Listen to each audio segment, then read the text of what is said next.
Yo, runner-ups who have shown good to shut down styles like theirs before. It's going to be a today, yeah, but wouldn't it be awesome FPX, to get 2 wins and making it straight Gen.G, onto playoffs and if then you're later, FPX. FPX, We have the map veto here, and it's G2. surprising to see that Gen.G has let go of Sunset, not banning it at the beginning. FPX is going to pick right into that. Same goes for Gen.G that has selected Lotus. Again, FPX just not banning the splits, but the teams do not want to pick it against them. Yeah, it is interesting to see that. Although Gen.G hasn't always been a big player of that map in the past, they've banned it at times, so not super surprised to see them take that risk. But to talk about these maps in particular, starting off on the Lotus here, FPX, this is one of their triple controller FPX classics. They run Omen, Astra, Viper, Gecko, Raze. So a very unique style, and I do kind of wonder if they'll change the comp. They've moved away from the Viper on a couple other maps, but I actually like what they show with this. They have a lot of cool ideas to kind of like scale one small piece of the map, segmenting it off with one of their many smokes, and then using the Gecko Dizzy. Then they'll reclaim it, refresh that utility in 10 seconds, and then kind of scale into the next place. So it's very like chopping the map up into tiny sections to take it one at a time, and it's very weird for teams to play against the first time. But that's the thing, when you're playing 3 controllers, even with the Viper nerf, Is it weird or is it cheesy? To decide not to run her, because you have so many other things to supplement where you're going to be missing that she's still very Because strong. if it's cheesy, you can counter it. So, I don't expect changes on that. Yeah.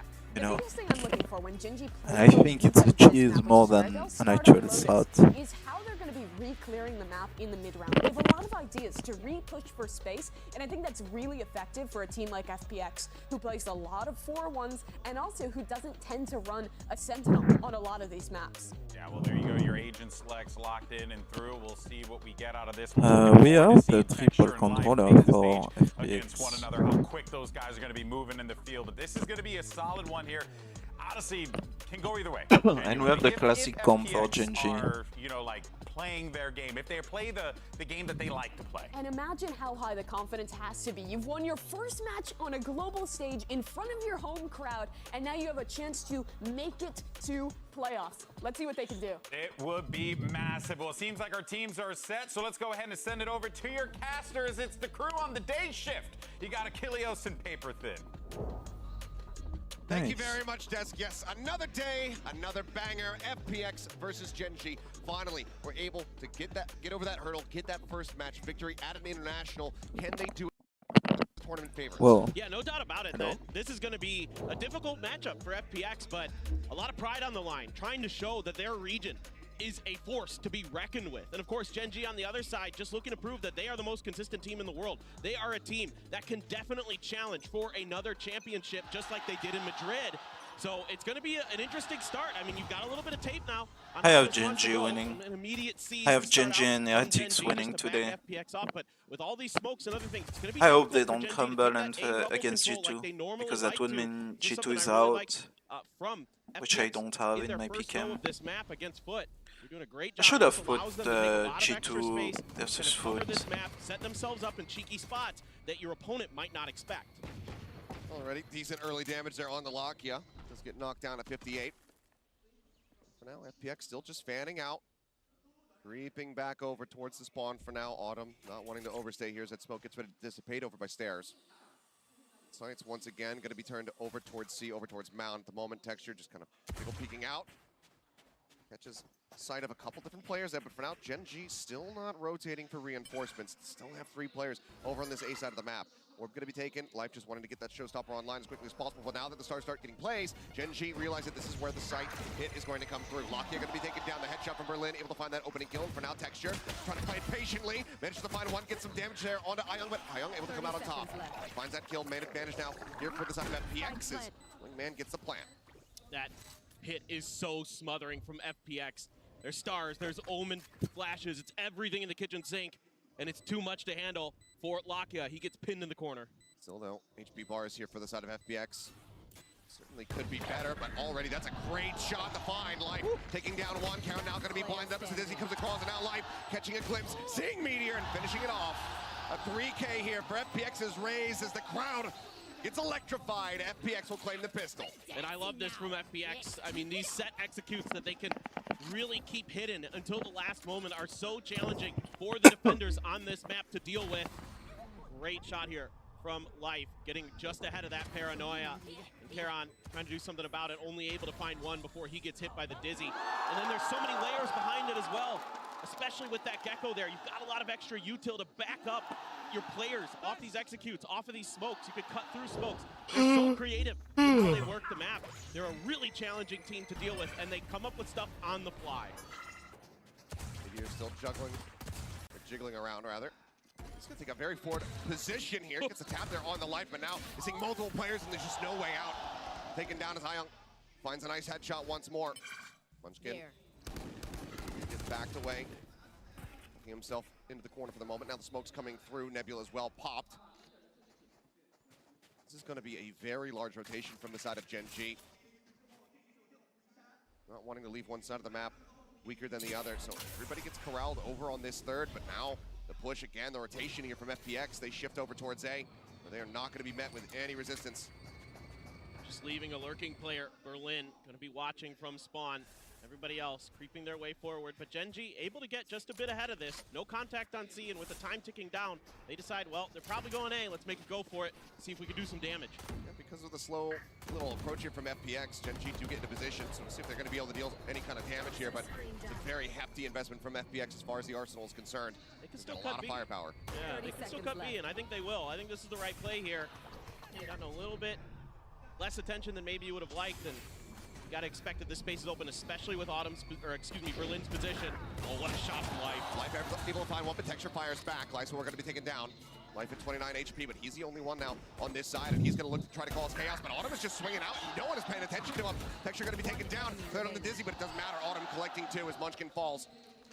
Karon now, last one standing, would love to do a little bit more damage, knows that Life is going to be low on HP. He can scoop up one of these weapons to give himself a better opportunity.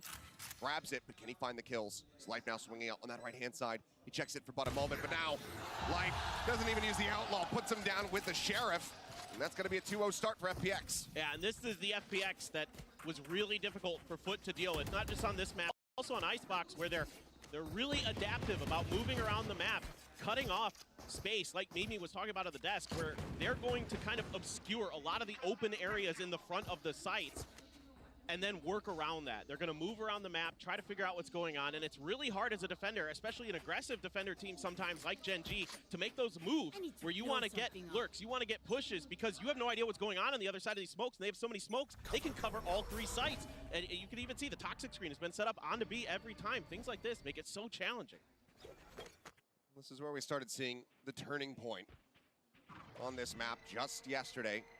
Gen.G putting up a very solid performance on the defender side. Let's see though if FPX are going to be able to convert this. Obviously with Ayung only carrying forward a ghost into that previous round.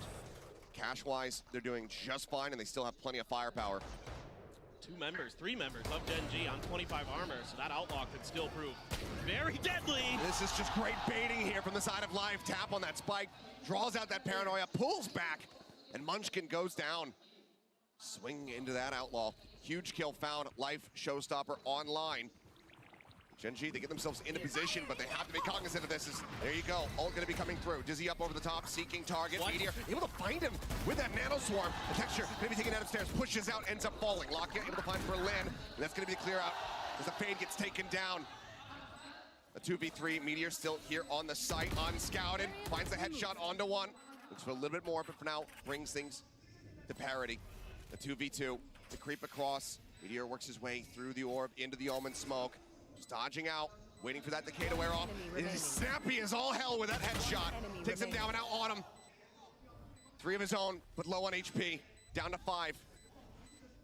Just a tap on the spike. Meteor has to get this going here sooner rather than later. Autumn playing this so very patiently, now swinging around from behind.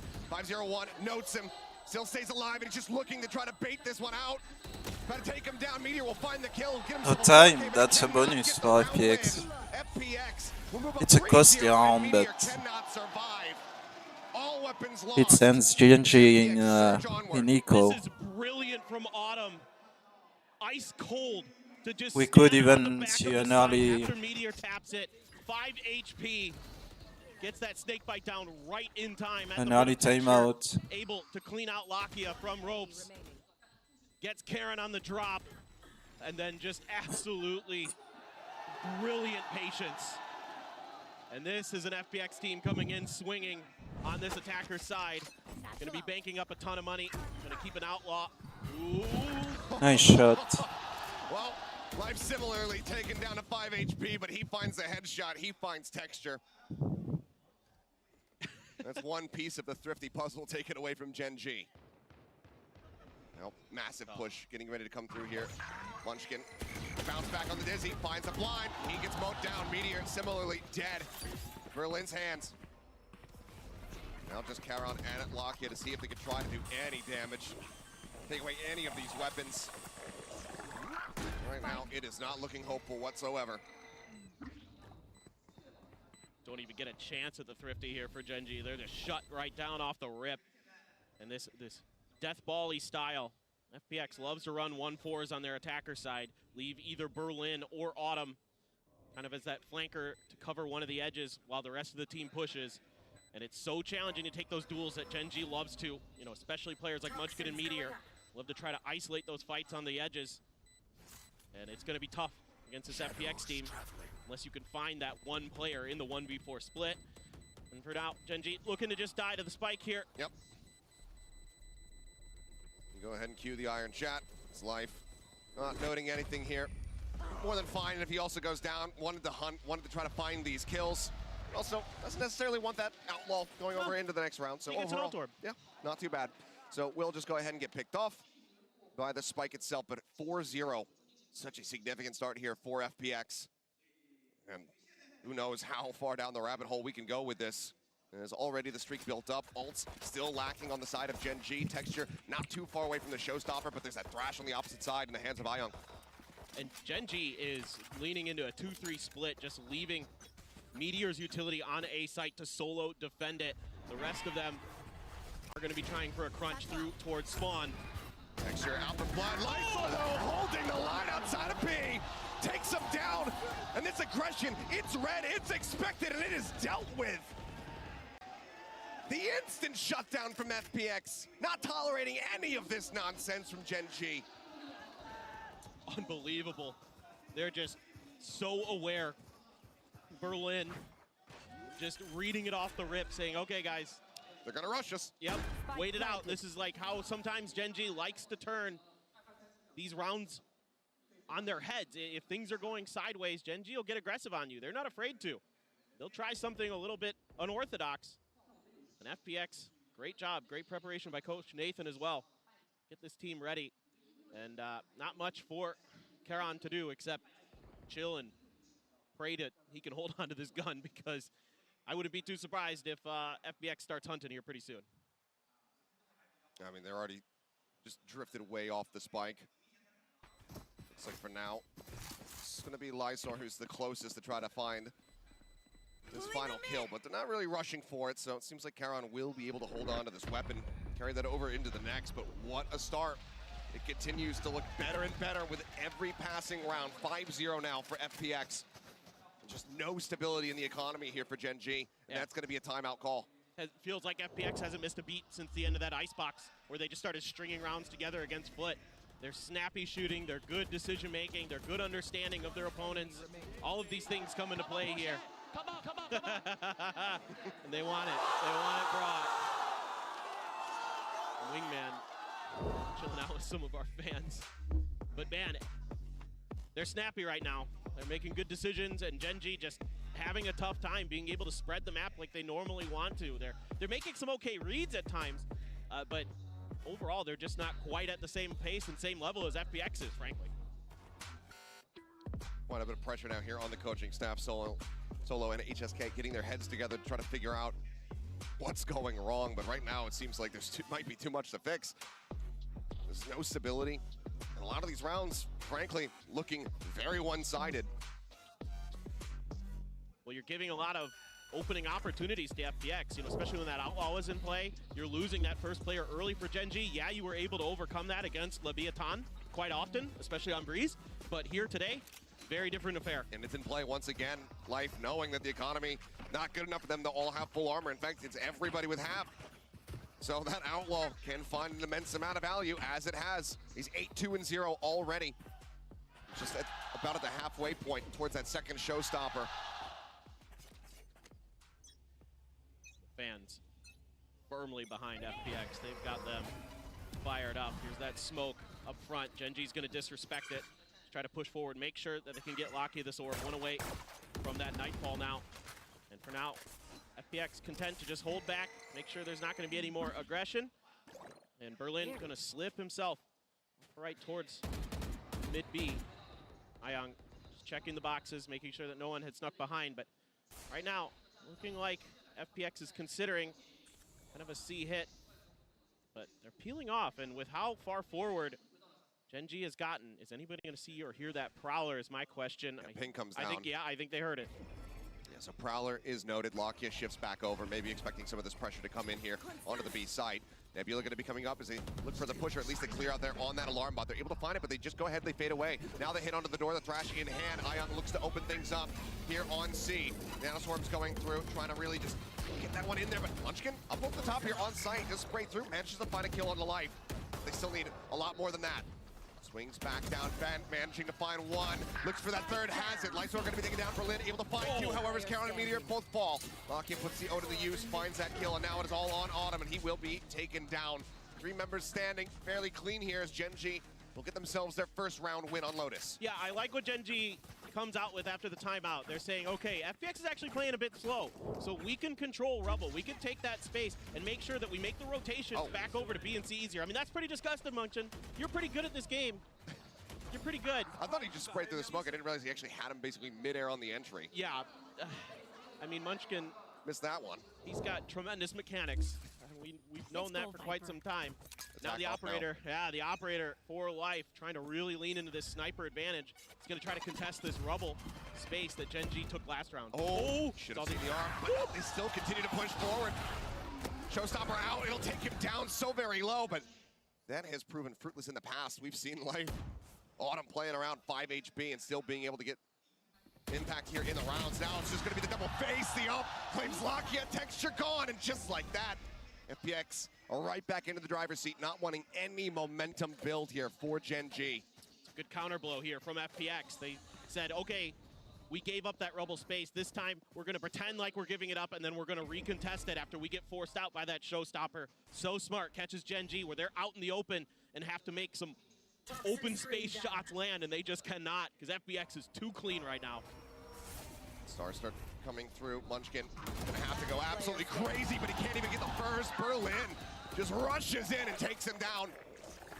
As FPX look for a flawless and look for a 6th round win here on this attack. Meteor now nothing else to be done other than to attempt to tuck away. He makes any noise though. They're nearby enough. He's got the alarm bot set up behind. But can he survive this onslaught? I mean, it's a Pyrrhic victory either way. Tap on the door. The Sharks circling here in the water. Meteor trying to stay afloat, finds one. The tuck back, Ion keeping himself safe for now. But there's the encroachment coming through as Autumn will swing around the back, takes him down. Nothing saved, nothing carried over. FPX get themselves up to 6. Yeah, they're just so aware. Every time Gen.G tries to do something a little bit spicy, a little bit aggressive, it's shut right down. And Life saw that first elbow and was so ready for Karon to swing. And clearly, Texture didn't know what weapon was in that hand because they continue swinging through. Didn't see that it was the operator.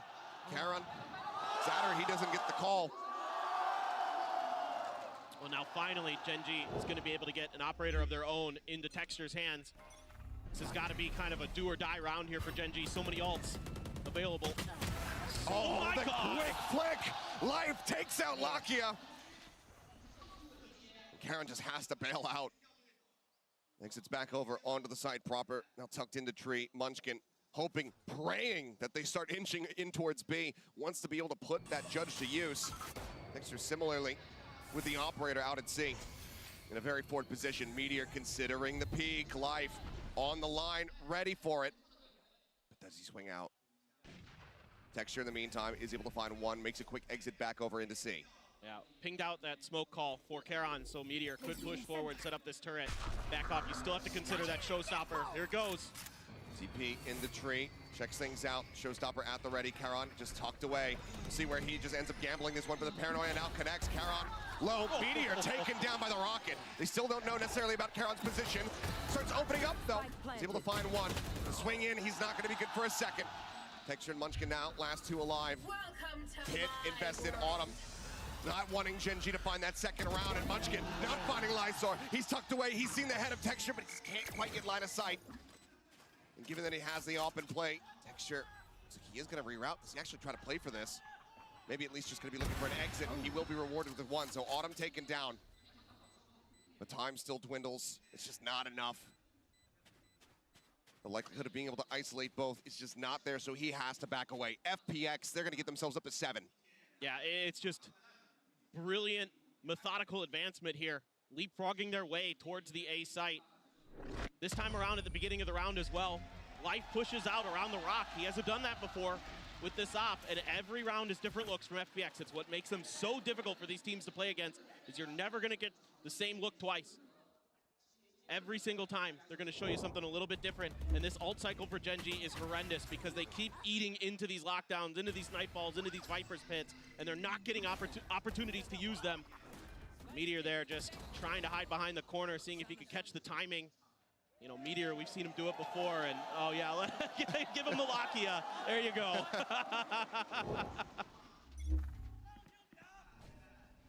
Haven't seen a Sova on Lotus in a while. Texture now pushing forward, and Autumn just strikes it down. No hope in hell is, okay, quite a bit of damage going out. Lakia will be able to clean up that kill. One found and potentially weapon recoverable as that Prowler doesn't scout anybody. So for now, he's gonna juggle back the operator at the very least, but would love, I'm sure, Lakia to get that other rifle in his hands, but looks like he will just hold on to the op for now. Yeah, just grabbing the orb, looking to see if there's gonna be a crunch as they try to get ready for the C hit, if that is going to be the direction they want to go. You got to be a little bit cautious though going back to A. You know that operator got picked up, and that's going to be a big power weapon, so definitely want to lean into this side of the map. Okay, so we're just poking and prodding, looking to take away some of this util, so Alarm Bot does get picked off. Smoke now, forced out. And his life just cleans up that turret. You are divided. Cosmic Divide, though, getting ready to come through onto B. Munchkin setting out the snake bite now, investing the pit, wanting to make sure that this is an unassailable position. And for now, it looks like it has worked the treaty. It has ushered them over towards C, where right now it is just Charon. Nightfall coming through, throws out that Paranoia. He's able to find one, gets a second. Catching Lysor there on the TP. The Wingman's still going to be going for the plant. That's just enough line of sight to take that down. That should be the round done and dusted. The lockdown forces him away. 10 seconds Time will just dwindle. Young and Berlin will be able to hold on to their weapons, maybe even deal some additional damage here as they continue to creep up. They have cash aplenty. Thrifty. So that is going to be a thrifty. Another one here, of course, for Gen.G is Berlin, looking to do some more damage.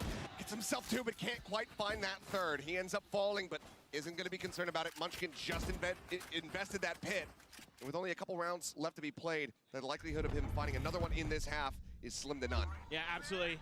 The MasterCard thrifty here for Gen.G, and this is great utilization of the ults. Finally find the right opportunity. The Nightfall perfectly timed by Lakia. Great read here by Munchkin that if he put that pit down, they're likely going to be forced onto C.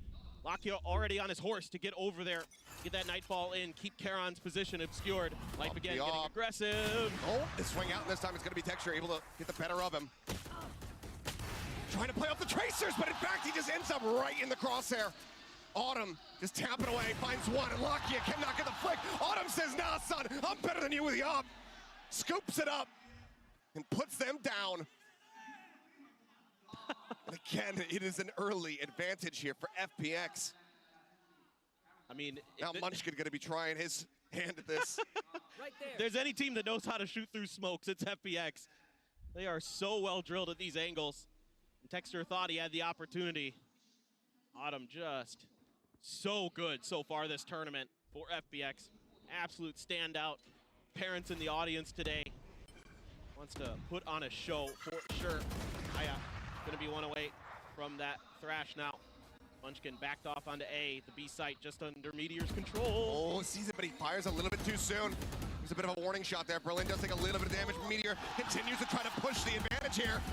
But he cannot do so as Berlin getting fired up. Letting him know what he thinks about them here in this half. Berlin finds himself a second as Karen falls. And now it's just Munchkin able to stave off the push there from Ayunk. There's so much more work to be done for him to clutch out this round. Gotta save. There's not much left to do. The creds are continuously depleted for Gen.G. They can't really find the opportunities to get a stable economy at all in this half. Gonna be challenging and losing to Autumn. 3 in the round for him. Just always in the right position. Gets these punishes time and time again. FPX now up to 8 on their attacking half. The most that Gen.G could hope for is 4. Unless they can pull off another Thrifty. Even that might be a far cry hope. You ever just tap and get a kill? Not like that. And then swap to an operator and then just out-flick Lakia? That's just absolutely ridiculous. Nice. And Berlin's reading the positioning so well. He knows the angle that Meteor is going to take, so he shoulder peeks it. Well, forget it. The Outlaw's out there. Oh my God! The disrespect continues. And Life just feeds off it. Gets himself a second. Lakia on the floor. Everybody from Gen.G scrambling, rotating, trying to get themselves over to the A site, but FPX, they have already evacuated. They have already started their shift. As he'll just chuck that off the side of the map, not wanting to give any sort of advantage over to Gen.G should they even wander into the attacker spawn. Nano Swarm cleared out, and that should be the tell-all here for Gen.G. Life says, you know what? I've got this round, I got the rest of this one, I've got the next one. I think I can get another showstopper in this half. He absolutely can. There's still 3 players at Gen.G alive, and 2 are coming his direction. He's got a real chance, and certainly Gen.G doesn't want to give up any more than they have to, but Munchkin is still a world away. He's sprinting, trying to get over here. See if he's going to be able to join in before the rest of his teammates end up falling. Swing out to the corner, snappy with it, Life. Gets himself a 3rd elimination. Now Munchkin just going to be cutting in towards B, trying to get himself into range of the spike so that he can go down. they're waiting for him. Right outside this door. Yeah, not going to be much of a surprise here. As it gets opened up, he's going to look for a kill, and he will not find it. Flawless as FPX move up 9-2. It's just absolute brilliance. This Outlaw, so much value that FPX is getting out of it. Time and time again, challenging this space. And right before the toxic screen goes up, Life is already out there. And Gen.G players getting caught right out in front of stairs, time and time again. They haven't been able to do much about it. So what? So what indeed. All feeling it now. 3 rounds, all that Gen.G could hope for.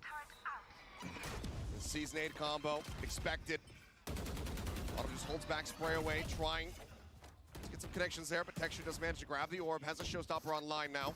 And this is all also to prevent Life from getting his showstopper off the rift. They pushed out towards Mound as well over on the other side of the map. So Gen.G aware, of course, that they want to keep that very, very powerful ult out of this player's hands, considering how he's been playing already. Oh, Lakia. Ooh. Does get quite a bit of damage there. Life going to be whittled away at, down to 43. But again, we've seen this guy shrug it off. They're just so methodical. Just taking their time. They're so disciplined. Baiting out utility, clearing it. They're just going to go for this A hit, it looks like. Autumn's going to lead the way. Didn't even push forward. Texture, he's playing quite far up. If he gets picked, that's that showstopper completely nullified. Out of the equation. Over the top, the spray through, just trying to find something. There you go. Ayong just pushes up. Texture going to be taken down. Showstopper not going to be meaning a damn thing. And now Lakia tries to hold the line. Flashback coming through. He cannot steady the Odin spray.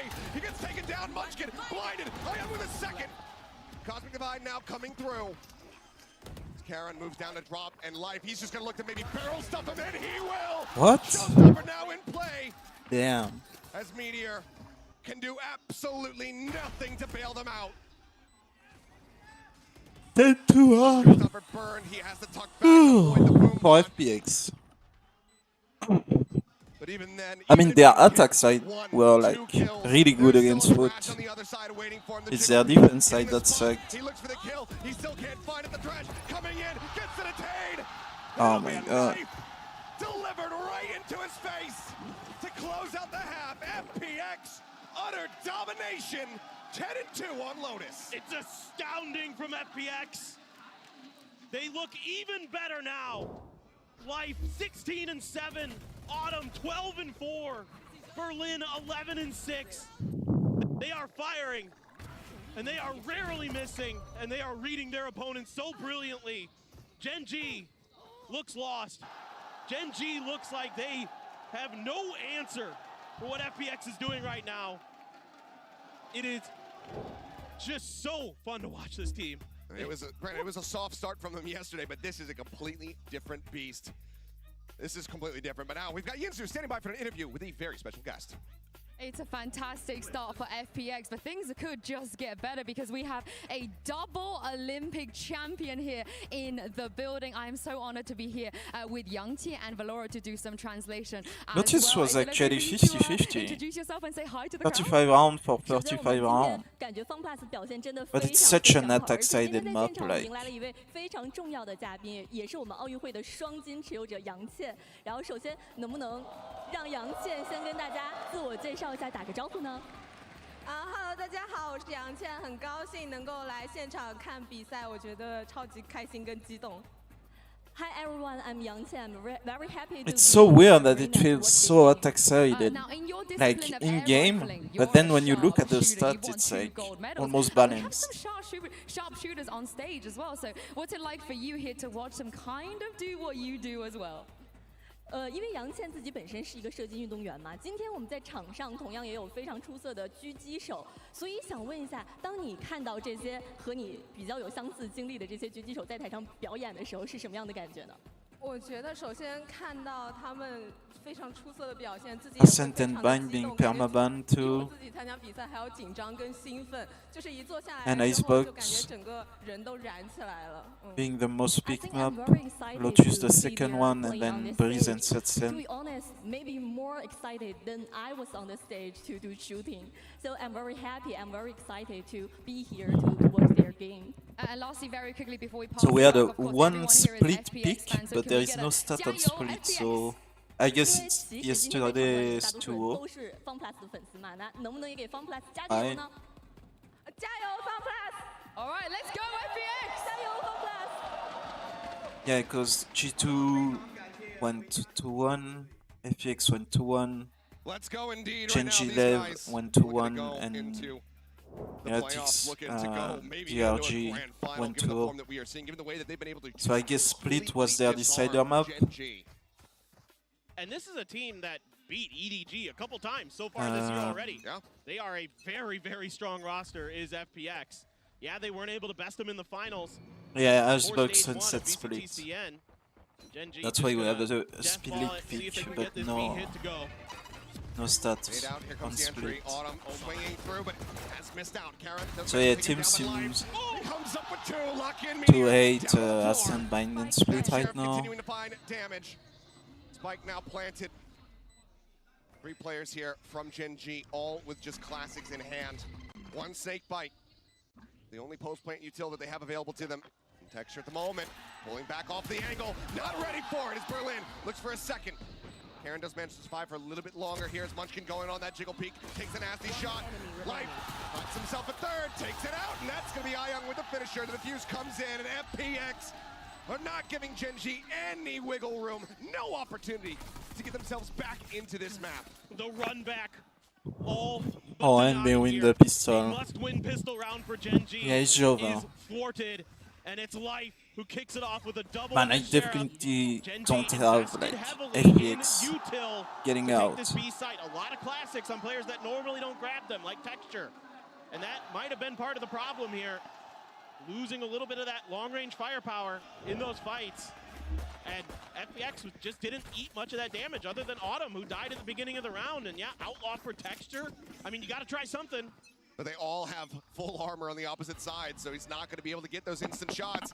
Swinging out, and I mean, I thought it was going to be Young, but Life is just playing over top of him. They got a high-low setup on stairs, and of course it's Life to find the kill. Karen now going to be noted, does find the headshot. Young going to be taken down.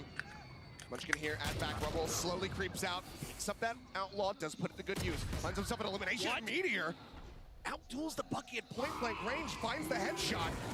Not something that you see every day, but of course Gen.G, they find themselves in a thrifty position, and it looks like they're going to be able to close it out. Sliding back over to the C site now. Just really Autumn anywhere in the vicinity. Going to be a battle between him and Munchkin potentially here towards spawn.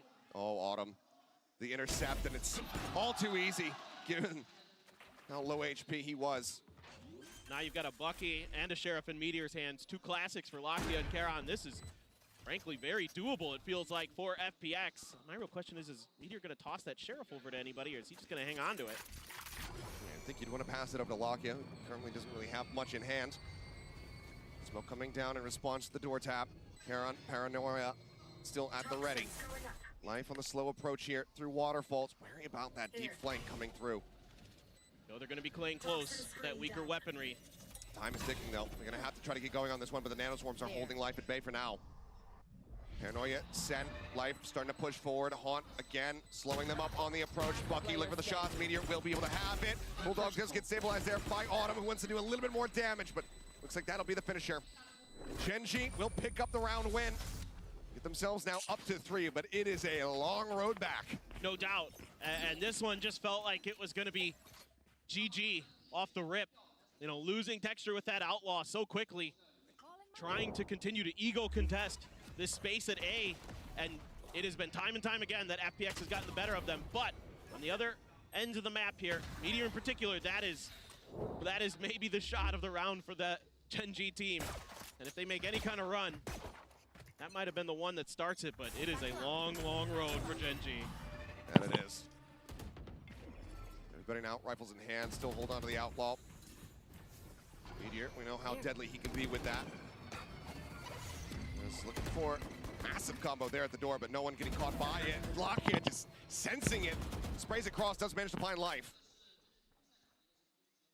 It's gonna be tricky. Gen.G, a little surprised they aren't pulling off of this with all the attention that they've garnered off of this A rubble push. Recovery on the Dizzy, it's now off CD. Texture just looking to hold him at bay. Berlin is just behind him. Still watching for this creep forward in towards B.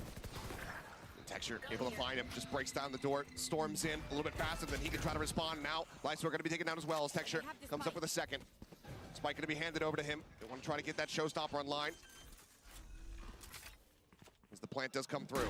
Yeah, just want to do some damage here if you can, as Young and Autumn love to get in Gen.G's heads even further, despite the fact that this round is basically undoable.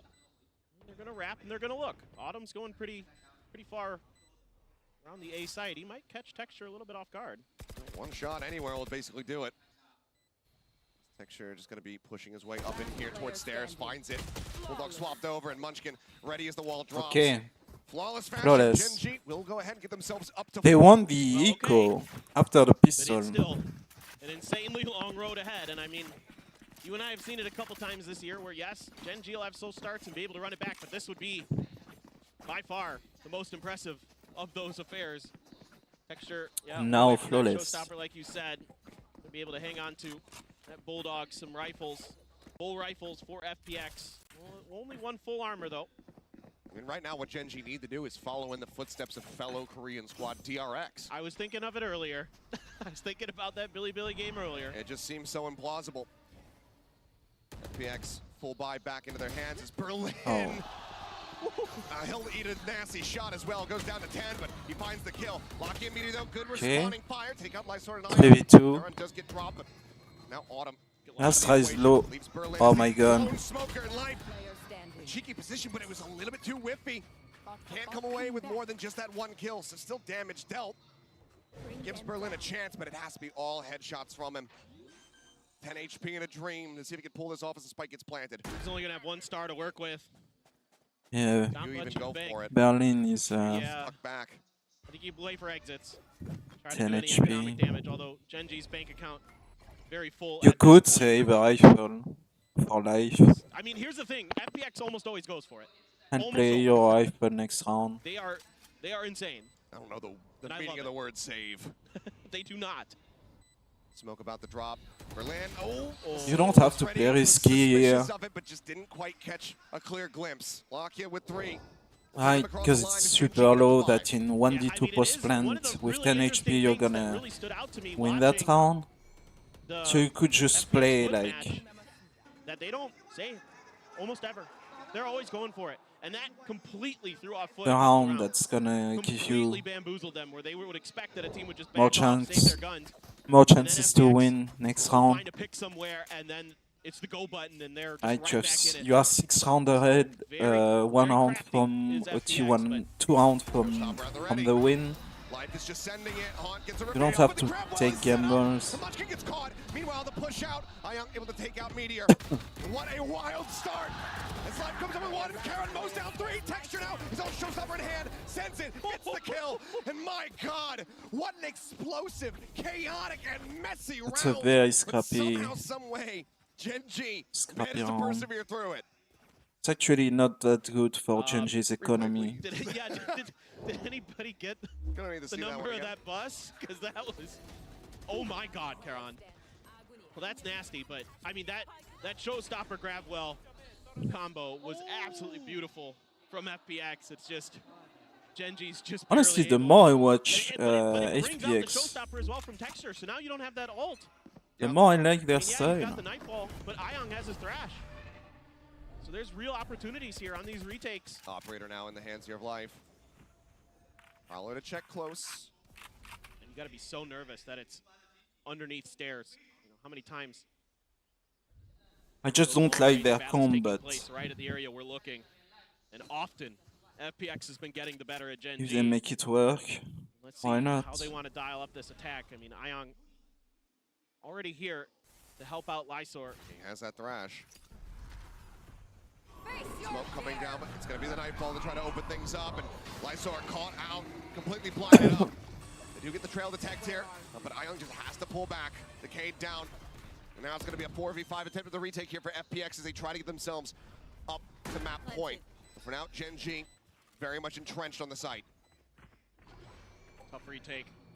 You have the Thrash, but Gen.G's backing off, not giving them good opportunities to use it. It's only Texture that's playing forward. Everybody else has drifted back. They're I expecting don't really like how his flank Gen.G is positions. playing with Munchkin no is one on straight away site. able to find one. Life going to be taking down the Operator now, out of play. Ayong and Berlin going to try to survive. Texture swinging out, not quite ready for Berlin to be in that position. It looks like he still wants to re-challenge. Munchkin as well, getting ready to encroach, working his way in towards B side.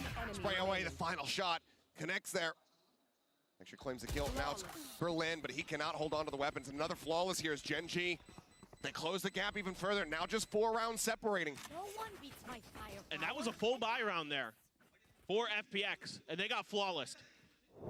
Yeah. If you get 2 more here as Gen.G, then I'm starting to believe.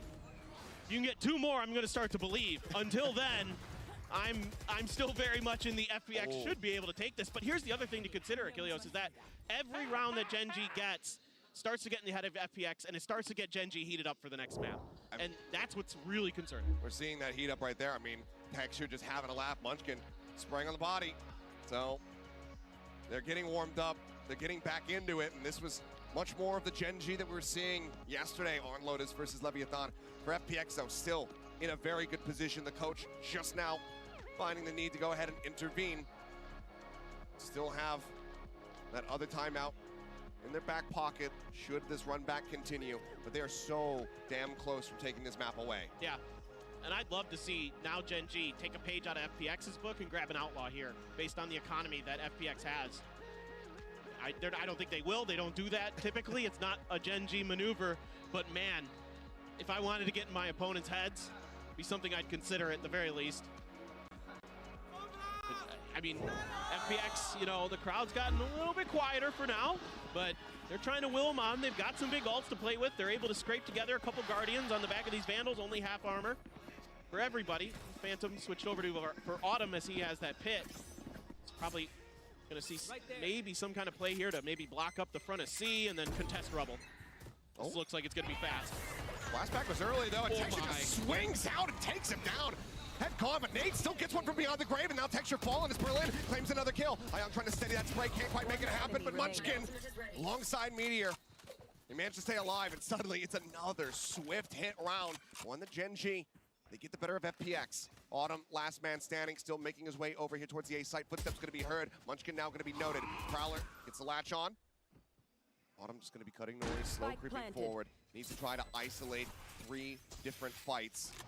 Renow's moving up into the decay orb, and that's just gonna be Munchkin out wide. And we have a comeback from Gen.G, like. Timeout not delivering. Another buy not delivering. Gen.G continue to get closer. This is starting to get worrisome for FPX. It kind of has to start here and right now. They're gonna stop the bleeding. I mean, the crossfires are brilliant. Able to sneak players ahead. Texture winning that opening duel, so crucial. Something that was not going their way when they were on the defender side. And now they're turning the tables. They're flipping the script. Doing the FPX. Starting to vibe, starting to thrive. Well, this one looks like it's going to start out a little bit slower. Seeing if they can bait out any util is Gen.G. They snag an orb. Try to work out some of these positions. They're just going to go. Angel's going with Berlin. He's got the Judd. The Prowler going to be noting them, though, as push up into the smoke. He's able to get quite a bit of damage there on the Texture, but cannot find the kill. Berlin, that scientist taken down. Now Autumn tagged up as well. Just these blind sprays through. Softening him up so much. Life able to find one, but then Karen trades it out. TP used just to get over. He's closer a little bit faster. Smoke down. Karen works up forward. The lockdown now shoves them back. 3v4. Texture low on HP. Plant still not yet coming through. Just had to be sure. You never know when FPX is going to get aggressive on you. Wanted to make sure they crossed their T's, dotted their I's before they put this plant down. Now the quandary is, do you use this thrash? It looks like the answer is going to be yes. It's FPX, so yes. They very much want to win this round. On the hunt, spots out one, but cannot get that detain across. Karen still just going to be tucked away. Autumn storming forward, able to find Texture, takes him down, but then Karen holds at bend. The 3K from him, and now Lysor, no other choice but to just go ahead and drift away. A whisper on the wind as he makes his way out across the opposite side of the map, desperately wanting to hold onto this weapon. Gen.G, I cannot believe it. They are going to get themselves within touching distance, just 2 rounds separating. Not ready yet. Shadows. Lakia is still hunting. Yeah. They want to do all the damage they can. He suspects it. Oh, he doesn't check drop, so okay, Lysor can breathe a sigh That was of relief. close. I'm beginning to believe, Achilleos. I said I'd wait until 9, and we're here. That's how many rounds in a row? 7 in a row? Lot. A lot. A lot. And one of the things that we saw from Gen.G yesterday, I believe it was, what, 10 rounds consecutively for them? Yep. To close out versus Lev. They're streaky as heck. I mean, I always think back to that sunset against DRX. DRX started out 7 in a row, and then all of a sudden swung back with 8 of their own or 9 of their own or whatever it was for Gen.G. They do this. They start out slow a lot of these games, and then all of a sudden, they just find that gear, they find that confidence, kind of realize that team that they've been all year, and then they're going at you. They are fearsome when they are playing like this. But FPX, I think, can recover. I mean, I think they just need to slow the pace down a little bit, slow the tempo down, maybe play for some full-on retakes. Don't give up any free kills. I mean, they've only win the pistol. They won pistol and then they lost the eco, and since then, Gen.G won everything. After that, give them a little space. Yeah. They're the Outlaws. What are they doing? Oh, there's no way. God. I knew it was going to happen eventually. They can't resist. God. Munchkin Fucking can't 7 resist. on in a row. I mean, this could come back to bite them somehow, some way. Berlin does have a Marshal. Lysor has that Vandal carried over. So still need to Are be they cautious, trolling? but good God. Gen.G. 5 We have the outlaws in full play for out, the start of though. the round. Let's see what kind of message they end up sending. Okay, there's some guns on the Oh, they are expecting an aggressive play because of last time. Swing coming through. Berlin, that Marshal can deal such a significant amount. There you go. Bested. Gets the headshot. That's Texture on the floor. As things begin to unravel a bit. Tuck the weapons off the side of the map. They'll start slow creeping their way across into Oh, A. they all had, Push coming like, out of B right extra now from guns. FPX, this death ball. Yeah. It catches them off guard. it could be significant damage dealt. They're on the turret for now. So Meteor will hang back, lingering, watching. There's still a Phantom there on the floor. They're so fast to this, Achilleos. They're aware of it. You know, Gen.G, Munchkin was watching this angle for so long. They've already contact Life. Okay. Life finds a headshot, showstopper, drawn out, thrown in. Not gonna be Oh, able he to finds find the elimination, enough. only gets a little bit of damage, and Munchkin on that timing swings out ahead of the Cosmic Divide to find the pick. A pit now, just to try to escort them forward here onto the Questionable pit. side. Coming down, Charon. Dangerous position, Lysor able to find Meteor, Munchkin bouncing for the short, he does manage to trade it out. Ayong now dead, but it's a 2v2. 2v2 bomb down. They should be able to pick it up. And... Did he ult? Autumn revealing his position, doing damage. Grabwell not quite there to be able to get the catch. He swings out. They're both so damn low. Berlin now. It's gonna be a FPX round. Closing the gap, scooping up the Vandal. They know that it's oh my god. The movement, the lurk. Gets himself up top, finds that elimination. Now it is all on Berlin. Like, The IGL, the captain, the madman. I get the kill and the hop around, but like the drop. Spots him, Oh, I need to hears expect. him, but cannot kill him. Damn. Charon with 3. Closes out FPX the defense round, is really Gen.G suck. are now just 1 away Like from their tying us up. defense Unbelievable. Charon has is been so coming up fucking bad, so man. huge for Gen.G. 19 and 14 on the scoreline. What's the so same many against 3K Food? rounds that have turned the tide, that have kept them in this match. He has been phenomenal so far this tournament, and he is not letting go against FPX. I mean, Even the coaches are like, didn't work, but how? they still had better guns. They were still able to get it done, and Charon in particular. But barely so, and that was against that weaker buy. Round nearly got away from them. Now half armor's abound, but rifles in hand. Texture spraying through the wall, just trying to find anything that he can. Paint shells letting loose. Now the push with the Dizzy Blind. It comes in, and it's an easy kill delivered to Lysor as they continue to take even more space. Lysor with 2. Locky and Charon trying to answer back. Lakia, everything to do, but he cannot find it. Okay. FPX will finally break the second streak, round. and they will get themselves up to 12. And they're finally able to win this contest for Rubble. I have a feeling that game is gonna go to a Takes T. everything they've got to do it, but they're able to get there, able to swing Life around this corner. Lysor Do you so time good, out if you're holding that Gen.G? angle. Just had a The initial timeout, push like. looked like they might be able to break through. Gen.G got Texture deep towards the door, but that Dizzy was so perfectly timed to set Lysor up right as that door opened. This round. 29, 15, and 2. This second half, it's been rough, but Life still looking to drop a 30 bomb. Again, aggressive spacing being taken. Showstopper in hand. Paranoia not finding him, and Lysor trying to be cheeky with the TP, ends up getting caught. Nightfall goes across, not going to be able to catch anybody. And they'll note that. There's no trails. The site is open. It's here for the taking. Still making their way forward, though. This allows more time for FPX to try to get into position for a flood retake. No ults to speak of for FPX. They're just going to have to get it done with some good rifling and a little bit of other utility. Couple blast packs and... Oh. Dissipating. It's going to be a shooting range. Texture able to find 1. Taking it. What is Charon? What is that? 2 quick kills. And now it's all on Berlin once more. This is unbelievably tense. Berlin has to consider. Do you go for this? Do you say, well, it's FPX, I think he's going to go, but we'll see.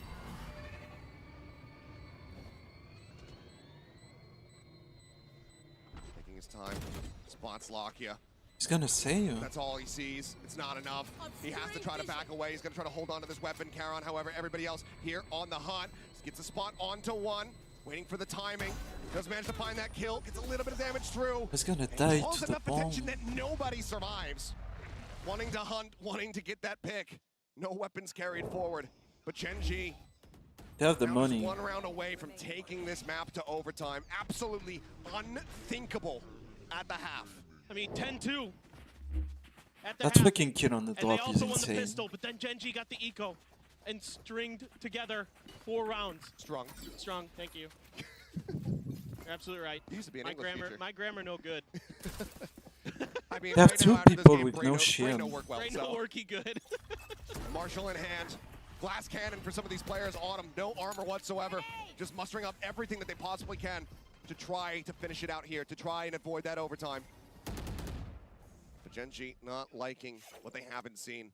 And I mean, Gen.G's so willing to scrap. I mean, think about all the teams they have to play in Pacific that drag you down into the mud. I mean, Paper X is the first that comes to the mind. They played Paper X 4 times this year, 5 times this year. A lot.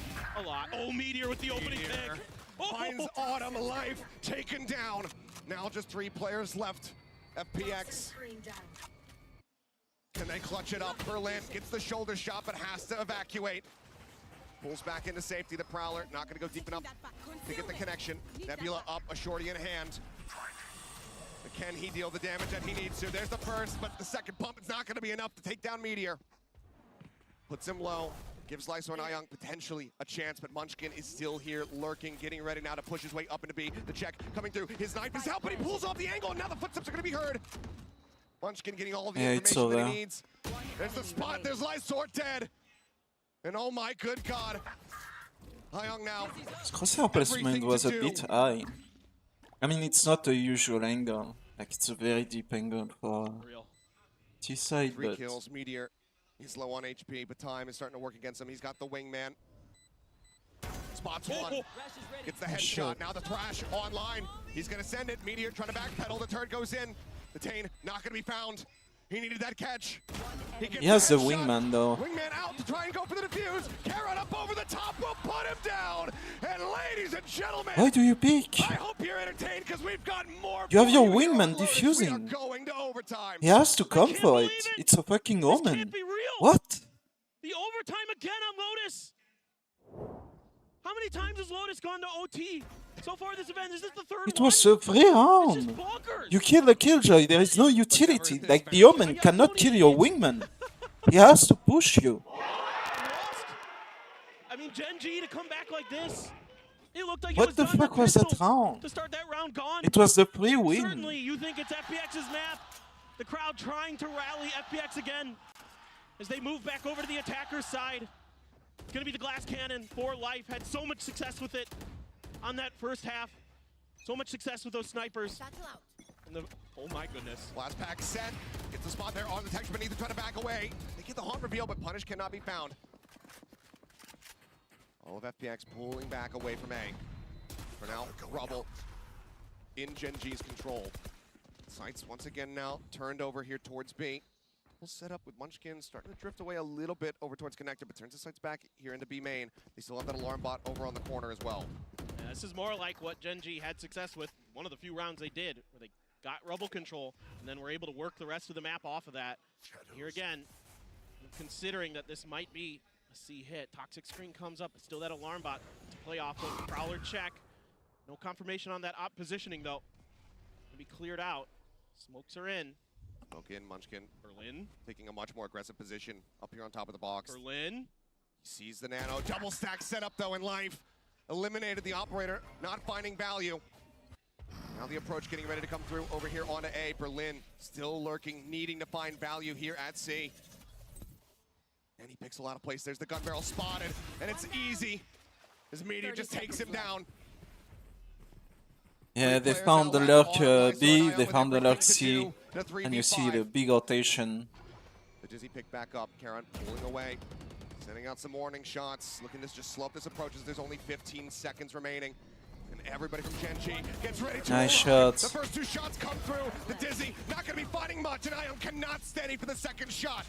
Lakia takes him down, and for the first time, Gen.G are in the lead.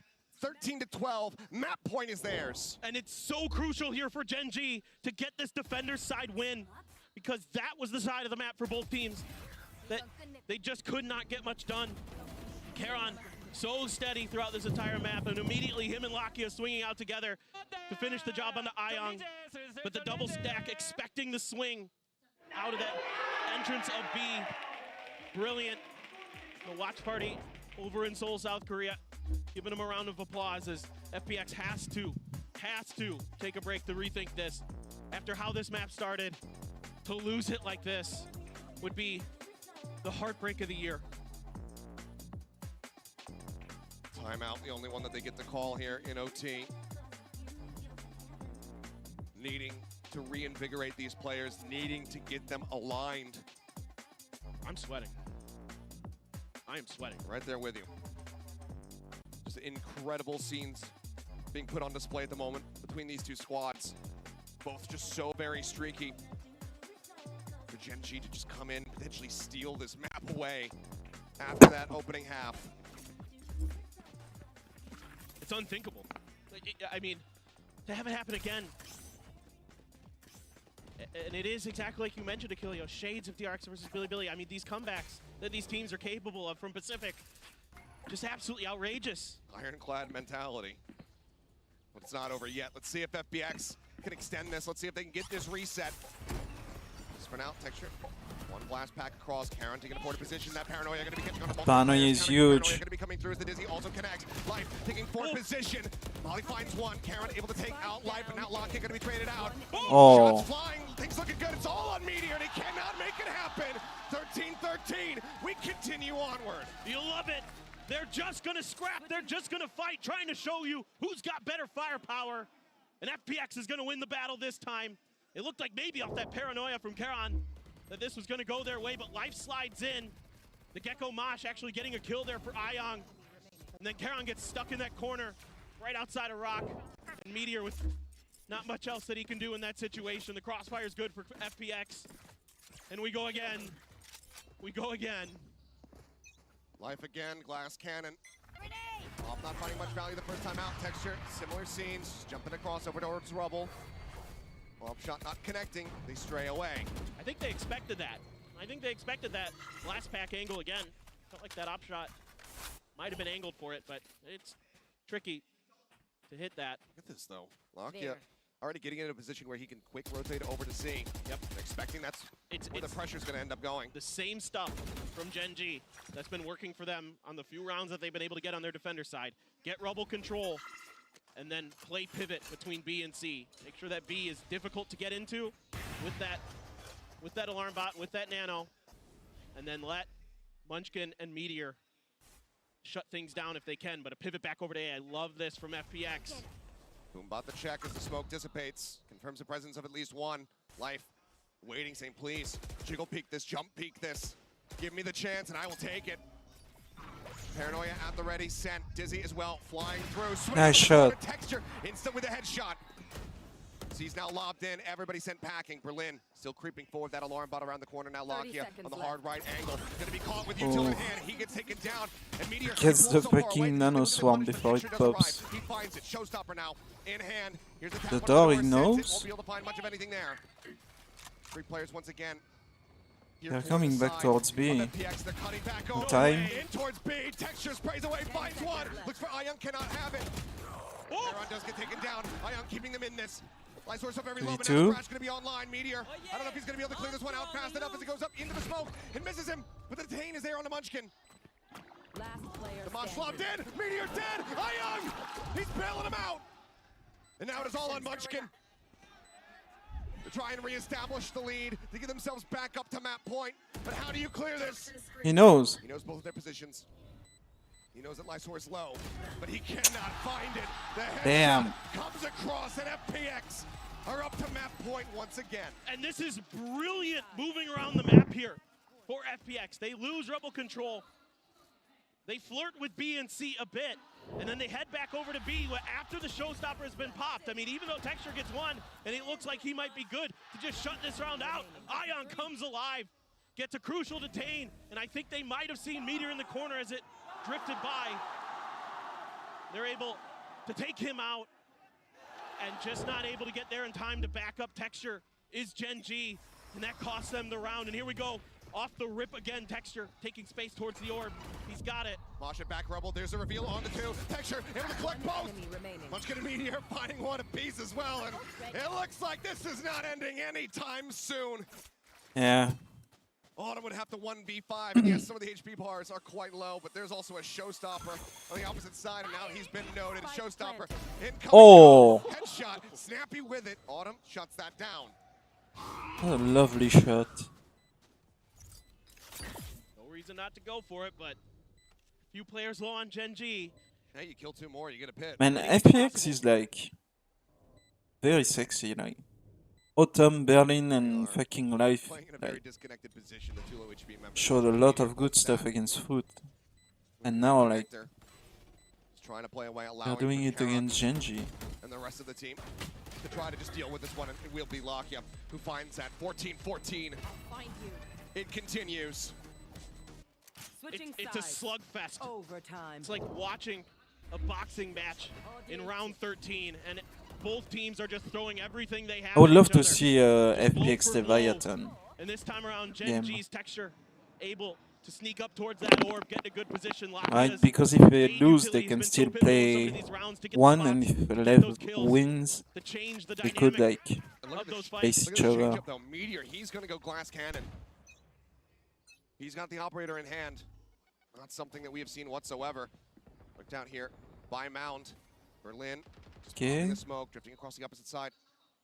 Meteor not catching a glimpse, but there's the shots flying.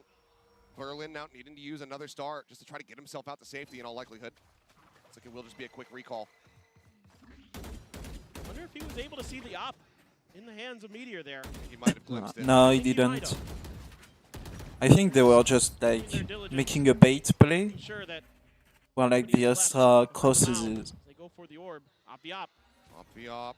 Meteor though, smoked When off. she crosses For the repeat, alone Kyle and again delivers.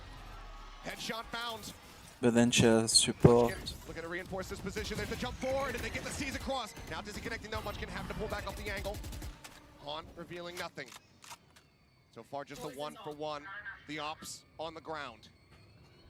Got a lot of util out of Gen.G there. Nothing left for Munchkin. Still got the paranoia for Lysor. Still got Ayang's Gecko utility.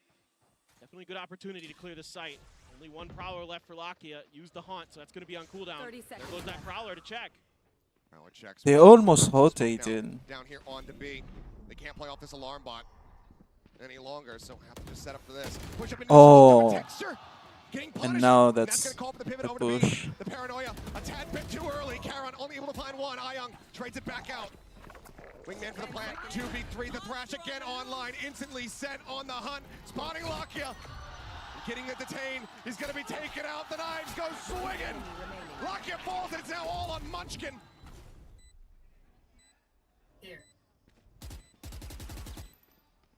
Counter spray not even being attempted too much. Berlin eventually will find the headshot. FPX once again out in front. And it's these late pivots to B that are working a treat now for FPX. It's been the adjustment in their strategy here in overtime that has gotten them two attacker side wins in a row. And like you mentioned, the utility just a little bit too early from Karon. Sensed it coming, but the pressure got to him, and he let it fly just a moment too soon. Wasn't able to buy that little bit of extra time for the rest of his team to rotate over. And Ayang has been massive in overtime. Knife taking quite a bit of space here. No ops in play on either side. FPX one more round win to put a finish to this. Gen.G hoping that they could fake some attention towards A and make a quick rotate over towards B and C, find some open space, but FPX pretty wise to it. Life inching forward. If he swings his corner, he's still going to be able to come away with one. That does get him up to 30, so congrats on that front, but Meteor trades it back instantly. Just tucking Texture behind the corner. The rest of the team now starting to settle up towards C, but not much ambiguity here with the full A control for Lysor. Here we go. The high-low setup going to be so difficult to break, and Autumn comes away with two. Meteor able to find Berlin. Lakia and Karon, they get themselves now into the side, clear out quickly there on the haunt. Lakia inching his way Lakia. forward, walks right into it, and Autumn. It's He's over. looking to deliver the win at long last. The pit invested in Karon, everything to do. Spots one, swings out of it though, and Autumn will collect the 4K. 16-14 FPX. They do not let the map get away from them. Grueling, unbelievably grueling, but FPX holds on. What a comeback from Gen.G. But it's pure, Damn. pure determination for FPX. Unbelievable. What a performance, what a map, and what a start to this series. That is just map number one. We need a break. We're gonna go to one. We'll see you guys on the other side. Yeah, bro. I know they're holding me, so what? So what?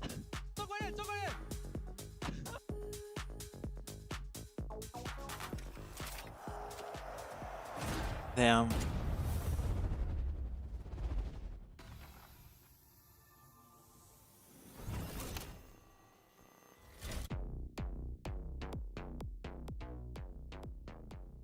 Not sure what sensitivity you perform best with? We have fucking Are you sunset constantly after changing your that. sensitivity because you're missing? Introducing the Universal Sensitivity Finder in AIM Labs. Get real-time sensitivity recommendations.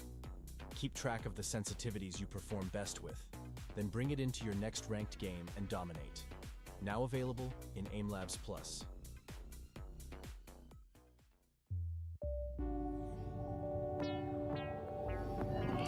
So FPX has played Sunset. They won against Foot. They won 13-7. Oh yeah, and they play like Euro Harbor.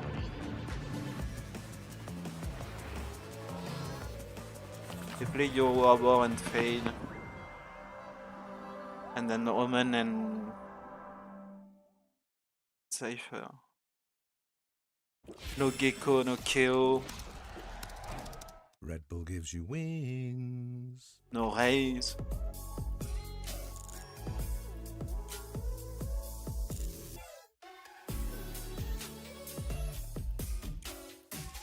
And Gen.G, they haven't played Sunset against Lev.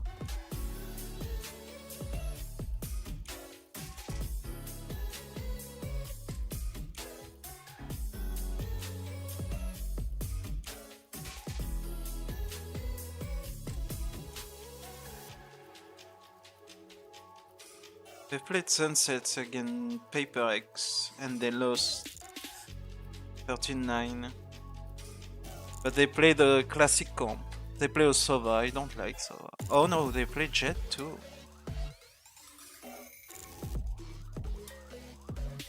So yeah, they play Omen, Sova, KO, Jet, and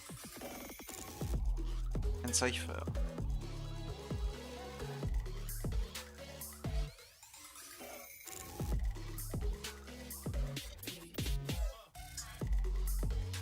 And that's not a mob they play a lot.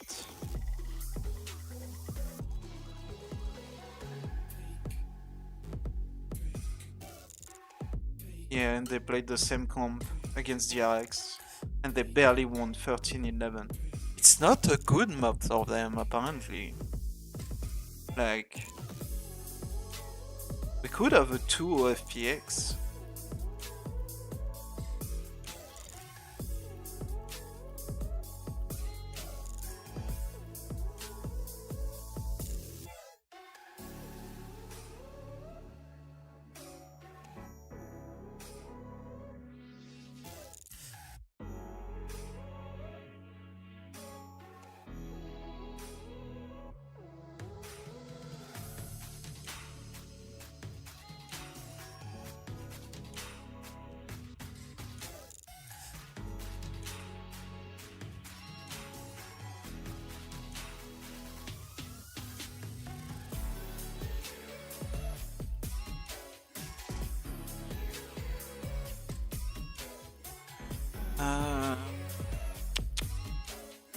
Yeah.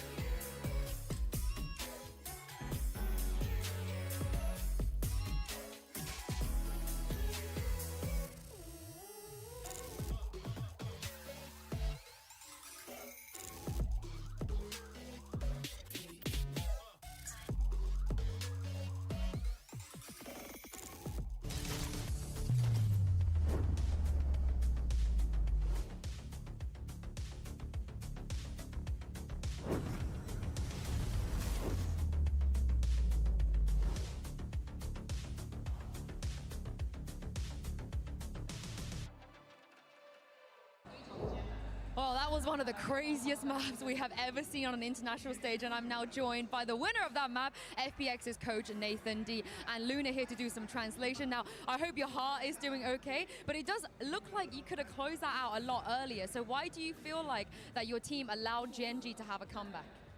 那其实相信你现在心脏已经是狂跳不停了，因为其实我们觉得这张地图可能早就能拿下来。那你觉得是为什么会给到 Gen.G 机会能够在这样的追分追上来呢？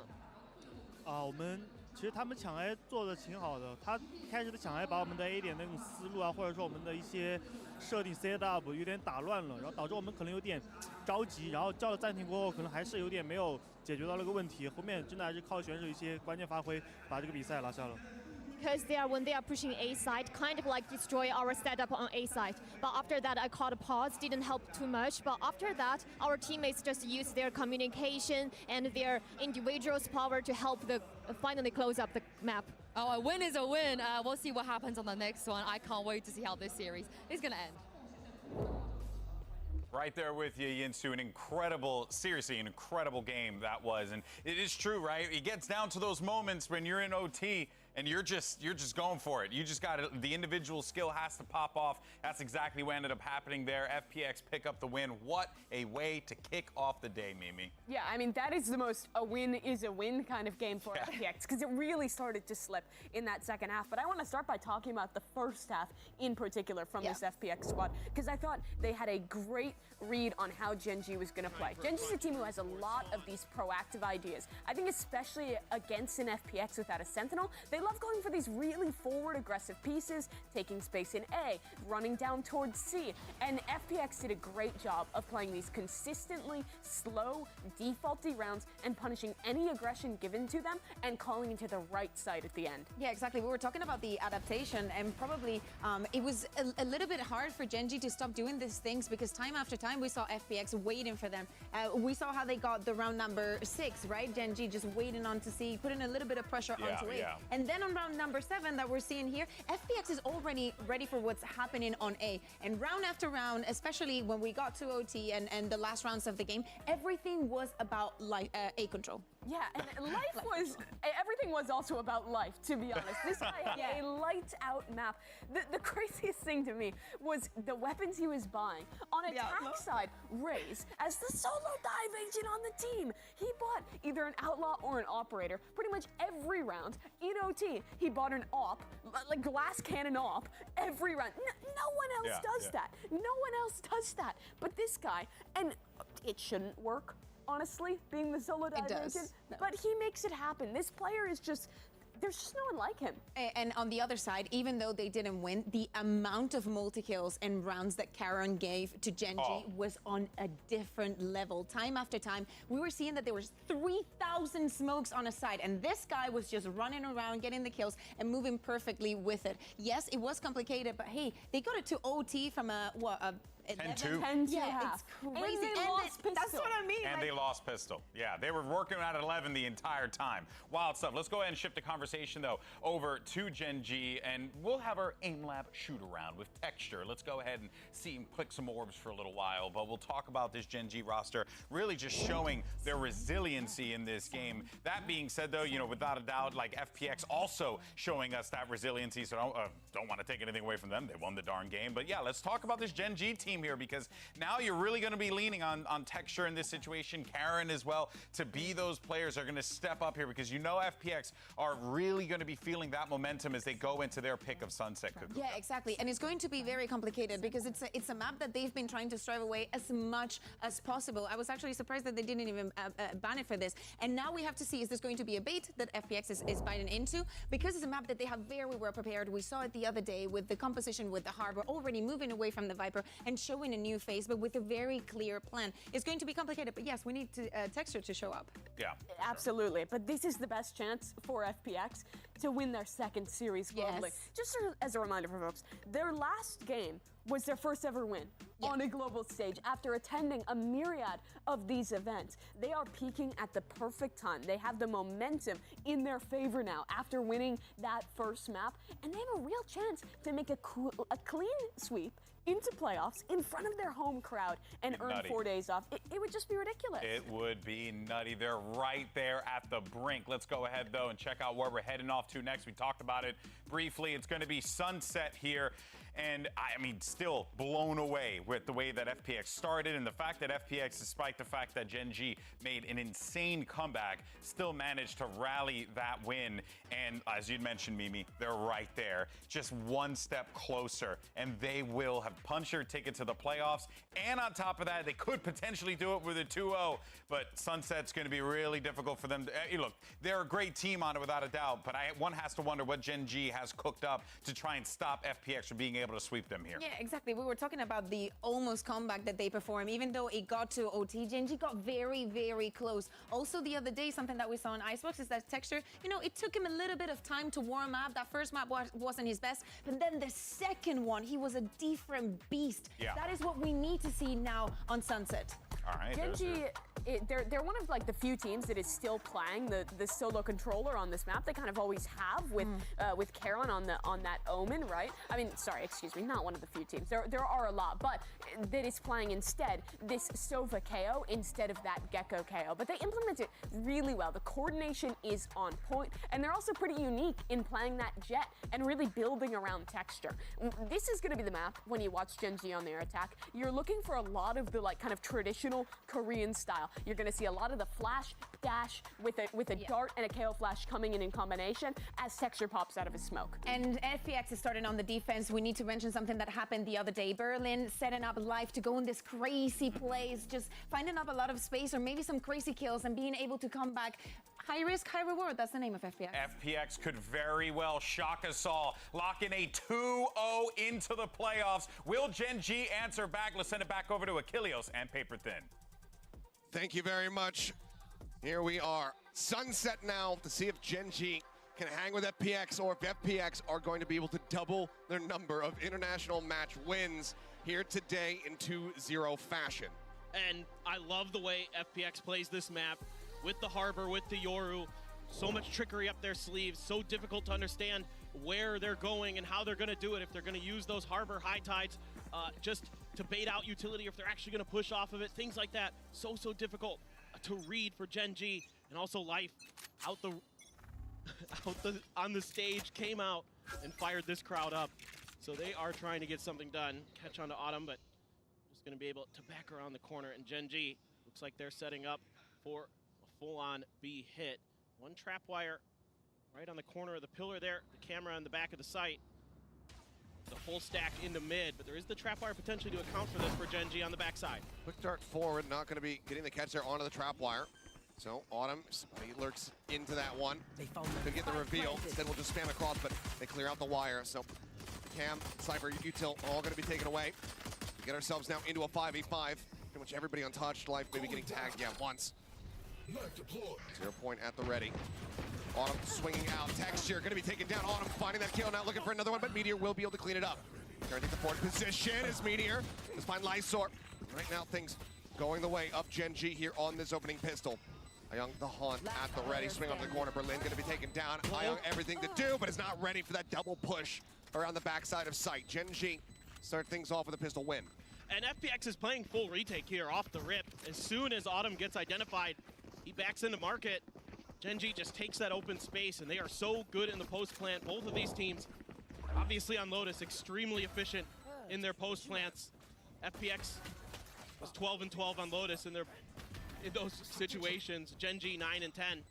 So it seems like part of the game here is going to just be getting that plant down, trying to prevent your opponents on the other side not be able to. A couple Guardians, a Bulldog. I must wait a moment. And it is the Phantom for Texture. Be able to grab that orb, build up towards the blades. It's a full-on A swing, but FPX is reading it. They're stacking some players right on the site. Getting into decent position. Don't have any flashes available here from Life. It's that classic in hand, but Paranoia is at the ready. Multiple players going to be spotted. Texture claims the first one, gets himself a second, looks for a third, has to dash away. Swing out though. Munchkin able to go ahead and put an end. Taeyong out of across, able to find one, but that'll be the cleanup. One player down. Weapons overall recovered. Juggled over here to Meteor. And that will be Gen.G starting things off 2-0.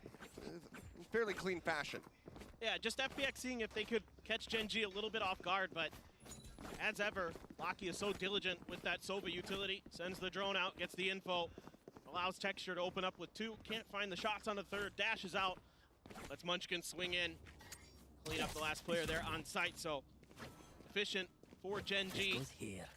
Couple rifles, the Bulldog, the Guardians. Going to be the arsenal that they have to work with.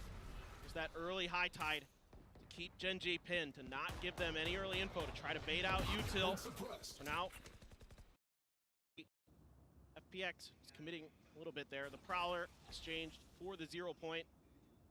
Everybody just planting their feet.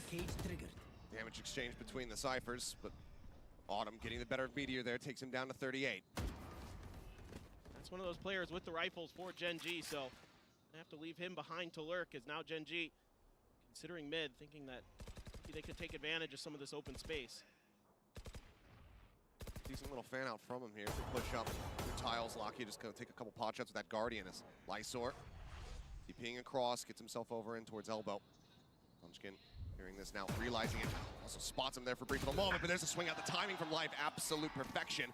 Gets the punish, and that's Munchkin now dead. Great bait and switch there between those two players. Now Gen.G's gonna make a go over towards this A site. Pings come out to worry about the player over towards the left-hand side. Smoke comes down. One-way set up. 30 Gen.G seconds has left. in response. Don't have those flashes anymore from Munchkin to try to open up this angle, so they just have to try to wait it out a little bit more, but no, it's gonna be the Cloudburst. They start rushing their way forward. Careful. Life is well in a position to try to go for this pinch. The drone moving forward, able to get the ping. Lysor jiggling out, comes back through, finds himself 2 quick kills, now a third, and there's the shutdown. One player lost, just Ion dead. Otherwise, clean shots here from FPX as they get themselves on the board. Yeah, holding a pretty similar angle to the eco round. And able to just shut Gen.G out of this one. Lysor, when FPX has needed him, he's come up huge so many times. He did it on Lotus previously. Finds a 3K for himself. He may not be lighting up the scoreboard, but he is clutch as heck for this squad. Oh yeah, I mean, show up, get a 3K clutch. Hang back for a little bit, chill out, put up some good util, yeah. Let the rest of the team thrive, show up again, another 3K. So now 0 point, just gonna be noting 1. You can see this high tide just causes so much hesitation in Gen.G. They're not really wanting to do much, you know, worried about a potential push out, maybe a tiles crunch, things like that. Live. Right here. Peeks out wide enough, but doesn't get punished for it. Spike drop. They note the Yoru, but that doesn't even mean too much, given that he could just end up anywhere else on the map. They're just gonna then stagger into the one-way over at A. Deploying. Keep the information out of Gen.G's hands. All they know about really was where Life was, but that was a while ago. Drone maybe spotted out Lysor on the other side, but 4-player stack. And cleared out, entry coming through, trap wire right here at Texture's feet, clears that out, doesn't want to get revealed, goes up into the cyber cage. Autumn just on the opposite side here. Cloudburst going to be coming through, Flash is going to be good, Life can't drag that across though, managed to find one, but Ion and Autumn getting kills as well. 2 players now left here from Gen.G. Karen able to find the headshot, Autumn going to be taken down. Still the man advantage very much here for the side of FPX. Sees no connection, just a fragment here for the post-plant util. Karen, a couple TPs to try to get himself out of a bad spot, but he doesn't do it. Munchkin's gonna be taken down, so now that fragment does not matter. Karen holding here at main. Wall comes up. Seen incredible scenes from the likes of Mind Freak in this very position, but he doesn't have the angle at the moment to try to spray him off of this defuse. The push-up, he gets 2, but the defuse is gonna be held.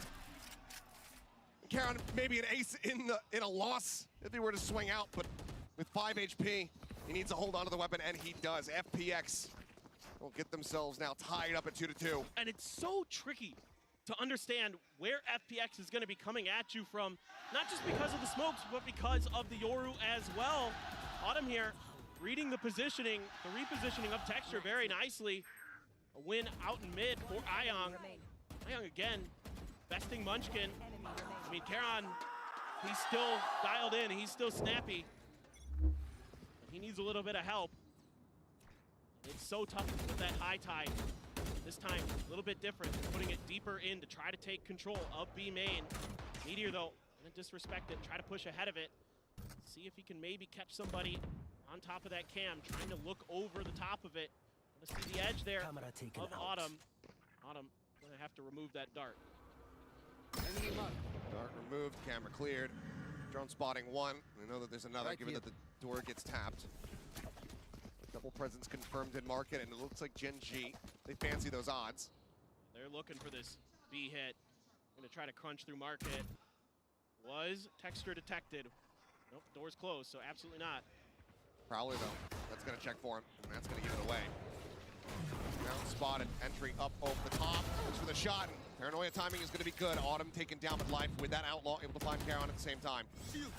Hope here from Berlin, swinging around, left-hand side here, of the side pillar. As looks for the shot, Texture gonna be taken down to 45, but the kill is gonna be found out. Neural Theft invested from Meteor. It's the ping reveal. Left. Spotting them all out. Life Spike planted. nearly taken down. Cutting through. 13 health remaining. Sets up for that gate crash. Munchkin wanting to push. Nearly gets the catch timings. Lysor sends out the Paranoia. Crashes across multiple. There's no one there to really capitalize on that. Blinds come through. Meteor holding a wide angle. Lysor looks for it. Can't quite find it. Meteor able to find it. Texture gets himself a third. There's nothing more that Life can realistically do here. Just looks for any kind of exit frags that he can potentially get. Now the double shot sent. Has to go over to the Classic. Looks for the right click, but it's going to be Texture who takes him down. 4K here from Gen.G's Jet as they will retake the lead.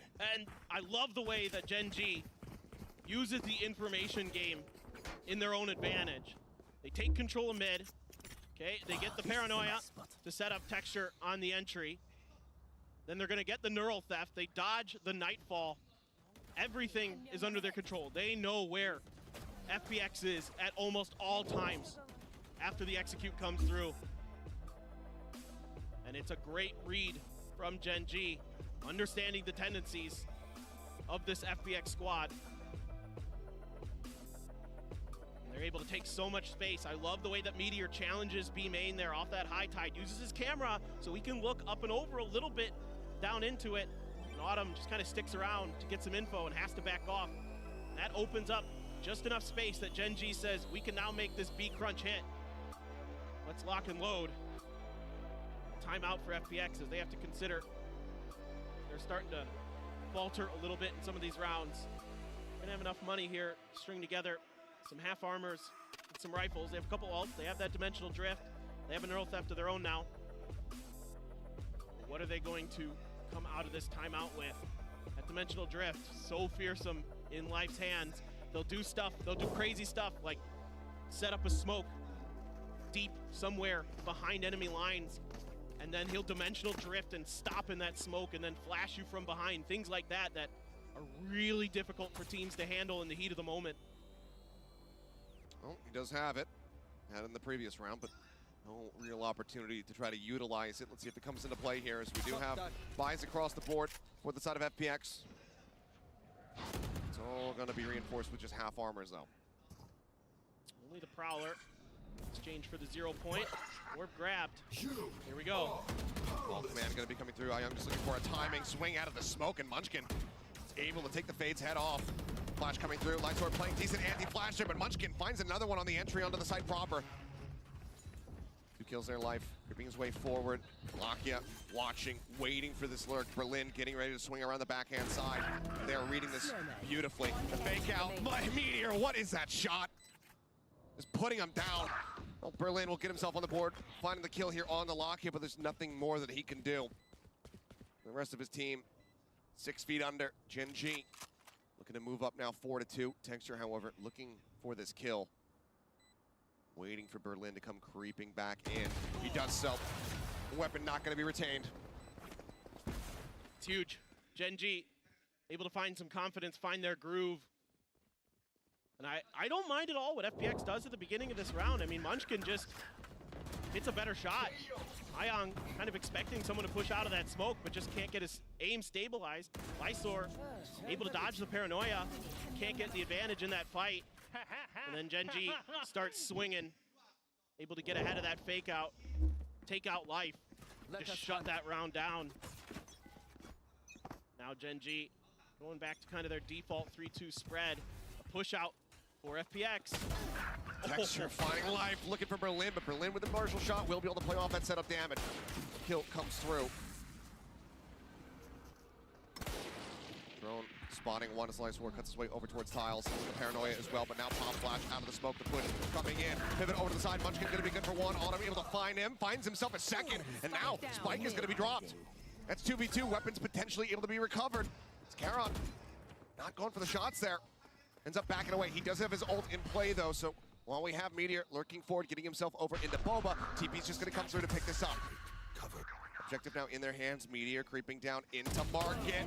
Finds the first, suspects the second. Sets up the cyber cages on either side, but Ayang continues to push forward. Trapwire, however, finds him.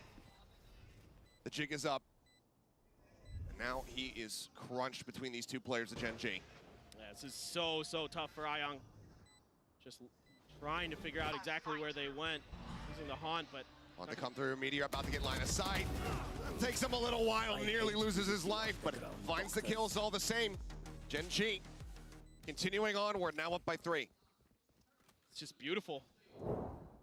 I mean, I like the attempt here from the side of FPX, but Gen.G just has the weaponry advantage, frankly. I mean, FPX plays this nicely. They're expecting that flash from Munchkin. He steps out, and there's 3 players watching him with those classics. And the Marshal able to shut them down. Texture. The thing is, I have no point of reference. No, I don't know what he's talking about. No idea what that was. That was just but that's Texture. Calm down, maybe, I don't know. Lysor, aggressive TP forward. Does manage to find one before getting traded out there by Meteor. Looking for the shots. Hunter's Fury, second one, not able to get that connection. Life survives, 45 HP. After a bit of a pacey start, it looks like we will just slow things down a bit more here. Going for that Neural Theft Hunter's Fury combo. Still though, not a bad start for FPX. Keep the numbers even. Shallow shock dart, not gonna be finding much there as Meteor. Catching Berlin over by Tiles. Lakia revealed, and Autumn just creeps forward, finds the kill for free. Lakia just very much caught off guard by that. Because of that pick that sends him rotating all the way back across.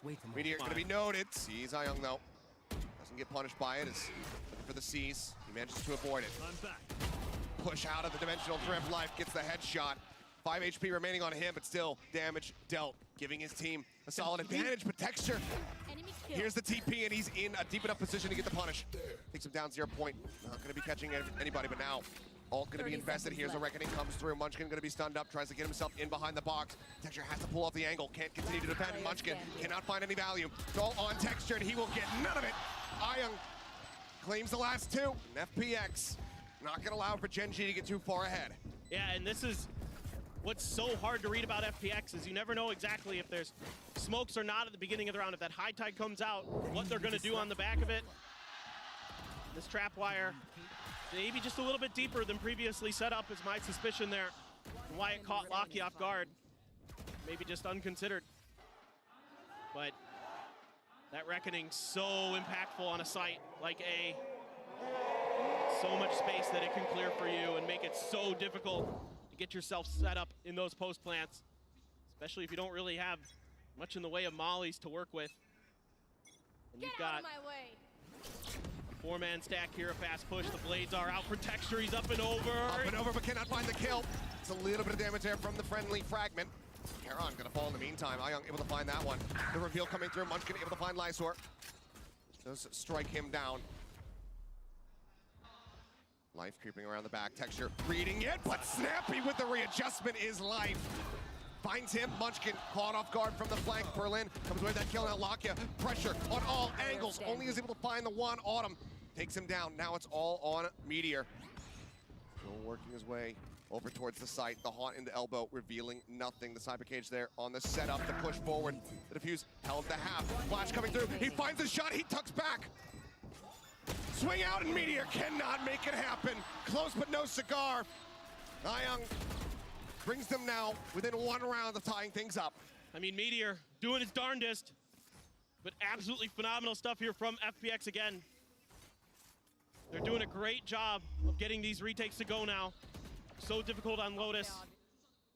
A lot easier for them this time around, and it helps when Life's hitting shots like that. Absolutely ridiculous. Berlin finds a great time to swing. Take out Munchkin behind Gen. Able to isolate some of these fights are FPX. able to keep Gen.G guessing where they're going to be coming from. Now you've got the op for Life towards mid, pinged out by Gen.G. The smoke to try to cover it, but Life just steps ahead of it. Oh, a rare miss. Life unable to find the shot, but does get himself out to safety with the gate crash. Now looks a re-peek over by Market, and he will be able to get his target this time around, but not before Berlin does fall. 1 for 1 thus far. Meteor waiting to see if anyone comes creeping forward, sends out the cage, and oh, the spray across Autumn just catches him. How does he keep doing it?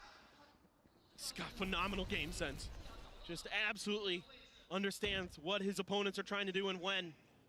So beautifully. Munchkin. Wow. Oh, Lysor pulls off that angle for just a brief moment, gives Munchkin time to try to line things up, and now Ion here finds one. Nightfall at the ready, sends it. Will get the catch, I do believe, at least onto one, but now he's going to be taking down the Haunt, going to be cleared out. Life arrives on the side, headshot found, Munchkin dead. It's all on Karen in the 1v2. Can't hear a damn thing. He's got his TPs at the ready. Where they're at. Sound now back for him, but how do you try to isolate? Angle just being watched as Life creeps forward, leading the charge. Smoke now going to be coming through. Life swinging around the back, the op shot not connecting. Karen finds the headshot. Pivots back over. The cyber cage in play, and Autumn good to close it out. The fuse will come in. We're tied at 5-5. Unbelievable game sense from Autumn. Just using that cyber cage to perfection. A little bit of an interesting change up here where you would expect that you leave the op towards Link, and then the Cypher is going to be the one that pushes in towards Gen. Life tries to fool Karon a little bit by being the one to push up, letting Autumn hold the other side. Karon's able to get the better of him. Just a few missed shots for Life. Otherwise, this would have been a lot easier for FPX, to be honest. And that's going to bring out a timeout for Gen.G. Life still maybe a little frustrated at the opening shot whiff. But yes, timeout called here from Gen.G. As both teams collect 5-round wins for themselves. Alt advantage very much here for the side of FPX. At Dimensional Drift back online. The Neural Theft in play. Lysor as well. And that from the shadows. That gives you so much ability to control the information game, Achilleos. I mean, we've seen that they've been disciplined with that Dimensional Drift. They haven't done any, fast trickery with it, tried to use it off the rip, try to create some disruption. Maybe that's what they're going to go for here. You can use that first, wait that out, try to get as much value out of it as you can, and then go for the Neural Theft after. Munchkin does have his ult, though. Does have the null command. So there's maybe a world where he can sort of outguess FPX and kind of take those ults away from them long enough to get a plant down, get into those post-plant setups. Maybe finally come through, but FPX doing such a good job with these timings, keeping it so uncomfortable for Gen.G, not allowing them any breathing room once they get to a site.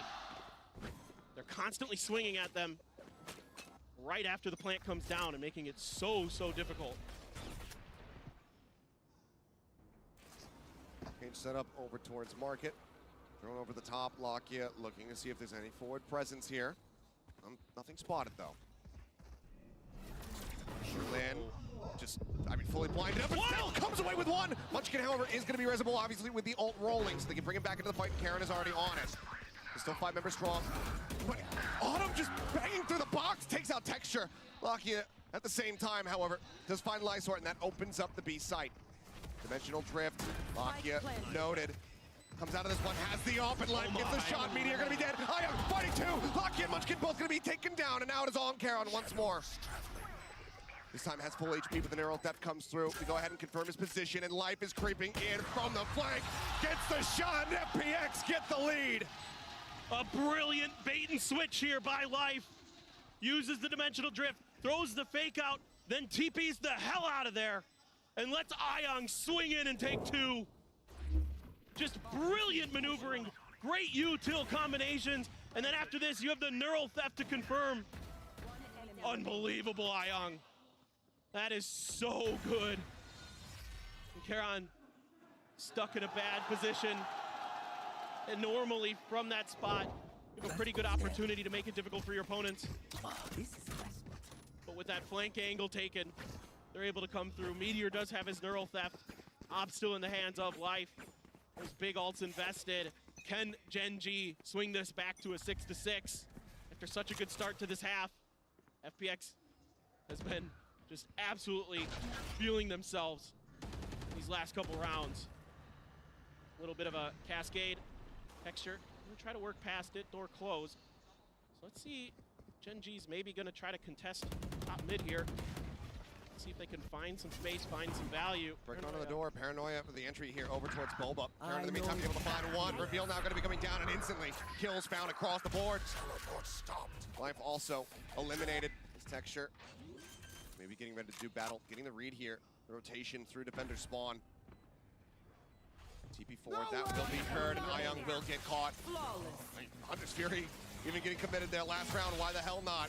6-6, we are tied up at the half. Switching sides. Been the match that keeps on giving. Gen.G finding the open space in mid and able to punish it. Just catching Autumn in his cam. Not expecting that push through there that quickly.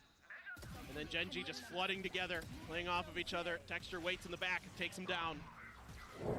All right. Very solid round to go ahead and close things out. Tied up at 6-6, but let's go ahead and take a look at Life in our Omen player moment. Hello， 大家好，我是方巴斯 Life， 感受非常开心，能够在家乡门口赢下世界赛首胜。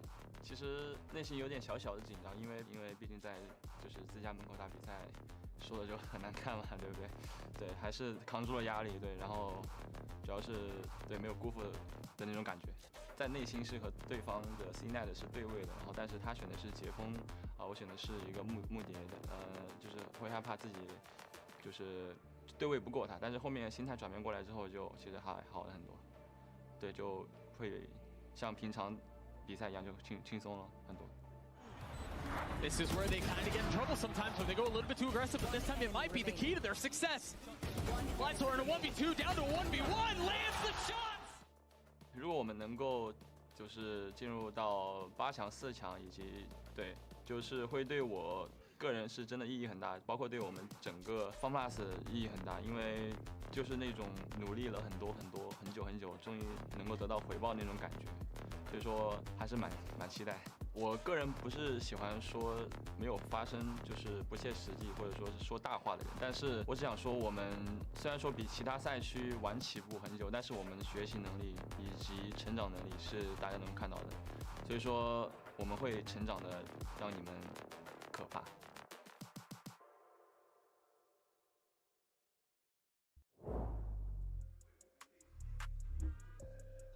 Not wanting to lose here on home soil.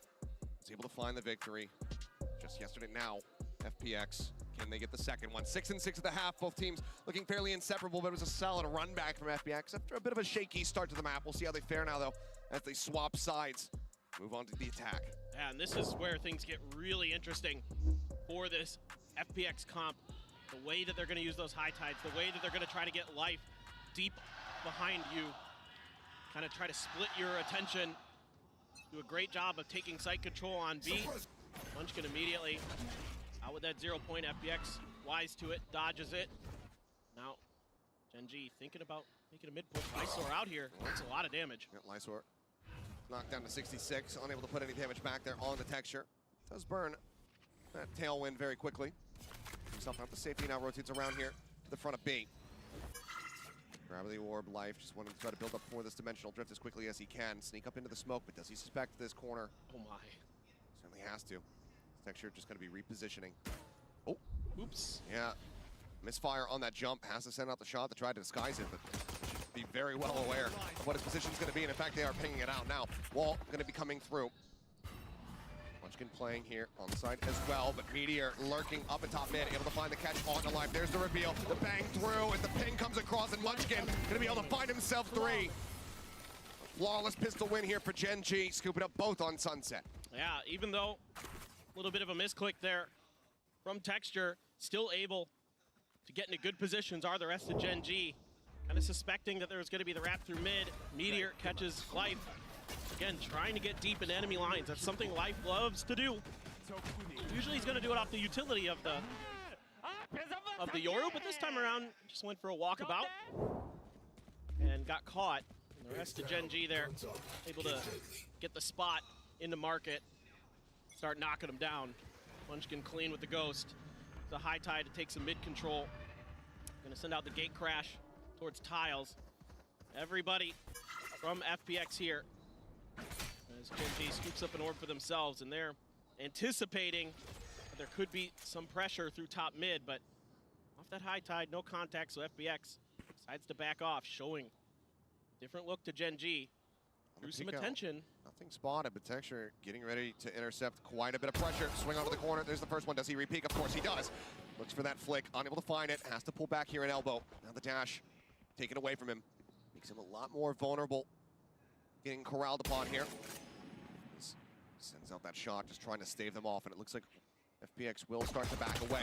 Dink through here from Berlin on a Munchkin, takes him low, but he himself now eating quite a bit of damage. Meteor spams across into the high tide, managing to find that second kill. Down mid. And now it is all on live. Texture here on the hunt. Spots him, no scopes him.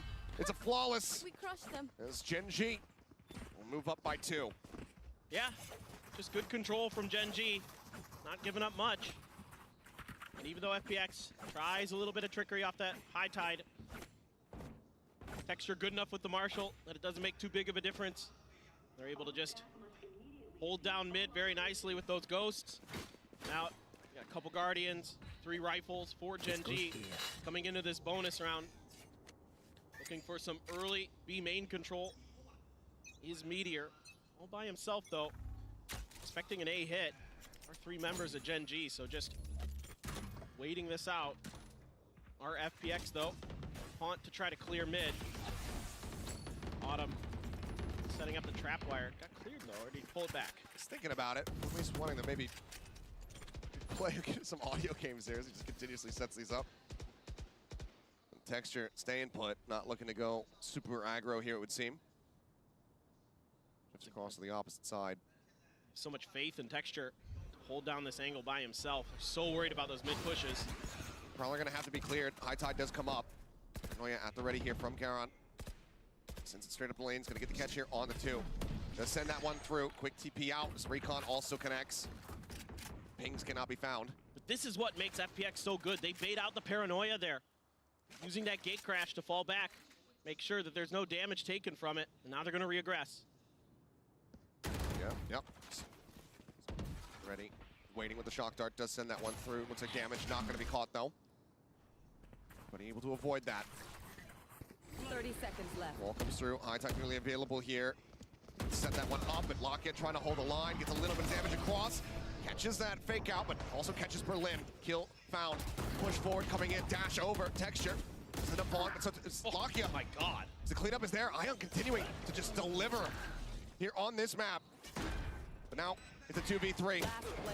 Life gonna be taken down. Meteor able to just go ahead and finish it off. They can't get to the spike quite just yet. The Seas locks them in place. But ultimately, they can go ahead, upgrade some of these Guardians. The defuse will come through, and that's gonna be Gen.G converting a bonus. That's huge for Gen.G.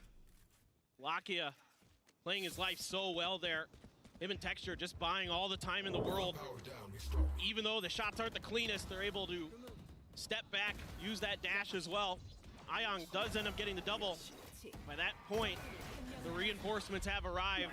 And Meteor, phenomenal with the Guardian. Gen.G just in general, phenomenal with Guardians. We do have another timeout here from FPX, wanting to readdress how they're going to attack this map, but from what I'm seeing, Gen.G has a pretty decent idea on how they want to approach this. Yes, they do give a little bit of utility over to some of that trickery with the harbor smokes, but they're patient with the rest of it. They're just kind of playing fallback, not trying to get caught by any of the FPX utility, making sure that they're buying time for those rotations to come through so far. Pressure mounting. Seems like maybe a bit of that wind taken out of FPX's sails. One of the things that you do have to consider when you come into these series, FPX, yes, been playing a lot in the regular season, been playing some extensive sets here in China. The international stage, completely different ball game. They finally got over the hurdle of that first match victory, but do they have the stamina to be able to make it through this best of 3 here versus Gen.G? They have plenty of experience in their own right after Madrid. FPX now needing to prove that they can also punch back when they're down.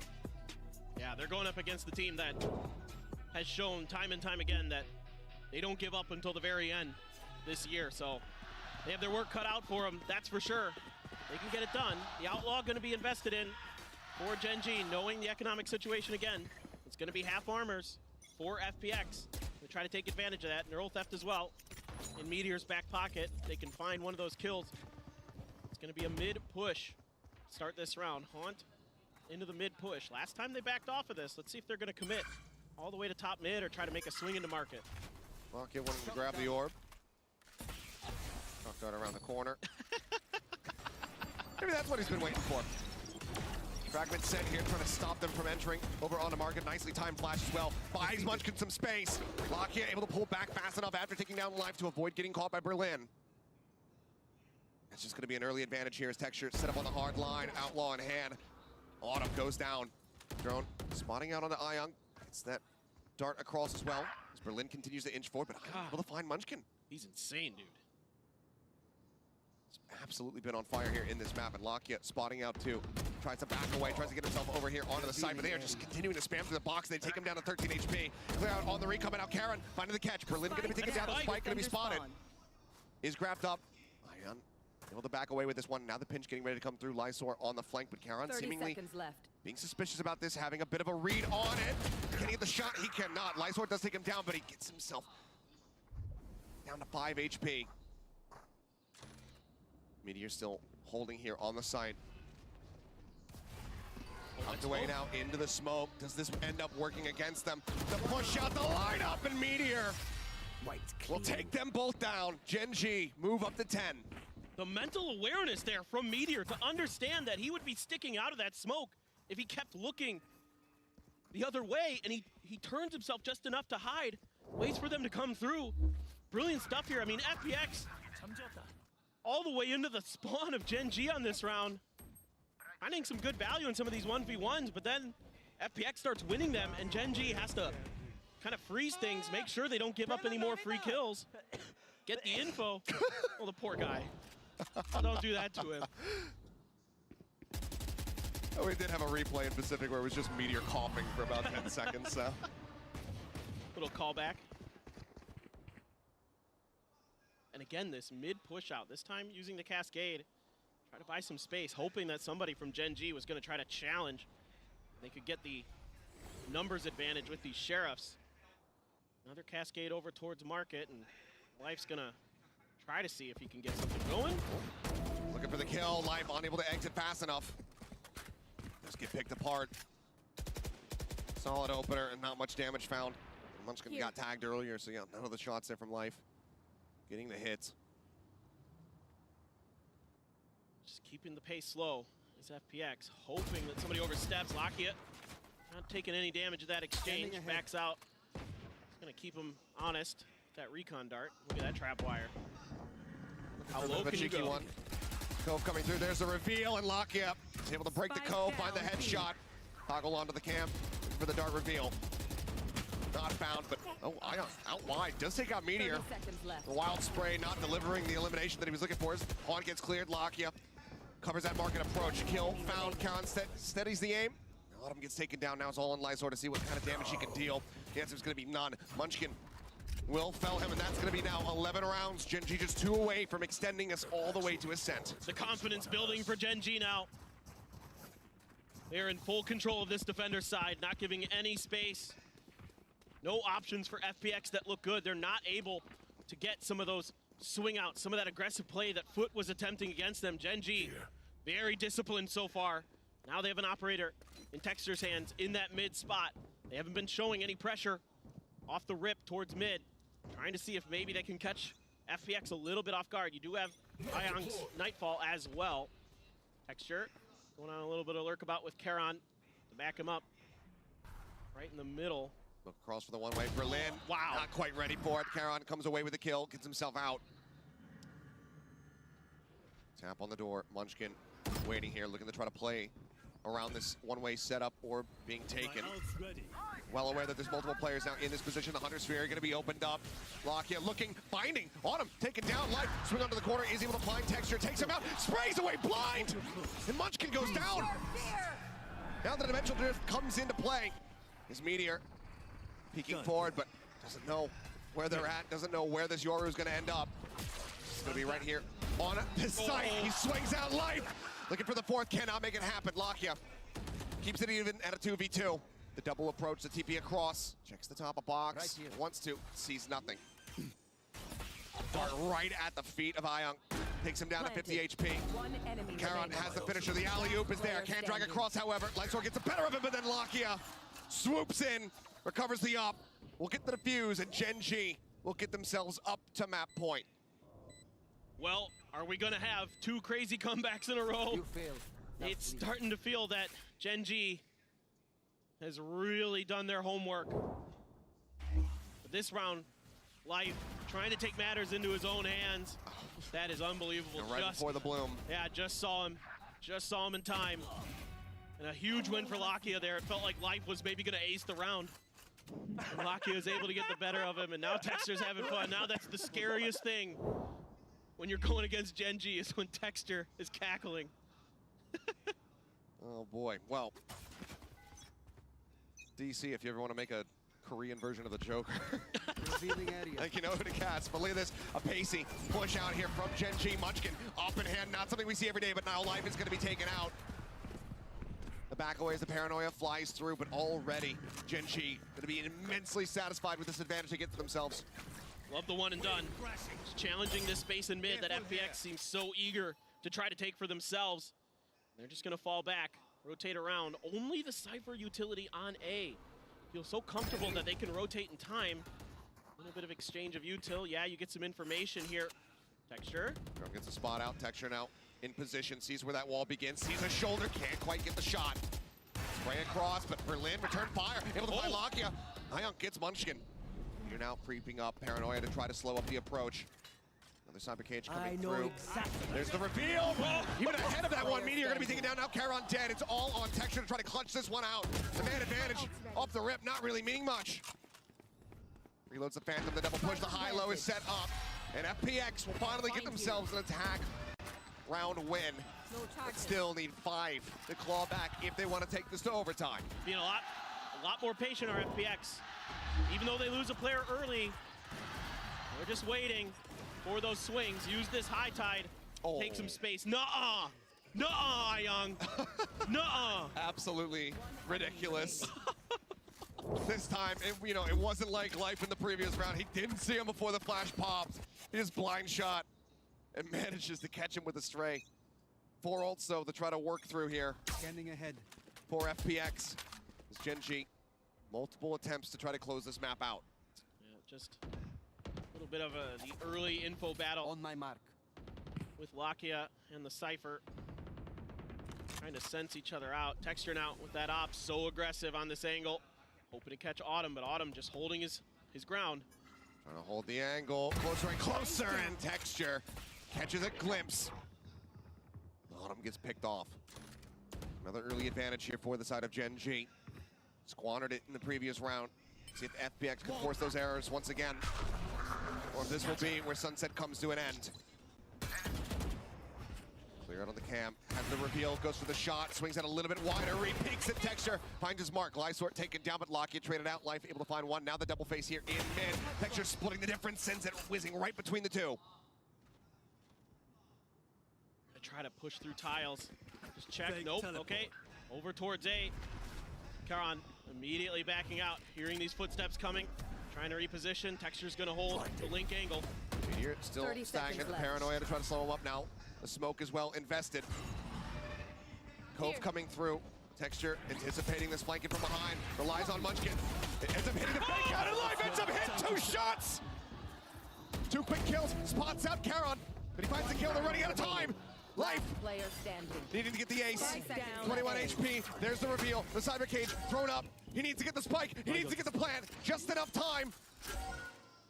The reveal. He's playing for the ace. He's playing for the win, but he cannot find it. Meteor just slows it down. And that will bring the map to the conclusion. Sunset out of the way. Ascent on the horizon. 13-7. Continue. Don't go anywhere. A competitive first half, and then Gen.G just like stormed the second one. Whoa, Whoa, whoa, whoa, whoa.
Welcome back, everyone, as FPX and Gen.G take us to a map 3, and it's Gen.G who finds the win on Sunset. Golden Boy here, you got Mimi as well as Kakuka to break it all down. But guys, I mean, overall, this series has been delivering. I've loved every minute of it, and it's been great to see really Gen.G, after that hard-fought OT loss, like really bounce back the way that they did and take the task to FPX on Sunset. Yeah, they started super strong on this map. I think in particular, the amount of map control they were getting on their attacking side was honestly ridiculous. Meteor as an individual on that Cypher, every round seemingly, he was getting value on these lurks, constantly pushing up and causing trouble for the side of FPX. But if you look at this head-to-head, it felt in a lot of ways that this match, at least initially, was defined by these two guys. Yeah, exactly. And not even initially. I also think that on that second half, knowing how FPX plays, how they want to take that mid control, Meteor was key in keeping market secure. Time after time, we saw that those trapwires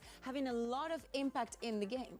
But FPX did find the adaptation to kind of get things closer to that 6-6 half after initially failing on their defense side. I think towards the end, we saw a lot better stuff from them, going more proactive into mid, doing a much better job of taking map control. But once we got to that second half, it kind of fell apart. Yeah, exactly. And in some rounds, we just saw a bit of this coordination, right? And especially when we move on to that second half, after Gen.G get that pistol round, they do a very beautiful second round buy. But when we get into the bonus, we see an FPX that is back to not really having an idea, or maybe expecting Gen.G to do the same thing that they were doing in Lotus, being extra proactive and giving them something. But no, they just sit and wait for something that doesn't happen. And if you look at their default, all of these players are postured towards A. You have the trip on B, and they briefly pressured mid. But other than that, they don't have a lot of map control. So just that one Cypher cam over towards B is providing all the info Gen.G need to lean really heavy onto this A side and invest a ton of util to stall FPX, which means by the time they're actually hitting into this side, they have very little time left, they're running out of options, and they're gonna end up losing the rounds. And this is something we saw the last time they played on Sunset too. I think it's kind of a running problem for FPX on playing these defaults where if their opponent doesn't get proactive,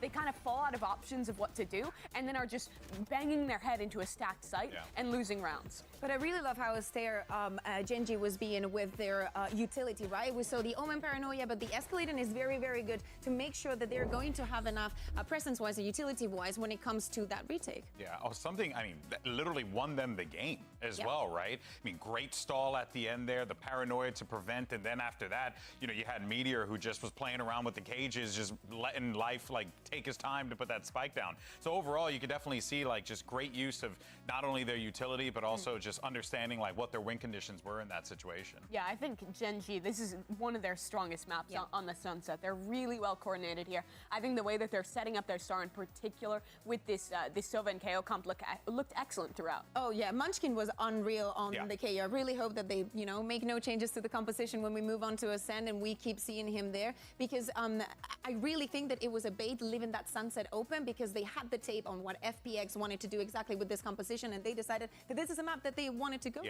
Yeah, I think the way they were playing the attack, like we were talking about with that like heavy mid-control ideas, taking a lot of space without investing a lot of that utility, was definitely a read into that very passive FPX style. So credit to the coaching staff and to Munchkin. Yeah, I'm also surprised because I really think that Gen.G threw them off. There was, I can't remember the exact round, but in the first half, there was a retake where FPX, Lysor uses the Paranoia and there's no follow-up. Like there is some kind of these key moments that you're like, yeah, but what if you invest in all of this, what's the second thought after that? And it's the FPX duality of man. I feel like when you watch them have a lights out half, like how they started last map, and then making some of the mistakes here, we need to see that strong FPX if they want to close this out. Yeah, well, you know what, though? One of the players that was certainly, you know, surprising us all, though, as we take a look at our Verizon high-speed moment of the match, or of the map, excuse me, was Ion with really just some smart plays, but also was really great throughout the map. And then, of course, you know, you had Life doing Life things, but it sets up Ion for some great plays like that. Yeah, that bait play was sick with the Euro. That was unreal. I think that everybody was losing their minds because there is no way that Karen expects Life to come where he's coming from. This is one of the things that you can do with the Euro, and if you're Life, you can do it with the operator out of all weapons. So it's very sick to see, and I cannot wait to see what happens on Ascent. And I just want to take this moment too to say I think there's been kind of this like tendency of especially Western audiences to kind of discredit FPX sometimes, like, oh, they play this goofy stuff, oh, they do that, especially at past events, but they play a unique style, but they implement on it really well, honestly. Like, this is not a bad team. They make mistakes, we saw it in that map, but they are a solid squad, and it is really pushing Gen.G to the limit, which is, that's tough to do. Yeah, the bones of the team, right? Solid. Like, it's pretty much exactly what you want to see as you're midway through the season, and you want to start to see, of course, you know, the China region start to build up a little bit more. It's not just EDG now. FPX also showing that they can compete at this level as well. But they have to show they can get wins at this level, and that's the thing. And right now, this is a big, big test for this FPX lineup, because for Gen.G, they've been here before. They know what it's like to play in these high pressure map 3 situations when when a lot is on the line to move on in this competition. Granted, FPX, they'll still very much be in it, but for Gen.G, you have to be feeling a little good about, you know, the squad going into map 3, right? Because that was 13-7, not the most comfortable, but if you were looking at the matchup, Gen.G is definitely vibing a little bit here. Oh, yeah, exactly. And I think that the momentum was not there after that first map we're going to see the composition with the Yoru, the Omen, and I think that it's going to be very interesting to see from the attack side. Yeah, I think that the kind of biggest trade-offs with this composition is running that solo initiator. Means if you're combining utility on your XX, it has to be that Yoru flash in with that fade utility. But it does set you up for some really cool stuff, like comboing the sound deafening with those Yoru TPs. FPX have a lot of cool set plays with this comp. Yeah, exactly. And this map is one of the even though FPX has picked a lot of map throughout the season, this is one that they've always left for the decider. It's always the last choice, and same for Gen.G. So I really think that we're in even ground. Well, this is it, folks. Winner moves on in the competition to the playoff stage. Let's go ahead and send it back over to Achilleos and Paper Thin for the call. Thank you very much. Yes, here we go. Map 3 to determine which one of these teams is moving forward into the playoffs. FPX, is it them here in front of the home crowd, or is it going to be Gen.G? Much to the chagrin of these fans. We will find out as we get ready to go forward here onto Ascent, but this is the map, a classic one for Gen.G. You know exactly what to expect if you're FPX. You know how this composition often pilots itself. For Gen.G, though, this is going to be a first exposure to something that's a lot more wild. Yeah, this comp is pretty tricky to deal with. EDG struggled with it. That was the last time Fun Plus Phoenix brought it out, and they destroyed them. It was 13-4, 13-5, something like that. And oh my god! 2 quick kills found Lakia. 2 in response. Karen will just go ahead and find Berlin out in mid. And that is a blink and you miss it round as Gen.G will win another pistol. All right. Okay, yeah, sure. Hell of a way to start. Yeah. I mean, jeez. I mean, Texture's just... Now he's really feeling it. I mean, this is so scary for FPX because any of the hiccups, any of the lack of confidence that Gen.G had on that Lotus are gone. They're gone, they're gone. It's done and dusted. They are back to normal. Yeah, he's just saying, okay, we hit him, we hit him. It's like the noise they make when gunshots land. And he's got a Marshall now, Guardian, and they're saving. They got a couple pistols and another Guardian, so looking to really carry over some extra cash into that bonus, or some extra guns into that bonus as well. And it's all classics. Full push down, but see that paranoia at the ready. There it goes, crashes the cross, finds everybody. Karen able to find the first shot as Autumn going to be taken down. Spam through. They have to back away, and it's going to be Meteor falling, but Texture just spamming into the smoke. Comes up with 1. Munchkin now overwhelmed, taken down by the HP bars here on the side of FPX. Absolutely in tatters. Gone. Lakia finding the first. Just 45 HP between Berlin and Life. There's a lot of util here at the front of the site. KJ util, which is going to be useful right now. Oh my god, Berlin! The jump up over the top, and Karen just going to be taken down. Yeah, all of this being able to be ignored, and FPX doing the unthinkable. Looking to try to close this out. Life. Flash at the ready, in hand, quick turn. Lakia able to find it. Lakia, he's been in this position before. We need to clutch things out. Jump down off the top of heaven, but the flank coming through. Berlin, though, making presence known. Lakia now racing down over towards the spike. Gets a tap on it. Thinks that he's going to have him pushing forward here through tree, but it's actually the approach onto heaven. Quick shot, the swing out. And Lakia says, that's my maneuver. The foot shot. You don't get to do that to me.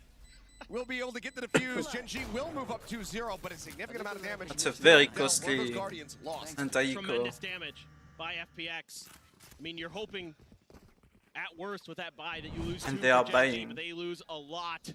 Berlin just jumping up and through. The Red Bull clutch for Lakia. Absolutely insane stuff.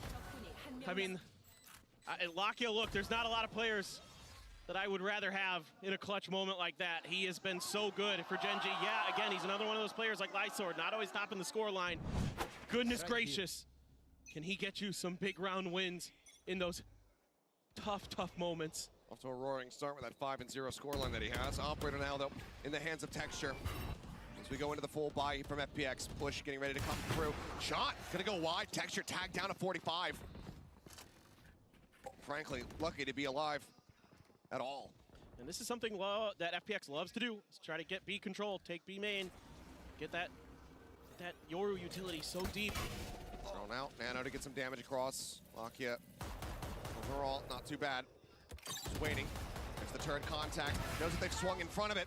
He just continues to peek out, and Lysor's going to be taken down. Watch now, flowing there. It's Life able to find the headshot. 1H1, shock dart. It's going to be the fake out. It's Lakia. Does back away. Munchkin as well, going to be kept at bay. Down to 70 HP, sends out that flash as he just backpedals over towards that A door. Good discipline here from Gen.G though. Even though often Autumn is left on his own in this composition, it's usually a 1-4 split for FPX on their attacker side on this map.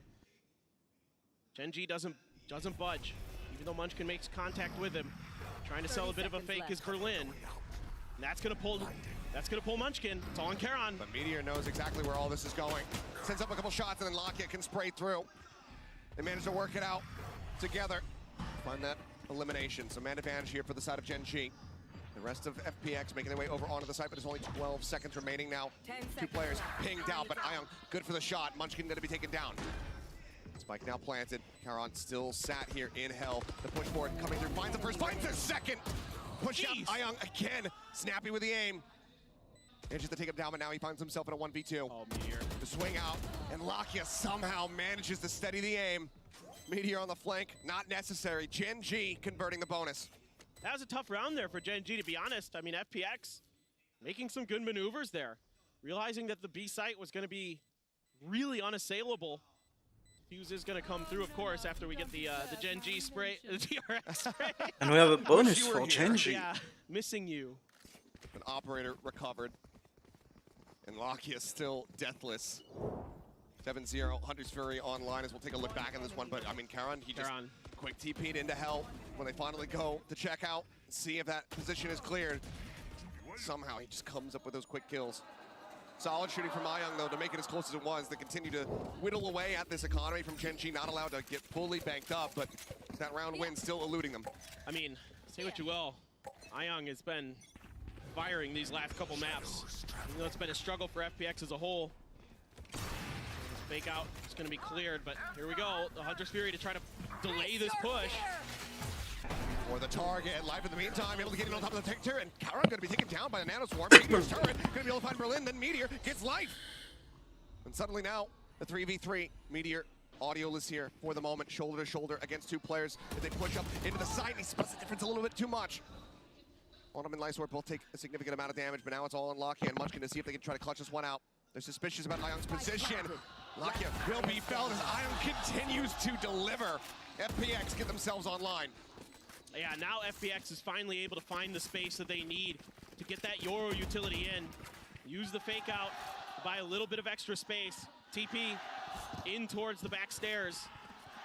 And then they could start ripping apart Gen.G. I mean, Meteor doing what he can on the back, but it's tough, man. When they start coordinating well, this FPX comp, so fearsome. Now you have the Dimensional Drift as well. Ooh, and that's a timeout call. Wow, that's a fast one. Yeah, down to the wire here for Gen.G. Go ahead and pump the brakes, but yeah, Solo not liking what he was seeing here, especially as they get ready to go into this next round because the cash, because of how just scrappy the last ones have been, the op, it's lost, can't replace that. And overall, the Gen.G players don't have too much money to work with. They do have blades available to Texture to try to make up for it. But that's still just one tiny advantage for them. Yeah, I'm really curious what Solo didn't like so far. I mean, I think FPX has been doing a decent job of working the map, giving themselves opportunities. And that round, you know, just a kind of a util combination caught Gen.G enough off guard. They lost a couple players very, very quickly on that execute. Trying to probably figure out how they should be positioning themselves to avoid some of those util dumps. Are they gonna sit further back in alley, maybe try to make sure they maintain market control a little bit better, a little bit sooner, so they can cut off those advances, set up some crossfires from the alleyway. See exactly how Gen.G is gonna change things up. In fact, it's gonna be a shift of Meteor over towards A. He's gonna be using his util to lock down the front of that A site again. Toxic screen cutting across the A site, but that's pretty much standard here for FPX. That's their default toxic screen on this map on their attacker side. So nothing out of the ordinary shown just yet, but making a lot of pressure towards the A orb. Going to be able to snatch it up. I don't think there's much that Gen.G really is going to be able to do about that. A little util brings out a smoke from Charon, and now change of direction here for the rest of FPX, trying to spread the map a little bit, looking for aggressive plays. from Gen.G just in case, but being really, really methodical how they're maneuvering around the map. Didn't like when that smoke came out. Right here. Thought that Right maybe here. they're a little too ready for us on A. Let's go back to our home territory of B. Flash in. 0 point. Able to get the suppress here. Tap onto the orb. Just trying to bait out some shots. Or not much 30 seconds found here. This is a pickup. Just trying to get Lysor over towards that lockdown when possible. Reveal able to find one. Look how deep that smoke is. Makes it so hard for them to set up their util combos like they want to, and they're going to try to get through over onto the A site, and only Meteor left. Oh my God. Oh, Berlin eventually able to find the shot, drags it across, and Texture's going to be taken down, but Meteor still here on the site. Gets the headshot, Autumn taken down. Karen finding life, and the spike just can't be planted. They've squandered their time, and Meteor's held the line! A MasterCard Thrifty and a 4K from Meteor with some of the most gorgeous shots that I have seen. I mean, FPX just couldn't find any comfort. They couldn't find the space that they wanted. 50 after 50. And when they finally tried, Meteor said, absolutely not. We're not having any of that. This is my site this time. Usually I'm over on B, but I'm going to be shifted over, and those are ridiculous. So clean. Yeah, that's a few woes out of him. I agree. How could you not? Operator now back into the hands of Texture. An Odin in play for Lakia. Here. Munchkin sticking with that staple Guardian. Dimensional Drift for FPX. Are they going to invest it in this round? There is the lockdown as well for Meteor. Something to be considered here for both squads in terms of ults. Push up towards mid. Otherwise, looking for that pick, can't find it. That back away, seeing Ayung as well. Playing Man, anti-flash. it's been so incredibly clean. Meteor tucked away here, wants to still play forward, finds the first, spots the second, continues to hold his ground, but Autumn takes advantage. Using the high penetration there on that Guardian, finds the headshot. Berlin considering a TP play here. 0 point checking out over towards Market, making sure that Texture's backside is going to be protected, and Karen peeking in, able to find Lysor. Takes him down. Man advantage once again here for the side of Gen.G. The Haunt not going to be revealing much as Munchkin takes a very forward position, swooping through, but he's not ready for Berlin to be at back Gen. Still found, but Berlin's still here. Lakia now reinforcing the position. But Autumn again, just paying through, finds the shot. Pit now going to be invested. Dart sent out. Oh, he found him instantly. Autumn dead now, it's all on Berlin, and he's been revealed. Not fast enough on the clear, gets the spot there on the Lakia, but he doesn't have the shots. Lakia's just got too many bullets. Takes him down, and Gen.G continuing upward, now 5-1. I mean, Autumn hitting some incredible shots along the way, but Gen.G, this staggered defense, as FPX tries to make their way through short. I mean, Meteor with a nice initial shot, tries to challenge. That Guardian high pen, so valuable for Autumn in this round. Right through the box gets Karon. What an angle. And it's just insane stuff. The fact that Lakia just picks Autumn out of that Viper's pit instantly is absurd, absurd. Well, FPX now calling a timeout, trying to get this map, get their feet back beneath them. It seems like every time they're trying to get back up, Gen.G just continue to swoop their feet out from underneath them, put them right back down to the ground. And this comp is built to be pretty successful on the attacker side. It's worked a treat for them, typically in the past. It's very good on the defender side too. But right now, Gen.G is just stalwart, hitting good shots, making good adjustments, making good enough reads, even though FPX is throwing a lot at them and it's a lot to handle. Right now, Gen.G is able to carry that weight. See if they can continue to keep their stamina, keep their strength up. Something that Gen.G has talked about after Madrid they've been focusing on is building their endurance, building their physical endurance, building up their exercise regime, their regimen, becoming more resilient to these long games that they seem destined to play. Well, even if the maps themselves aren't long, they always have to play the maximum number of them, it would seem. And one away from this lockdown here is Lysor. Meteor still holding onto his own as Texture taking a very aggressive position forward here. Lysor on the peak, getting the punish, but it comes through! Texture, how do you hit that? Please explain. He wasn't even looking there. We're gonna have to see that one back, but that was absolutely disgusting no matter which way you slice it. Drone out into mid, nothing gonna be spotted. Berlin just up on top of the box here on Cat. I mean, for sure from FPX's perspective, you know, they have no idea that he did what he just did. They probably just thought, well, he guessed it out. You know, sometimes Killjoys do like to hide behind that corner. And now Munchkin tucked into the cubby, setting up with Lakia. Lakia making some noise, checking with Util. It's well placed. Here's a couple gunshots. Lets loose with the Odin, but nobody to be found just yet. This is all just to make it as confusing, as difficult as possible for FPX to read the position of Munchkin. I mean, they're just being held at bay. The Odin, the shock darts, everything, just stopping them from advancing forward, and Munchkin tucked away right inside of B main. Gonna be coming down, smoke gonna be coming through. That market is open. Munchkin backpedaling, trying to get himself out. Dimensional drift comes through. Texture not believing in the first one, but still can't find the shot onto the second. Berlin in the meantime take down Meteor. Multiple players now sat back here at boats. Probably try to check forward, but again, time dwindling. Berlin able to find another. Texture all on his lonesome, the real. It pops onto everyone, peeks out, finds one, but Autumn swings the corner, and he's able to gun them down as Karen arrives. FPX will find themselves a second round win. And it's great patience here from FPX to pop that dimensional drift, to get that crucial information. Munchkin's hiding in the corner. Just watch this. Oh my. Nuh-uh. You're kidding me. Nuh-uh. Holy shit. That is one of the most disgusting flicks. Yeah, we gotta watch it again. That's an elbow. And he reacts within milliseconds. My God. I mean, and yet the round still goes the way of FPX. Yes, and it's brilliant use of the dimensional drift. It gets so much info, keeps Texture off balance, gets them that sight hit they need, and a crucial round win. And okay, sure, why not? Why not, Munchkin? Yep, spam through the wall. Gets the elimination.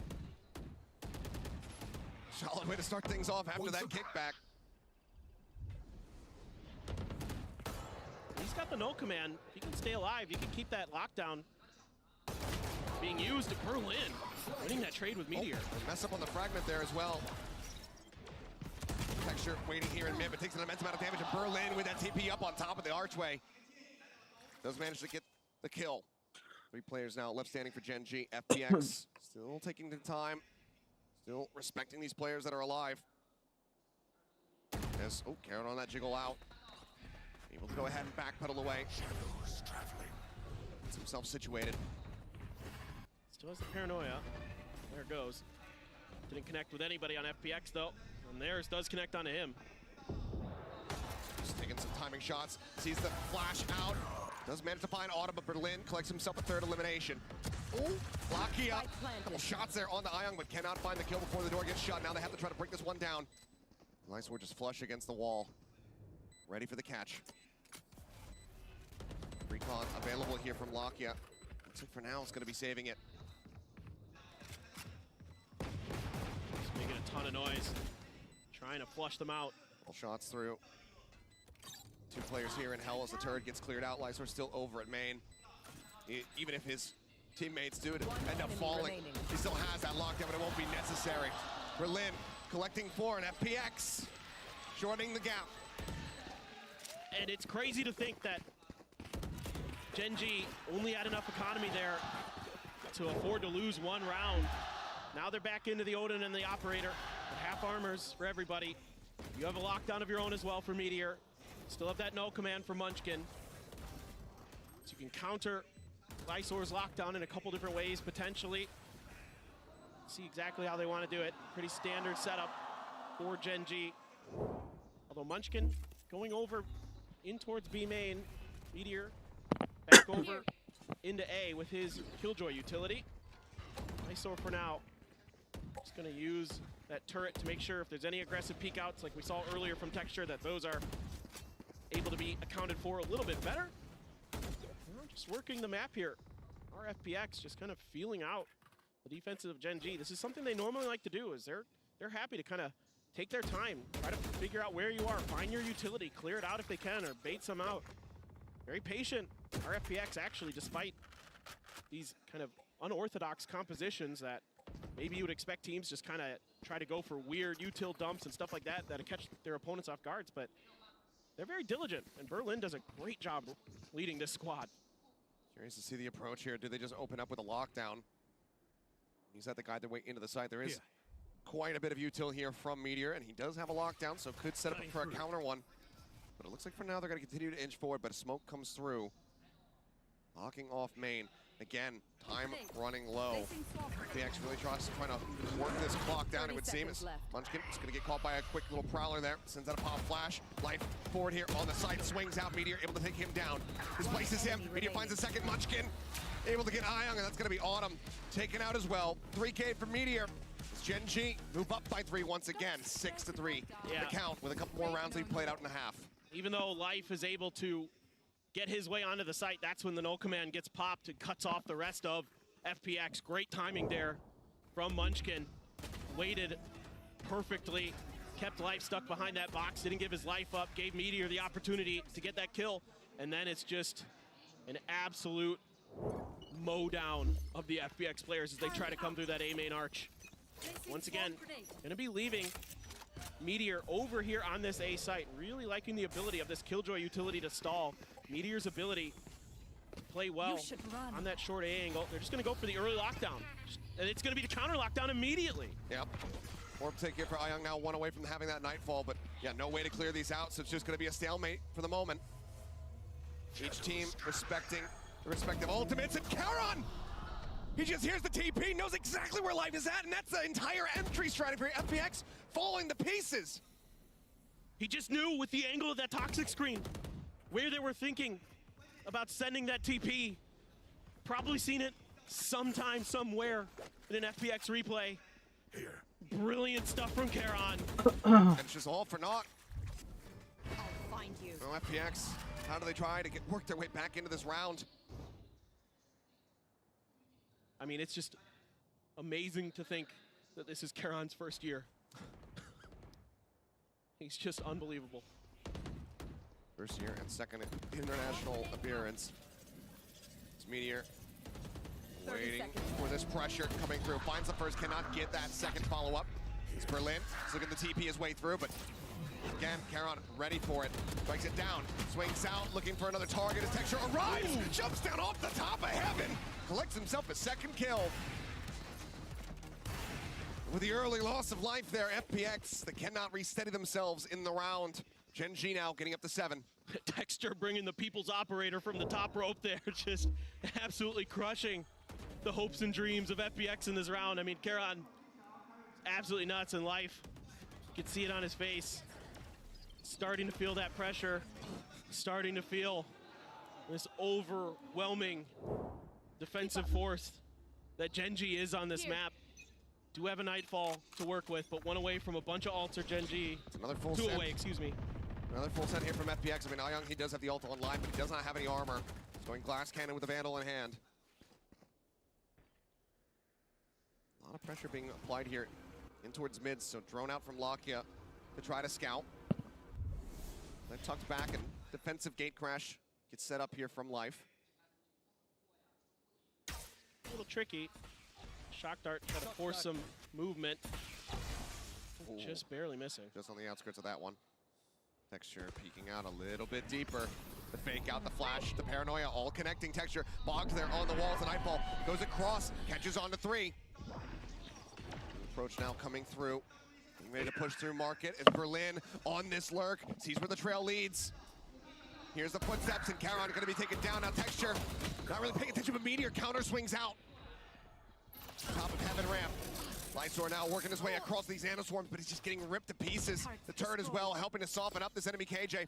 Set up on the turret, push onto the corner. Meteor eating a little bit of damage, but eventually finds his mark. Kill found. Comes back behind the box. Re-swings, gets a headshot, takes him down. Meteor gets the 4K. The upshot wide from Texture, but Ayang now in a 1v3.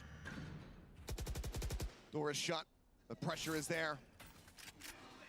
Munchkin pushing in from behind, the recon getting the ping, the spam across. Ayang down now to 22. He's just put in such an impossible situation. And Texture with a shorty. will finish this off 8-3. FPX, can they get to 4? I mean, the timings are just good enough for Gen.G. Once again, Berlin getting deep into enemy territory. Gets the first kill, but immediately Meteor's there to follow up. The rotations were just starting to come through for Gen.G. And it was just in the nick of time to keep Texture and that operator alive. And then Meteor once again, a destructive force on that A site.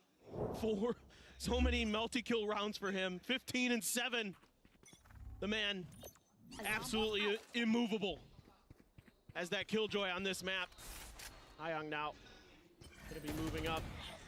Meteor gonna challenge off this flash, but FPX so far not taking the bait. Fragment into the corner to see if anybody's still lingering.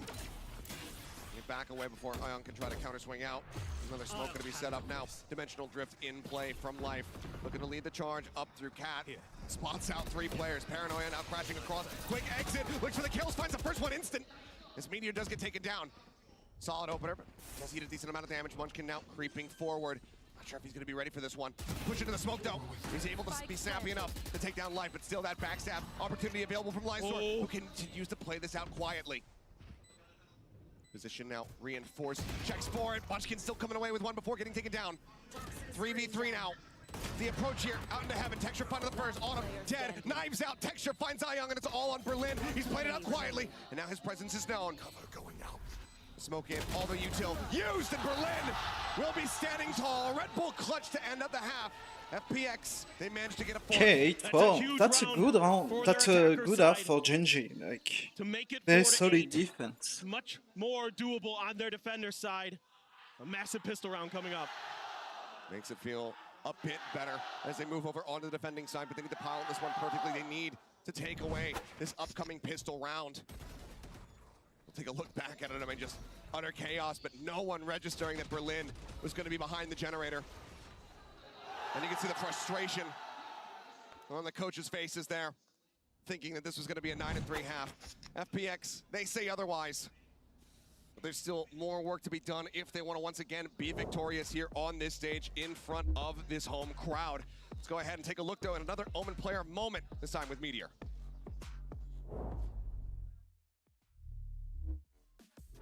안녕하세요. 젠지에서 활동 중인 메테오 김태호라고 합니다. 오랜만에 국제대회라 좀 긴장을 했던 것 같고, 그래도 긴장을 했지만 팀원들이 더 잘해줬기 때문에 이긴 것 같습니다. 스테이지 2랑 서울 챔피언스도 남아있기 때문에 만약 성적을 못 내더라도 그 다음에 낸다는 마인드로 게임할 것 같습니다. 2 quick kills found. Suddenly we're in a 2v2. The Outlaws now scooped up by him. This has got the neural theft reveals. Shots coming through. Tech's going to be noted up here on the half wall. Lakia swiftly dealing with that. Now sending the drone out. King trying to find a timing, trying to play around that one, but Karen once more.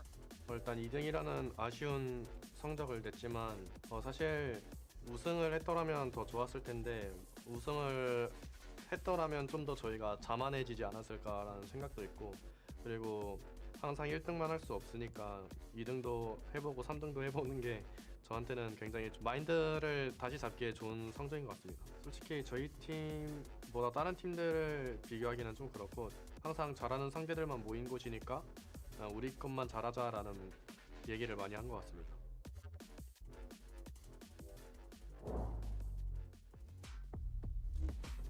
Concerns about potentially getting cocky there had they won that championship in stage 1. Right now, I think anything but. I think FPX, especially after that Lotus, them being able to clinch things out, humbling Gen.G a little bit. And I think that they've come into these last 2 maps a lot more level-headed. Yes, they look like they've been able to focus up, come in here with some determination, but a tough half. As the defender side trying to push, saw the foot, but that one way there, Gen.G's gonna now make a go of it. Paranoia at the ready. A bit of that leg there. Texture up and over the top. Frenzy in hand, but he will be able to find that kill, but Lysor quick to reply. Doesn't manage to put him down. Yes, Hyung able to find Munchkin, that Sheriff not getting value for him. Advantage now here in the hands of FPX. Gate crash back across. They're expecting this to be A. A little bit, but Life, he does have that follow-up gate crash ready to go, so can join in to try to reinforce his position, but Lysor, it feels like he's going to have to at least get one. Right now he's creeping out into the open. expecting this push coming through. Smoke down here on the back ramp. Meteor going for the pinch. Lysor moving, gets distracted, and then Meteor on that flank, able to collect the kill. Life now arriving, but he has to wait for the rest of the team. Anything else would be a bit too risky. Spike planted. Oh, but he gets such a swift headshot to take down Meteor. Recon going to be cleared out. No other information going to be given up. Spray across. Charon trying to keep this back ramp smoked off. Put some decent damage across here into Life. Push in, that's going to be the fake out. It's the flash. Now it's all on Lakia here in boats. They're stopping their way towards him. The headshot onto one, onto two, but he cannot pivot back fast enough. One shot is all it would have taken. It's one shot that he does not get. Life will keep them in this as FPX win the pistol in the second half. Man, Life there, so snappy. I mean, just able to get there in time, our FPX. Meteor trying to do what he can. And he gets taken down right out the rip. And it's all down to Lakia. Almost turns it in time. Just a split second ahead of him is Life. That fake out was huge to buy that extra space. Had to respect it. Did Gen.G.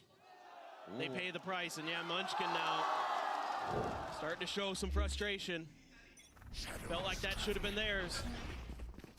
Solid timing on the 0 point interrupts, stops the paranoia from coming through, but still a lot of forward unscouted presence here on this B side of the map as Berlin just creeps back, managing to find texture. Spam through, Lysor takes out Meteor. He's revealed, shock darts land at his feet, and they will be able to claim him. Still very solid damage dealt here to Gen.G. Munchkin slow creeping up, just trying to grab that weapon, manages to recover, but Karen caught up in the crossfire. Just gonna juggle that Guardian over towards Lakia. He's the fuller health bar, so onto him. That gun will go. He's gonna go think about going over towards A. And that seems to be the direction he wants to go. Watching for the cross is Ayang. Spotting things out is Munchkin, just in case someone got past his view. Last player standing. Watching, waiting for it. Lakia will just take the opportunity, grab that orb, get towards that Hunter's Fury, which is only 2 away. Looks like he might also at least be able to get the plant down. Tap onto the door. The call will come through. All of FPX getting ready to swarm. Lakia has been clutch, but this might just be a bridge too far. See what kind of damage he can deal. Extremely difficult, cutting off his best angle with that smoke. Prowler getting the catch, and he's just trained on that door, expecting it to be broken down a little bit faster. So no further damage to be found, only Lysor dead. And all these Guardians and the Bulldog carried over. FPX now bringing the gap down to just 2 rounds. Well, the good news here, if you're Gen.G, is you've got a Hunter's Fury. That's your kind of thing you can rest on. But, I mean, great job identifying that position with their utility is Gen.G, but the crossfire just too much for them to really get through there. Tough round any way you cut it. Now with full rifles in hand, feels like almost this could be the round that changes the map potentially. If FPX can get the win here, it's 8-7. If Gen.G can find a win, maybe they can find some footing on this attacker side, which is generally obviously difficult for teams on Ascent. Is that going to up and over clear the other one? That's so good. Clears out the nano, clears out the enemy turret. Lysor maybe recalling that fast enough. Point suppress here. Smokes go flying.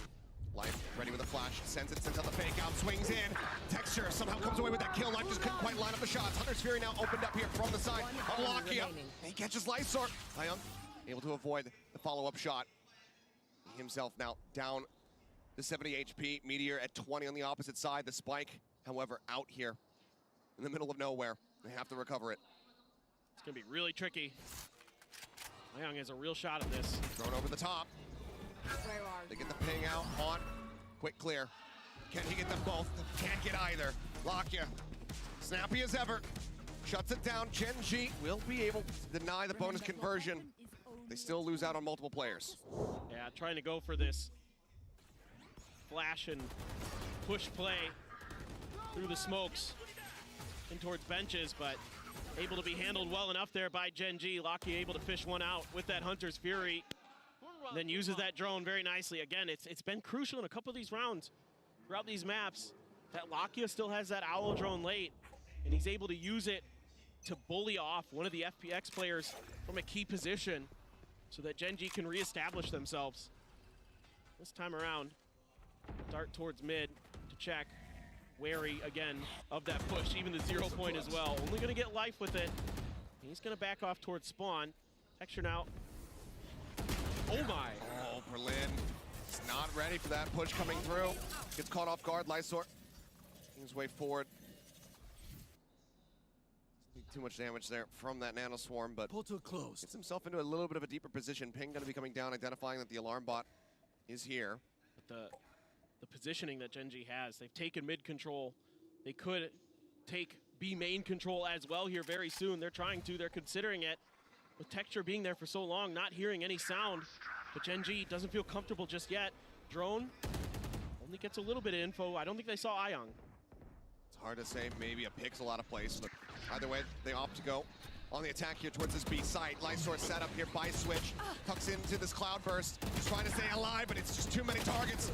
Light pushing forward, able to find Texture, finding just that one elimination, but is quickly traded out. Attention drawn, but Ayang now dead. Munchkin dead to his own fragment. Not sure what happened there, but either way, Autumn is the last one standing.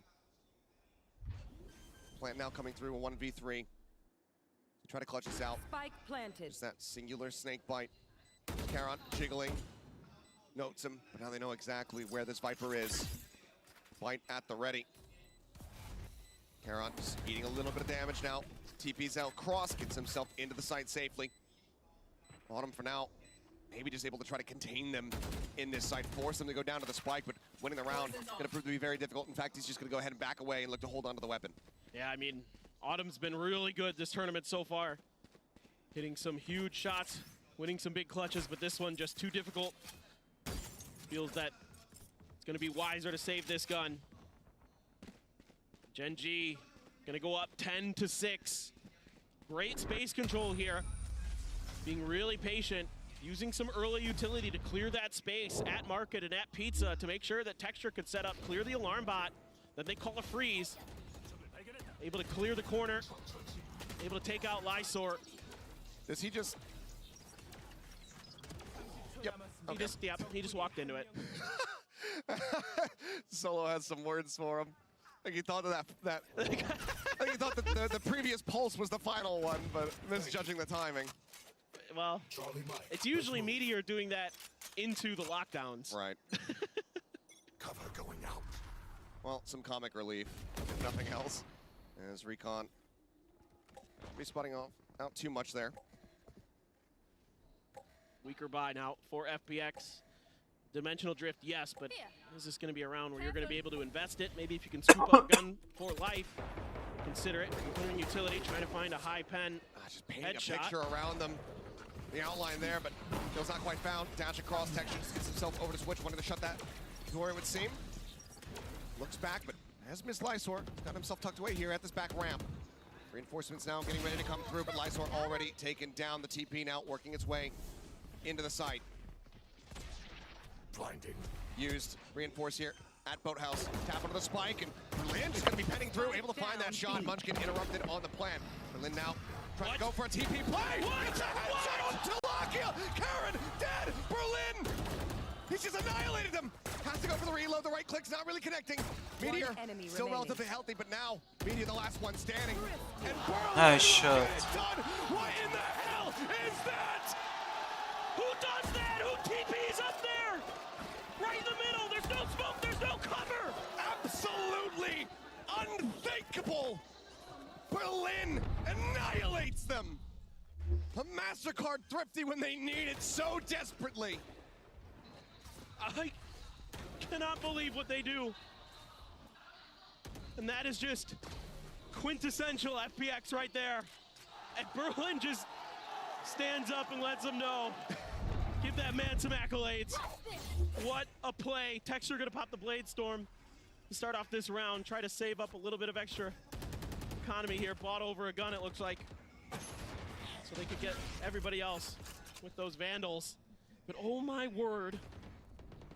Could that be the round that changes the destiny for FPX, because that one looked like it had Gen.G written all over it, Achilleos. Absolutely did. Now things very much slowed down. Knives here in the hands of Texture. Dimensional Drift available for life, does have an operator as well. Setting up a gate crash and starting to work his way across over in towards mid. This could end up being devastating depending on how far he decides to push. I'll handle this. There he goes. Here. Spotting them all out. Munchkin maybe the only one not quite seen. Yeah, just bonking him on the head. Lakia trying to chase, trying to get on top of him, but it's just going to be the gate crash back over into boats to keep himself safe on him in the meantime, able to find Munchkin. Takes him down just outside the window. 30 seconds left. Smoke now across from Berlin, setting up some additional defenses here for this A site, but Gen.G very much committed to this push, and it's a one-way in fact. TP into main from Berlin. Do they suspect this at all? Well, they're just waiting to see. Whip City from Texture. Texture? Able to get Karen. 10 seconds left. Meteor fighting back just a little bit, but they are running out of time. The spike now stranded, and Berlin does it again! The 4-piece into the 3. Life continuing to put him on display and says, look at this man, look at this monster. 24-12 right now. The IGL for FPX getting it done on the Omen. Just ridiculous.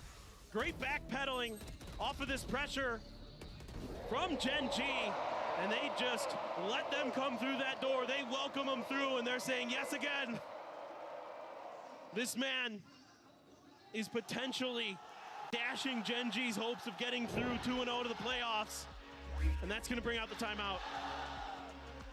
You can tell pressure, the key word that you mentioned, building up here against Gen.G as the crowd continues to rally behind FPX to try to spur them onward. That backstab opportunity from Texture. 2 players in his sights. They just cannot find either of them. Not something that we typically see from him. Very rare, absolutely. Perhaps the Gen.G camp getting a little bit rattled. So this timeout from Solo, an attempt to try to refocus the squad. Couple ults they're trying to work with here, that lockdown online. Munchkin, the null command, nearly there as well, but you look at FPX, they are about to have so much in the war chest. Exactly, dude. I mean, it's crazy because Gen.G likely not going to invest the lockdown in this round, and then you're going to have a bunch of counter utility on FPX's side. And so this is really in favor of FPX in the alt economy, in the regular economy. Everything starting to shift their way. That one clutch from Berlin, right underneath the feet. Nearly finding him. Ayong, though, fully blinded up, is going to be taken down, but not before he's able to find Charon. Texture entering here onto the site. Sets up a cloud burst, swings across, just trying to give himself an angle to claim this kill. Flash through, nothing spotted there. Meteor, fadeaway shot, takes out Life just through the corner. Turret now set up. Berlin gonna have to clear that. Actually, TP's over to the side now. Lockdown invested. Turret does alert. Door, the rush down coming through, breaks it. Meteor tugging back into the corner, still wanting the challenge, but Berlin has to respect this, has to backpedal. Amazing. The fact that Gen.G finds that timing, give themselves the space. It's still a couple Sheriffs, a Guardian. Texture grabs the Vandal. Oh, Meteor, this lurk, though, is so brutal. Do they suspect it? The answer's no, but he can't find the shot. And then Autumn just swings into the crosshair. A second for Meteor. Texture pushing, looking for a timing, but Lysor able to capitalize, finds it now. Lockdown gonna be invested, but time is running thin. Meteor finds the last 2 shots! And it's another MasterCard Drift Feed brought to you by Meteor. What an absolute demon! Meteor is a monster. He is a force of nature. An extinction level event. This man, such patience. I mean, this one, sure, the jump peek around the corner, but he's so ready. He's so aware. Damn. My goodness. The back and forth here. And now Gen.G. I'm in the disbelief. I am too. I'm in disbelief too. I don't blame you. It's just absolutely insane. Goodness. The Thrifty's able to be pulled off here from the side of Gen.G. I mean, I'll tell you what it reminds me of. It reminds me of all the flawlesses we used to get when it was Solo playing on that stage back at the first International Masters event on New Turn on Ascent. I mean, that is where they disrupted everyone's expectations time and time again. And some of these rounds, it looks like it's just destiny for FPX to get the victory, but Gen.G, they pulled the rug out from beneath them. So now a final timeout committed here from FPX, needing to get the team rallied back, get a round win. It's just incredible sometimes, these Gen.G players. Their mechanics are top tier, that's why 3 of these players on Gen.G are among the few in Pacific who've gotten over 1,000 kills throughout their VCT Pacific career. They put together an all-star squad, a squad with tons of firepower, and that's one of those rounds that squad, it gets you wins that they have no business getting. Pit now invested off the rip here from Autumn. Wanting to hold them back, force them away from this A site. Caution. Already Munchkin starting to make his way back through spawn over towards B. This is pretty much precisely where FPX want to corral the squad to. This is what they want. They want to stagger these flashes, these prowlers, paranoia. Just try to wipe Gen.G out before they even get started, potentially, if they were to go towards B. But for now, Gen.G taking their time.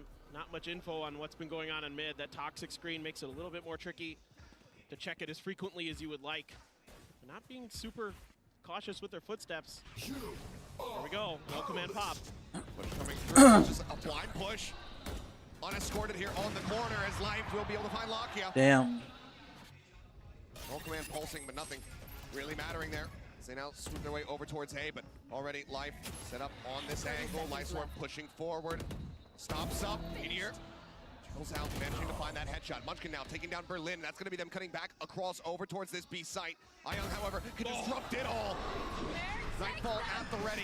Sends it. TP into the B site, however. Calron gets himself here. Still can't hear a damn thing.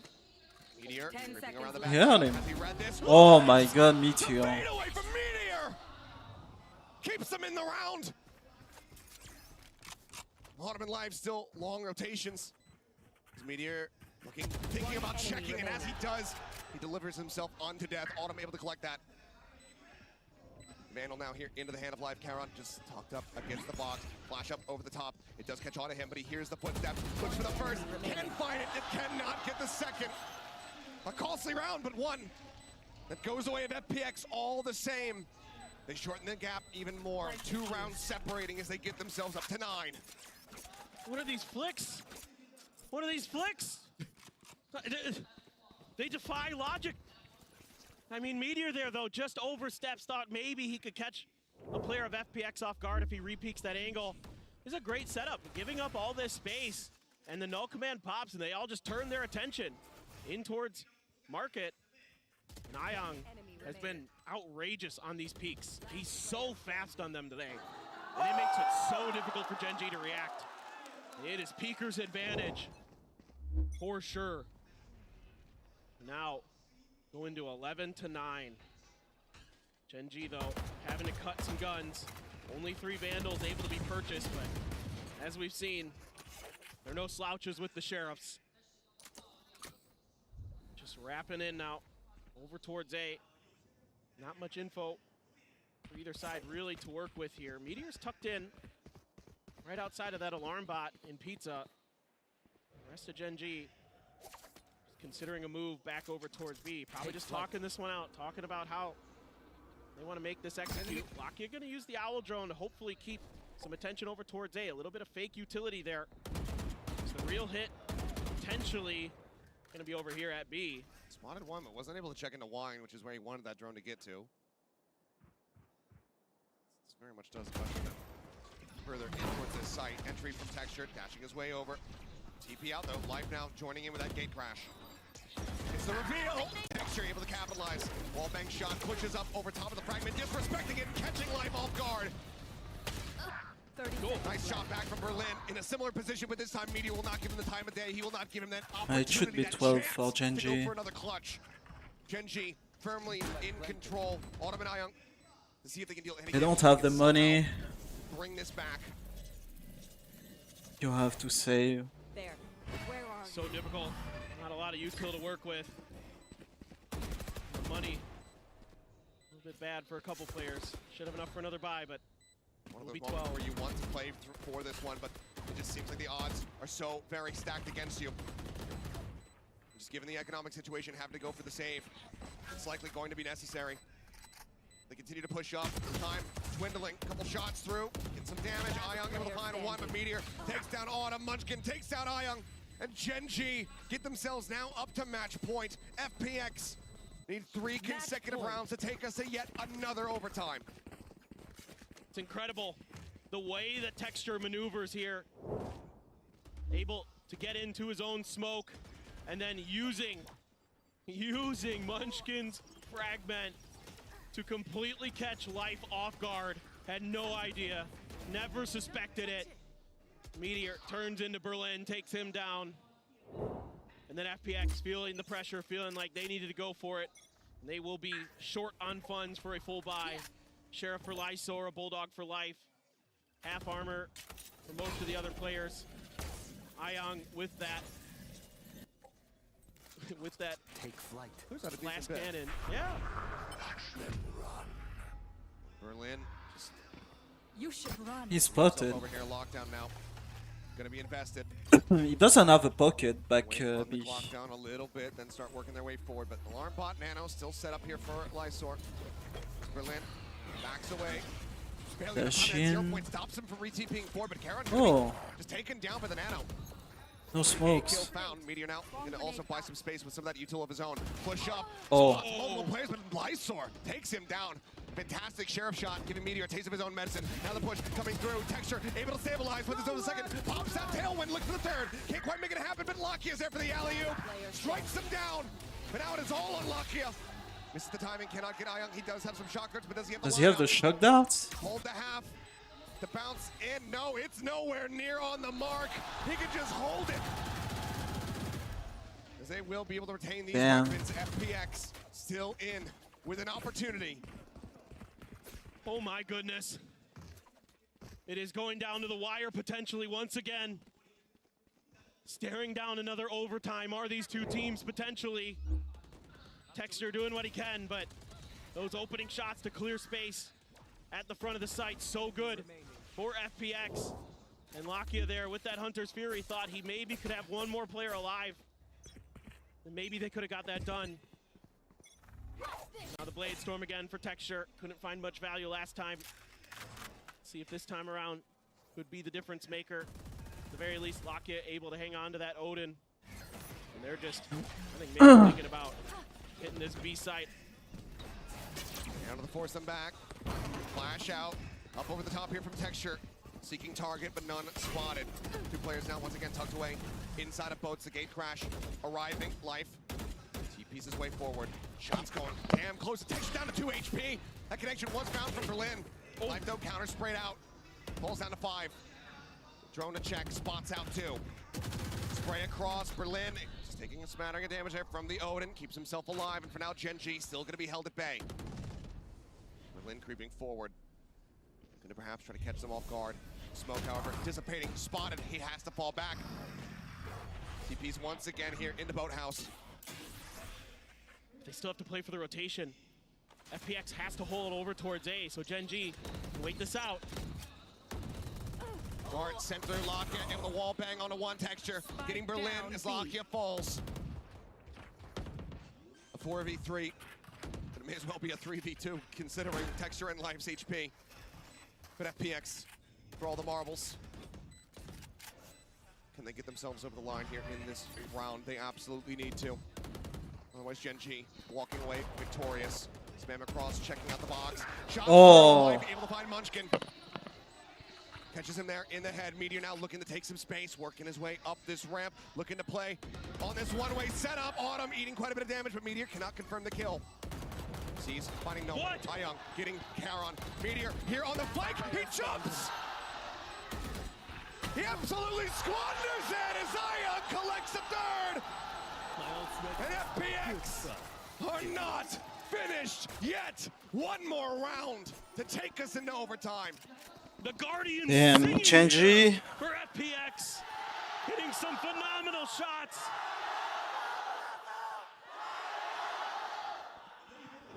The crowd willing FPX on. Yeah, he looks shaky as fuck. The hometown favorites trying to push us to the second overtime.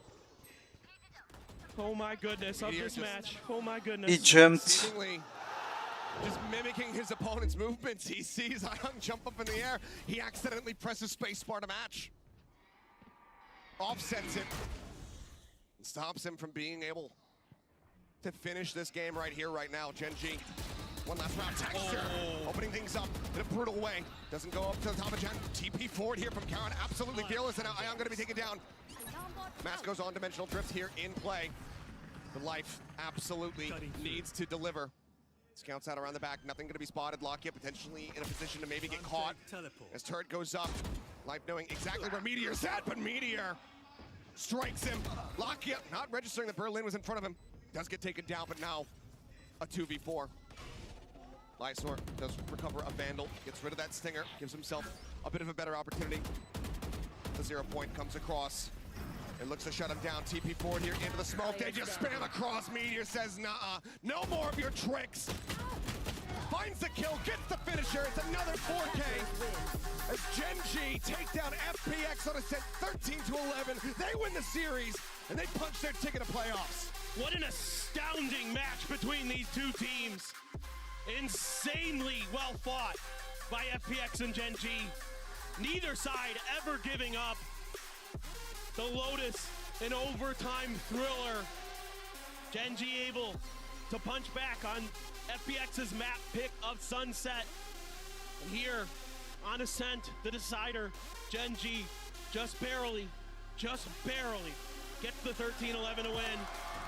But a tremendous performance by FPX. A well-deserved round of applause. And I think a performance that none of us could have ever anticipated. Yes, FPX looking incredibly strong, stronger than ever coming into this tournament. But Gen.G, they've always seemed like a different beast here in 2024. Okay. FPX pushed them to the And we keep winning.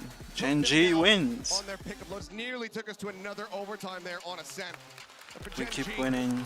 Maybe can breathe a little bit more easily. They get the 2-0 result. I mean, outside of the But this was them FPX winning over Foot, FPX. I mean, they've almost seeing them more in the future because this team is a fascinating and enthralling. they've almost beaten Gen.G, so FPX is definitely a stronger team than what I thought, and they might Phenomenal. They make great decisions. go over. Like, I think the three teams that are gonna go over are like Heretics, Gen.G, and Lev. But then the fourth spot is between G2, Foot, and FPX. I think there is actually two spots, You know, this right? FPX team just as good as EDG. So yeah. Because I think Heretics and Gen.G are out. I mean, Gen.G is out. And I think Heretics is gonna win. Everything was going to change here. But then you have like two spots for Foot, G2, Leviathan, and FPX. I think T1 and Dragon Ranger Gaming are a little like a little weaker. Oh god, yeah, but just a real quick talk about Gen.G and I feel like a broken record. But yeah, I feel like FPX could get out. Absolutely. What an incredible performance, what an incredible series, but now we've got Yinzu standing by on stage with Karon. They just need to like step up their defensive sides on some maps. Like, Translation and Jen as well. First of all, massive congratulations. You only joined this team back in December. It feels like this is the very start of your career, but you're already so consistent. Back-to-back international tournaments, back-to-back playoffs as well here. How do you do it? How are you guys so good? 其实像我们 Karen 选手现在来到 Gen.G 其实是很短的时间，但是你能够做到连续2次进入到世界赛事，并且能够做到晋级到了淘汰赛，你们是怎么做到的呢？ 승리 축하드립니다. 카론 선수 12월에 팀에 영입된 이후에 계속해서 2연속 국제대회 출전에 2연속 국제대회 플레이오프 진출이라는 엄청난 결과를 이루고 있는데 어떻게 이렇게 잘하는 걸까요? 일단 저희 코치 감독님들하고 팀원 형들이 저를 잘 이끌어 주어가지고 여기까지 온 것 같고, 그리고 저희 팀원 간의 그 약간 뭐라 해야 되지, 팀 합의나 같이 저희가 친해져가지고 이런 게임적인 부분에서도 그런 게 좋은 작용을 하는 것 같습니다. Well, props to the coaching staff and my teammates for leading me throughout the international events and every single match. And also, we have a great bond going on of a brotherhood and a friendship. Also, the team synergy going on, so that explains why we're so strong. 其实我觉得是我们的教练组以及对团队里面的哥哥们一直在引领着我，在每一次的世界赛当中的每一场比赛都是这样帮助着我，以及我们队伍里面有非常好的连结，非常好的兄弟情谊，也是一直在帮助着我。Of course, for the next round, as you know, the 4 teams that have already made playoffs from each region will get to choose which team they face. It does feel like I don't think any team will want to choose you guys because you're looking so good right now. But who would you want to face this time?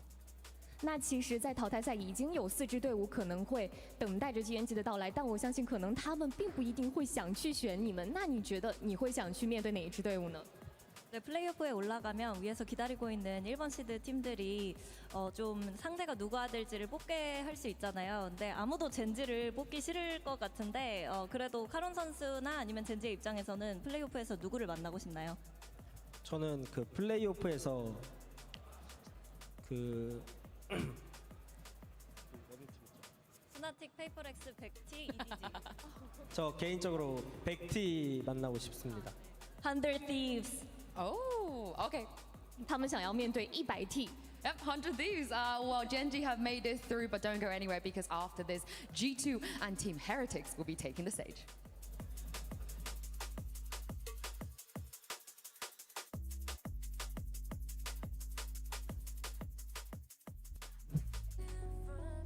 The hometown heroes are hoping to see Okay. if lightning can strike twice on that stage, but in their Gonna way take a is quick one break. of the Pacific region's best. Gen.G Be right versus back. FPX. Texture out for blood. Life though, holding the line outside of B. Takes him down. Autumn just tapping away, finds one, and Lakia cannot get the flick. Autumn says, nah, son, I'm better than you with Yob. Scoops it up.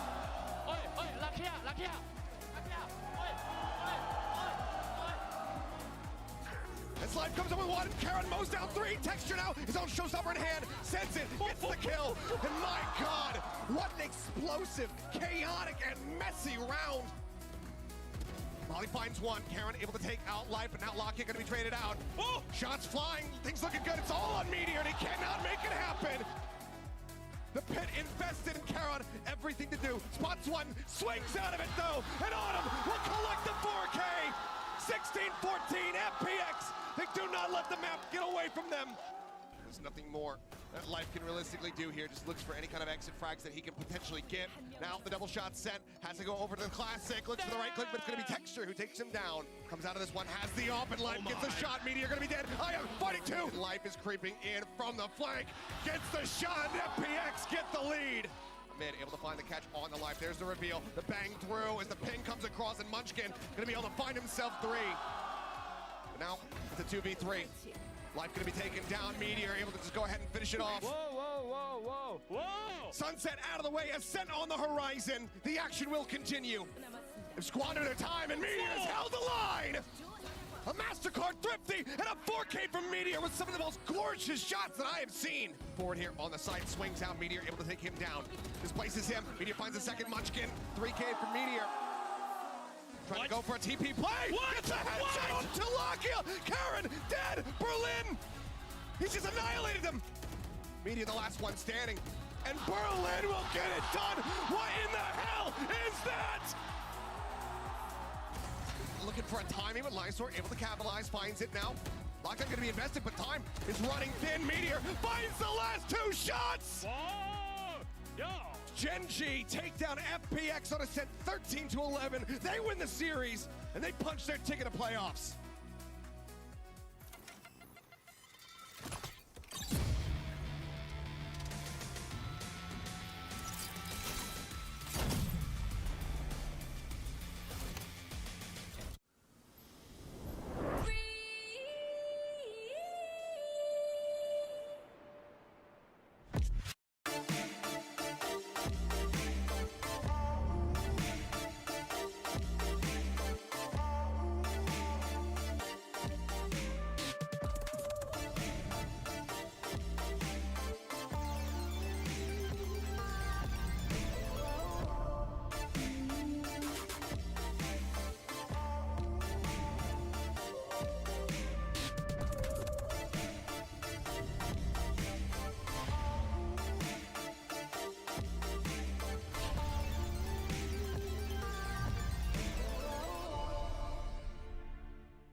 Red Bull gives you wings. Yesterday said it's more on the way. I done made a lot of money and it's more on the way. I done got a couple plaques and it's more on the way. I put a lot of people on and it's more on the way. Lego popping up. If life a marathon, I got no choice but run amok. I've been sliding on these tracks, my haters need a salt truck. And it still won't melt the ice, and it's black. And I'm back, you talking down, what is that? Bro, you act like we ain't blessed or something. God ain't flexing something. If you want me on your set or something, cut a check or something. We been bringing dreams to life like Freddy Krueger, we ain't done. I've been moving on this blind faith from staring at the sun. Just when it sound like they don't see it, let alone what it feel like. Dog, why you worried about them? Go get your own life. Counting everybody pockets like you work for Levi. Oh my, that won't get you nowhere. I came way too far from hiding, seeking from the police. But it came way too far, my gang was sitting in the nosebleed. Praying down on my knees, then got back up, we in the floor seats. Yeah, looking at full court games, like of course we had to go stats on full course meals, now it's more on the way. Why would I stress about these bills, I got more on the way. I'm a stellar winning politician, more on the way. Pull up deep, I'm never solo, and it's more on the way. I done put a lot of people on and got no thank you. I ain't saying I'm God or nothing, but I'm Allen Iverson. When I talk about crosses, I ain't trying to break your ankles. Tell them I've been stepping for so long, I got cankles. Wanna make me mad, try to come tell me what Jesus can't do. Make me mad. Well, you better be glad you ain't no villain, Jesus saved you. Baby glad. Everybody used to be like, what's that smell? Jesus bathed you. And the real ones always recognize me cause I'm fake proof. Every time I'm lit, I don't get bit cause I'm snake proof. Had to tell that sin, I can shake you. And I told Goliath, it's a 30, I can take you. I done came too far from living dirty. Ayy, gave me no respect. Lonely on me neck. Zeros on the checks. What did y'all expect? Been round, homies kept it holy from the lobby to the penthouse. Blessings coming ODI. I need a list now. Cause it's more on the way. Made a lot of hits and it's more on the way. I done caused a lot of.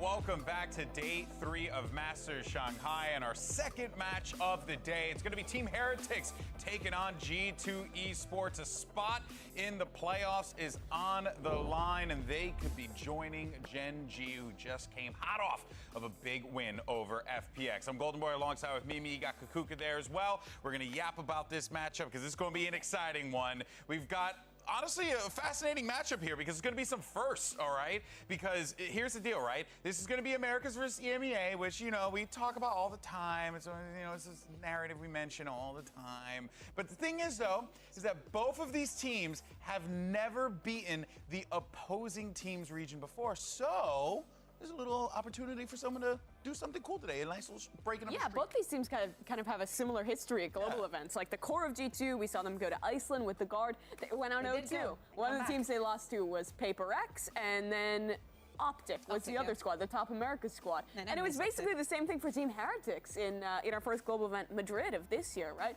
Losing to FPX and then losing to Sentinels, the Top American squad at that time. They've now both picked up their first global win here in Shanghai and are looking to get their second and qualify to playoffs. Yeah, exactly. And the fashion in which they did it, of course, is very important, right? G2 first counter starting very well on that breeze, then losing 1-13, and then coming back from a 9-3. Hear me out. And then Heretics, right, putting Wood in that duelist role because Miniboo is not able to be here, but still getting the win.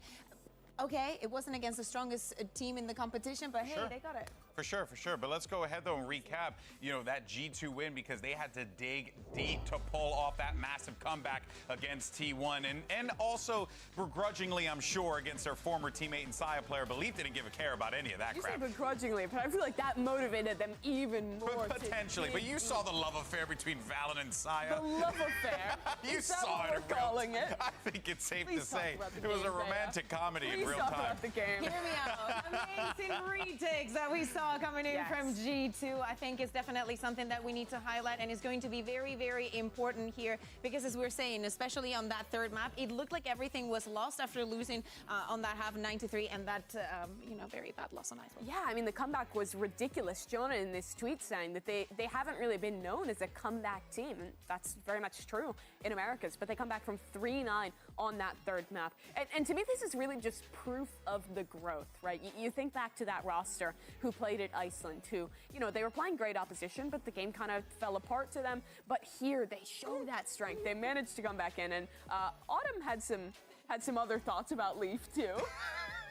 I didn't even notice that. I hadn't seen that tweet. Yeah, I had not seen that tweet. You guys said that there was a unsavory word in there, but I didn't see the tweet. For context, though, Autumn has coached Leaf in the past, on Cloud9. I love it. That's just the way he has reason to say that because Leaf was definitely a force to be monstrous in that game. It was just absurd what this guy was doing.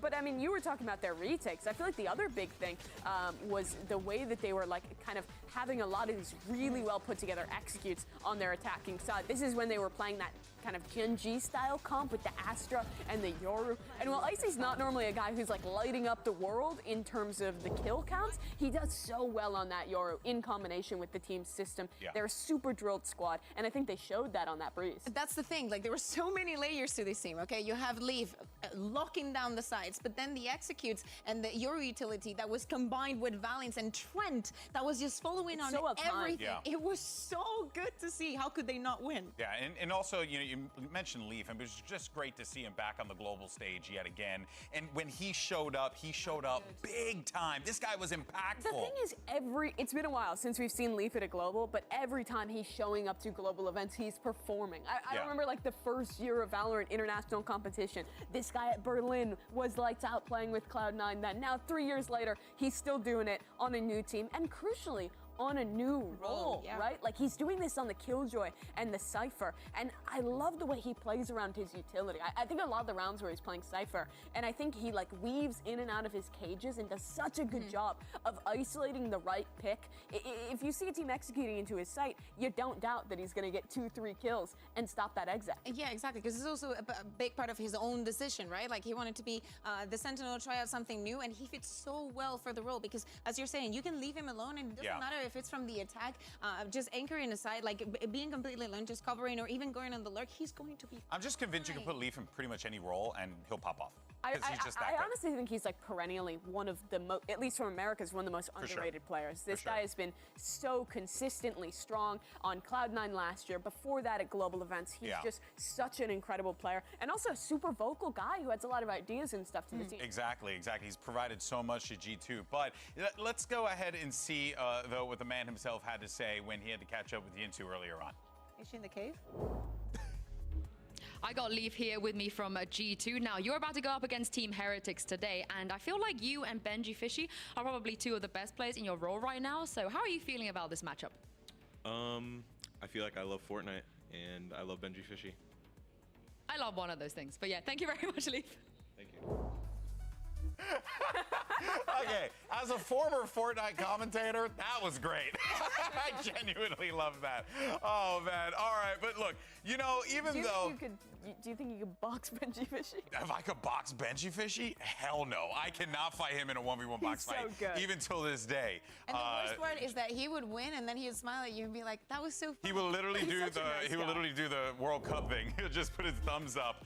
But there's actually a very interesting narrative that's been built here. The real drama, some might say, because you see, you know, the Heretics coach, Neilzinho, actually is looking for revenge against his former team, organization, because it has nothing to do with the current G2 lineup. But it is actually kind of cool to see Neilzinho, you know, have another stab at the G2 organization here and take an opportunity to take him down a peg. Yeah, exactly. Also, I want to pick up on something that PattyTech said yesterday on the because PattyTech was also on that. Yeah. That's the thing. That's the thing. It's like every player in EMEA has at some point been in G2. Yeah, when they were in Europe, of course. But PattyTech also said that he felt like he has some personal, like, kind of vendetta against them because there was some backstabbing, some shady things. His words, not mine. Hear me out. He wants to take down G2, the organization again, not the players. But I'm really looking forward to it. We're talking about motivation, right? Maybe against a player. I'm telling you, PattyTech has a very strong one. Well, let's go ahead and see what Neilzinho had to say ahead of today's matchup.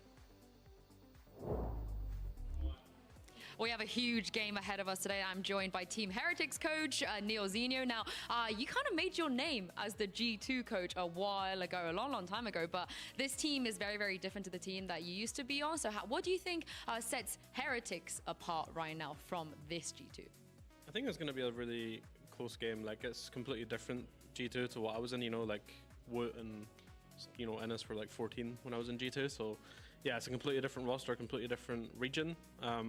Obviously, it would have been nice to play them with our full strength roster and like a lot more practice under our belts, but I'm just excited to play the org again. Me and Patty are going to look for revenge, so yeah, it's going to be a fun game. I can't wait to see it. Thank you very much for your time.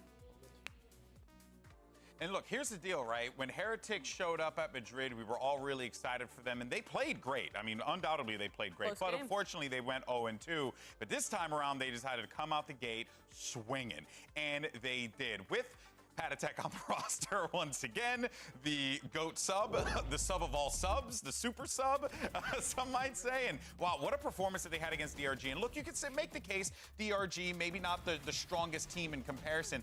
But man, when I look at what they did, they just were so nasty. No, I think you should make the argument that it was one of the weaker opposition that you could get at this event. For sure. But I think that's actually perfect for Team Heretics. It's a warm-up, yeah, right? They're bringing in a new player, and I mean, man, they warmed up. They stomped them 13-5 on each map, and we saw great stuff from them. PattyTech and Woot, the coordination was on point between the two.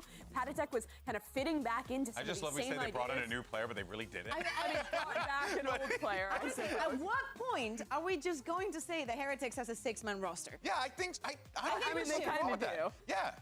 I think we should, but I think it's very important something that you're mentioning, Mimi. The coordination between Woot and PattyTech, even though they were the ones that were like dodging each other, was really on point. They were setting each other nice. Really good to see that the protocol stays the same and you can slot players in. And Woot was incredible. It was such a good debut for this I can't wait to say more. On the global stage. He is looking lights out right now, and they were implementing so much of the good stuff we saw from them in EMEA, even with the change-up. This is a Team Heretics who looks super dangerous. This is going to be a big task for G2 today. Oh, 100%. If Woot has half the game that he had against DRG, we're looking at a good old-fashioned slobber knocker, people. It's now time to send it over to the stage because we're going to get this one underway. It's G2 and Team Heretics.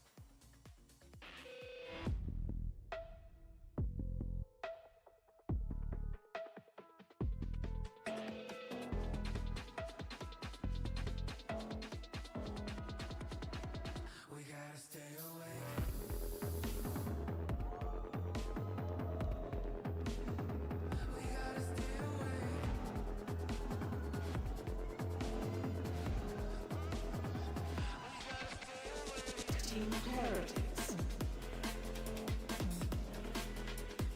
G2.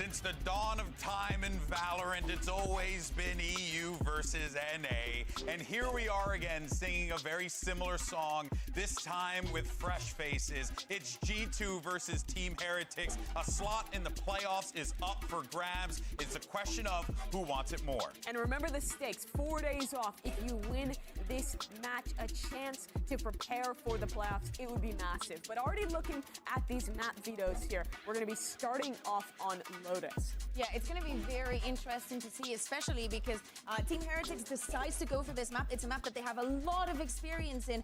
Change the compositions during the middle of the stage, and I want to see how they react now the vote is slotting in. It makes a lot of sense to just keep him on the race because that's what he decided to go for Sunset. But hey, maybe they have something cooked up.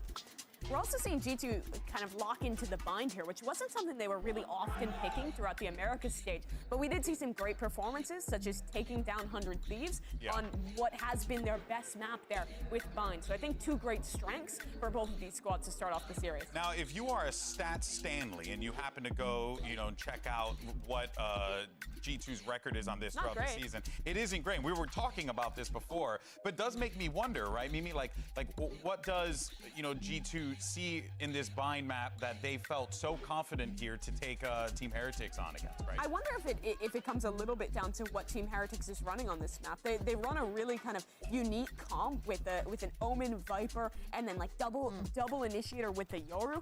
I've been kind of not a huge fan of the solo Yoru comps on this map. I think it limits your options on dive when you don't have that raise. And also I think you lack some stall with that composition. Yeah. So I wonder if they see a weakness there. But there's a big problem. Are they even going to run the Yoru? Because you're talking about the raise not being there, but Wood running with old info. Exactly. So, maybe that goes up against them. But when we think about the Lotus, this is the map that they managed to get that huge comeback in the other day. Feeling very comfortable about the retakes and how they were interpreting the map.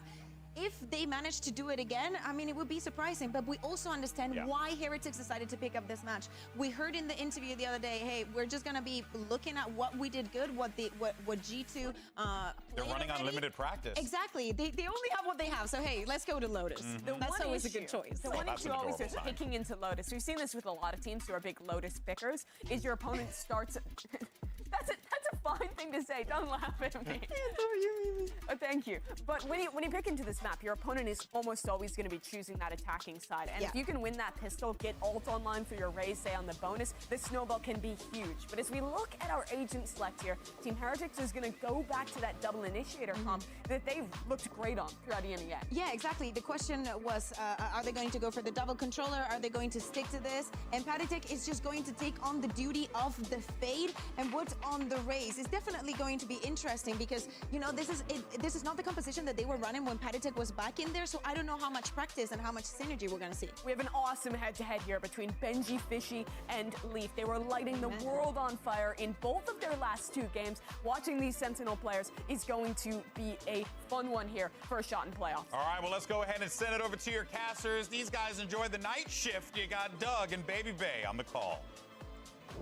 Thank you so much, GB. NA versus EU, G2 versus Heretics. It doesn't get any better than this. A spot in playoffs on the line. And these are two teams that there's plenty to be excited about for, Dre. Yeah, it's going to be a banger, especially on this Lotus map. I mean, both teams are really, really good at it. And the players that are going to stick out to me the most is going to be that head-to-head with Leaf and Gen.G Fishy, who have both been playing spectacular for both their sides. Yeah, that's what Mimi was just talking about. I believe the way she put it was lighting the world on fire, and that's just such an apt way to describe it. We'll see how things play out. G2 starting off on the attacking side, a little bit of a lean towards mid early on, and there is some defensive presence already, courtesy of Rians and Patitek. And this fault line could be disaster for G2, and it's all off of Patitek's first info, but I feel like G2 are sniffing it out of the water. They don't want anything to do with this front B. Yeah, I think Rians used it right at the beginning of the round too, so if they were to want to hit it, there is a timing window, albeit slight, but a timing window that they could hit. But they choose to head towards a little bit of an exploratory mission with no real information of what's happening on the other side because they didn't have any presence here at the beginning. They've spotted Boo, a little bit of a jump spot. They're so slow, G2 right now. They're really letting it cook and settle in. And they're hitting the right site right now. Yeah, there's that fault line that you said. It's back up online. Oh, Leaf having to dance around that early bit of utility. Feeling some of the pressure. They're going to split the door down, and they're going to crunch B. There's so many players here for Heretics. That fault line, there they are on the swing. A 1-for-1 is traded. Patek managing to get both and stay alive for now. But it's an overwhelming flood from G2. Meanwhile, Leaf, who was there the entire time, strikes when the moment is right. He put on so much pressure this entire round, and he closes it out. Leaf being a complete menace in front B while that split came through, and the trades went in favor of G2. And it was a perfect setup. He just bided his time from beginning to end. Remember, he was the one that was spotted at the very beginning. That crunch call was perfect. Exactly. He was supposed to be first contact there that entire time to get the info on where the players are on that B site. And that opened up the window of opportunity after G2 feinted that A site. They opened the door, sent the Fade Prowler in there and split B. It really caught Team Heretics off guard in the middle of their rotations. And Patek, I mean, he almost brought it back, and he's been great so far. The game has been brought back. We're already into the next round. Heretics with a couple of sheriffs to their name. And a triple stack A. And of course, that's where G2's headed. And this is very similar to last round. So conditioning, again, towards the A. This time, though, to change the pace, it's faster. They have better guns. Why not take the space aggressively? And Leaf is not nearly as far up. He just had his turret cleared mid. He's going to be controlling that late flank. Meanwhile, G2 full steam ahead towards A. But again, this is where the majority of the stack is. If they can avoid disaster, if they can avoid some of these messy rounds, they should be okay. And it looks like they're only going to lose one, or at least have only lost one so far. Icy with a massive round 3 so far. And that's all it'll be. Big frags for the youngster. Getting his confidence, getting his frag going online is big for G2 early on. And he's so close to that showstopper already. And I do like that he got these 2 kills on the entry. He was 1 HP after he took down the first player of Heretics on that A site. And then he takes out his counterpart of Woot, who has been, I mean, yesterday he was just out of this world, right? Yeah, he was absolutely insane. It will be complete light armor buy here from the side of Heretics. And Leaf, I mean, him and the Outlaw are like twins at this point, and this could be a deadly thorn for Team Heretics. A little bit of a peek C. There may be a challenge. You just heard that first shot rattle off. No damage dealt, but presence made and pressure felt. There. Pressure for sure, and G2 understand that the fault line came from the A side of the map. Rians used that early from that tree area. And this is wise of G2 to double back and re-clear that info. A lot of teams like to throw the breach stun and then head another way. Leaf has made a fair amount of noise C, but they're not fully biting on this. There are still 2 members from the Heretics defense that are playing A. Look at how G2 are baiting out all this utility from Heretics on this A refight. They're gonna have the advantage when it comes to an actual site hit. But Gen.G Fishy's trips might have something to say about that. And it was a trip that Leaf tried clearing out earlier. He threw a nano out and wasn't able to clear that trip out. Finally falls. There's the cam that he was looking for as well. Got immense info there. And you see Rians, who rotated off. He's already here for the refight. Doesn't have a fault line, but it does have more utility to play around. Tapping the door and going B. Woot's able to get the first with a paranoia in his face. Tries to catch a spam on a second. Patek not able to connect either. The eye goes up. The kills go through as they're all blinded. They all fall. Great round from Heretics. Yeah, and G2 did a really good job of manipulating all the rotations from Heretics. But it just came down to that 1v1 with Jonah P against Woot. And that kill opened up the retake and the flood for Heretics to take that B site. And you just saw Rians just chucking flashes, all his breach utility in there. This is what opened up the entire moment for the retake and just enabled Woot to get online. Jonah P gets that kill onto Woot. The site is entirely free. They're able to waltz in, get comfortable. Exactly. Showstopper will be online soon, though, with this C default from the side of G2. Another fault line invested towards A as well, and Jonah P is going to be communicating that to his team. That's the second time there that Leaf uses a nano to try to clear the trips, and it's just a bit off the mark. I love how he buys the Outlaw again. What a maniac. Who might get caught in transition here. doesn't like what he's seeing. That wall goes up. He might have to fall back or he could get punished here. He's way too close. Yeah, he's playing a dangerous game. The paranoia, the dog, he's able to TP away.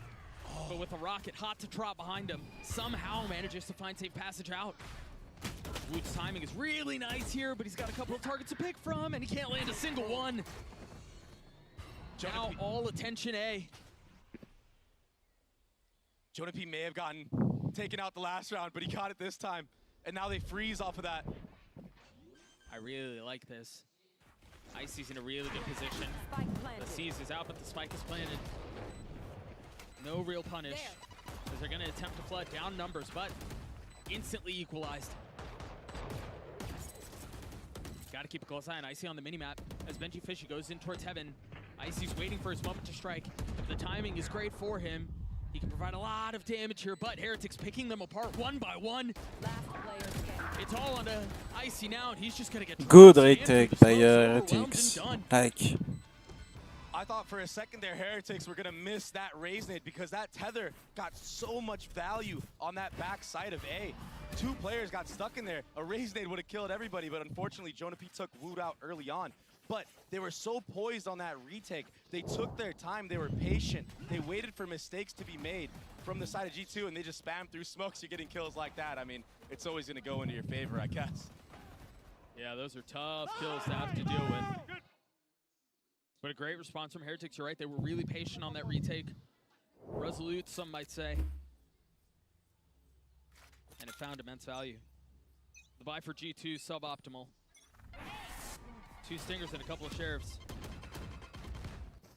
This time a little bit more pace towards B. Rian's the only one here, but as they break the panel, reinforcements arrive. And they already checked that. This is the value that we see from the breach. This is why Heretics plays it. They can be very quick to re-clear space. And Rian's is not afraid to just, you know, use every single piece of utility he has in order to do that. They're very explosive with the composition that they have. Cam goes up, 4 of them spotted, and yeah, it gets cleared, but that will cause some problems as Woot is taking so much space across the middle of the map. He has to understand the rotations are coming through. Here's the footsteps. 3 spotted, none found. There. What a wide swing there from Valen. Understanding that his teammates took a couple footsteps, somebody could be there. He has to be that leader for his team and go wide. Breaking the crosshair of Woot. And that's so rare to do because that guy was going nuclear yesterday when people were swinging him like that. As the door gets tapped, Woot feeling a lot of the pressure. Remember, the buy on the side of G2 at the beginning of the round was less than stellar. Valen managing to upgrade a weapon. A rifle now in hand and B wide open. What a great call from Valen. Bomb's not going down yet, though, and this gives Heretics a little bit more time to potentially flood in. But the patience. Yeah, I'm really surprised that Rian's uses fall line there instead of using it for a retake flood. Either way, not going to be on the cards, at least for the next couple of seconds. 2 members of G2 playing in the smokes, waiting for the right time to flood out from heaven. And look at the hell beneath them. 4 of the 5 members playing close to sight. Icy gonna meet his demise on the other side of that shore. Gen.G Fishy trying to hit a clip. Almost does. Rian's now with Rolling Thunder, 56 HP in a 1v2. Remember, Valen with the superior weaponry will clean him up. The Massacre Thrifty, the way that's so Thrifty. Well. What an amazing round called by Valen there. And he stepped up for his team and also took 3 players out. I mean, they started lot of to ultimates go for all the way Heretics, back so. to A and then pivot to B. Are they even in eco? Front B kill right here, this wide swing. That was They might so have a small massive. buy. To get that kill, it opened up the opportunity. It opened up the entire map for them to just finesse around. And the post plant for G2, yeah, they had bad guns, but they were trading back and forth, ping-ponging. It was a beautiful round, a beautiful post plant. 2 gun. That being said, Heretics now have 3 ultimates online. A bulldog. Let's see what they can cook up with them in this round. Wonder how much of this they'll choose to invest. They have 2 sheriffs to go alongside those 3 rifles and the 3 ults that you were mentioning.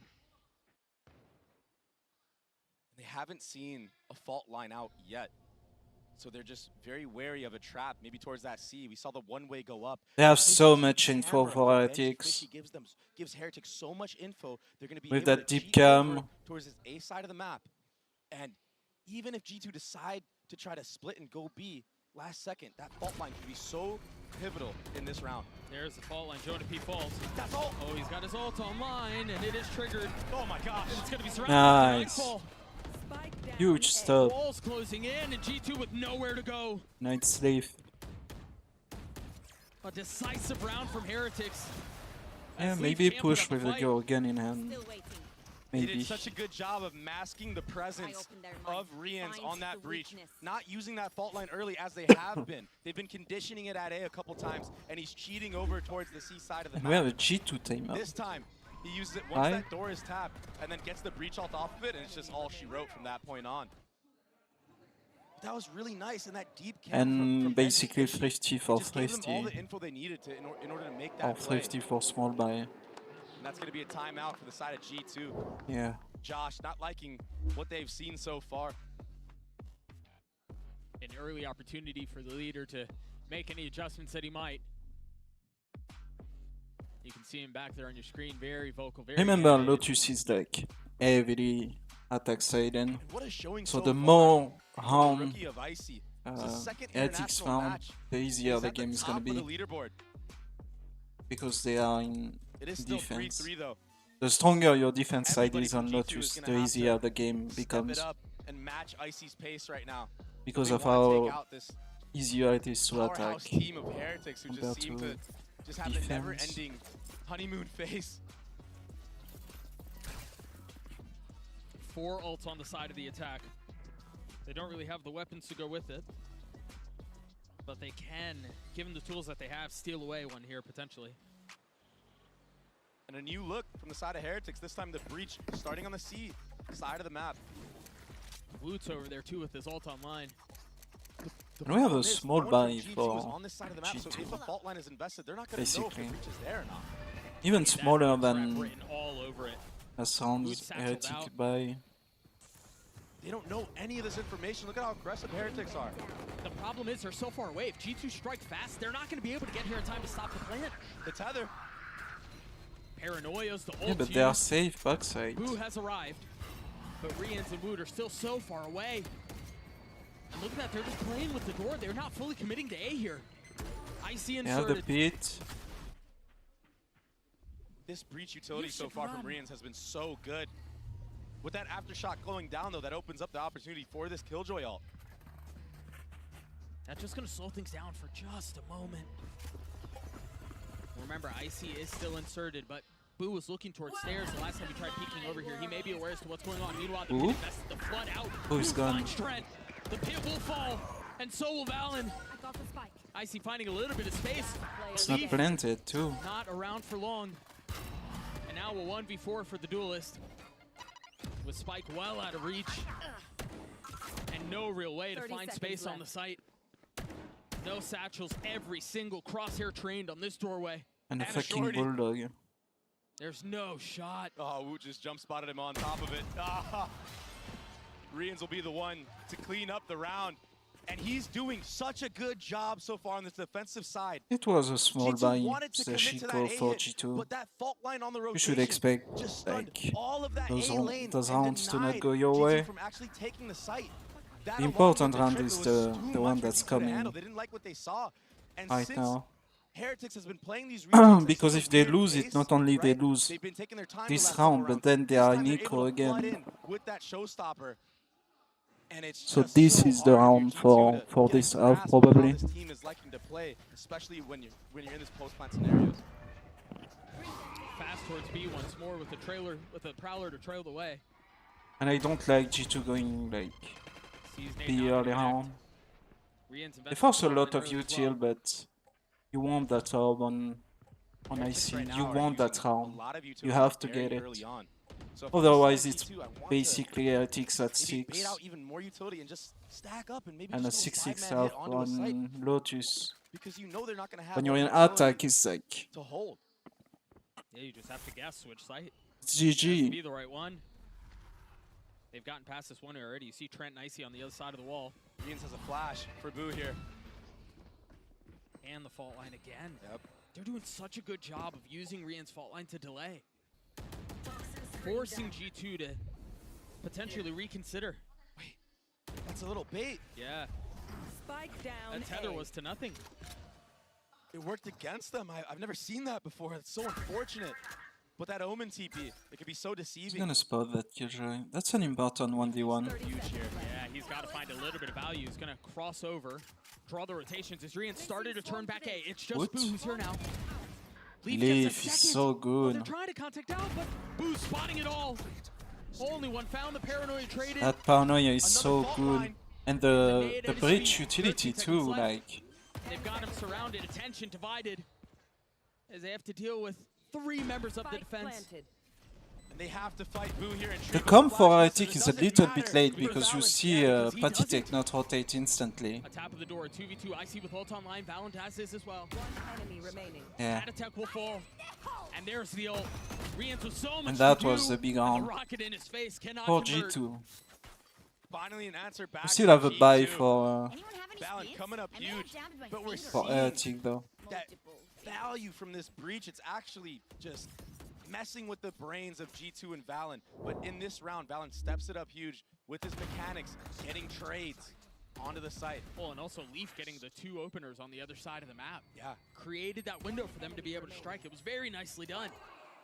I have to point out, though, that even though Leaf got 2 kills on the C side of the map, Rians didn't take the bait. And he was doubling back and forth, seeing if there was going to be a lurk at A. So the prep for Heretics right now has been really good. Nice on shot. this map. Leaf's gone. That's a part of the The prep. cam. They understand They that when basically he have starts to go mount for these control C with that lurk cam. plays, he jump spots it. He does this a lot in North American Valorant. They have crosshairs trained.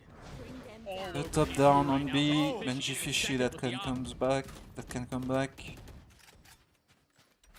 They're gonna see them mount. Deep into that playbook. Yeah. Rotation is See what spotted. else they can find. The 5v2 here are gonna have to do with the trips. The op is somehow rotated back. Cage trigger. With another opportunity to deal damage. You get the arm. You have to. It's definitely not something that you see every day, you know, No. Cypher with the operator, but I mean, sometimes when things are so unconventional like that, you can get immense value from them. And this should just be a save for G2. I mean, it's a 2v5 in this scenario. Yeah, and the money's a little spotty too. Yeah. That crosshair is too high. Definitely gonna see Rians and 30 seconds. Oh, Patrick he's trying to wanting catch a hunt, jump wanting to jump try to spot. get these guns out because they're coming close to their ults. I mean, even if they die, they're only gonna be 2 off of ult. They spotted Jonah P, and you have to assume, well, now confirmed, Icy's close by.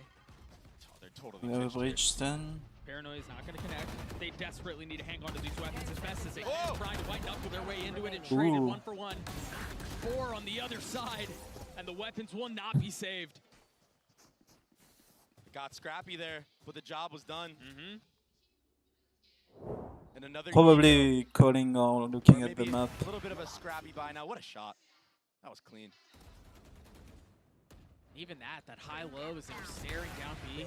He pre-fired that. That was so sick from Gen.G. And it's the initiators from the side of Heretics that are really coming up huge here for their team. Patty sitting at 10, Rian sitting at 9. 1 round separating these 2 teams, and 2 rifles in the hands of the attack. Meanwhile, for Heretics, guns, utility aplenty. Who has been playing this A side of the map so good, especially when he's alone and solo. I mean, we saw him bait out a rocket in one of those previous rounds and not die, and then his team comes back for the retake and they win it. This time, he's alone again, but he knows his timing's down packed. He knows that when there's nothing being shown at C or front B, that there's probably players creeping up. He's so wise to back up there. Oh, I feel like Icy may have just That's slipped good the for net. That tower G2. didn't connect. Carrying that util. It forces a rotation Back to their from Heretics. misdirecting ways. The jump spot A caused rotations back over, and then they went back C and cleared the trip. Or the Okay, cam, excuse me, they but saw Leaf another control one. anyway. The paranoia And in the his face, and he freaking- connects with 2. It's another slaughter. And Icy playing Lurk. again left alone in the I don't face know. of I don't like G2's game plan of like these last couple inserting rounds, so Icy dominant on or the side of the defense. having Icy Lurk every round. Familiar territory for G2 and Icy himself. Usually he's not the one that's Like you never see him double satchel in and just go for a C but take he's or having such a good map so far. something like manly, you know. Some manly opening, Baiting out op shots left and right. He's doing all he can in these you know. moments. But it's Like all if you're gonna play a lurker or some shit, like don't play fucking Raze maybe. Yeah, he gets his one right here, and then when the You have paranoid fucking connects, Leaf collapse. that has to That's brutal. Yeah. to fucking enter the site. And Heretics right now are a step ahead of G2. Leaf should be the one lurking, and if they want to lurk, they should like drop a Killjoy and maybe get a Cypher. But Leaf should be the one in the lurk. Trying to hit that broken door area. This time he just needs to go front B after Ben.G gets those kills, but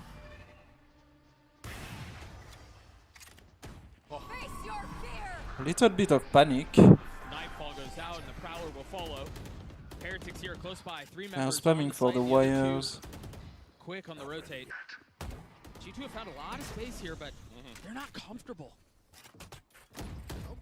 you're going to see that Breach sees potentially delay the bomb just inevitably. Yeah, the nade delays. Now it's going to be the Breach sees. And now they're going to flood in. This is so beautiful from Heretics. The satchel, the Omen, he's gotten on top of them. Heretics once again. What? Just obliterating G2. These retakes have been so overwhelming. They've been so smothering. The layers of utility is so insane, and it's too much. G2 are not able to weather the storm there. They did a really good job of tapping the bomb, baiting that Raze nade out. But then the flood and these cages that Ben.G Fishy held onto to allow Woot to just fly over and be uncontested there. I mean, he has breach flashes setting him up. On top of that, he's able to dunk on somebody. Just made it look easy. The last round of the half will not have a great buy for G2, and now you've got to deal with Odin spam on the other side and an eye to set everything up. Wasn't able to connect and find a kill with it. These fault lines, Doug.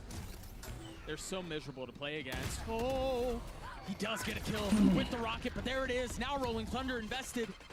Icy's ahead of it. 64 HP, now they've got the Nightfall again. I feel like he just had that up. Yeah. There's so much utility. The decay, the flash, the spam, they're all dead. An 8-4 half the way of Team Heretics. And it felt so fast. It was Yeah, like a Lotus blink of is an over. eye, and this half is already over. I mean, G2 did a really It's not good just job the of half that's manipulating over. rotations It's in the the whole early fucking round. map.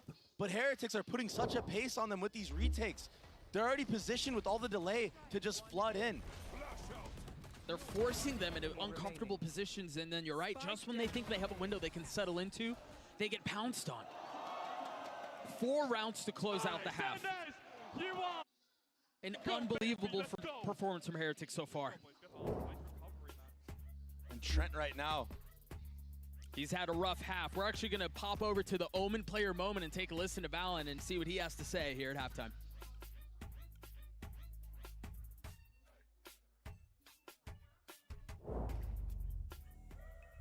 What's up guys, I'm Valen and I'm the in-game leader for G2 Esports. First win obviously feels great on the international stage, and it's very relief feeling because that was one of the hardest matches I feel like I've played in a long time. They were kind of mechanically diffing us most of the game, and for us to be able to close that and actually win even with, I would say, mid performances from most of us, except Leaf was obviously incredible today, but I know we can perform way better, and we still won today, so it feels good. He's already used here in this series, but I mean, Hunter's Fury, instead of trying to set up for Trent, but Leaf is just killing everyone.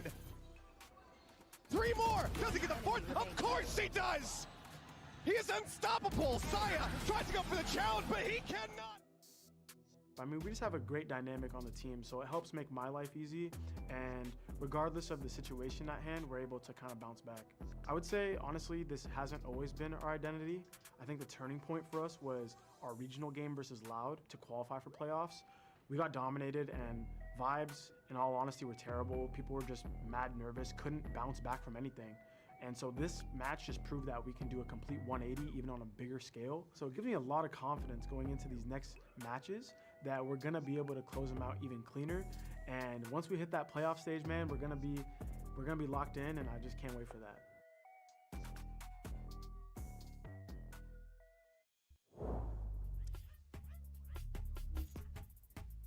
There's a need for them to be locked in. You heard Valen there talking about it. The leader for G2, he finds himself down 4 rounds.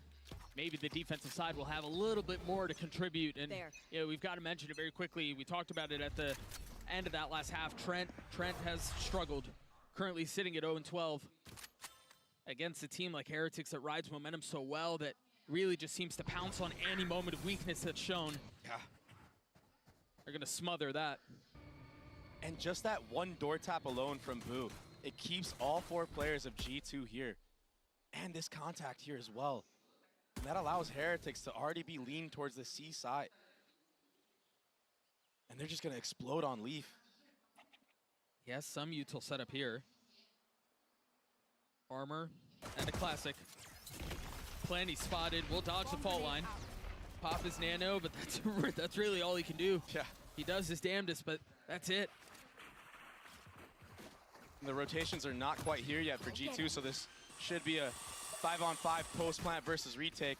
Spike planted. The Roomba has been cleared. Remember, it's just 2 ghosts. Yeah, and there's no util for Heretics right now, so it's just aim. We're 1 for 1 here. G2 really having a hard time trying to control this. But they continue to push forward, and finally we're starting to see the tides turn. Trent and Jonah P both so weak though. I mean, a funny look drops them both. One enemy The spam's remaining. coming through, Trent will fall.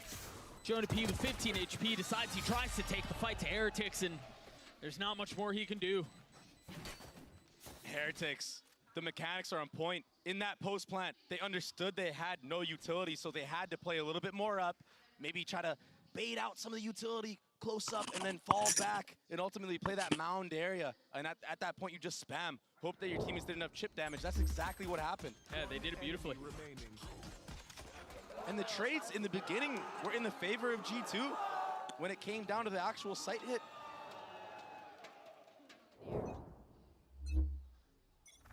They're pouncing again, Dre. It feels like this one's getting out of hand. They're not allowing G2 to breathe at all. Leaf, the only one with upgraded weaponry, or Marshall towards C. And again, this annoying tap at the door. Yeah. They're doing such a good job of just, I mean, smothering and introducing doubt into G2. And they're also setting up the future halves. Heretic love to do this with their defaults. And that's a huge kill from Gen.G Fishy. And G2 at this moment, they're gonna have to just hold their setup and just gamble that they're gonna commit, but Benji's gonna get all the info and call his team back. There's no need for Heretics to proceed here. It certainly would be safer to rotate away. And it seems like that's what they're gonna try to do. Valen falls to the hands of the Outlaw. You already see the rotation starting to come back from G2. I mean, it's just good fundamental play, Doug. Yeah, the one thing though is, I mean, G2's ahead of this. The one benefit that Heretics have here is that Benji's already on site. And they have superior weaponry, of course. Yeah. This nade could be really massive. Holds it. I thought he was going to strike a little bit sooner. He was waiting for the suck. One enemy remaining. But it's still just not enough. G2 will go down in this round with a whimper as Heretics get to 10. A really good anti-eco, just fundamentally sound gameplay right now from Heretics. They show the same A default as they showed on the pistol round. They tap the door the same way. They cut noise. That allows Gen.G Fishy to see what's going on at C. And then once he gets that kill, he's just a human drone and he's able to call his team back. And yeah, G2 were kind of ahead of that, But the problem is he could have been anywhere. He could have been pushed up in spawn. He could have been pushed up in water, maybe even on B. So G2 had to take so much time to re-clear that space, and looks like it's going to be a fight for A control here from both sides. This has the opportunity of getting messy. Boo takes a fair amount of damage. The Paranoia and the Dog come out. His kills are traded 1-for-1, but Trent finally getting on the scoreboard. Holy. In a massive way. Needing to step up big. Needing to just get on the board, honestly, get some confidence going for himself. And he did just that. Nade soars by. Player standing. Wood falls. And Patatek can't be too far off. He's been really good though so far, Doug. 14-5 right now. Yeah, but Spectre good in a 1v4. Not that good. Yeah. Smart play by Big round from G2 to avoid the bonus, Hey, to Leaf. keep this thing close. And the truth is, Heretics, I mean, and he picked up the... So that was the bonus for Heretic. So yeah, tough for them to really be able to convert, but again, We have for G2, you still have to execute it, and they did. But Yoko with that picked up by being Leaf. said, Heretics get to see how G2 like to fight A when they do that. Yeah. And that fault line going towards that slant area, like right in front of that broken door. Benji Fishy has a small armor, so that fight in taking C this could space be because very we saw all the important. players of G2 kind of flooding to just be in that area and take gunfights that way. Yeah. This is what you see right now. You see Yeah, Rians the just cam. holding that fault line out. Icy consistently tucks in that spot that you were mentioning, and they're wise to it. They invest the dog to suss him out, so he has to satchel out and give the space up. But all that utility being thrown and shown allows Heretics to just lean away again. And the conditioning once more, they've shown this so many rounds. Tapping the door like that. Does G2 read into this and understand that it's fake? They need to re-clear this A and get the info so they can lean. And the outlaw pays off. Leaf seeing the dog come out certainly helps, and so Heretics now pivoting back. A swing of the pendulum back towards A, where Boo is taking a little bit of space, contacting his way. Further Who and is taking a further lot of towards A. space. The wall goes up, and Heretics forced to try to find a way past it. Smokes, UTM. Satchel, the eye. Footstep. Gen.G, crispy with it. A second 30 falls. seconds left. Last player standing. Boo with much to do there. Can't really make it happen. Couldn't quite get it out, huh? Found a little bit of space here. A tap to bait the swing. Rians goes forward. Gen.G with 3 and G2 up to 6. Yeah, Leaf So had a it's huge tough start by to that G2. round for G2. And getting up numbers just ultimately allowed G2 to paint a better picture of what Heretics wanted to do. And of course, you know, cosmetic stun right here. Go figure. But still, great crosshair plays from Gen.G. Yeah, 1000%. So once more, we're going to see Leaf on the Outlaw going up against Ecos. Already building up towards a KJ ult. Oh, this time he's not playing C, like we've seen the last couple of times. Unfortunate for him too, because they were prepared for it. They had the fault line, they had the Fade Eye. There's so many smokes they're gonna have to get through. Just see a refresher, and then there are nanos just on the other side. Leaf not able to land the first shot. Alarm bot goes down, forcing a stalemate. Yeah, I mean, good job from Heretics to bait out that Killjoy utility on that C side of the map. I mean, maybe now if they want to go back A, push Icy and Trent off of these lines, they might have an opportunity for Benji Fishy to get a lurk through C. That's why you're seeing them leave him here on this mound area of the map. Yeah, try to catch a timing like he did a couple of rounds ago, where he's so far up. As soon as that wall goes down, whew, I don't think either of them saw them. Now the dog confirming some presence. Remember, they don't really have much for guns here. They invest the fault line. They dump util back onto the site. Left. No ults on the side of G2 to speak of. Gen.G 1 point away, but that's really it. Spike planted. Still a lot of good utility for G2 for this retake. Oh, and the guns certainly help. This has the potential to get messy, though. They must be careful. Woo. I mean, it was. Yeah. It was messy for sure. But the gun advantage is just too much. And I like that idea from the side of G2. I mean, they're cycling utility on C. It's very standard, right? Getting the wall up on A, Trent trying to get some spam through the wall, and then Icy just giving up that site. He's been so good on this map so far. I'm so impressed with him. I mean, from the start of the season that he's had, joining this team to now late and to being on an international stage, doing what he's doing right now. Yeah, the kid has shown a ton of poise. That causes a timeout for the side of Team Heretics. G2 have a good understanding of how they want to play these retake scenarios. Icy knows that, why not? Just give up the entire A site there, let them use all their utility to take it, and then you have the advantage in the retake, because not only do you have gun advantage, but you have util advantage on top of that. Right, right. When you're running a breach comp, you kind of have to use the utility to get in. Yeah. You can't really hold on to it much. And with the way Rians has been playing this map so far, he's been using a lot of it, just piece after piece after piece, layering it. 3 rounds of difference maker in this opening map of best of 3 with playoffs on the line. And I wonder now if we're just going to see a full commit after this A default from Heretics, because a lot of these rounds, other than the anti-eco round, they've been taking that A space, they've been tapping the door and just leaving, going back towards C, where Leaf has been having a deep line. So I wonder if maybe now they just decide to do a full commit into that tree area, you know, with that fault line and maybe breach alt the site. And maybe Boo with a TP or something like that. It explains why they invested the timeout. Woot's also 1 away from having his ult. And an op in the hands of Leaf. Oh, and he's going to be playing A. He's going to face them right here. Off of the tap of the orb. With Woot 1 away from ult. A tap of the orb. A spam through the wall.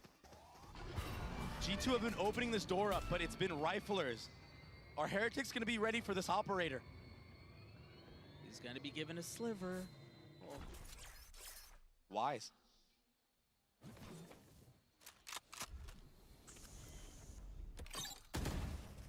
Heretics should have a good idea now that this is a retake, potentially, and Leaf almost gets his head taken clean off. A narrow miss. Yeah. This is a really nice exec, and if they can do all of this without having to invest Rian's ult, this post plan is going to get so much stronger. Spike planted. Once this trip breaks, you're going to see Heretics wanting to push up towards spawn with that breach ult potentially. You already see them positioning for it. Yeah, the problem is they don't really know how many are on the other side. Only 1 gun has been fired, only 1 set of utility has been seen, now seeing 3. So they know this is where the majority of the is coming from. That forces the Rolling Thunder to go back spawn. And now G2 have an opportunity to push in from their defensive side, but the first already falls. Woot on the swing. And an Omen smoke keeping him back. The spike has been ticking for a couple of seconds now. Oh, it's too hard. Yeah, I don't think G2 have a timing. That's so well done by Heretics. Dream Seer. My ult is ready. The breach utility is so good from Rians. I mean, he's just guaranteeing somebody being hit almost every single round by a fault line, by a seize, the flashes. I mean, this guy's doing it all. He's got a triple-double to his name right now. And that's what we were talking about at the beginning, right? If they can get through that exec and he still keeps the ult, that secures it. Yep. And that's exactly what they did. Also, the comms in that instance, for them to be that crispy and that clean, it's really impressive because, again, as soon as those 3 pieces of ult util came out, they understood where the retake was coming from. That's a snap decision right there from Rians. Yep, and it's going to be this A brawl from both sides. Who will come out on top here? Icy's so low. Icy's dead. Oh, but Jonah P strikes back. What an animal. The way of the defense. Holy fuck. Of course it is. This series wouldn't suggest otherwise. Leaf trying to dance in and out of the door, trying to provide a little bit of cover for Trent. And it's Boo who falls with ult and spike. He will get away. And we can just take a breath right now. Boo has a little bit of time to consider how he wants to play this one. The timing, Have that much time. They're 6 already bullets. Spotting 1, potentially both. Boo takes a step back. Giving position away not once but twice, and now they invest the lockdown to secure the round. Leave Wow. And that's another for G2. That lockdown is like... What a fight. Leaf actually coming up huge in that moment, protecting Trent, who was stuck. So much of Patatek's utility was hitting Trent in that moment, but Leaf just jiggling, constantly pre-firing, tagging up Patatek so he can't push all the way up. Good teamwork and good trading from G2. And Jonah P, you mentioned it. I mean, this guy was an animal in this round. It was looking like disaster for the side of G2 up until that moment. Heretics countered the rollout of Icy. The guy had nowhere to go. 3-4. Speaking of Icy, op in hand. And a PK. This is gonna be a big round. They're not going to put that wall up, but the smoke will counter it. Yeah. And with that, Icy just... Holy shit, Trent 3 and 16. Opts to rotate. Let Valen hold it. Let a rifler hold behind that smoke. Why not? And both raises have Showstopper online. It's going to be chaotic. I believe it tagged just one. The Nightfall did. Now a second use. And both rockets up and online. The chaos ensues as Wu gets two. Posted up backside to get a He three. jumps! Holy fucking shit. Numbers the wave, the attack, the spike planted. And options limited for G2. That's fucking jump, man. And it almost feels like you kind of have to go for this. You do have money for the next round. But if you lose this round, Heretics is on match point. Can he try to scoop up the op, maybe? Yeah, he wants to. Yeah, that's possibly the best he can do. He's going to challenge it. He's grabbed it. He's getting away with it. And he's going to survive. No, he's gonna run at him. Leaf should be able to pick that op back up. Oh, where'd it go? Where is it? He didn't get it. I can hold an area pretty well myself. Make sure to Heartbreak for G2. And Heretics in these post-plant scenarios. Wow. Yeah, they just take the fight to G2. I mean, again, the layering of the utility. If you give all the space, they have an answer for it. So hard to play against this Heretics team with how they're playing the map so far. They've been so impressive this tournament. I know it's early, but they look really freaking good, man. And it's not the Woot show that it was yesterday. I mean, this is the Initiator show. It's so impressive. Honestly, it feels like a complete effort. We've talked about Patty and Rienz a lot, but Gen.G Fishy's had his big moments. Woot's not, you know, double, triple positive or anything like that, but he's having massive impact as well. Yeah, so explosive at the end there. Yeah. Even that last shot, you know, after he gets those rocket kills. Yeah. So snappy with it. And you're totally right. It has been a full unit doing things together. I mean, even Boo on that defensive side, he had so much value living. Just the mere fact of not dying gave his team so much value on that defensive side. That being said, Jonah P will have the Viper's Pit online and potentially invest it right away onto the C.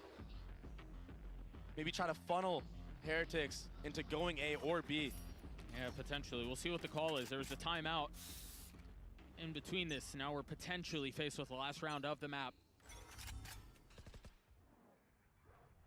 Jonah P choosing to hold on to the ult for now. Icy's inserted, now Pit invested.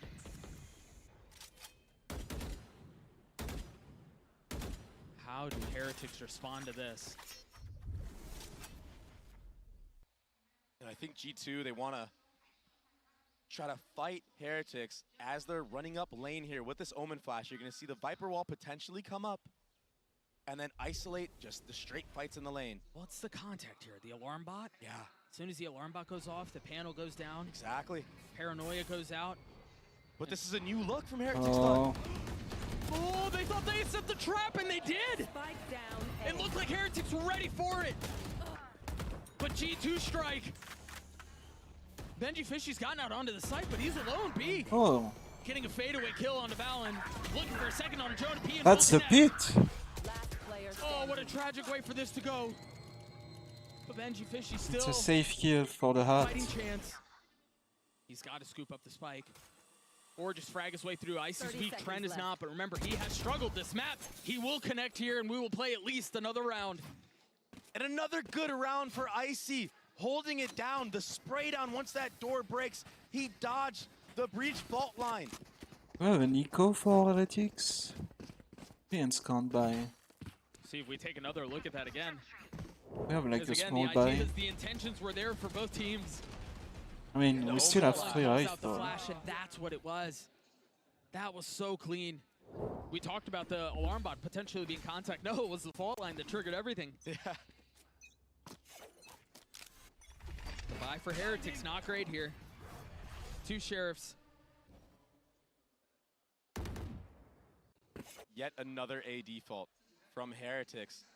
But once they sniff out this Killjoy utility, they're gonna have an understanding that potentially he's alone. And we've seen how deadly Heretics are. Leaf can't go anywhere. He's got nowhere to go. Somehow But he's manages still to dodge alive, all of it like. without He's taking not a dead single to him. damage. Meanwhile, again, No, he a is. gunfight at the door. There. An advantage the way of Heretics. They've upgraded weapons. Trent jumped his way out into his death. Patatek with 2. Bring them down. And Jonah P in a 1v4. It's gonna. I cannot believe this is the way that this has all happened. Unless he can pull off a miracle. They should be aware of that They have to timing. be clinical. Patitek. Contact, yeah. Now they know. He's got to isolate here on the first. He knows there's at least one close by. 10 HP left, and that triggers the fault line. There's Dude, nowhere for that Jonah P to breach go. was so In fucking the face of good. an attempt at a comeback, Heretics hold strong. And who else to close out the map than Reigns?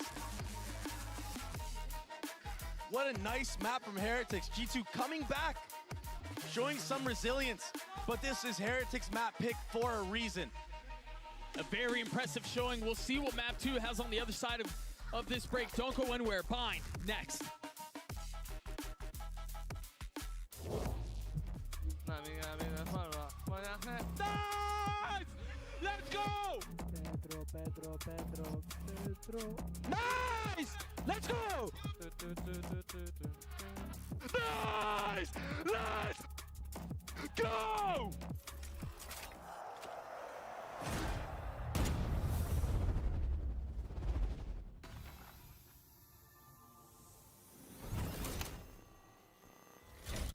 I made it to my happy place, got the sun in my eyes and a smile on my face, yeah.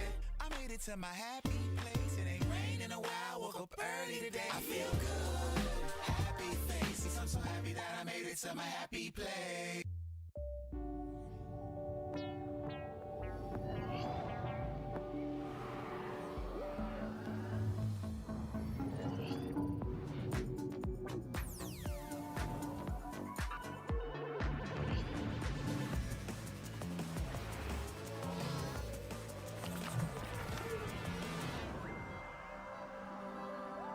Next map is Bind.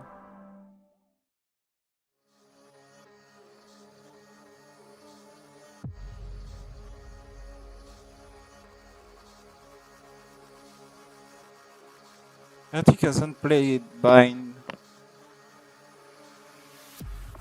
because they had like split selected, but they won 2 also.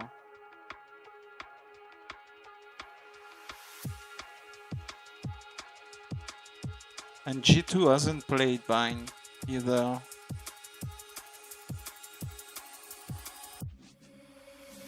But they've played a lot of Bind against like 100 Thieves. Yeah, it's the double smoke, double initiator. Brim Viper, Raze, and then Sky Gecko. I wonder if we're gonna see some changes.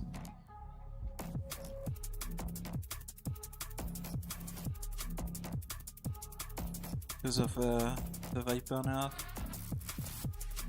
I guess she's still too strong with our... And the problem is just like how her wall works. The fact that she can like put it down and then pop it when she wants. gives her so much flexibility. Yeah, they haven't changed their compound bind for a while. For G2, it's a classic classic bind comp, I guess. I guess they just play the Sky still, even though she was nerfed a little bit a while ago now.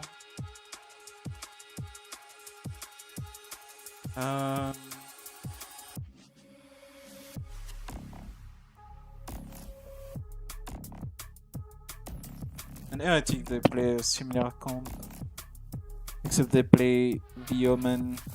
So they play double controller, double initiator too, and one duelist. But Miniboo is the one playing like the Yoru, so I don't know if like Woot is gonna play Yoru or...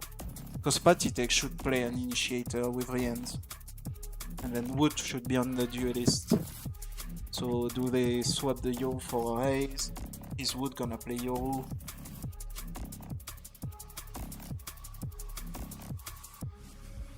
But they play Sky Sova. I think Gecko is too strong on bind right now. And they only won like 15 to 13 against Fnatic. Fnatic who was playing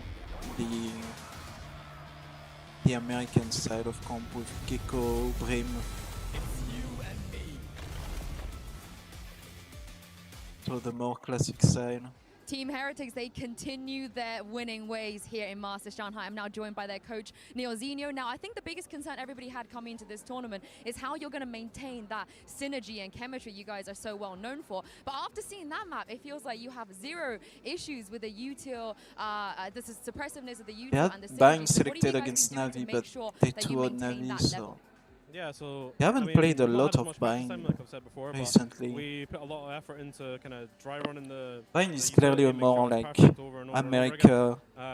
so even America's one map. person coming in, it's not too big of a change. With how strong narratives is on Bind. Work, repetition, the usual. Well, that's it. All right. Well, thank you very much, Neil, and best of luck on map 2. Hard work and preparation is the name of the game, and that is a Team Which Heritage is like win on Lotus. can be a good thing for Heretics because they know what like G2 is gonna play. Popped off. You basically couldn't have asked for a better start for Heretics. Really, I guess proving to everyone, like, yeah, sure, you know, they made quick work of DRG. But the reality is, this is a team that is a force to be reckoned with no matter what. And I think that Nilzinho is so right in what he's saying. The defensive utility, the initiator's utility was so good on this map. Round after round, yeah, that bridge was insane. G2. Team Heretics getting those. And I'm not a bridge changer, They put together an incredible I think the agent lacks a lot of utility compared like to the initiator that came after him. With this breach and the trap plays they were setting up, but especially a couple of those later rounds on that defensive half. I mean, you've seen Jonapi being able to shoot through being stunned one and of those shit. rounds. This was round number 9, where you know they have these really good setups where they're kind of pushing G2 away. So a lot of times G2 was ending up wanting to play towards these weaker sides. They were hitting into B. They were trying to kind of hit late into C after pulling out that util. But the guy shutting down these late setups was Gen.G Fishy, who was pulling out the op and just doing some nasty things. Boxing them. You just said that he was boxing them. 1v1 box fight? No, that wasn't a 1v1 box fight, but it might as well. It was a 1v3. 1v3 box fight, actually, yeah. Yeah, but time after time, Gen.G was having so much impact with this operator. Don't get me wrong, Leaf was trying to do the same, doing the same with the Outlaw in the second half. But man, what Gen.G and Patitech were able to achieve here, and what Riens was doing with every single piece of utility, not only setting his teammates up, but also himself. Even his ultimates, everything was so curated that, again, I think Neil hit the nail in the head with what he was saying. Just server time, just run the utility time and time again, make sure it's perfect, and make sure that everything has a good result, good outcome. Yeah, and I think another thing that is really going to give people confidence in Team Heretics is they got this map win in dominant fashion when the MVP wasn't Woot.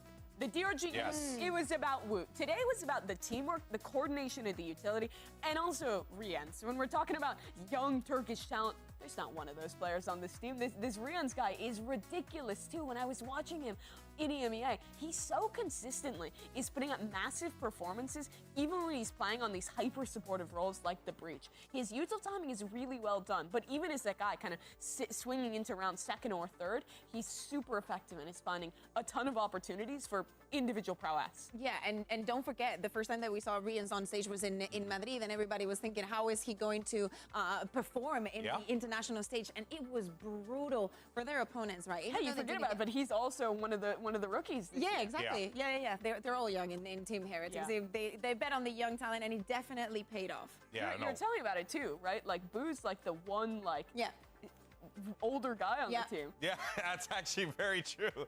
You know, he's covering for the boys there. All right, well, let's go ahead and see how Josh RT is going to try and bring this team back into the fray. We got Yinsu standing by. I'm now joined by the coach of G2, Josh RT. Now, coming into the second map, I think it's a little bit surprising that you wanted to go to take Heretics to Bind, a map that they found a lot of success on in EMEA. Are you able to explain to me a little bit about why you guys made that decision? It's one of those things where we're playing into our strengths. Although like they have an immaculate record on Bind, we have to keep in mind like they're playing with a sub. They might have to change a comp a little bit. So we're just relying on our strengths here to get this win. Well, you guys are great when it comes to the anti-strat, so I can't wait to see it. Thank you very much for your time.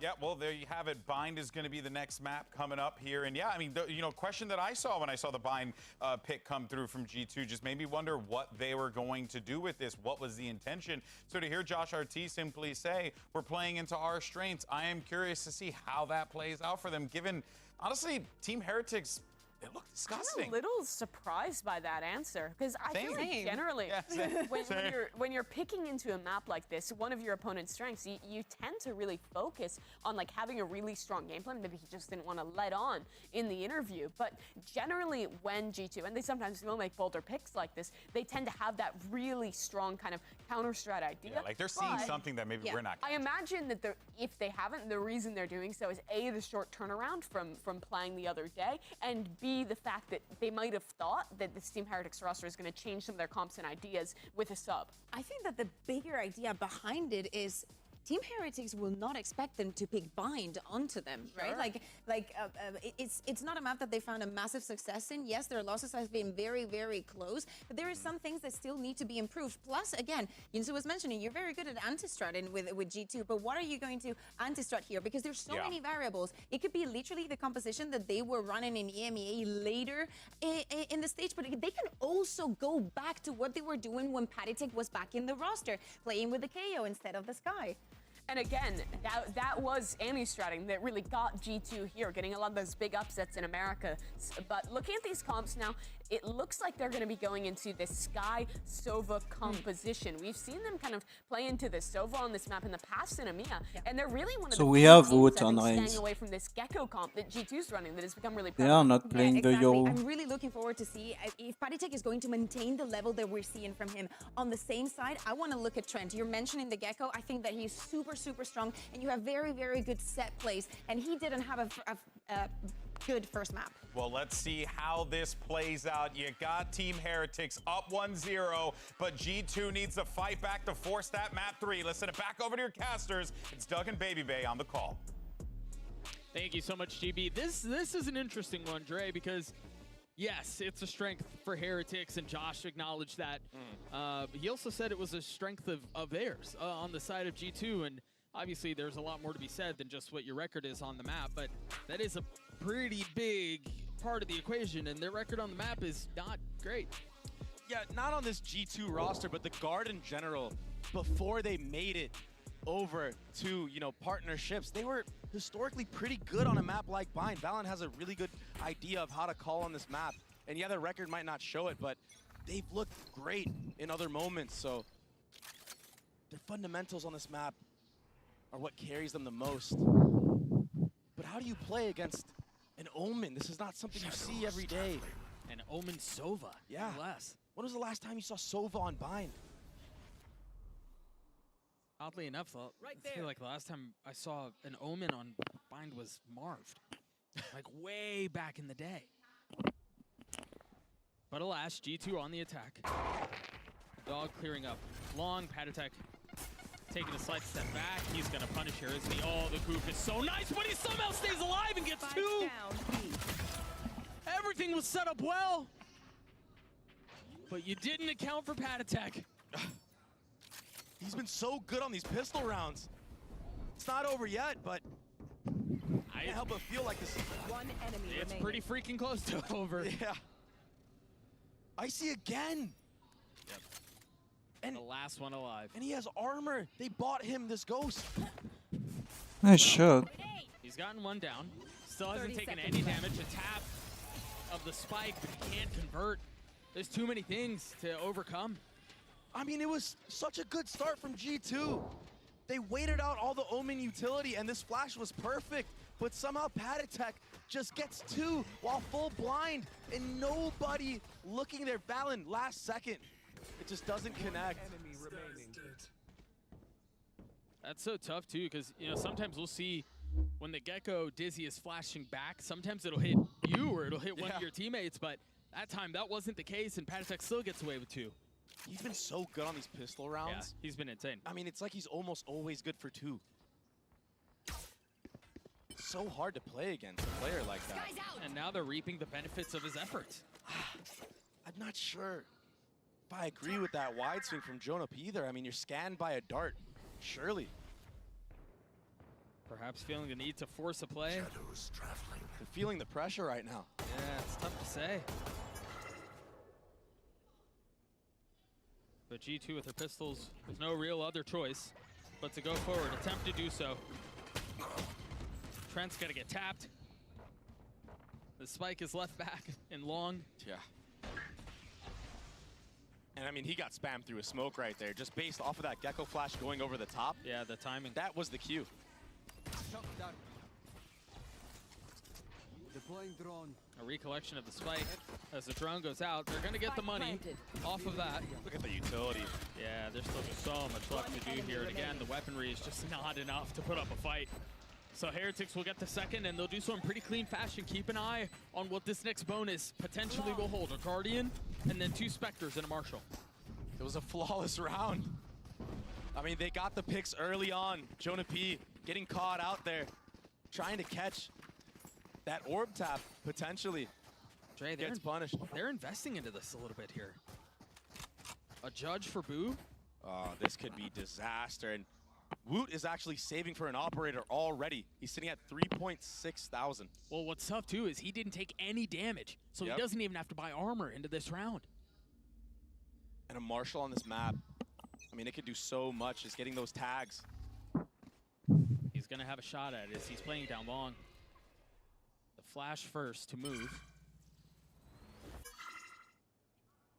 That orb gathered will give G2 the information that the Raze is holding towards this octagon area. And that's why you see Leaf kind of creeping up on short A.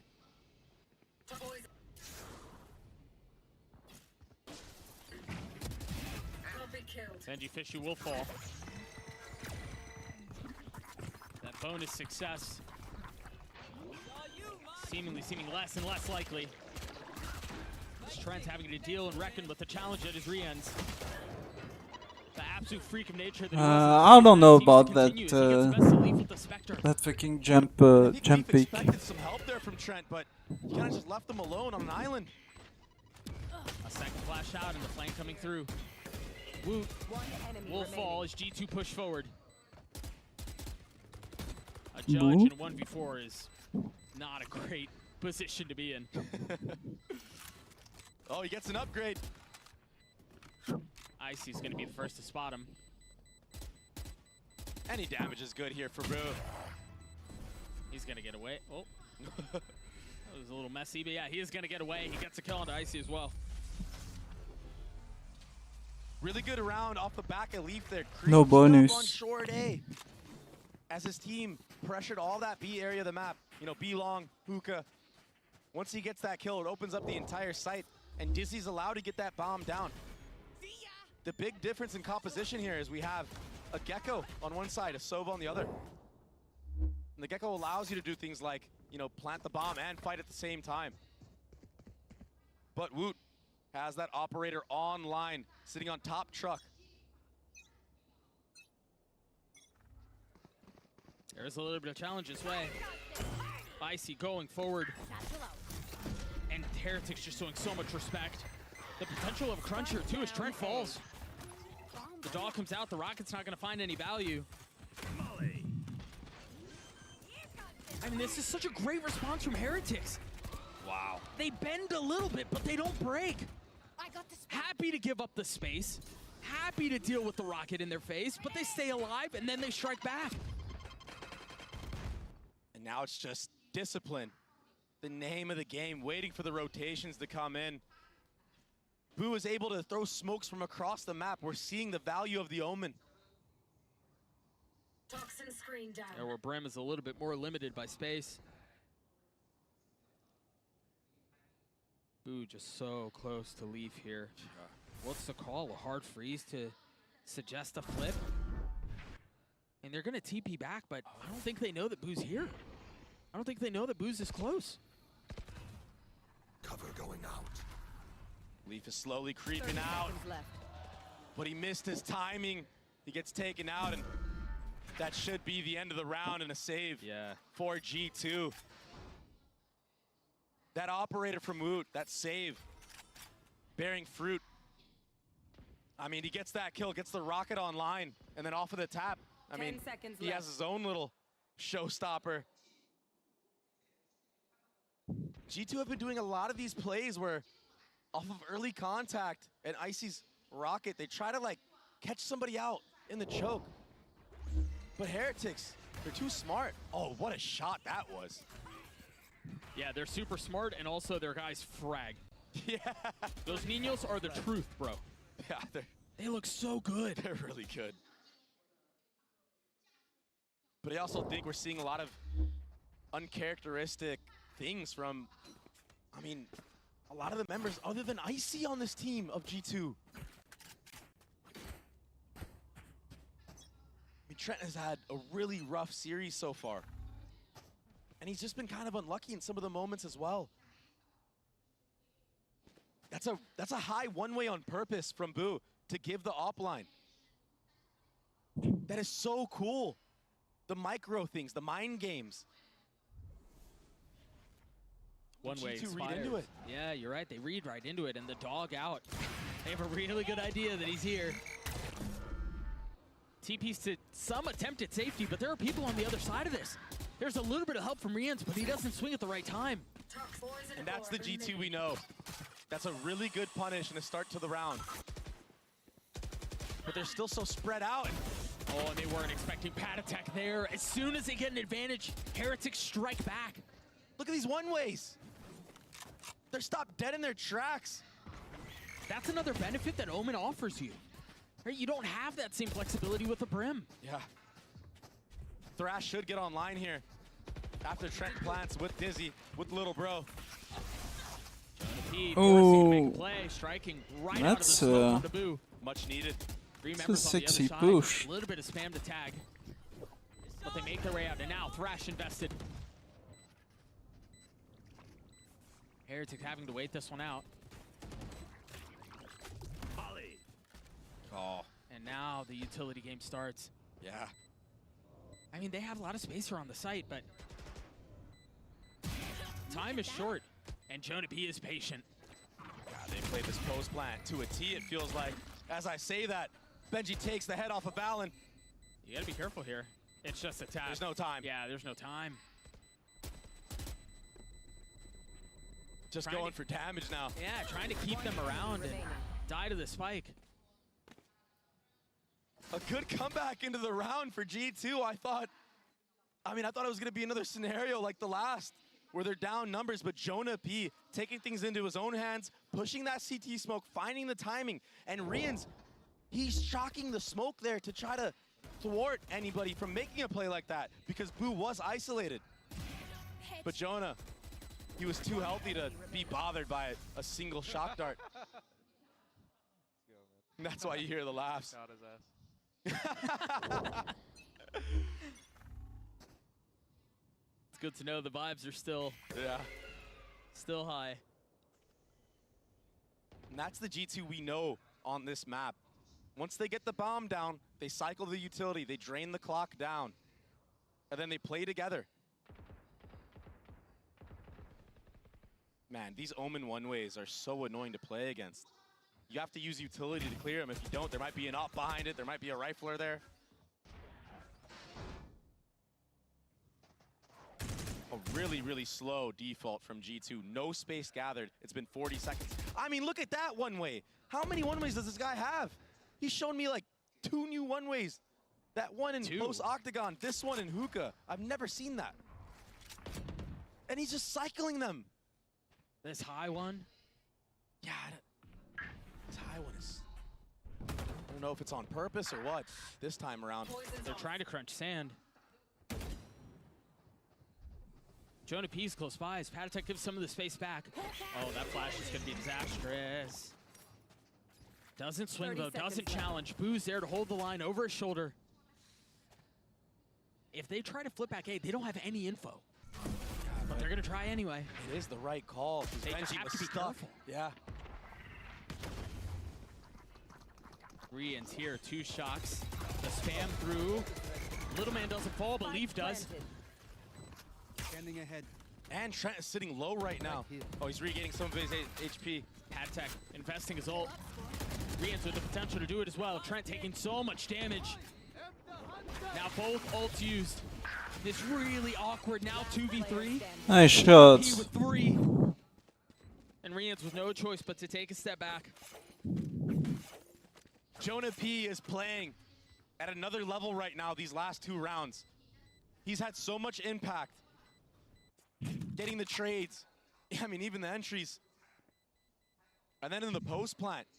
I mean, the last round, he just lived there in elbow that entire time on B site. This time, sitting on the top box of short A.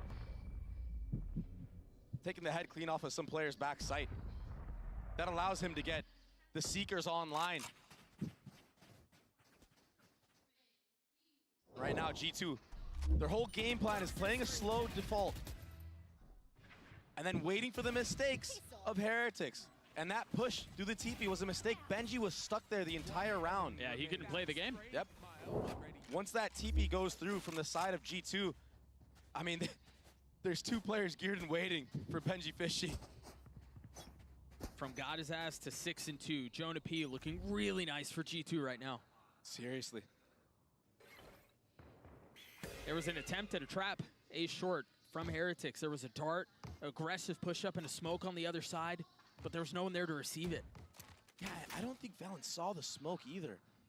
But they still have an idea because of that dart, like you said. And that's why you see them all leaning towards that B site. Leaf is so wary about that lurk. They've gotten past the one-way.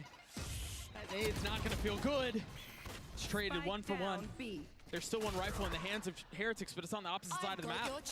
That's bomb. Yeah, but they still have so much advantage here, surely, unless Patatek can be a hero once more. Only 1 target found. Can Gen.G Fishy upgrade a weapon? I don't think there's anything on the way. Spike planted. And Rians is so slowly making his way over. Does have a Phantom to his name, though. And it looks like they will be going for this retake. A lot to do for Rians here. If Gen.G can find 1, that's certainly going to help, but a 1v2. Oh, what the fuck is that shot, man? Allen playing tight left. Put in his way, and Rians looked like he was going to land the shot, but the leader for G2 saves the round. For a second there, I thought he was in the Matrix, just jumping over all the shots of Valen. But yeah, he recovered the spray there. And that'll cause a timeout for Team Heretics. And right now, the name of the game for G2 has just been waiting for the mistakes of Heretics. In this round, they understand that it's a scrappy buy for Heretics. Icy, heads up play to step back there, dodge all the utility, get the trade onto his counterpart of Woot. And then just secure the round win like that. I mean, it got scrappy for sure. But right now, G2 look like they're in the driver's seat. They look like they're controlling the pace of the game. And it's gotten him to a lead, and as you mentioned, it's gotten him to a timeout as well. You wonder here what more Heretics have prepared and cooked up with this crazy comp that, you know, Americas doesn't see very often, if ever. Yeah, and normally they run an even crazier comp of a Yoru when they have Mini Boo. This is somehow more vanilla. Yeah, right? Just a little bit. That being said, we're going to be going into round 8. And there's a lot of good ults online for the side of G2. If they can get onto a site, I mean, it's going to be near impossible for a retake to happen, or at least it should be. But with the way things have been going with Heretics, I mean, they're making the chaos and the scrap to their favor.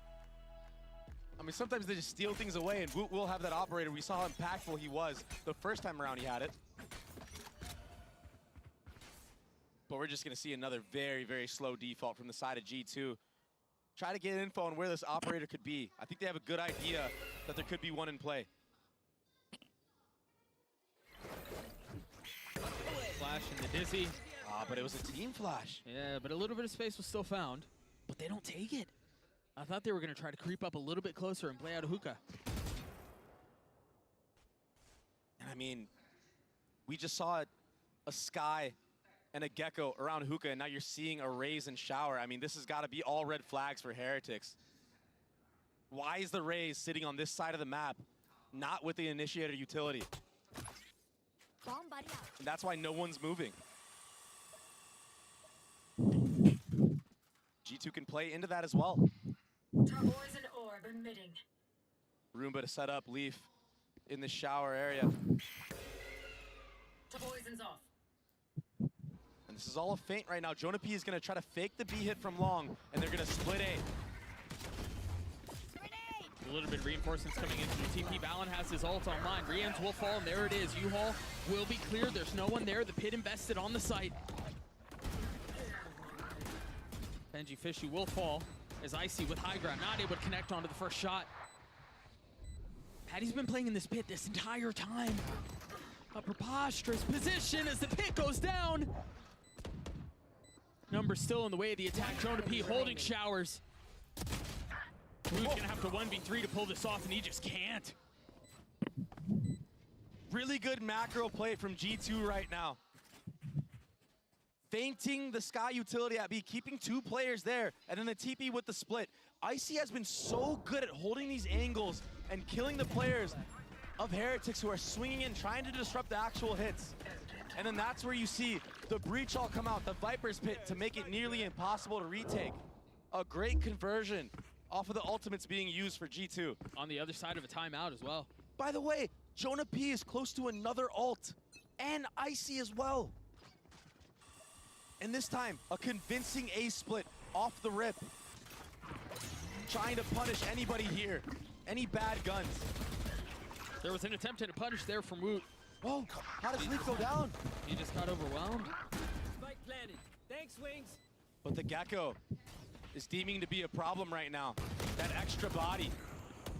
One enemy remaining. Oh, it's just, it looks so fundamental right now for G2. And then that happens. Well, that peak. The fundies don't matter if you get shot in the face. Yeah. Poison's on. Still so much utility. Yeah, he's just baiting the swing. Yeah, and there's still another flash for Jonah as well. I mean, I've seen Gen.G do ridiculous things, but the way that G2 are playing this post-plant scenario. One enemy remaining. There's just not enough time. Yeah. Holy smokes, was damage done. Wait a second. If Nah, no time at all. No time. Yeah, he did. He got his. Damn. But G2 again, man, they look good. Full control, my friend. Yep. Well, maybe not full at the end there. Gen.G Fishy took a lot of control out of their hands. Yeah.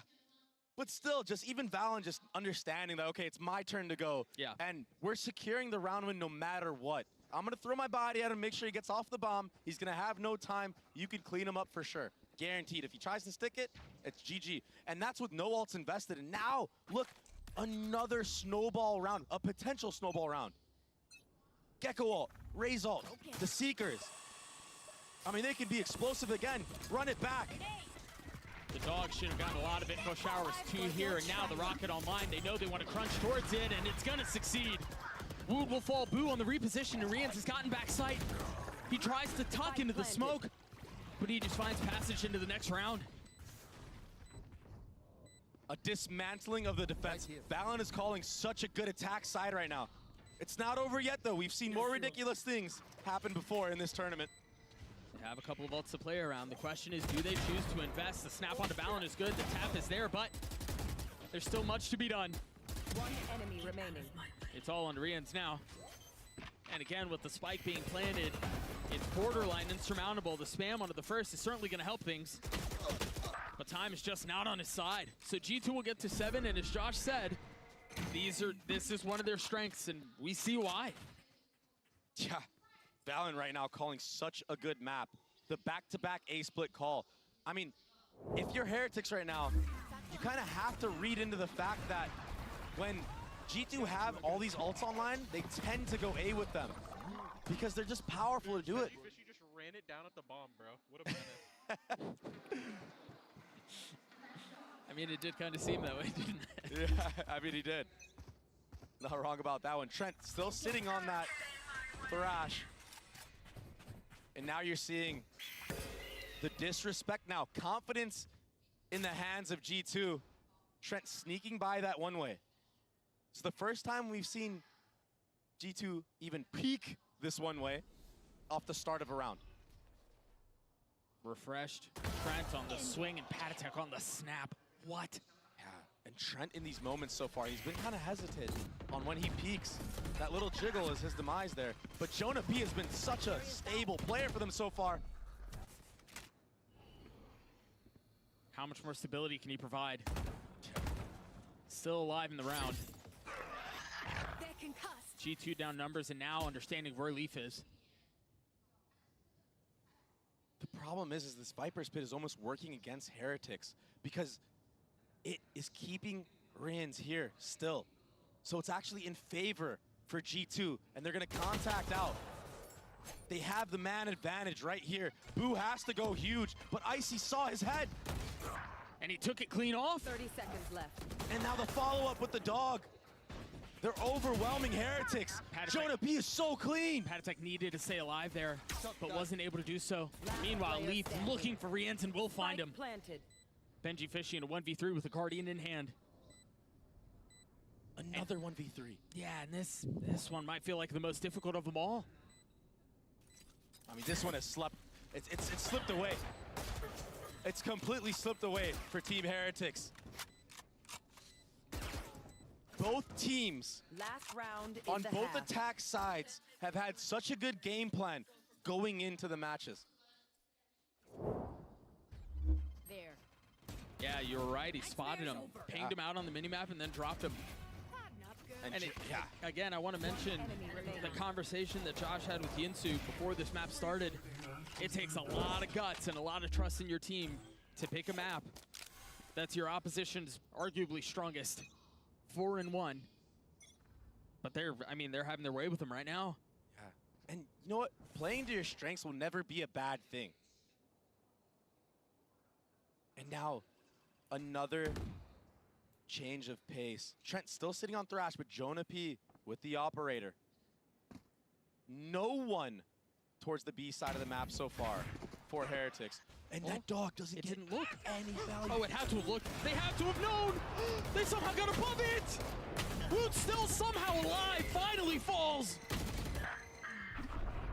Valen holds strong, and now they're going to go, but they're going to have to get past this Hunter Fury. It connects. It's ripping him to shreds. But the spike is handed off. Oh, Leaf's Wingman in here. will plant, and Leaf is all the way up. Now Patatek and Boo to try to keep this thing alive. To try to salvage another round before the half ends. A 2v2.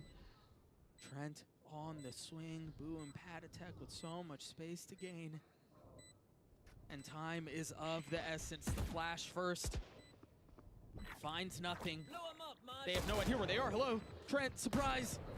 He spotted them both. A reposition as the Dizzy goes up. A little ring around the rosy as Valen trying to swing back around. And Valen with 3. G2 with 9. A dominant half.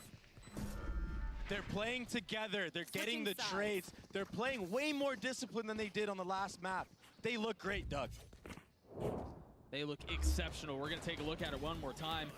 This fight in Showers really kind of secured things. Valen had a massive round, man. Yeah. And then Leaf slipping the net right there. Beautiful. It was perfect. During halftime of the first map, we had an opportunity to listen to an Omen player moment from Val, and now we're going to get to do the same, but this time with Boo from Team Heretics. Take a listen. Hello, this is Bo, and I'm playing for Team Heretics. It feels good to win the first game, obviously. It's a nice start for the tournament. Coming up to the game, we had a lot of struggles. Obviously, the scrim time was extremely low. There was a lot of stuff like with question mark, but that was not something we could control. So the way we looked at it is like, whatever happens, happens. We're just gonna do our best. They're just so comfortable giving up this space, but this time the Paranoid did not connect. Spike However, down mid. Benji, Fishy, and Wood still do. This kid. Oh, This kid! my goodness. I think since Madrid we did change a lot, even though you consider like we have different players in different roles, we're still the same team. And I think one of the biggest changes is our emotional state on the stage.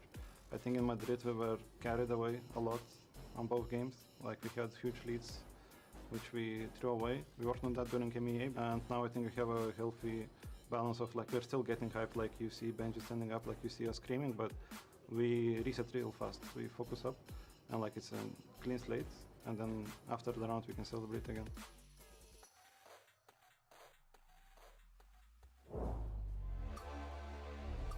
A sign there said, hope everyone have fun. And Heretics did on map 1, but it doesn't seem like they're having much fun here on Bind, a map that historically has been very good for them.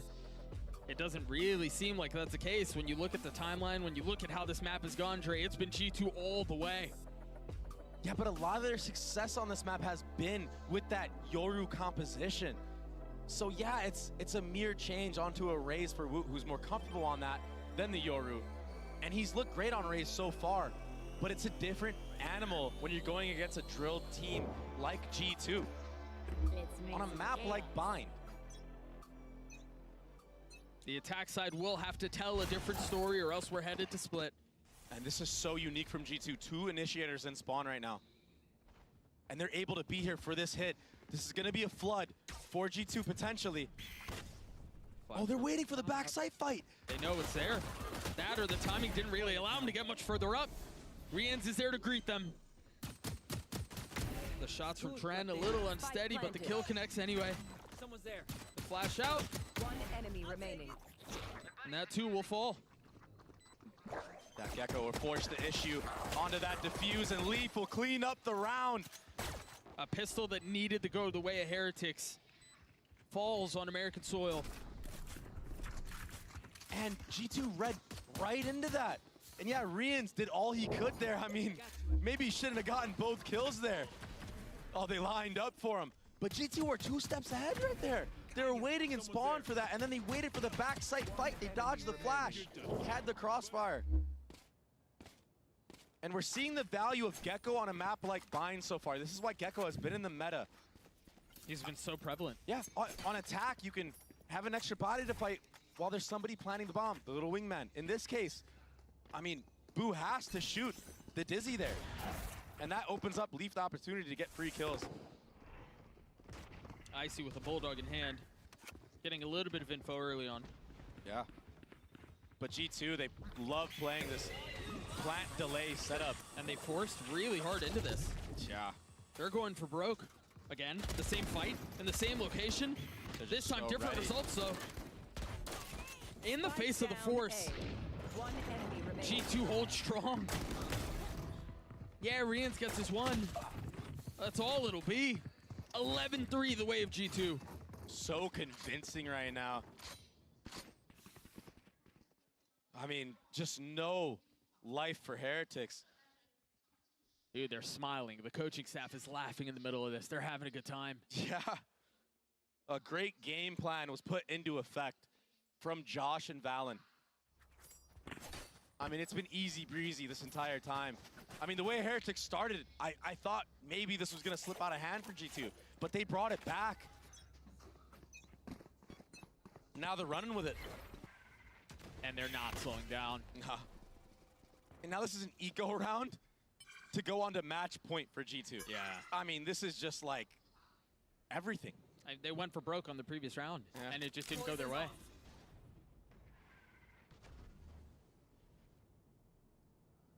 Slow round being played from the side of Heretics.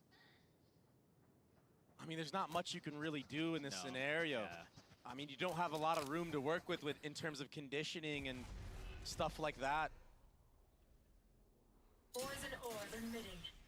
That smoke will thwart Leaf off, yeah. Yeah, he's just getting pushed off the angle.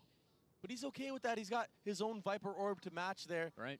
And you see, I mean, Heretics, they have to respect it. Because who knows what's waiting on the other side, yeah. The timings of the utility for G2 are really good right now. That wall will be in full effect once a hit comes in, if it does end up towards B. But I think this is going to be a similar round to how G2 did the Sky Flash onto the B site into a TP play. But G2 are willing to give up back sight. They don't care. They understand that there could be a player in U-Haul. And Valen needs to get off of that smoke. He might get timing here. Yeah, to be careful. You play a dangerous game. There's the reposition. The paranoia didn't really seem to bother Icy at all. As the nade's the one that's going to get the kill with 10 seconds left. They've gotten a little bit of space. At least on the site, they've gotten the kills they're looking for as well, but it hasn't been somehow another one landed. One enemy remaining. They're going to snatch this thing back? Boo is ridiculous right now. These shots have been so crisp. And it's all down to Leaf here in a 1v4 with his favorite gun. He gets an upgrade though. Probably better for the situation. And it's still not going to be enough. And yes, Heretics still have a long way to go, but a thrifty win like that, when you've got Boo tapping people with the Sheriff, that's the kind of round that can be a spark. That's the kind of round that can be a catalyst for something. Yeah. And even if you don't win this map, let's say, you want to at least win as many rounds as you can, much like G2 did on Heretics map pick, so you can show that you still have some fight left into you and get some momentum on your side. Because if you just get rinsed by a team, I mean, going into that map 3, it's not going to be fun for you. No, it's a terrible feeling to go into. A very aggressive shower fight to get that showstopper online for Icy, who has been having such a good series so far. 14 and 12 currently for the Duelist, the newest addition to the squad. Man. Who was faced with an abundance of questions about whether or not he fit at the beginning of his tenure. But on the international stage, has answered every single one so far. He's been looking so comfortable every match he plays. A very slow approach from Heretics once again. They're playing so far back, they're expecting the showers crunch, which makes sense given the flash, given the fact that they fought for it early and got the orb. I understand why. Exactly. What a unique Viper Orb on the attacking side. It's on that default of sight. I have the spike. Spike scooped up. I mean, and a shimmy B. G2 are so willing to just play a 2-1-2 with Icy leaning towards whichever site with all this utility and a showstopper. Once this hit comes in, you're going to see the showstopper come out. There it is. He has one satchel, gets out, doesn't connect. And Heretics are getting some of the kills that they need. Time is short though, again. They play such a dangerous game and now 10 seconds left. They have to somehow find a way to weather this. Balance left in a 1v2. Patatek and Woot to keep him back. The swing is there, but it won't connect. Heretics get another. And the Sheriffs right now for Heretics are hitting, Doug. It's been probably the best thing we've seen them do on this map. I mean, the previous round was Boo. This time, Rians. Clean shots, so precise. Oh my gosh. Almost snapped onto the third too. Yeah, and the quick switch Sheriff shot. It's not something you see every day, but he only had one in the chamber there. And now all of a sudden, ults are coming online for Team Heretics. And an eco round for G2. A potential snowball to bring it back a little bit. Boo has an outlaw too. You mentioned that eco. These are free frags. Oh yeah. The freest. And he heard Trent there as well. So he knows there's more. Easy pick'ems. Just on the other side of this wall, Trent will fall.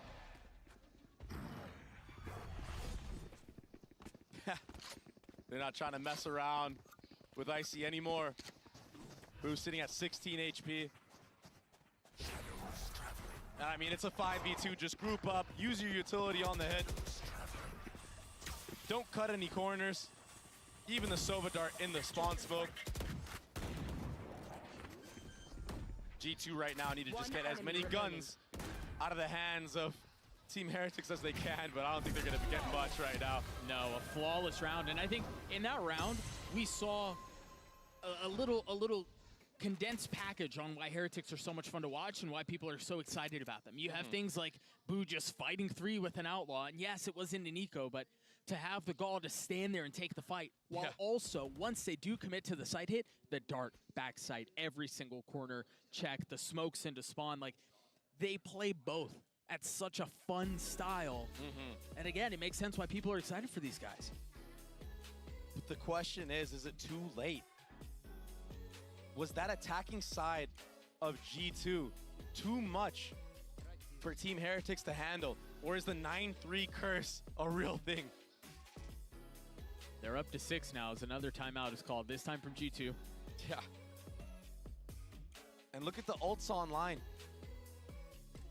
We'll take a look at that as soon as we get back into that. I do want to get your thoughts here on this, though, because as momentum starts to shift the way of Heretics, as they're starting to put this together, as they're having to find an attempt at a comeback with this crazy comp, if you're G2, what are you looking to shore up? Because these last couple of rounds really haven't gone their way.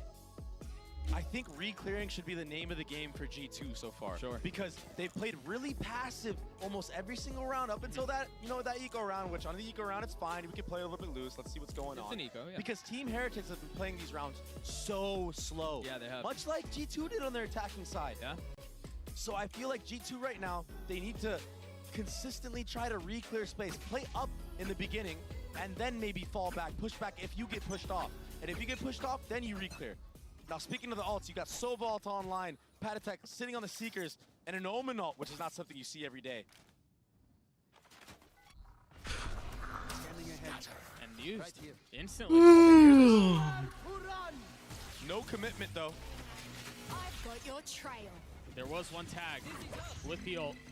They're fully committing onto this B, aren't they? A couple of ults already used. Oh. Found off the spam on a Patatek. That's nice. That certainly will help stifle That's this comeback fun. attempt. Good flash from Jonah. A beautiful flash. But Rian's continuing to cause problems. One of 2 that remain against a healthy G2. Numbers are definitely in favor for G2. That Molly will miss. There's not a ton of utility here. Boo has a paranoia.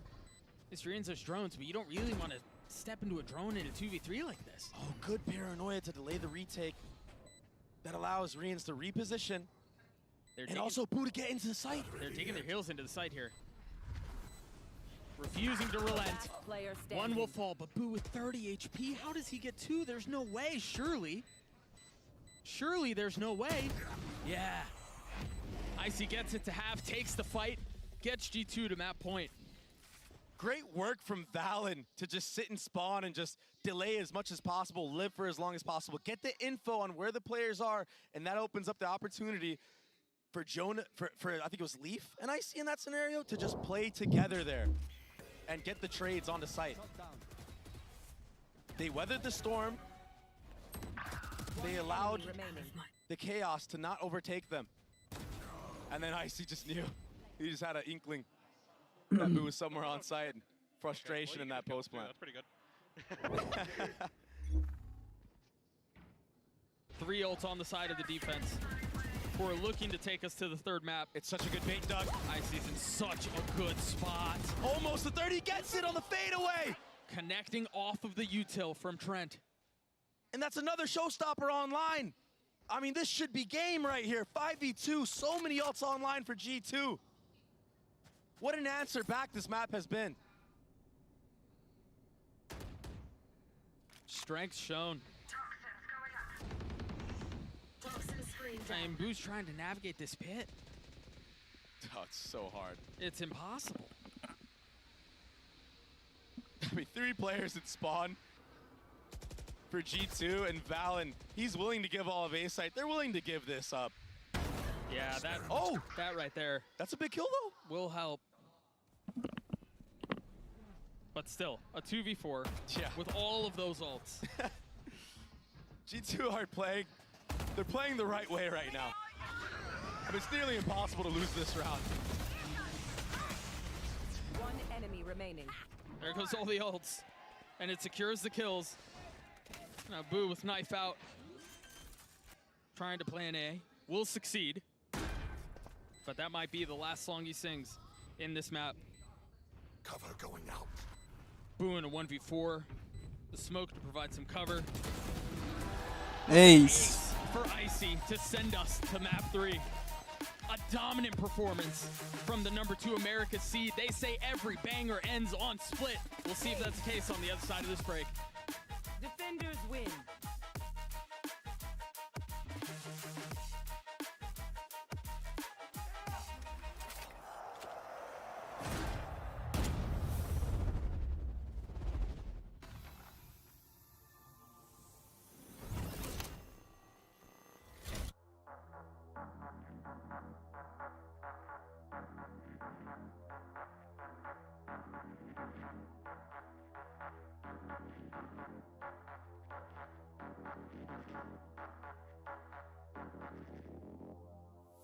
You're safer here than any place else.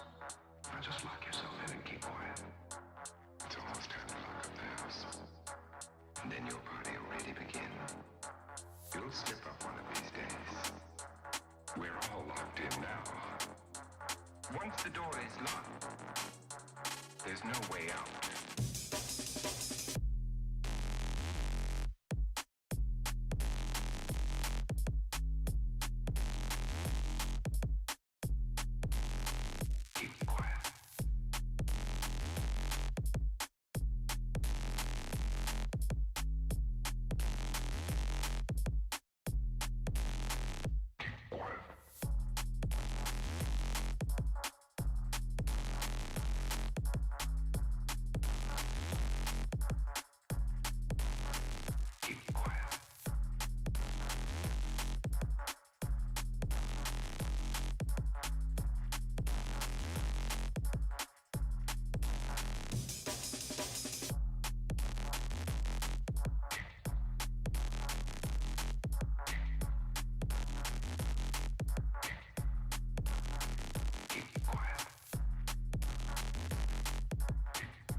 Safer here than any place else.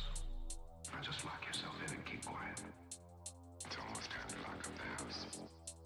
And then your party will really begin. You'll slip up one of these days.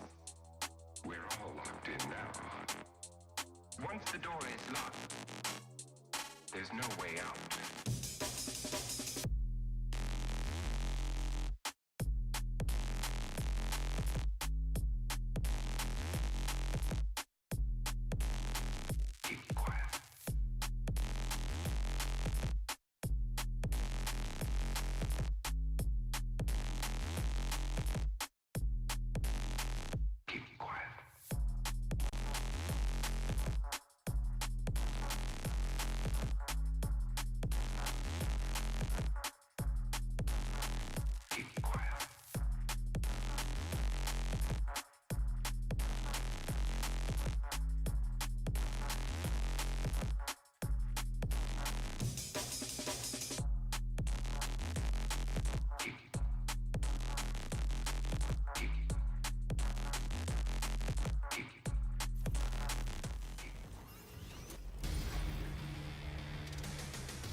accident is bro? Like, what is it? Gen.G Fishy just ran it down at the bomb, bro. What a menace. You're better than that, dog. Fortnite player. Nice, boys! These kids. All right, well, we hear some fighting words over there in the G2 camp, and G2 manages to pull off the win on Bind, an NA team winning Bind. So, you know, That makes sense. Pearl's gone, and A needs Bind back in the pool. But, I mean, they look great. That attacking side from G2 was incredible. Started off with all these, like, really slow rounds, and then after a while, they just kind of started slamming A every time. Yeah, it was very funny because, as you're saying at the beginning, it's all about the default. You know, let's hold a little bit. Let's see what Team Heretics is going to be doing. Also, with Wu playing on the operator, they had to take a little bit more time to kind of spot that menace before, you know, deciding to go onto some sides. But, you know, after that, they just run it down. Probably just Gen.G and IC just deciding that they were going to be gods. And they were just feeling it. Yeah, totally. And but like the impact, the same impact that we saw from the Initiators and Team Heretics in Lotus, we were seeing from Gen.G and Trent in this one. It was amazing. Like how many times, even with our brilliant observers, we were just seeing the blind, the DZ blind in every single of the Team Heretics players. Yeah, and to be honest, I was compelled to see what Team Heretics had cooking with this composition, which I know kind of running the Omen, running the Soviets, a little more common in EMEA, but in North America, in Americas, it has been almost 100% these either Gecko KO or Gecko Sky compositions. And you really see the power of it here, right? That combo is so tough to deal with. First Sky Flash is coming in, then that Gecko's coming in at the same time, and you can't really break the Dizzy. The layering of the utility was just beautiful, and you saw the result for Icy. He was feasting in this game, and for a guy who's like kind of been the like ire of criticism in He's been a bit of a punching bag, I think, in the region. And I think at times that has been warranted. He's had some pretty rough performances throughout the Americas run, but here in the global stage, where it really matters, a game away from playoffs, he's stepping up big time. Oh, definitely. And the moment that they needed to do it, they were saying that they didn't believe that they were a comeback team. Well, they were starting to do it because if they want to make it to playoffs, it has to be with this third map. It's going to be very interesting. But again, I'm very happy to see that he's having this kind of performance. Yeah, again, like G2, I think like showing this back-to-back, these comebacks, they haven't closed the deal yet, but they did get it done on this second map, is again just showing the growth from this team from the first two times we saw them when they were making that like debut at Iceland and ended up falling flat in 2 games there, to the team who, for people who don't know them, they decided to stick together after not making partnership, went all the way down through Tier 2, won Ascension as a squad, have made it all the way to Americas, and are now here at an international event, 1 map away from playoffs. It's an incredible run. Grizzled young veterans. Yeah, you know, that's they're what it all feels like 20, but they've been playing together for, it feels like 10 years. Yeah, it's truly incredible. Of course, that is now going to take us over to map number 3. It's going to be split. So I was looking at the numbers because, you know, I'm just You're a digging numbers some guy. numbers. I'm a numbers guy this event. And correct me if I'm wrong here, but for G2, I mean, this is not. Oh, sorry. Is it split? I think it might be split. Might be split. We'll see. You know what? Next time on Dragon Ball. I'm going to we'll say that Ascend is Team Heretics permaban, and it says also that it's banned. So I'm going to say that it's split, and I'm going to apologize. Oh yeah, Ascend is banned on the screen. I've been doing my homework here. We apologize. It looks like it's Ascend, but it is split. I can give you that. I'll tell you that. It's crazy how my eyes work. I just don't look at the bands. I'm just looking at them. I didn't look, but I was like, I would be very surprised if I hadn't spotted that one, because that would be a treat. But the guys to be looking at heading into this third map, which is, to clarify, split, have to be Gen.G, Fishy, and Leaf. These two have been kind of the icons for their respective team. Leaf even kind of bringing up Gen.G's name quite a lot, but they're both incredibly impactful lurkers. Yeah. And I think for both these teams on their attacking side of split, what pressure these two players can provide with either a lurk setup towards that C or A extremity, creating space, really is kind of make or break for their respective IGL, be it Valen or Boo, in what options they have to call in the mid-round. And both these guys, I think, really have a chance to make a huge impact on that and hear me out. We've been talking about the compositions, maybe some changes, but what we do know is that Gen.G is going to be on that cypher. Like, why would they change something that has been so strong in EMEA? Just wait 5 minutes until they change the composition. Imagine. I mean, but that's also going to be the question. When they had a previous composition, they've been trying up with some different agents, but I really feel like the one that they're running now really suits them, and they feel really comfortable. But the impact that both Leaf and Gen.G can have on both of the sides, it's so massive that it's going to be #1 priority here. Can you remind us what comp they've been playing recently in the EMEA? It's Omen Viper, Cypher, Sky, Race. Yes. Yeah. Okay. Yes. So most teams, I think, across regions are still running a lot of the solo Sky stuff on this map, sticking to that double controller, which has been honestly really solid. I think this is the one map where I'm kind of still down with solo Sky to happen. But again, to kind of reel this one back more so to the implications as we get ready to hop into the agent select here for split, this is a huge win if you can get into playoffs this early, right? You have that guaranteed 4 days off before you're getting into playoffs. Have that time to rest, to come up with new ideas, to scrim. Especially for Team Heretics, they were saying they've only scrimmed 1 day with this roster. And it's crazy. You were talking about, you know, the history of G2, the history of these players. But for Team Heretics, for the organization, this was the org that won First Strike back in the day in EMEA, but ever since then, it has not been an easy ride for them. Not even achieving much in Tier 2, then the partnership starts, and the team is just not looking good. Boo tried his best. Gen.G joined for 1 match at the end of the year. And now this year, they grabbed all this young talent. And in every single event, there is something against them. A player not being there, the visas not being ready, someone not being old enough to even play. But they still rise to the hear me occasion, out. though. That's the thing that makes this team so incredible. It's, But that's the thing. Can you imagine? They're 1 map away from making it into playoffs. It's definitely like the resurgence, finally, of the team that was great one time. And you have to remember what happened when they appeared in Madrid. They played 2 of the teams who made it into the top 4 of that event, FPX and Sentinels. They had both those squads on the ropes at times. They played 2 close series, ended up losing them both, going down and getting eliminated 0-2. So I feel like there is that pressure on now for them to actually make the playoffs, to show us what they've been showing throughout the year in EMEA. Yeah, this is definitely going to be a pressure-filled moment for both of these young teams here. You know, even though G2, you know, they have shown and proven time and time again throughout the core's history that when they need to rise to the occasion and meet the moment, they have done so, whether it's qualifying for the league, which is the biggest achievement that this team has accomplished, right? Getting into the IL in America is a massive step for them. And if they're able to accomplish this here, it would be big because this G2 team, let's not forget, right? Go back to Reykjavik, the struggle that the Guard had to be able to make even more so of an impact at all. And now here they are on the precipice of being able to qualify. But on the other side, and to your point, Kukuka, you know, Heretics, they're doing this with adjustments, barely any practice.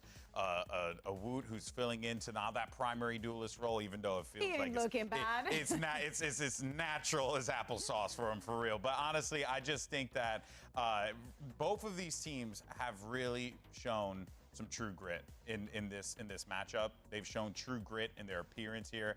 And they both deserve, you know, like to have this opportunity to make it to the playoffs. That's how I feel. I just think that they've really, really shown us that when push comes to shove, they can step up. Yeah, they're both really young teams, too. Yeah. G2 has been together for a long time, but all those boys, I mean, for most of them, it was kind of their first big roster. Icy's a rookie this year. Team Heretics have rookies of their own, and they're also a team with so much fresh talent in this game. So it's going to be great to get into this 3rd map. We are waiting right now. That's Lobby right. crashed out. There They're is remaking, so we're hoping to get in soon. I love that. That is the iconic Fortnite pick that I. What does that mean, Turst? I don't know, but you should be the one. Could have been a You're the misspelling. youngster here. You should be the one telling us what Yeah, it is. yeah. I don't know what it means. Give us the internet info. I'm not Give us knowledgeable. the internet info, okay, boomer. I don't watch TikTok. I'm not relatable. I didn't mention TikTok. Dang, called out in real time. I'm trying to antagonize you guys over here. That's all I'm good for. Spam the chat. I'm actually interested to see. I'm just doing your Spam the job chat. now. Have to update on the delay. Have to say to spam I the was chat. ready to update everyone. Okay, you took my job. I'm only here for one thing, Mimi. I'm the fleshy meatbag that throws a commercial break. 50-50. Oh, Well, it started, the votes are starting to kick Yeah. in now. I'm actually But curious. it's still almost going to make an impact? 50-50. What, sorry? The time difference. The time zones. Oh, yeah. Well, right now it's 9 a.m. in the East Coast. For the Yeah, fans, not for us. I was It's so like confused. 9:30 p.m. Maybe that's for the us. time zone making the difference for me of not knowing what you're saying. Yeah, actually, yes, the jet lag's in. You can see Team Heretics fans stepping up big time here. They're rallying around their team. You know, maybe even some Are you people not also going to say feel that that they're way. watching the Spanish stream? That's could be. I think there's a lot of English-speaking fans of Team Heretics. As they should be. I don't think they have a highly regionalized fan base, but there are a lot of Spanish fans. I'd say most part. I mean Even though it's they popped off in Madrid. Yeah, Like, yeah, they really showed out. People lost their mind for them in Madrid. That was actually pretty awesome to see.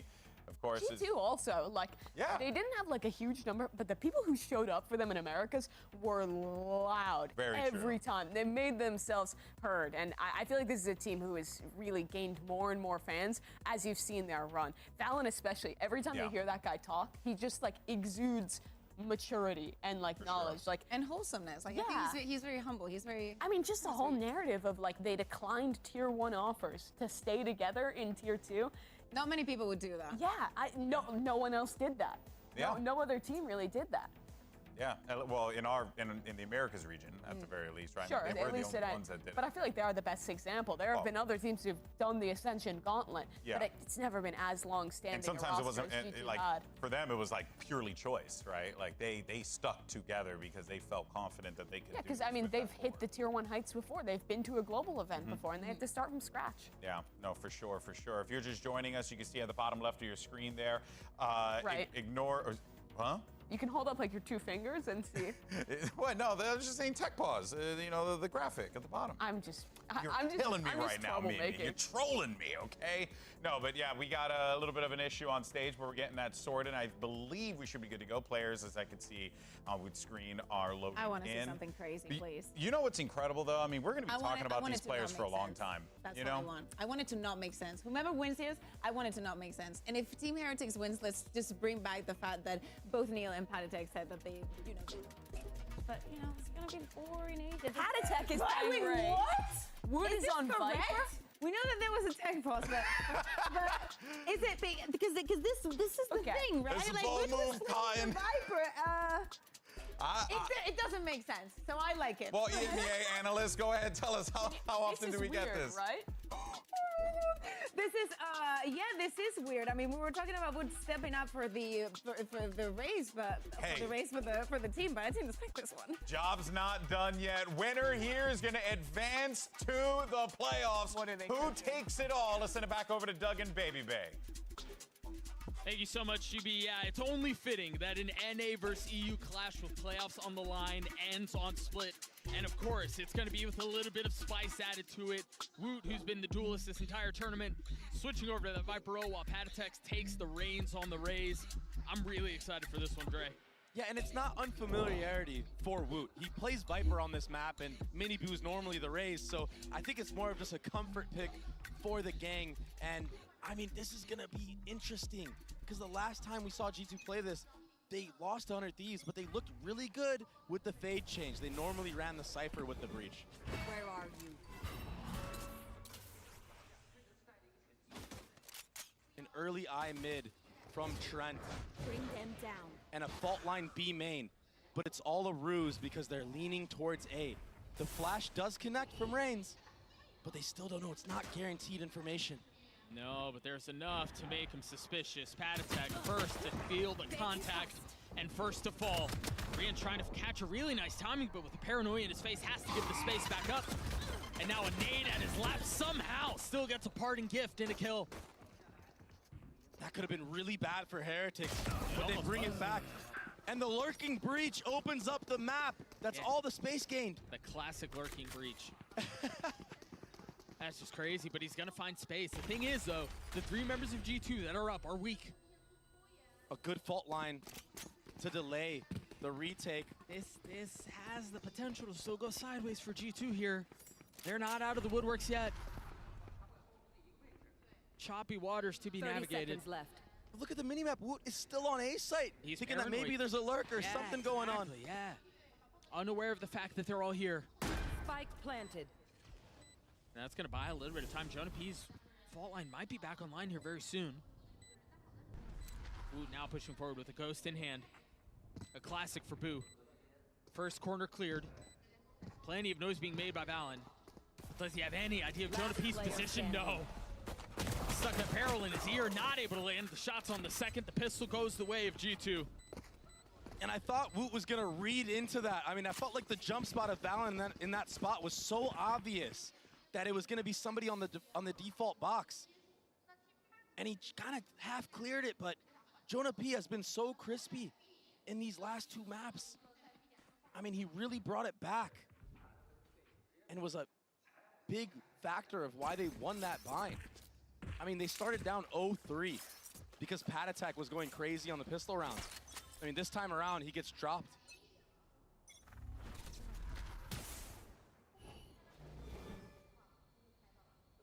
We're starting to see some of the chess game play out. A little bit of early utility from Gen.G Fishy, setting up all of his traps A. Dropping spike. That fade eye didn't connect on anybody top ramp, but it's all to show pressure there on purpose and have Heretics read into it. You see Valen hanging around here trying to hear if there's any re-clear utility on the A ramp side. Woot's gonna get ahead of the orb. He's gonna find a timing. He just doesn't really have a gun to do much with. That's just tough, man. Trying to make a play. If they end back B, there's the teeth of this stack. Good mid-rounding from G2. Yeah, really nice. To reposition, go vents, and just split this A site. Gen.G Fishy's gonna be ahead of it all. But he's here by himself. And he does that? How much more can they get away with here? I mean, you wanted spiciness. Well, you have it. Well, Leaf's gonna clean up Rians. Yeah. Leaving Pat Attack and Boo on their own. Spike planted.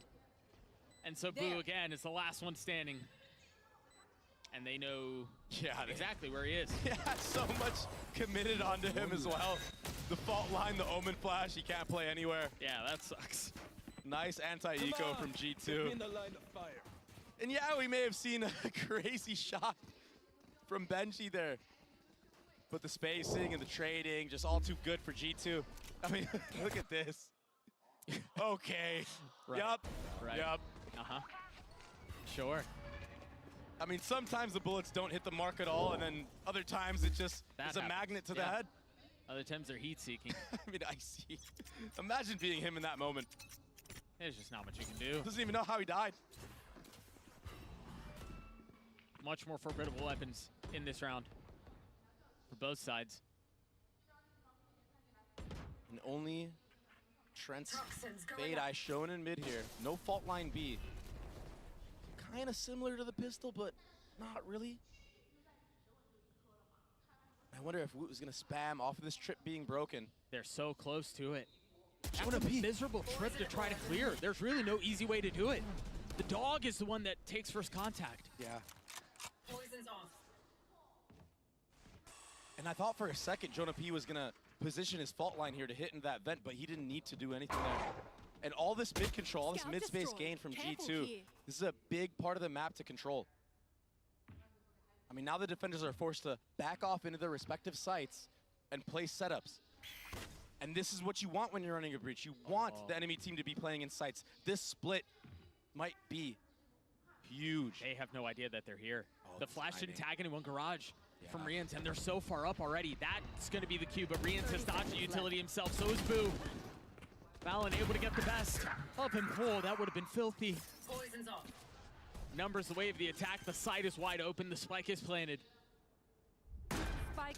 Now it's on Pat Attack and Gen.G Fishy to pull this one off. Yeah, and they're taking all this spawn space. 3 players of G2 playing a post spawn and spawn. It is not planned for them. Keep that in mind. Yeah, it might play a factor into this. They're looking for the fights. Poison's off. Oh, the proactivity from G2 is too good right now. Enemy remaining. The shots will land.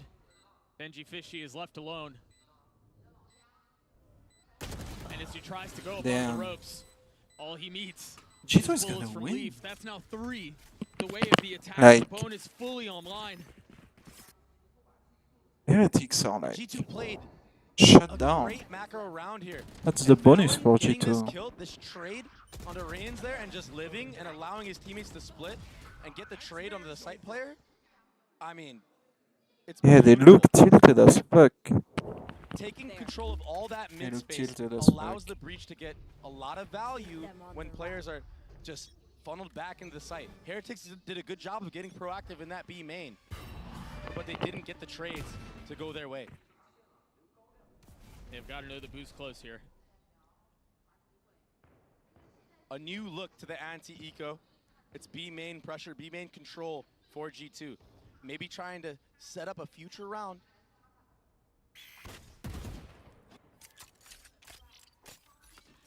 Again, the flash just a bit off. As far as timing goes, not connecting onto anyone and potentially giving false info.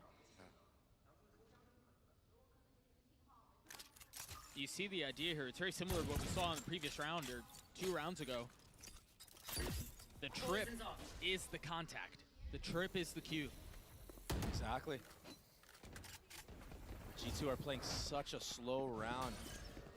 Oh, that's so nice. That's what they did a couple of rounds ago. It's a really cool idea.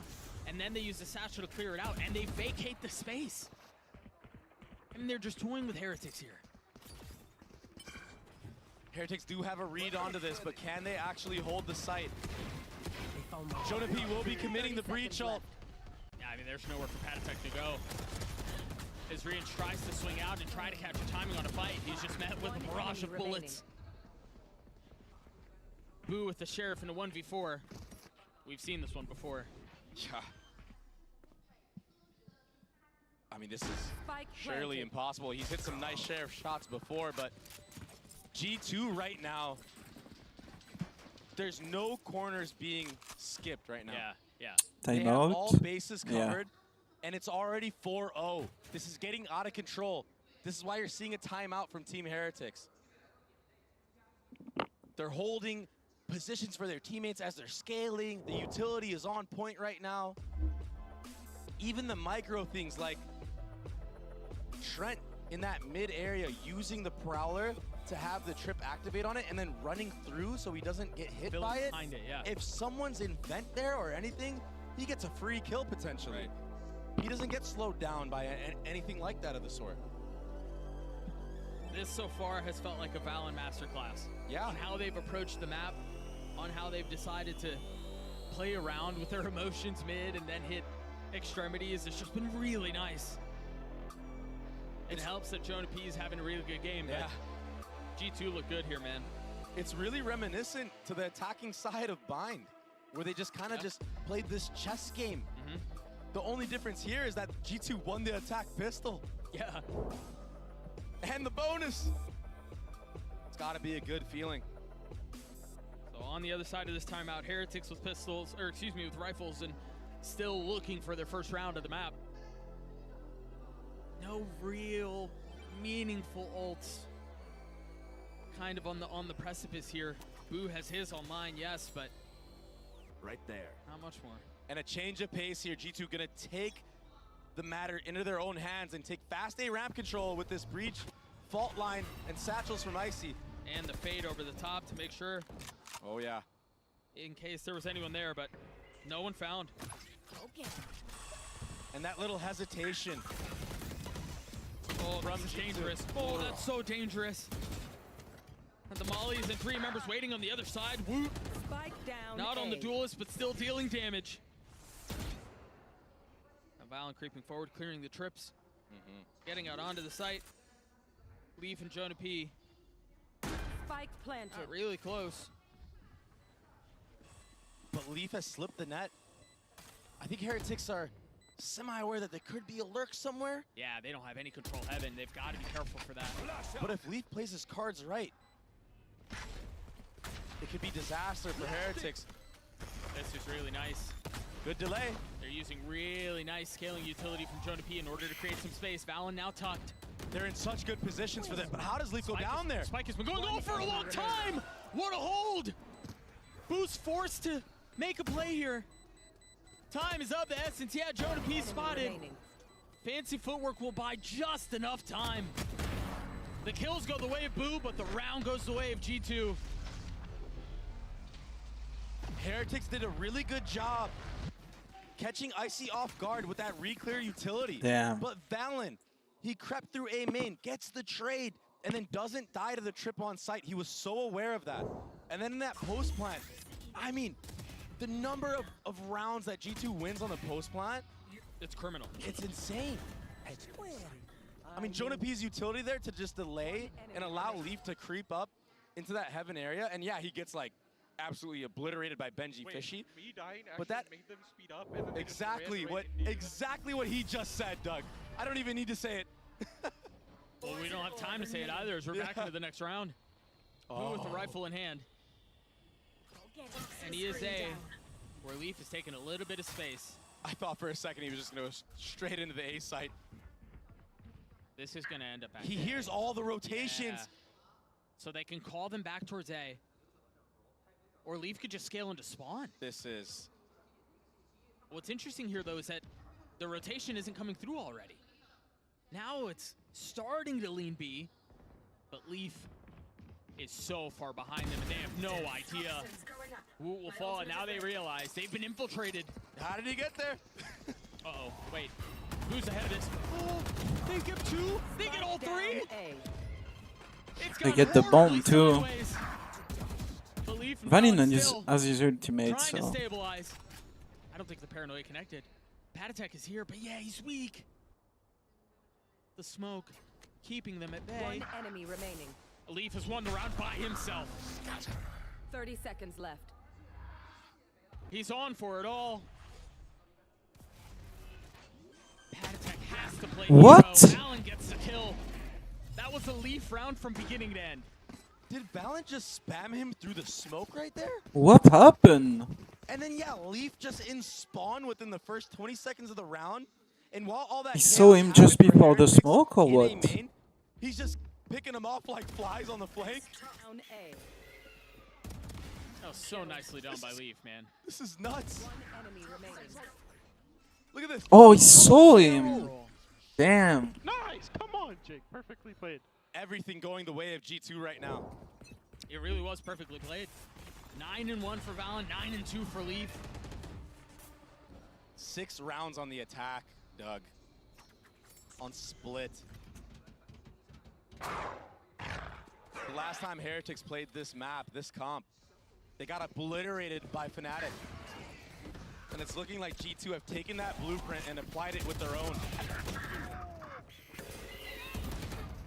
There are 27 kills amongst 3 members on the side of G2. We're 7 rounds into the game. My ult's ready. Heretics with the numbers advantage here. Yeah, but at this point, I feel like... Uh-oh. There's still a rocket in the hands of Patatech. Somehow they both miss. Valin played a perfect round. He's going to have to do it again here if he wants to pull off this 1v3. Spotting the first, the pre-fire was so clean. Dealing damage. Oh, he's going to get it again, isn't he? He's going to pull this thing off. A 1v1.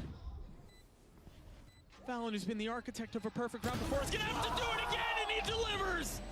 The Red Bull clutch for G2. The IGL, who has been putting up huge numbers in North American VCT. He does it again. And it's these scenarios, even the 2v3s, the 1v3s, that G2 are winning. Heretics had such a good early start to that round, but Valin answers back every time. A 4K, 13-1.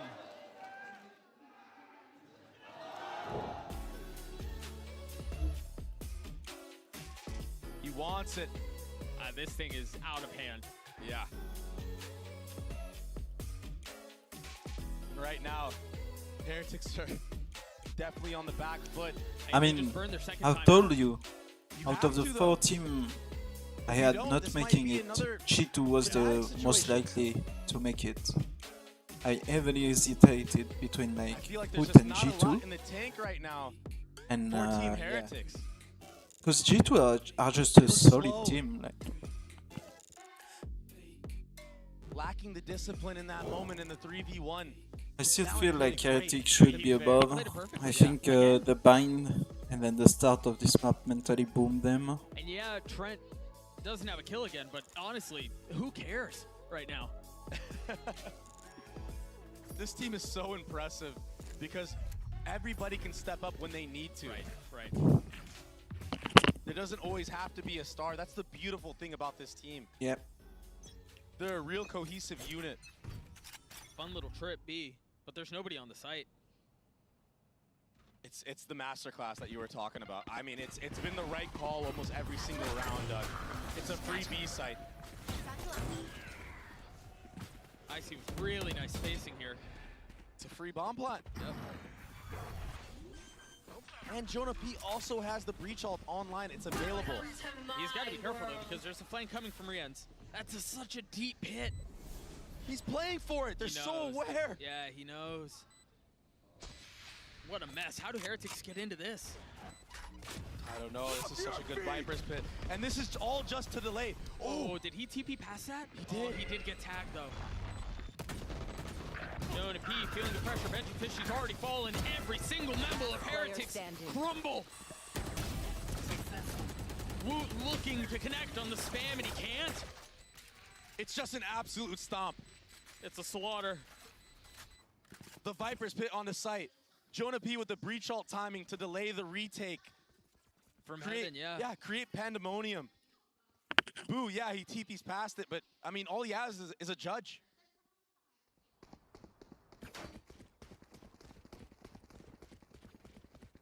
They don't even have full armor. I don't know man. what Heretics can actually do in this What? moment. I'm even What at the a loss fuck for happened? words. I mean, they don't either. I can't imagine what it feels like to be playing against what's going on with them right now and how this G2 roster is just, like you said, having their way with them. A pit mid this time from Woot. Same trip we've seen the last couple of rounds. But again, the pack of G2 are at the site where there's only one player. As I say that, Benji Fishy, of course, will rotate over and maybe sneak his way into the site. There he goes. Ask for Viper wall up from Woot to do so. But look at this. Both initiators at B trying to sell that it's a fake. And that's going to open up A ramp. Yeah, but Can Valet do it again? I mean, he's still alive. I mean, oh, not anymore. Oh, he let's got go. taken out finally. Finally around. Barring something ridiculous, Heretics will find their first. A flawless round. Yeah. Heretics has as many rounds as Trent has kill. I thought for a second, you know, with Valen still being alive, that he would Unlucky. Who knows? have Yeah. the potential to bring it back. Yeah. Because that's been the name of the game so far. Like I said, Heretics have actually been doing a decent job in these early rounds, getting the man advantage. It's just been those scenarios where the bomb is down and they have to scale in, where they're just getting caught out, not getting the trades. Right. As soon as they get an advantage, it all falls apart. Yeah. And so into the next we go. An early satchel up, a ramps and I to spot anyone early, and a wall to play behind. Face your fear! Another free sight. Nightfall will not connect. Oh, but the utility is going to delay for so He drop long. his Try to tuck under into hell and catch him slipping, but Whose rotation is late. That's a big kill on the Leaf there. And they get full info that all 4 members are on site. What can they do with this, though? G2 may be cornered, but they play together so well.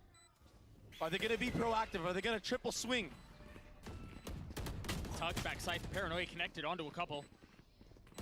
Icy's in a really good spot, though. Clothesline.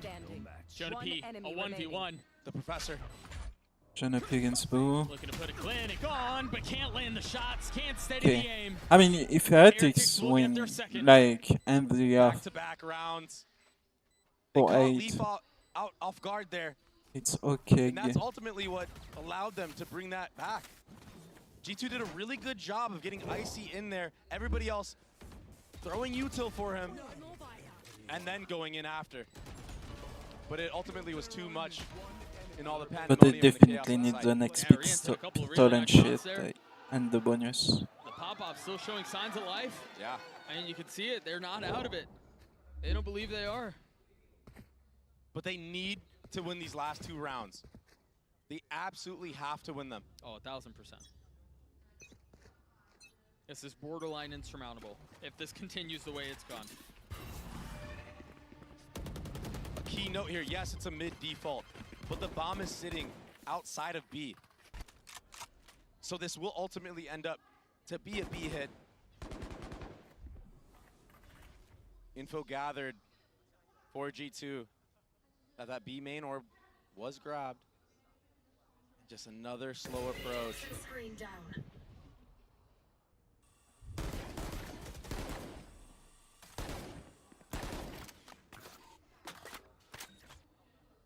wonder if G2 decide to invest any utility into B main, and there's the breach flash to take it. That should be called out from Boo to his team, and that's why you see on the minimap, Yeah, Rians was is considering rotating. it. Yep. So there will be 3 here for the actual hit. But this mid trip was not broken by G2 early on. So Gen.G Fishy, if he doesn't go down at all, there will be no mid lurk. Doesn't matter though, because it's a straight up B hit. The paranoia forces Icy to slam into the pillar. Spam kill for Pat attack. Yep. Boo trying to find a little bit more. There's a gap in the Playing smoke. close on, yeah. Oh, they have no idea he's there. Jonah P turns on him, but it doesn't matter. Leaf in a 1v2. Oh, Leaf. Or a 1v3, excuse me, gets them both. Gen.G Fishy the last. Surely not. Hope remaining for Heretics with 13 seconds left. Spots the cap. Now having to commit to the plan. 82 HP and 13 armor. Leaf is weak. He's battered. But can he play hero for G2 once more? Expecting the peak, heaven, Leaf, Tux. Oh my gosh. He slipped under him. Oh, Gen.G Fishy was falling. Holy Leaf fucking lands a shit, Tux. dude. The Red Bull clutch for G2 once more. Another 1v3. This time it's Leaf. Oh my goodness. I mean, it feels like this one is over, Doug. That might be the dagger. I mean, Heretics are doing everything right in this scenario, and then Leaf just brings it Are back they? by his lonesome. Sucking the life out of them. Nice! Everything showing for the way of G2. Literally everything. Yep. It's just so tough when you're getting outplayed on the map the way that Heretics are, and then the clutches and crazy moments aren't going your way either. You're kind of left at a loss. Oh, the discipline box goes unchecked. Has claimed many a life, and there it grabs Ices. But they gotta know he's there, right? How does he get more? Spike down A.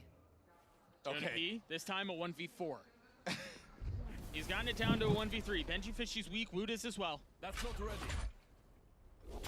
And they're facing him on the other side of the smoke.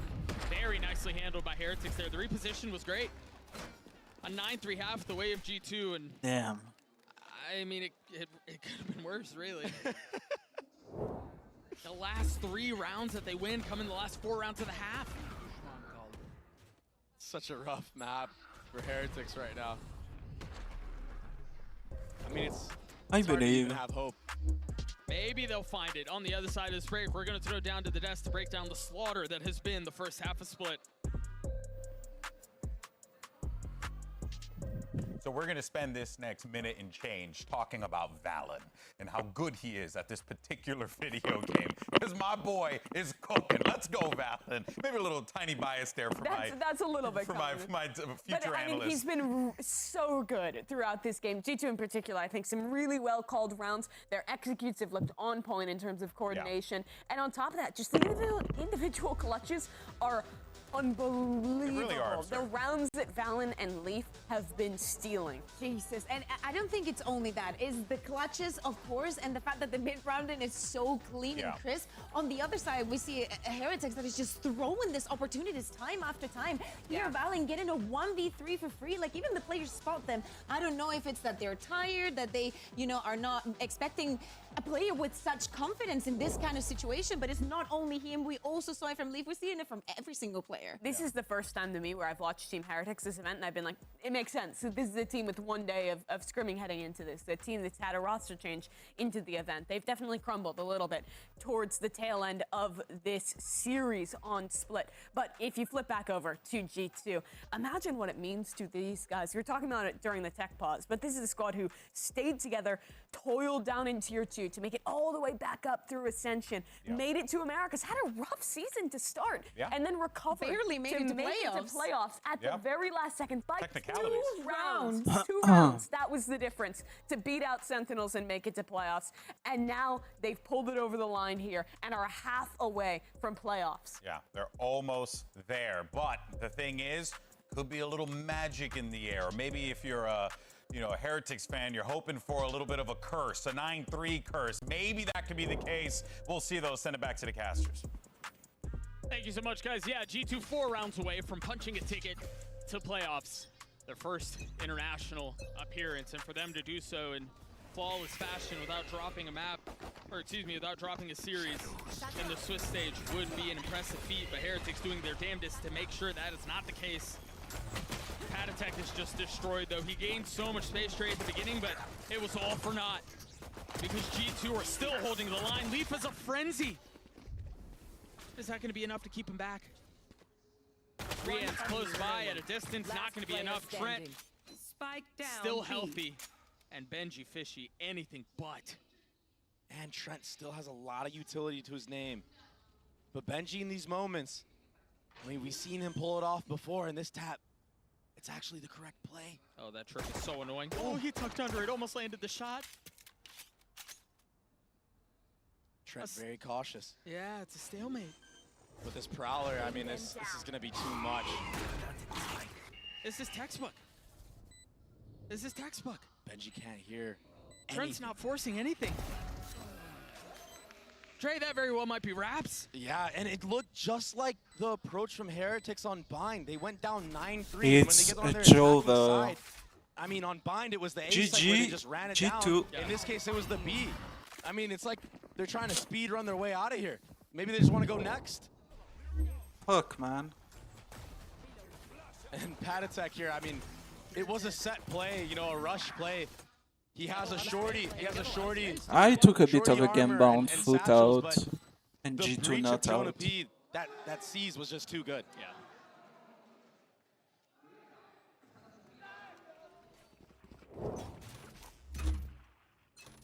Heretics choosing not to force Lev this out round. too is like... Just Sheriffs. Yeah, they learned from the last map, that's for sure. Well, I mean, in this case. I don't really Because know what Foot has been have. playing like Force worse and and rush B worse. again like they did on the last map, I don't know. They had a good streak in the middle of like Took a little bit of stage damage there as 1, he tried to scale up ramps. but then after that they kinda like went down. Man, they're gonna run into Well, Ice G2 Judge here. like they're just getting better and better. Like Yeah, he doesn't even need to use it, Doug. No. I mean, this is just gonna shred them down. They have no armor to their name. If only he knew what was waiting on the other side of that wall. Yeah. Here we go. Ah, too easy. I like the patience on not forcing the swing on the second from Gen.G Fishy, but it's just a matter of time. Yeah, they're really dropping nice like patience. oh, A swing onto a weak Cypher is just too much. Rian's upgrades a weapon, Oh, man. but he's the last one to fight. Yeah, he has a judge, but nice he shot. doesn't need one. Nope. Apparently. Not when you're hitting shots like that. He has to win this round, that's the thing. He literally has to win this round. It's just so hard to do that. Jonah P is just sitting back sight. 10 seconds left. Should be an easy kill and a cleanup here Yeah, for the likes of G2. He's gonna have no idea. And our job gets a whole lot easier. I believe this is the second 11-3 we've seen this series. The way of G2. This is about as must-win as we can possibly get. I mean, they're going to buy out every single round from now on. Yeah. Win or lose. Yep. You have to. And for G2, I mean, just do damage. Don't let it slip away. Play the long game. And I think that's a pretty safe bet with Yeah. G2. We've seen how disciplined they are. We see how they don't like to force things. They don't take uncalculated risks. Well, good entries? Yeah. Great entries. A good satchel play from Patatek. He beats the fault line of Jonah P.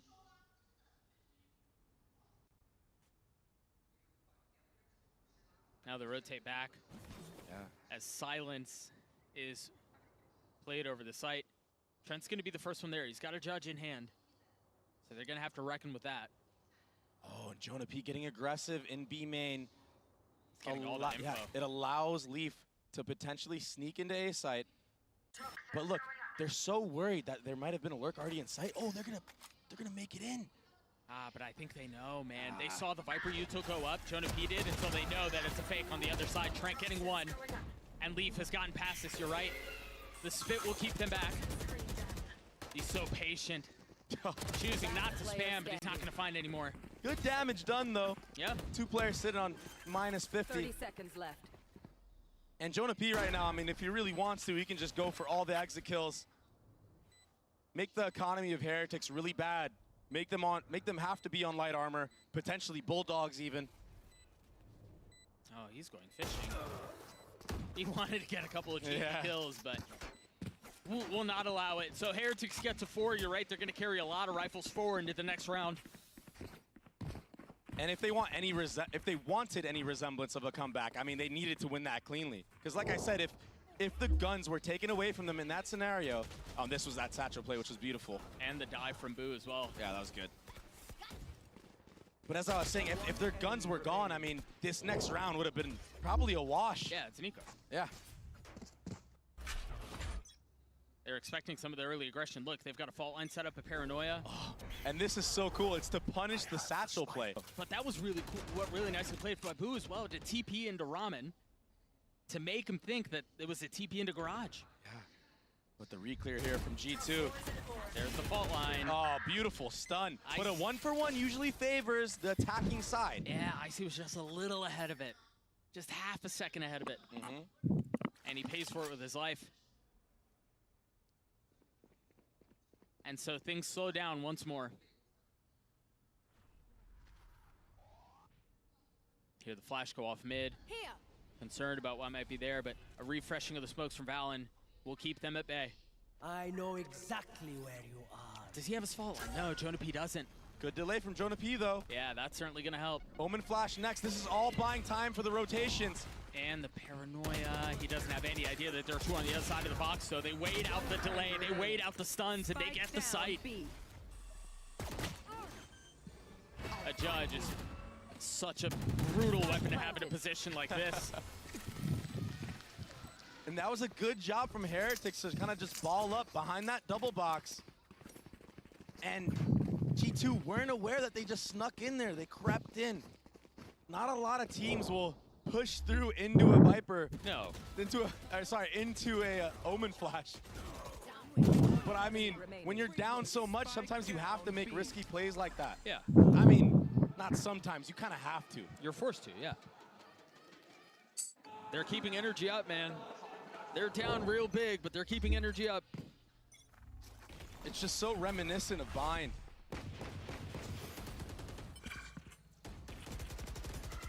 Interesting decision there from G2 to play really aggressive off of the fault line and just demand the space garage. They get the orb in the hands of Icy, who's now 1 point away from having a showstopper in play. It's such a good job because in these rounds, I mean, it's an eco round. I mean, just keep farming your ult economy up. At some point, you can just use every single ult to win 1 round. You're at match point. Right. I mean, maybe you don't even need to use them all. You know, you win a round with just 1. Yeah, just stagger him. Who knows? So they are thinking of the bigger picture, the long con. I've got your trail. That will be an upgrade for Trent. They used the Seekers to understand there was a little bit of a flank. Couldn't really tell how many were spotted. And so Heretics, off of the space that they've gained and the spike that's been planted, they scale into sight. And they scale well past it. They're in spawn. Oh, Valen's gonna drop here shortly. Yeah, he has no idea. A great flank around the back. How does Icy get that kill onto Boo? Wood has been running after them this entire time, finally rewarded for his persistence. 1 enemy remaining. How has this gotten into a 1v1? No idea. Jonah P with the Sheriff? This is winnable. Oh my fucking god, man. What was that?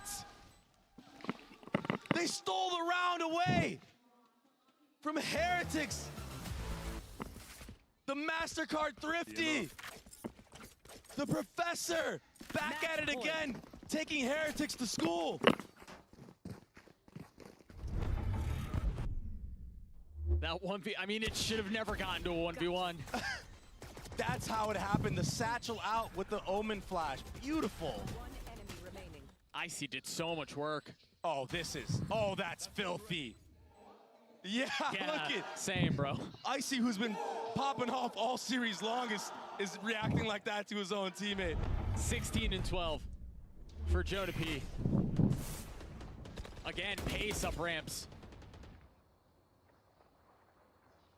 Oh, this is going to be a full 4-man reclear for G2. Protocols for if teams take a ramp. Patatech has his ult, but here's here alone. They're scaling towards B. Oh my gosh, they just ran it down into heaven. They actually did. Patatech's gonna fall potentially without using his ult to close the map. Heretics have gotten so much space on site though. No ult to speak of for G2. Full rifles though, full armor. And Heretics again scale into spawn. They've got a little bit of time here too. Leaf is gonna be reflanking in through garage. But this crossfire, oh, they're so disciplined with it. It might not matter though, as Benji Fishy's able to get one. Trent, weak on the side, will fall. If another numbers disadvantage is how this ends. I swear. Yeah. I don't think No, we're gonna there's cancel. not enough Time's too time. short. Yeah, they're just going for exits here, and it's really smart. Destroy the economy. Oh, I thought they'd go the other way. Oh my gosh. Leaf's not able to get any of it. Gen.G will survive with rifle in hand, while Heretics carry 3 of their own into the next. That was a really nice call from Heretics, and I mean, it was definitely a risk, but they deposit Patatech on that A ramp quick, really early in the round, and simultaneously, they're already running it up into B heaven. I think they understand that G2 do have a really good reclear on that A ramp to punish anybody left there. And Patatech was just a body bag for them to take that B site for free. Yeah, he was a sacrificial lamb. And by the way, this is the first timeout called for G2. Yet another advantage. They have 2 to their name on this half. Yeah, but this is interesting because this gives Heretics a chance to talk with their coach for the first time in, since what, round 8 of the first half? That's a very good point. It's been a while. And if they want to come back, I mean, they're going to need help from their coach. And also, with the way that their ults are forming, I know the viewers can't see this, but I have to stress it right now, right here, right now. They have to be snowballing their ults one by one by one in order to win a round. Even the Omen ult, you need to somehow win a round. You need to cook up a strat to win a round with Omen ult by itself if you want to come back here. We'll see if Nilzinho has something cooked up. I mean, you have to though, surely. There needs to be a snowball, and you cannot get ecoed again like they did by Gen.G. Oh, I mean, they can't lose anything. Yep. Can't lose anything at all. If they play their cards right, I mean, you can get at least 4. Potentially 4 in a row with these ults. This would be a ridiculous attempt at a comeback, and they do have some of the pieces in this round to at least win this one. Not much to speak of on the side of G2. That's a good start. G2 still continue to do a really good job of abusing that orb B, even when they're in an eco situation.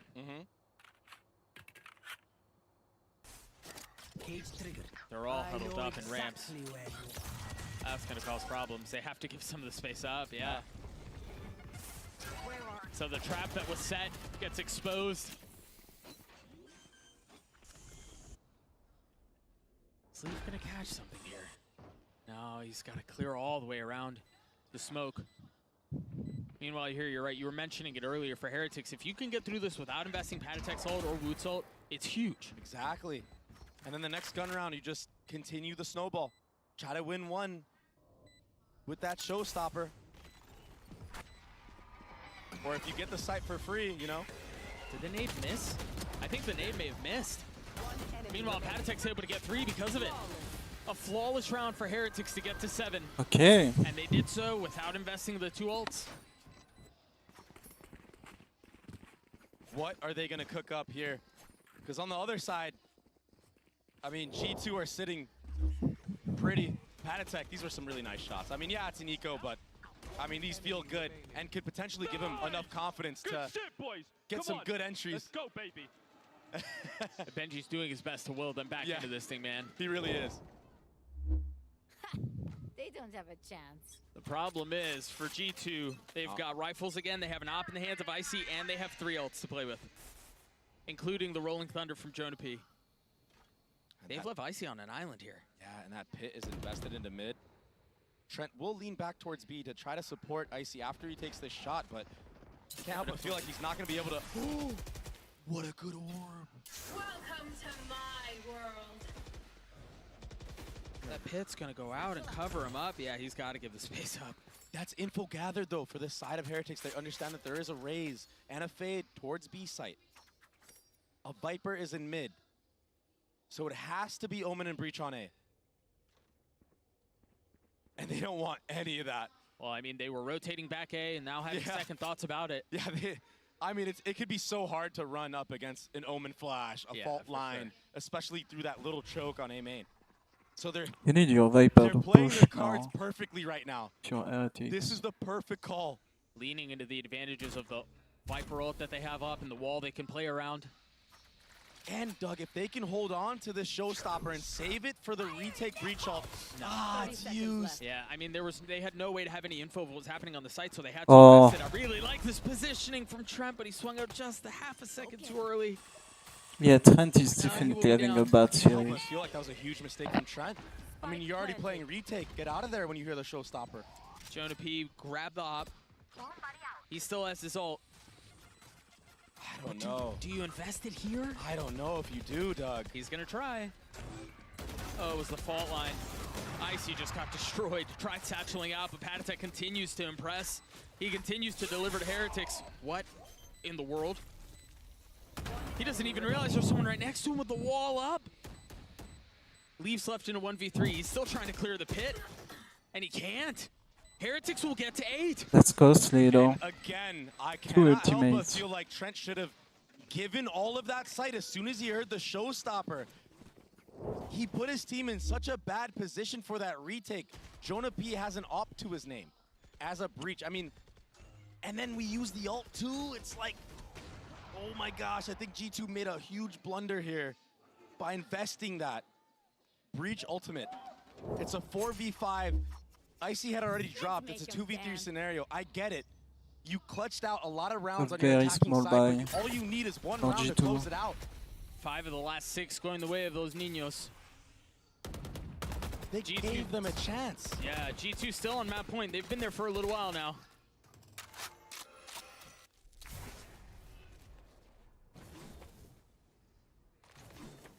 And now another eco buy. Stingers and Sheriffs. Yeah, G2 won like what, 3 rounds? Trent's gonna have his ult online soon. Icy's While only Heretic won halfway 8 there, but Jonah on a P's 4 distant round, memory and now. 2 of them were like the pistol and the eco after that. So they This is basically so won tense 2 right now like for both regular rounds. You can't help but feel like the momentum's away the attack, though. Yeah. Although the last time G2 won a round, it was a thrifty, so, I mean, who knows? Maybe they can pull it off again. Mage traded flash up, Icy filling. That was very nicely done to Those clear that back timings out. are Meanwhile, very good for Woot's gotten G2. behind enemy lines somehow. Jonah P knows though, Woot. and he drops them. That's one step closer. That's a free upgrade 30 too. seconds left. He hears that. Oh, but he's not able to land Holy the fuck, shots. plant. Boo's gotten back out on the site. He's got the spike in hand. He's got help over his shoulder. Thank God this was an And he's eco got round. Heretics that much closer to their 9th round. I mean, it was Plant looking one day? dicey, but 10 seconds left. they got the job done. Oh, wait. That's a really good fault line. Jonah P in a 1v3. All staring at elbow. Benji Fisher Holy shit. to an ace to potentially close the map. Can he pull it off? They're both right there. The spam onto the first. They're both weak. He's gonna Oh my God. GG, G2. his way to take G2 to playoffs. Damn. Oh, finish! What an unbelievable showing from G2. They went down the first map on Lotus and brought it back in spectacular fashion. G2 are here to play. They're the truth. And they make it to playoffs. That 4-day break is going to be amazing for the boys.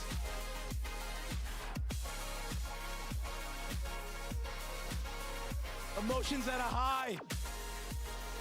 Just when it seemed like the comeback was on. 2 thrifty wins to close the map for G2. What a performance.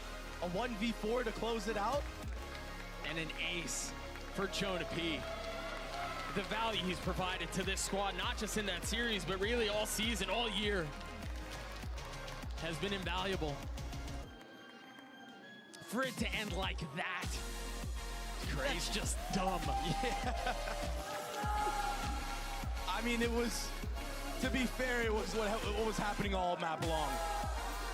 So maybe it was just right. Maybe it was deserved. Poetic. Yeah.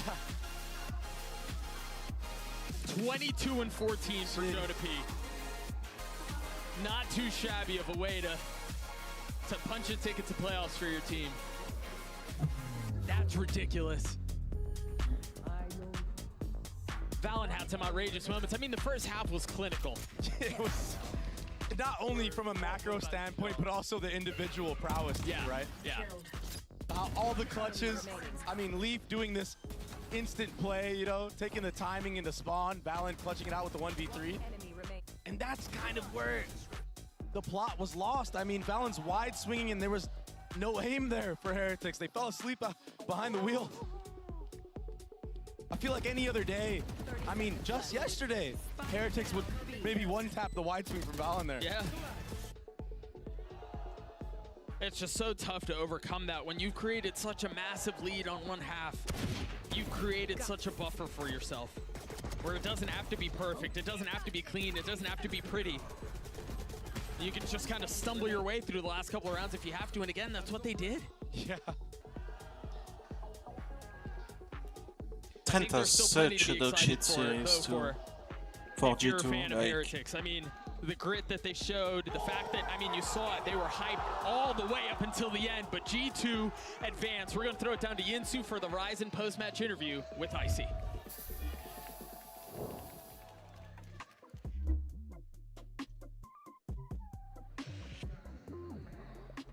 G2, they've done it. They locked themselves in a spot for playoffs here at Master Shanghai. I am now joined by Icy and Luna here, who's going to do some translations.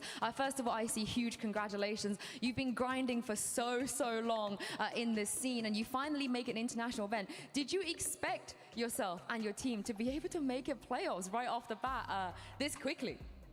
其实像我们的 IC 选手已经在这个行业深耕了非常之久，然后才进入到了我们的世界比赛当中。那你有没有预想到能够这么快的就进入到我们的淘汰赛呢？ I mean, going into these games, like, you know, every game I'm confident, and, you know, I have a great team behind me. So, you know, just always playing confident, game by game, and I kind of expected this, so. 我一直都是非常的自信的，因为当我的背后有这么强大的队伍的时候，在每一场比赛当中，你都是可以非常自信的去面对的。 I think a lot of the Americas fans also expected you guys to make it as well. I wanted to ask you a little bit about this game because your coach, Josh RT, said the reason that you guys chose Bind, which is still a bit of a surprise, I think, for a lot of people, is that you know your strength, you know what you guys can do. But I wanted to ask you, being on that server today, what did you think your strength really was? Was there something about Heretics that you just felt like you had over them? 那其实之前你们的教练也说过，你们选择 Bind 这张图的原因，是因为你们在这张图上打得特别好，所以想问一问你，你觉得你们在这张地图上面做的特别好的部分是什么呢？以及针对今天的对手，你觉得你们做的是最好的是什么呢？ I mean, going into Bind, you know, like, it's one of our stronger maps, and I feel like we're just playing together, communicating well, and just, you know, doing things together. And when you do things together in this game, like, things will work in your favor. So a lot of it was our good communication and just sticking to our plan, and I think our game plan worked, so. Yeah, 因为其实这也是一 Heretics 张 has a 我们 lot 非 of 常强势的图，这张 learning 图 to 里 do 面 from 会感受 the 到 bind 我 and the 们 split 都 map. 团结一致。当然，当所有的人团结在一起，一起去努力的时候，你就会发现一切都迎刃而解了。 And super quickly, I've got to ask you because I'm going to ask everyone. But of course, the next round, you don't get to choose who you play. In fact, the other teams get to choose who they want to play. Is there anyone that you are hoping would choose you? There's no one in specific, but, you know, if I were to choose maybe 100 Thieves for the rematch, or, you know, EDG would be a fun game against the home crowd. Rematch with 100 Thieves. 那其实呢，刚刚的问题是，其实，在下一轮当中是由淘汰赛当中的4支队伍来选择他们，但是如果他们能够选择的时候，会想要选择谁？他会说，如果有机会的话，我会想要跟100 Thieves再打一次再相遇的再打一场比赛，又或者是想要面对 EDG。Thank you very much. Luna, thank you very much. I see as well. I mean, you heard the man. 100 Thieves, EDG, choose them, choose them. That's Crown. And G2 Esports pick up the win. You can see the stuffed animals are happy about that. I actually can't see you over the stuffed animal. You can't. Hello, friend. How are you? Yes. But yeah, I mean, overall, guys, what a day, right? Just we had 6 maps, just good games across the board. Kukuka. I would direct a question to Mimi, but I can't physically see her right now. I know. So yeah, I mean, overall though, G2 Esports, very well played in a dominant way for them to close out this one, despite it kind of slipping toward the end there. Yeah, exactly. Overall, I think I'm very happy that we've seen 2 very competitive matches. So, you know, we might be forgetting about that last one, but if we take, you know, a trip down memory lane and we think about what happened during that first match, yeah, Texture was able to do this. Yes, our HyperX Reflex moment of the day. Texture. You got to give it to him. I mean, that was nuts. And honestly, it's befitting of a sponsorship segment. So we have G2 and Gen.G.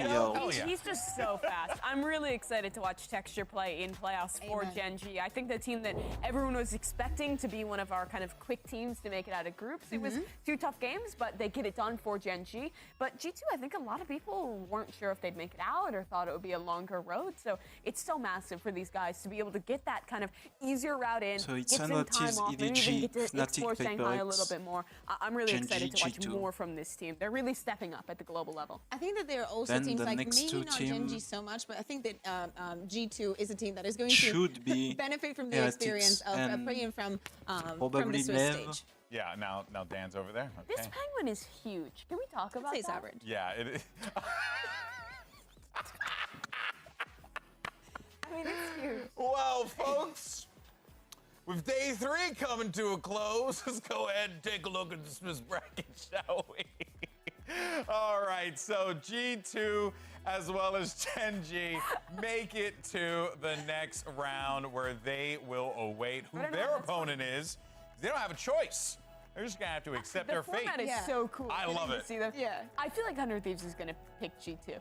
I mean, Boostio's been talking a lot of. Wait, because there's also a draw, right? Maybe they don't even have a They might not have a if they're choice. the last one, maybe they're stuck with Gen.G because who's gonna pick Gen.G? Honestly, that would be so hilariously ironic. Yes. And it would just be perfect. Just Boostio talking all this crap. And then right at the end. He gets to choose between the 2, and it's like, G2, Gen.G. Yeah, I think I'm gonna go with Gen.G. Yeah.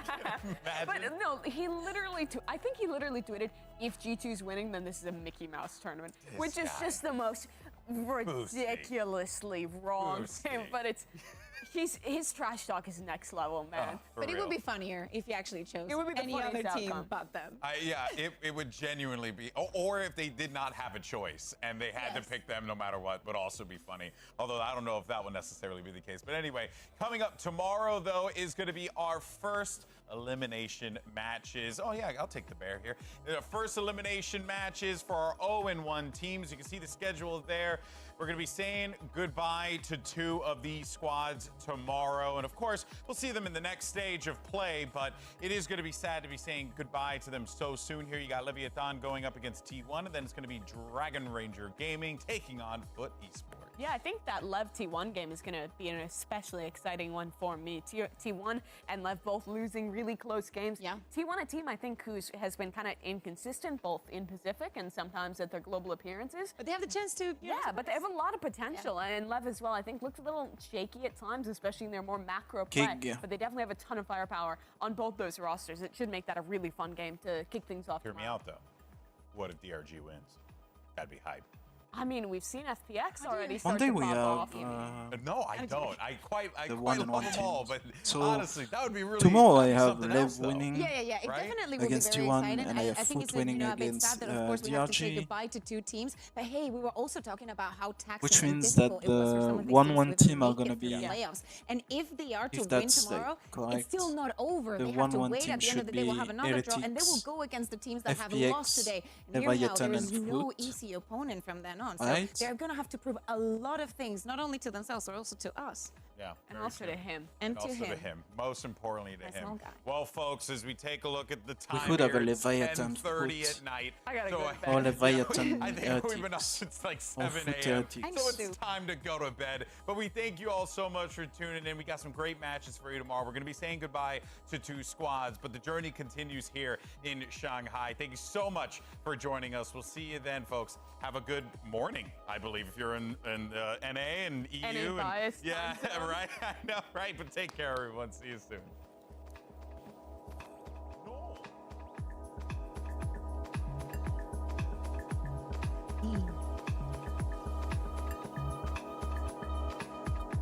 Okay.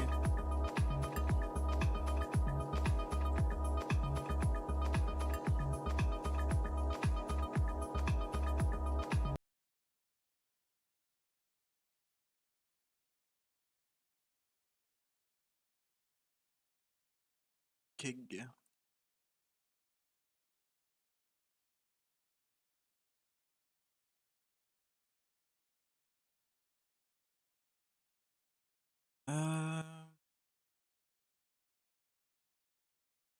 Let's play some King Valorant.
Fucking Icebox.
I'm gonna dodge that team comp.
Let's do this.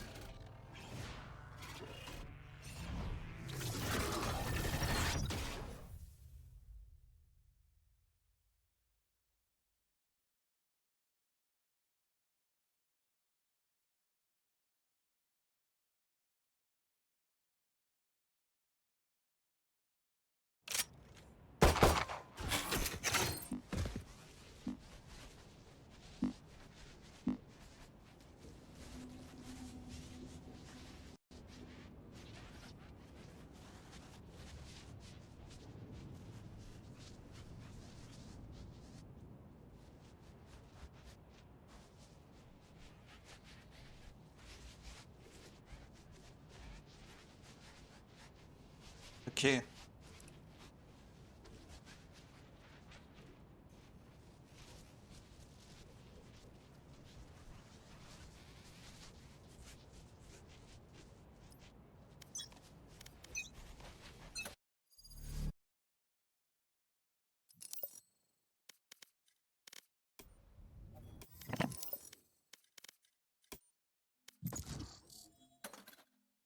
$30.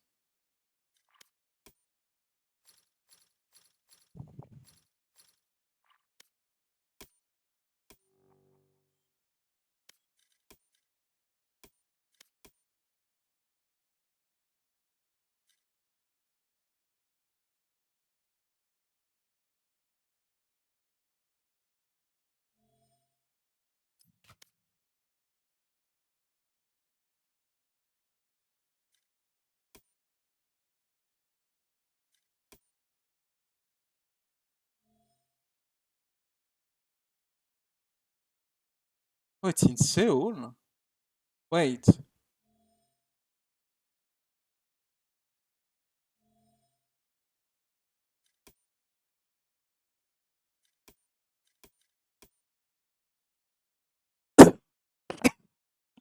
So we only have 2 tournaments this year. 2 masters.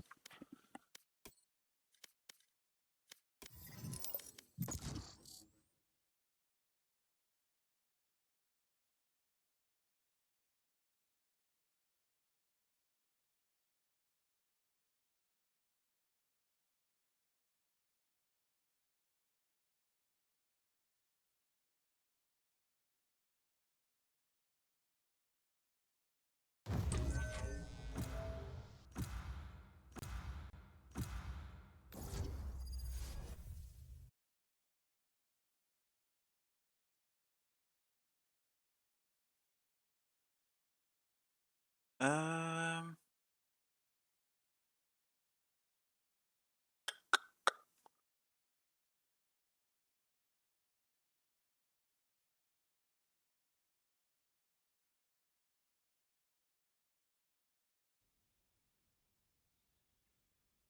oh, Lotus.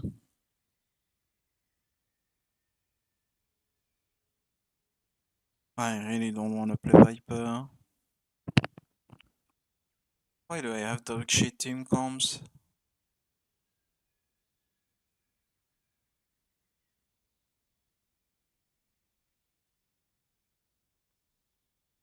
Honestly, let's play Arbor. Together, we'll crush them.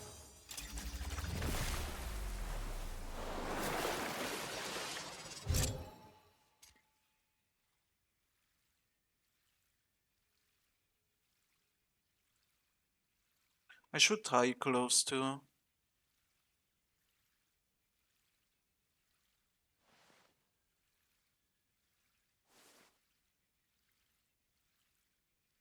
Yeah, we have a fucking Sage bot.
Guess I should play 3.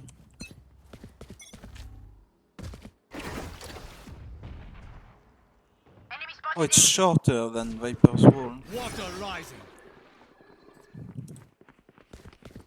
What the fuck is this smoke harbor? 50 on Gecko, 90 on Clove.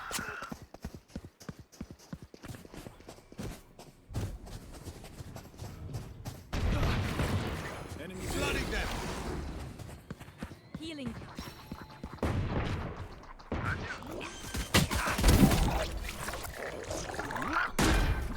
Wave crashing.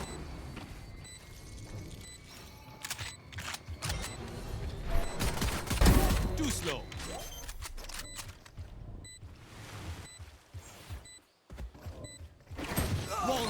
شو الخبا شو؟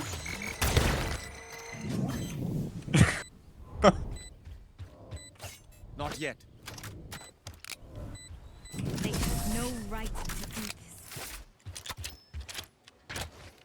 Reloading.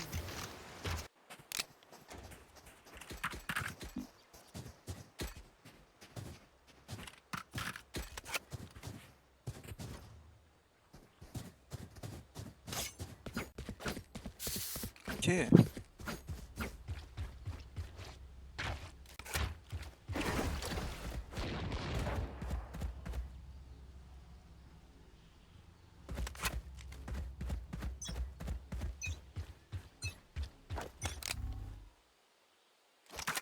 Weapon here.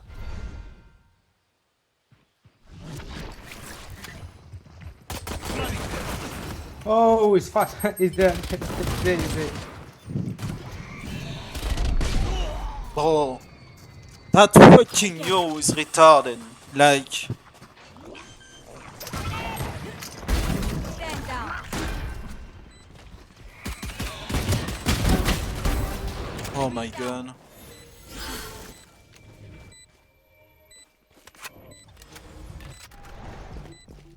There is no one! There is no one! Ready.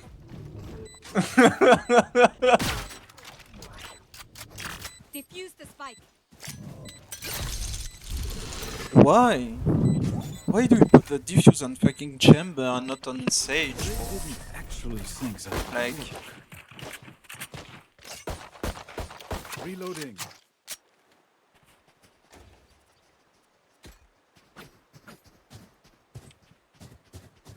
Sage, can I have your pistol, please? For bonus? Thank you.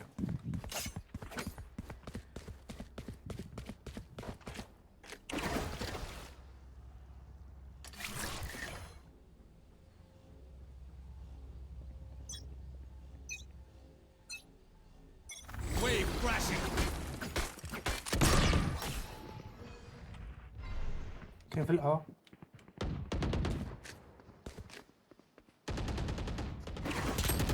Bear. 2B.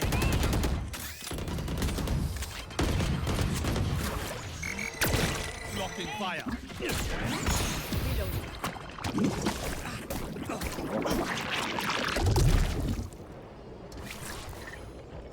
Time to jump.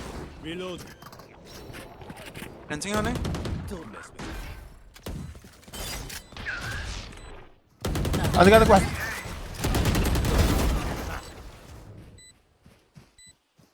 Water rising.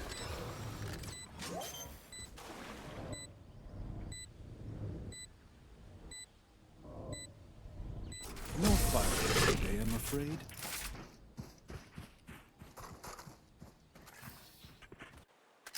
What? Can I get a drop?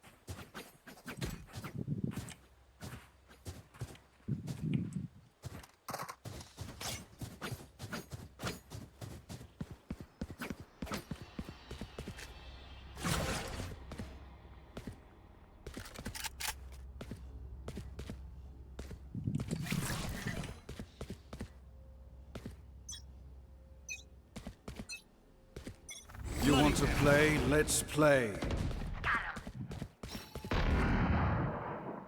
Chamber of Ita. No, it's me. Mid. Walls up. 1B. 黄板呀！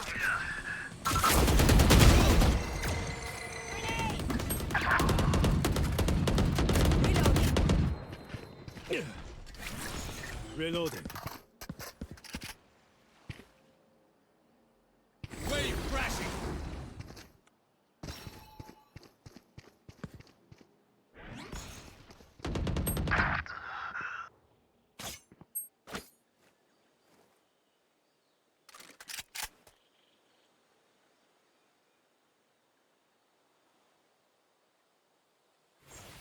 One behind you, Sage. Watch out.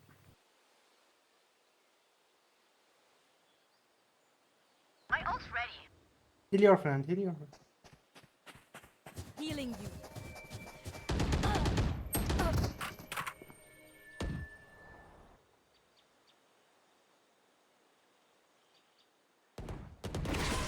Walls up.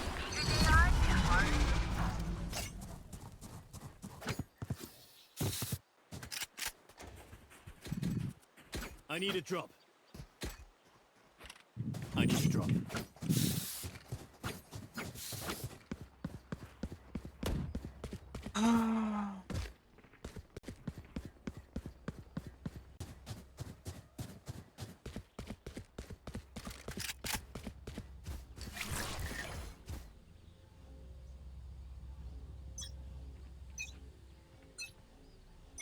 Wave crashing.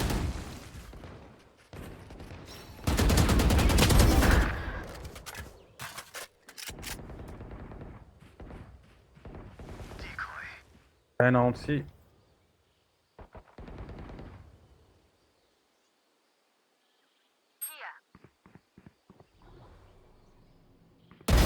Dropped one. Ultimate ready. Enemy spotted B.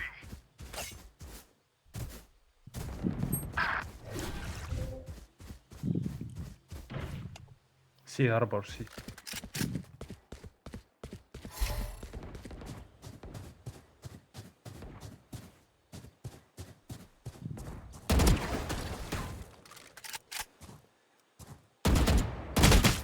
Two spawn.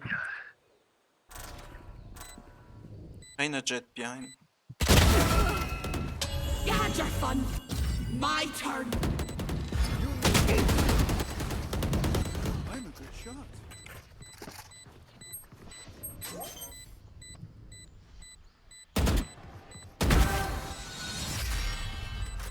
My ult's ready. Good try.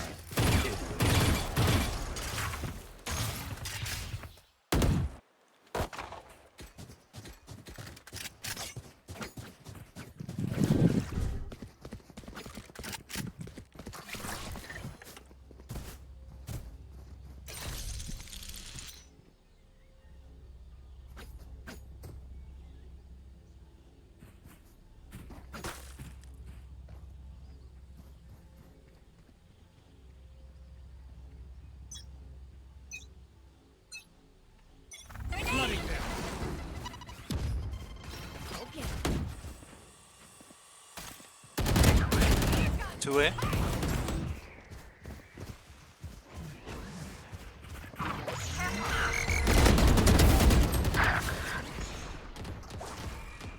Spike is A. Flooding them.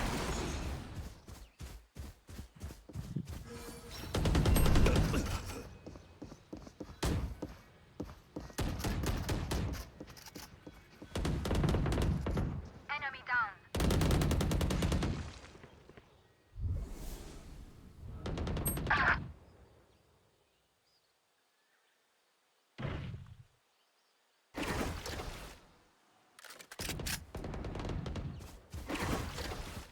Water rising.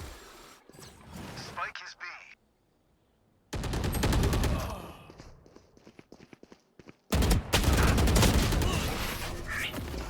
Ah. Ah. Fuck me.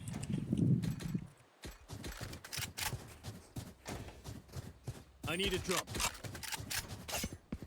I need a drop. They are so dead.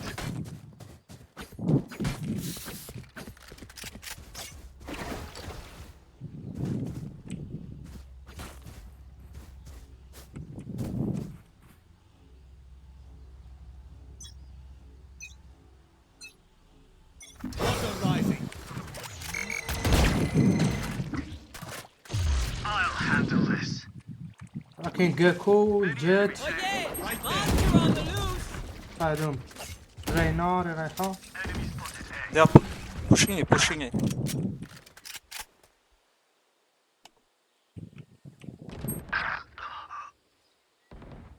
down.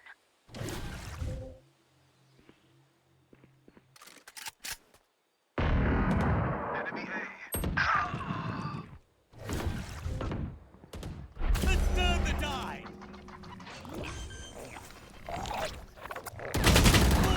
Oh my god, there are two on site. Here's more. Two on site. Satchel out. Yeah, they have the fucking wingman to plan.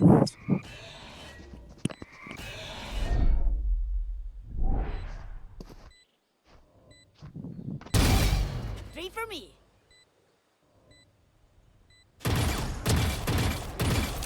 Grenade. Satchel out.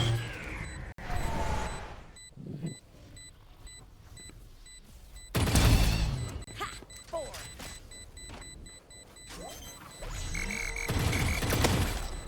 What the fuck?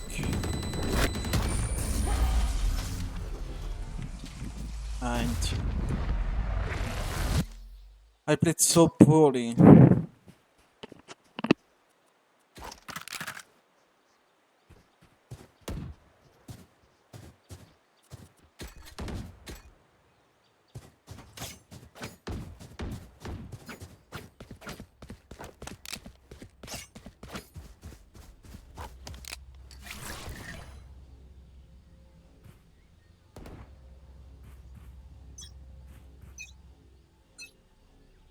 Wave crashing. See. Can stay.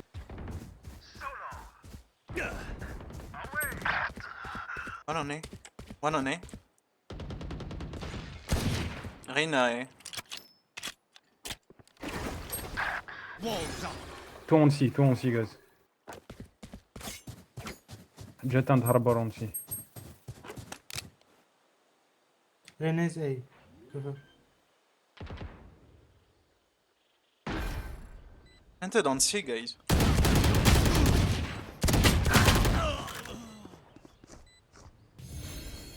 Why are we raising here? Why are we... Like, it's a fucking icon. The dude has a fucking classic. Open mid.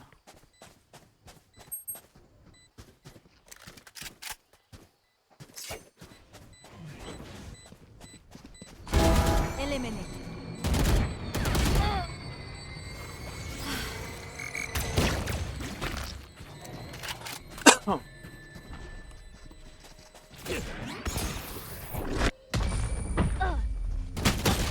Yeah, that Reina just... خرج له. fucking runs at people. I hate people who play like that with no mind. And all they do is just like run at people like fucking retards. Reloading.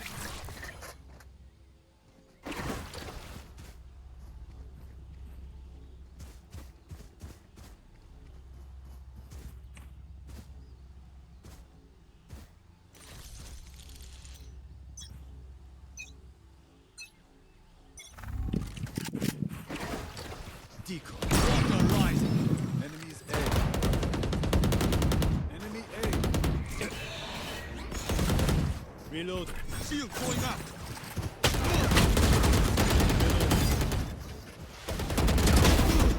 Spike A. Wave crashing.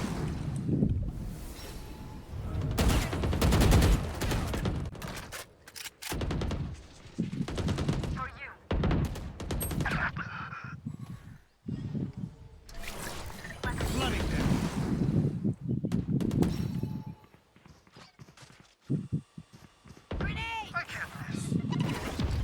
Walls up.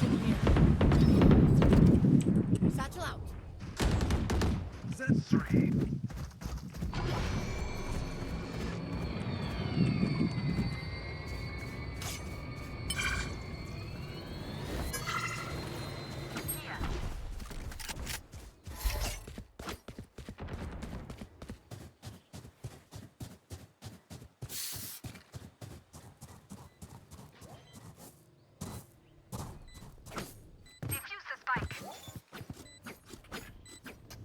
For you. They didn't actually think that would work.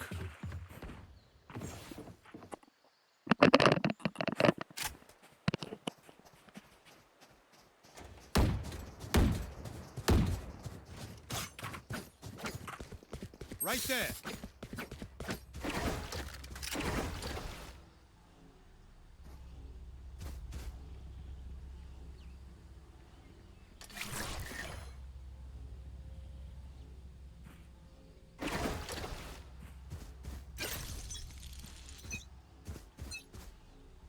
You want to play? Get out of my Let's way. play.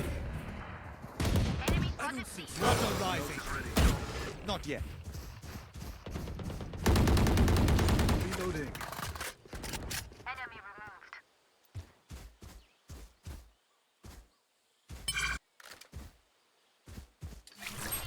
Flooding them.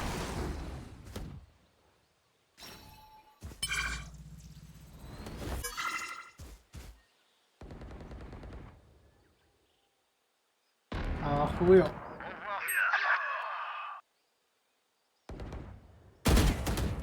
Gecko A. Wave crashing. My ult isn't ready. Last one A. Yeah, just throw everything at me.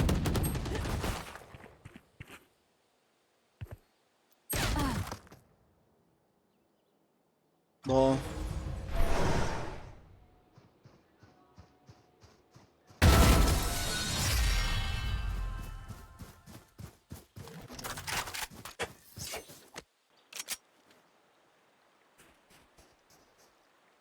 What? Reloading. The fuck was that noise? They are so dead. The fact that you can just throw everything at you and...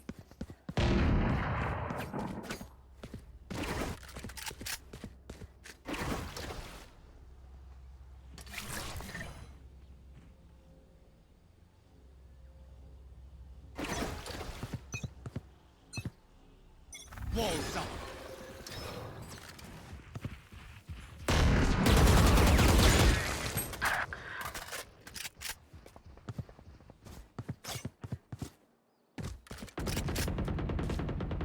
CC, guys.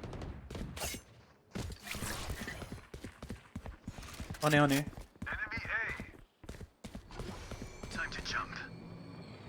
Come C. Juicy. Watch B, watch B, watch B.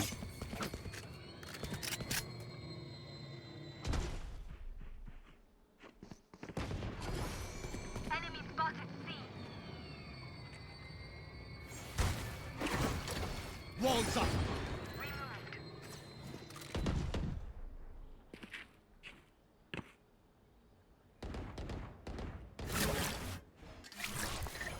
Wave crashing.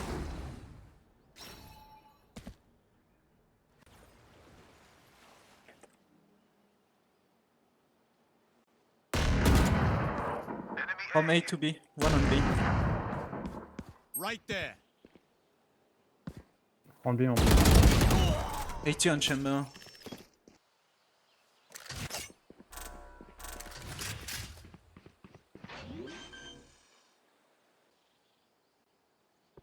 Behind the box, behind the box.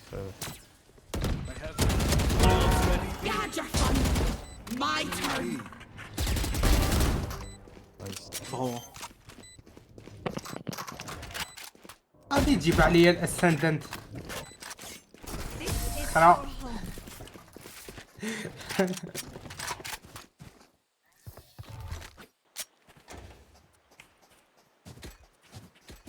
Gonna get your vandal side. Can someone spot me? Thanks. Reloading.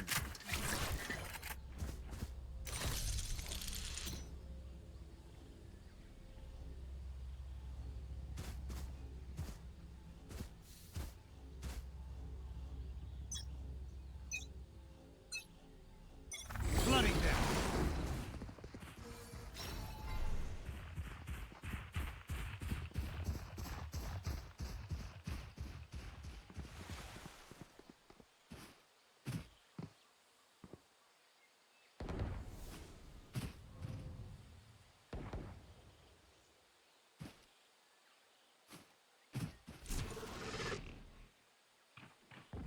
I'm B, yo. I'm B, B. Water rising. What the fuck? Begins. Chamber on A. Gecko B, B, B. I have spike. Chamber was A. Chamber heaven.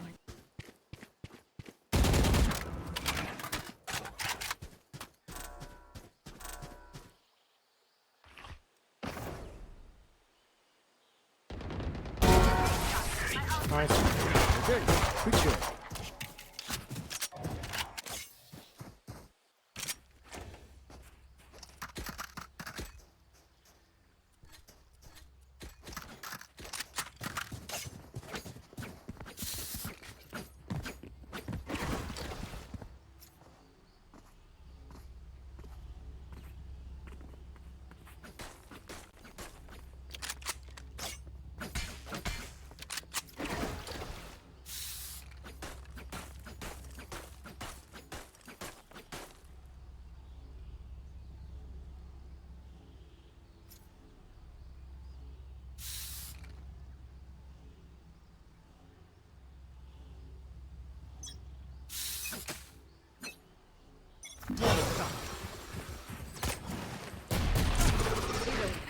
Can I hit head side? Flooding them. Reload. Reload.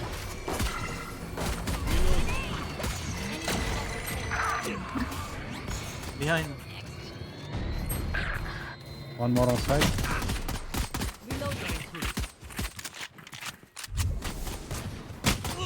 Yeah, of course. You just spam with your fucking sheriff and you're accurate. Sure, my dude.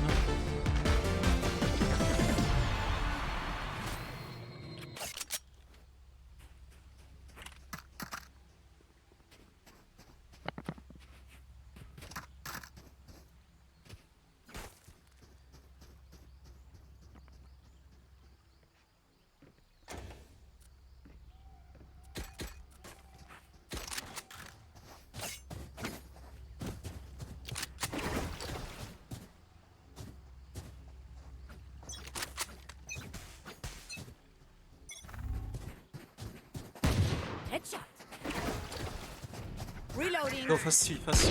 Water rising. Enemy spotted. One shot jet.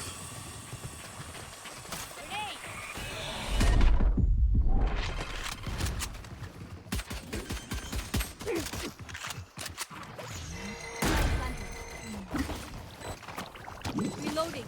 Just use one shot. Echo on site. Aye.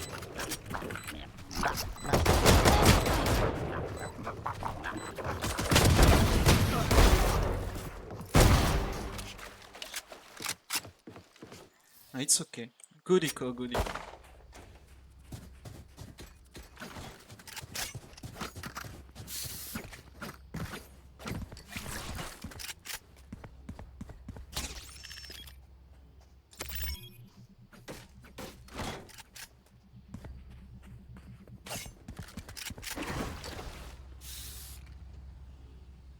Go B harbor. Smoke B. Fast. Harbor! One sec, Wake one up! sec. I'm faking the wall. Eh. Ooh, Sage! Sage heal me. For you.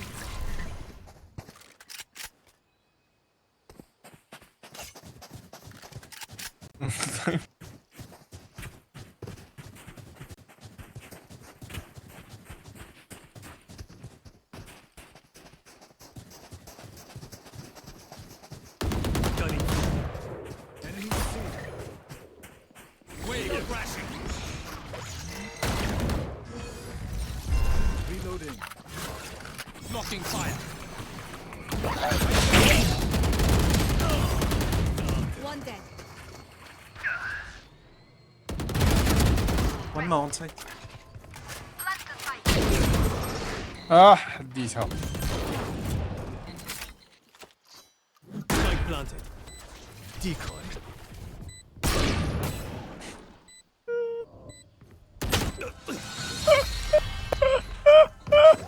How do we lose at home? Lose that home because we're fucking retard. Actual fucking retard. Fucking troll their position. Like,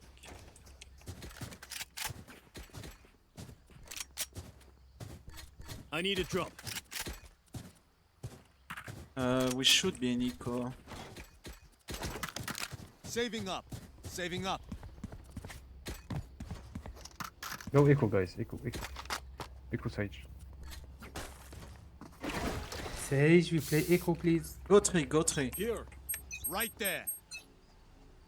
Water rising. Time to jump. Reloading.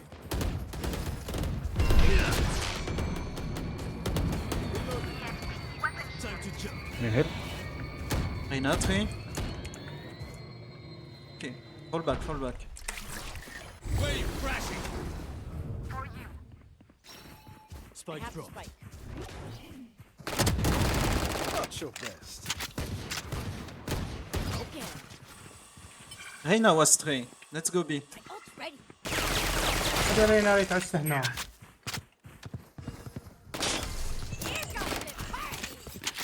I dropped the spike. Satchel out. Satchel out.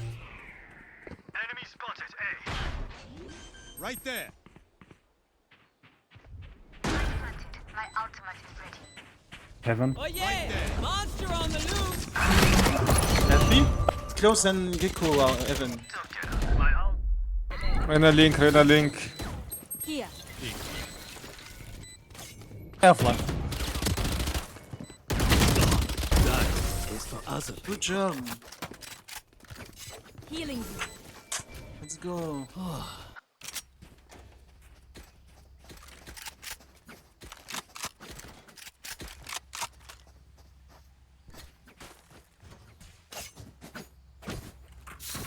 I need a drop.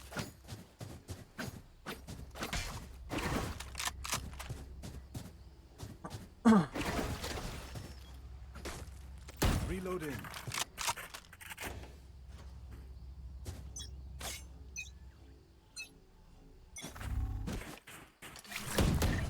Flooding them. Reloading. Reloading. Reloading. Bomb handle this. كاين هذا راه هنا فوق الحيط. كاين زوج راه هنا. Your duty is not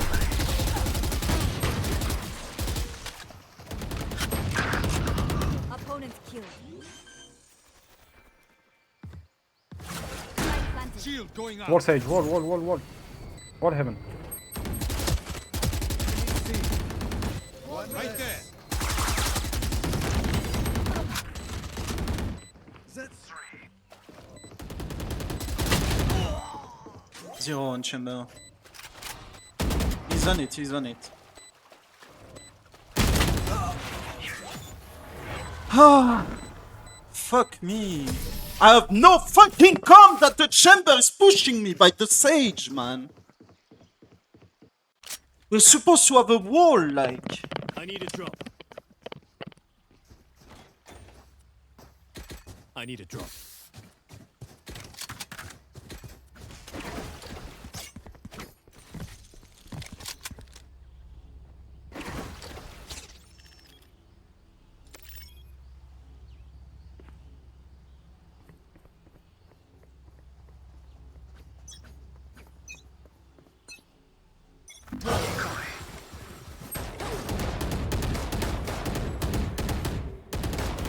Good attempt. Reloading. You can take my vandal, Hardor. No need. Okay. Flooding them. Going up.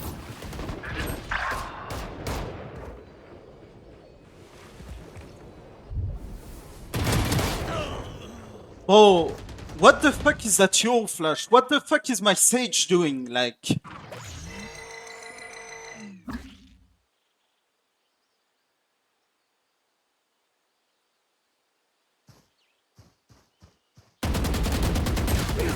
Holy shit, man.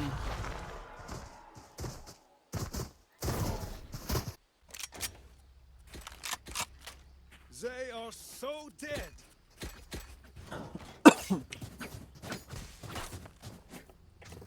Full B. Caution here. I'm gonna fake A. Fake wall shit. We need your smoke on B, brother. Just tempo, don't push arm. I'm just putting down my wall and I come. We need the wall for the smoke. You want to play? Let's play.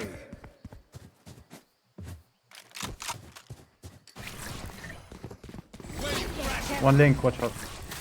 Wave crashing. Oh, like, can we have a flash? Can we have a jump in sight?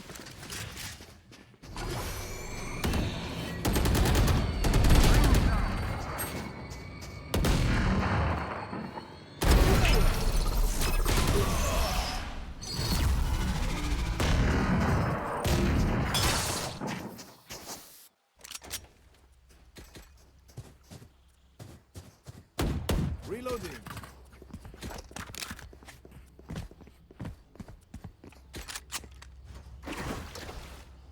Reloading. Reloading.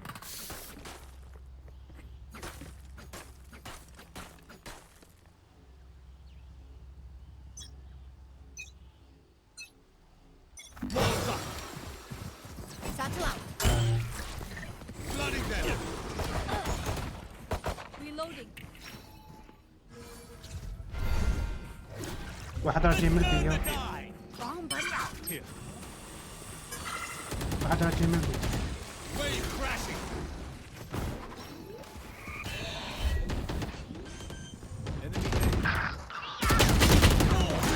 I'm pushing mid. Stairs. Why does he wall himself off? Why is my team like playing like that? What the fuck is happening? The game is so free, it's literally a two-sided map. Like, it's so fucking free, dude. Yeah, let's go see. I have my ulti.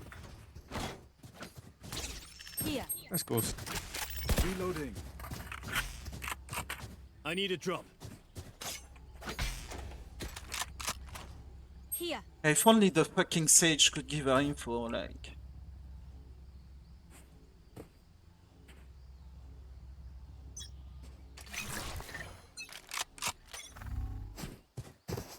Cutting through. Go and see. Bomb buddy out. Like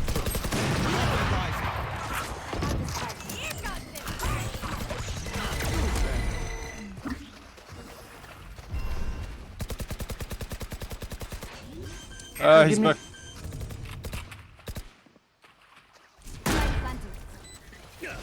flooding them. Enemy spotted.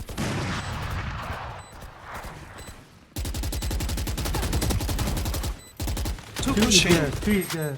Two is there. Can you hear me? No, no, it's not me. Wave crash. One is there and one is there. والله مقوم. Blocking fire.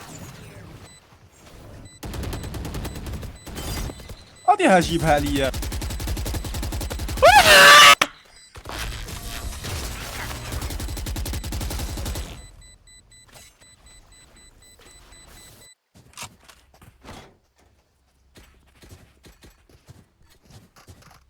Reloading.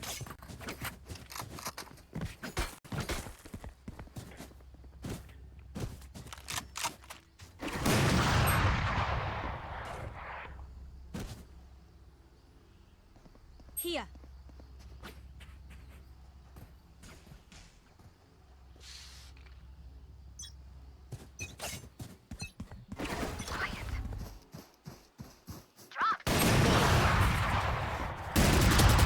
You're done. My ult's ready. Come on, Sage. Spike is Come on. down. Right there.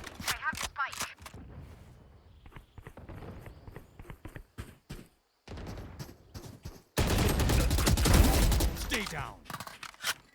Let's go A maybe. I dropped the spike. Carrying spike.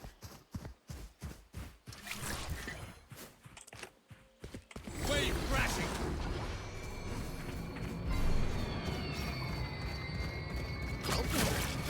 Shield going out.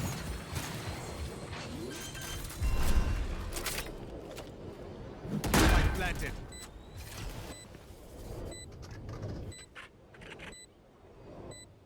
Stay with me, you guys. Nah, he can't play with you. Monster on the loose. Break it, break it. Oh, you fucking trash. Fucking Rita!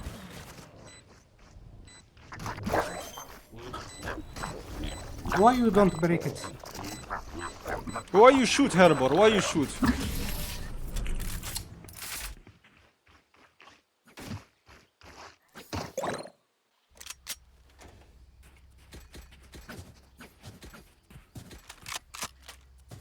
It's fucking retarded calls, man. I need a drop. It's such an annoying ultimate because nobody wants to play the same. Like, Right there. people never break it or never like run away from it. Like, we clearly have to break it here, but my fucking retarded teammate doesn't want to.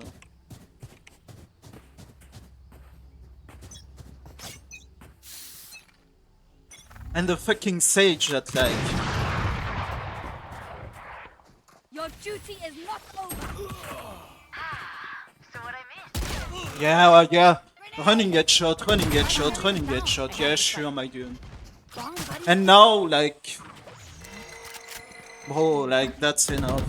I'm so tilted by that fucking game. It's not like... It doesn't reward you for playing smart, it doesn't reward you for, like, picking an angle, like, it's just fucking... Run and gun like a retard and, like, pray and spray. Spray and pray. Ulti هنا. Ulti. فوالا. كلوف هي هذيك. تجبد الرجال شوف. خليها تجبد خط.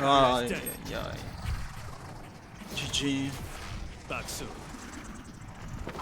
It's so annoying, man. To try to play with your retards.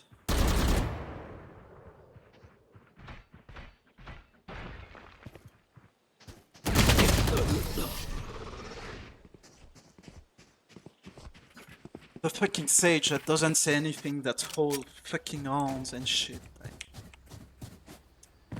And we are in eco. Nice.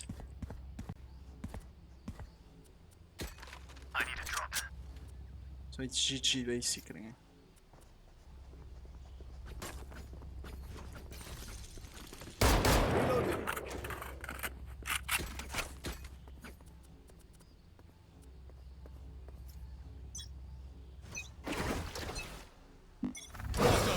Yeah, the fucking dog shit say Jet is gonna.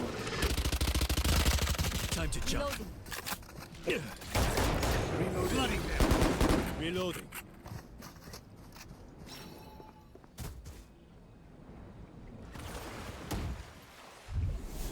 Fake teleport.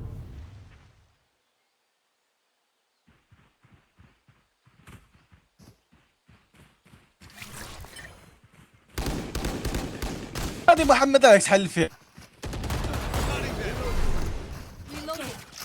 The fuck Abi. are they saying? Go ahead, go ahead.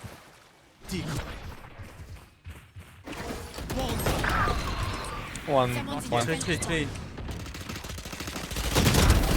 Oh! You had your fun. My turn. يا ودي حقها.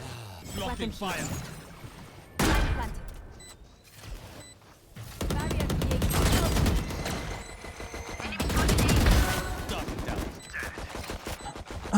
Weapon here. Outside. Yeah, dude, yeah, sure, man, sure, you have the angle, you have everything. What the fuck is my team doing, bro? Like, my Sage just... Oh my fucking god. 11-13. First time Arbor, my dude. First time Arbor. I can't even have a fucking decent team. Like, I have 3 fucking blinded duelists and a fucking retarded Sage. With no fucking info. The fuck you want me to do now?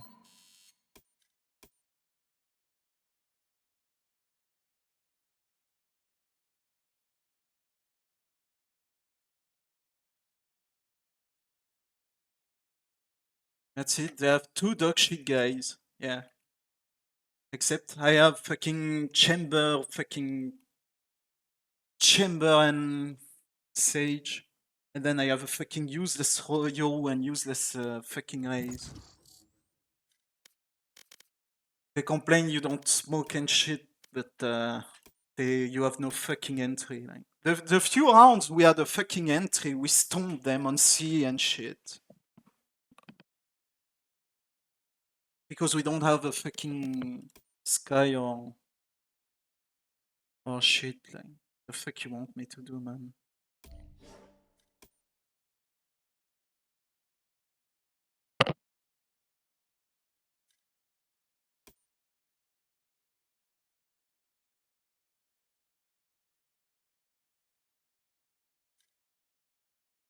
That game was so fucking free, man. We lose 3, 4. We lose 10 rounds of attack, man, on an attack map. They were like...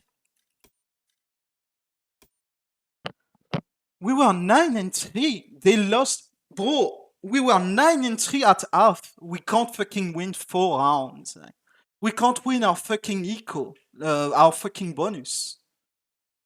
Like, we can't win a single fucking round, dude.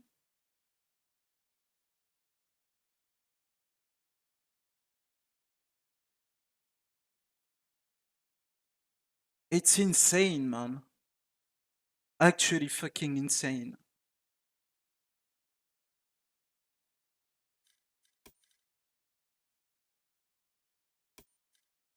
Fucking nobody speaks or they speak Arabic or some shit. Meanwhile, can't fucking win some shit. You have a dog shit fucking team comp.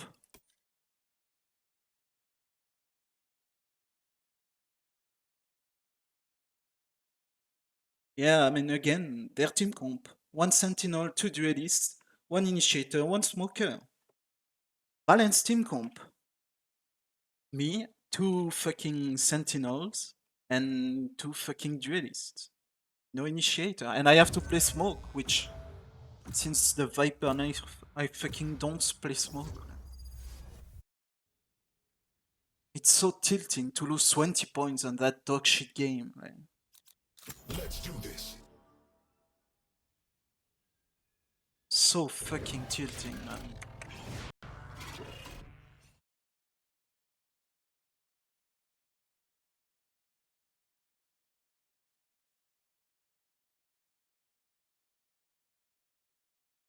Just because you have dog shit as teammates.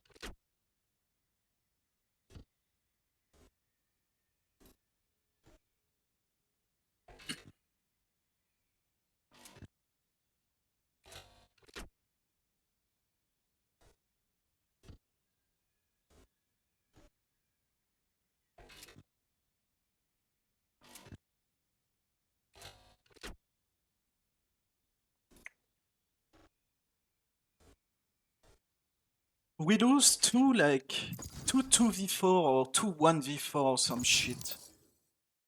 Just because my team doesn't want to come and play together.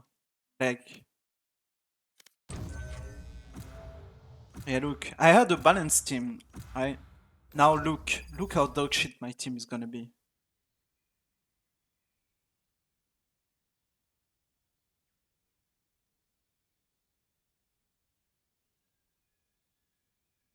Install Ukraine. I should install Ukraine.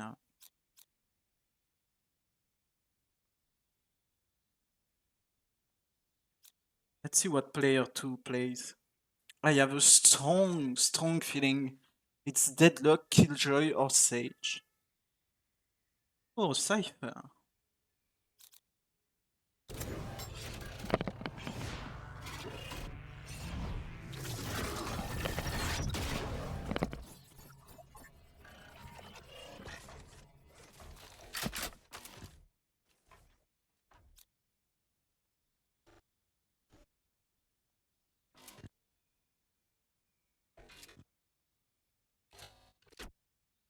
I could play Gecko or Sky. It's too team dependent.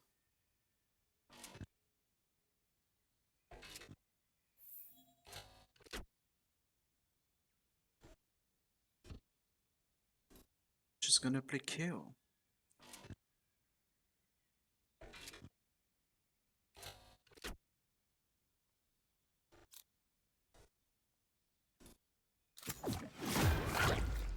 Alright, let's play Gecko. It's so strong on mine. I mean, it's the same, you have flash, you have mollies.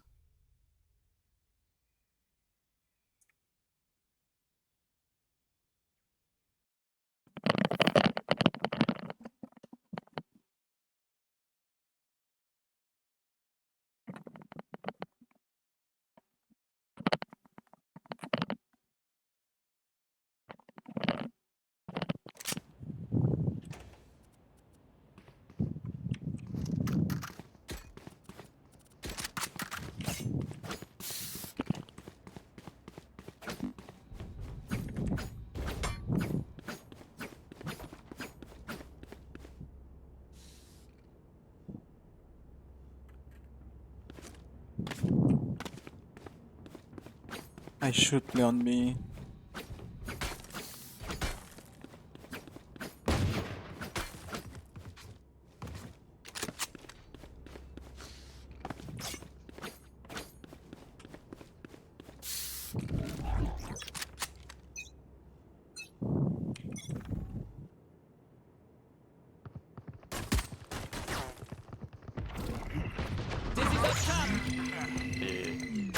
I'm out. Yeah, of course. On running. We're Right coming. there. Enemy spotted. Right there.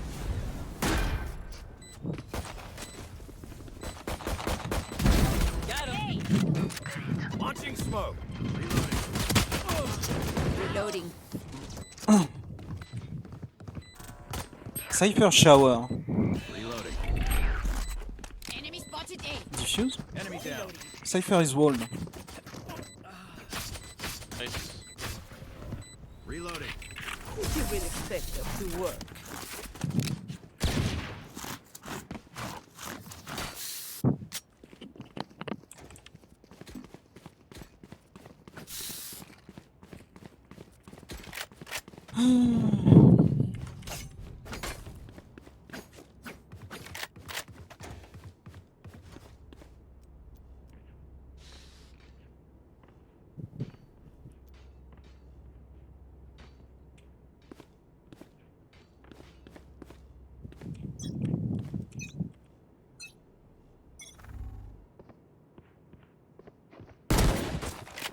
The main.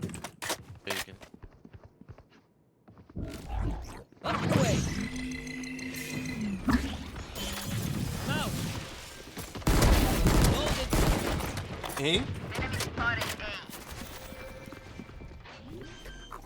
Go get it. Yeah, Jump shot me! Jump shot me! Reina, in lamp.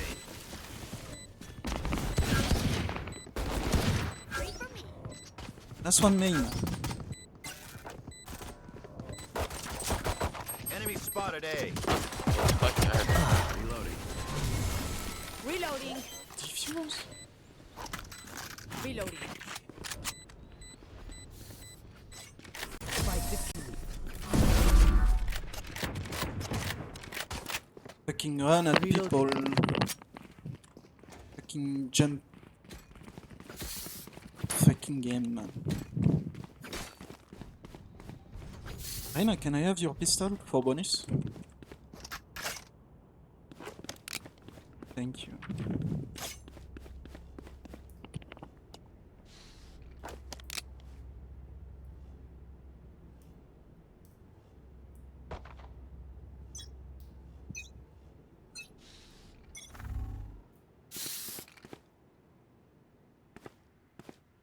People be.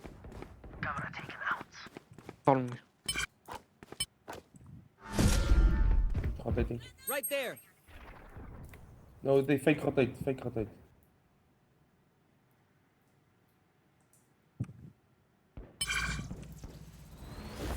One rotate for sure. Enemy spotted B. One behind me. What the fuck? 1 HP close.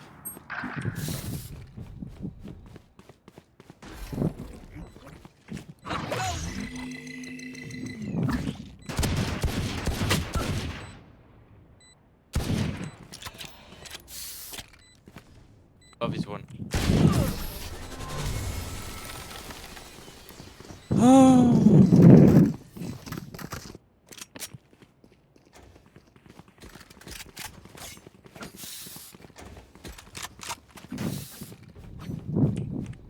Reloading.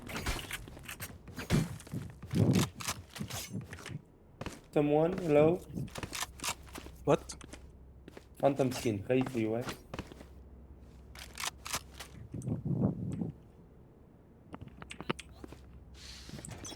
Next time, man. Please.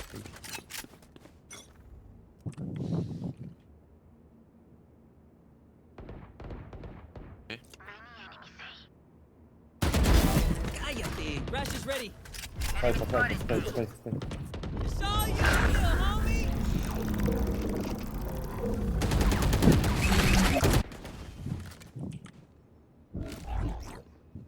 Dizzy's up.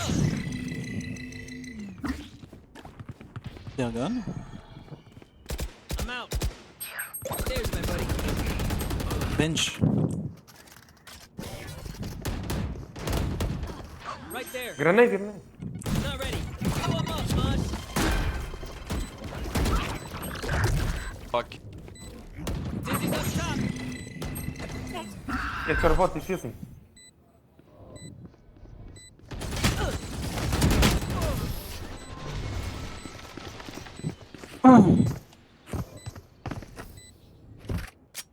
Yeah, if they could fucking stop dying.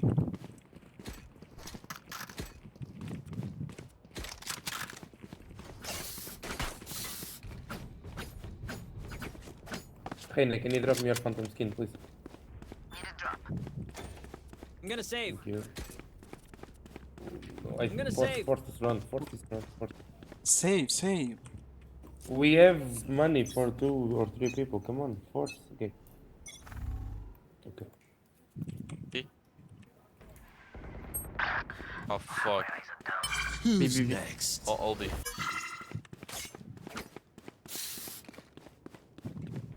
Hero ult.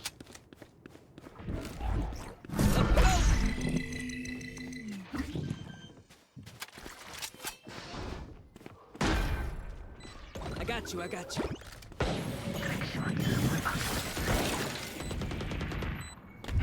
The hunt begins. Run, little man. Hiding.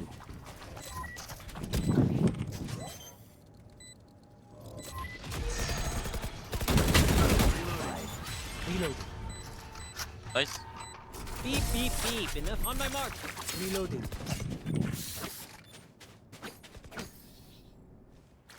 Fucking Chinese name Reina. With 0 fucking kill after 5 rounds. Amazing.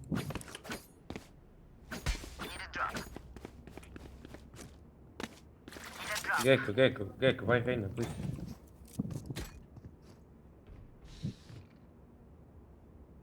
Raise by.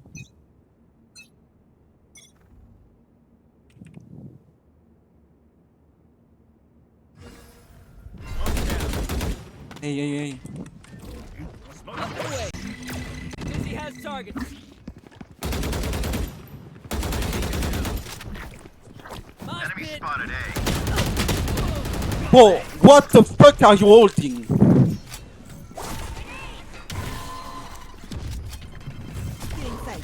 Launching smoke. Planting on A. Oh. Tower. You're done. Last one on A. Planted. There. Let me defuse, you have ult already. You have ult. Let me defuse.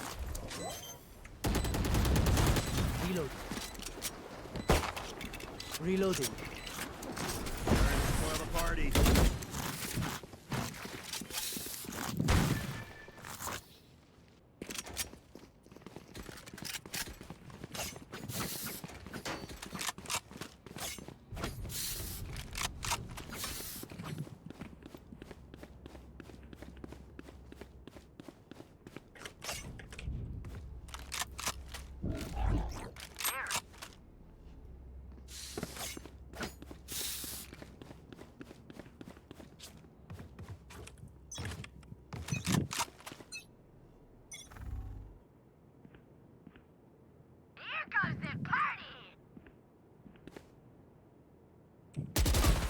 On A. Oh fuck. Dizzy's up. Safe. Back to me.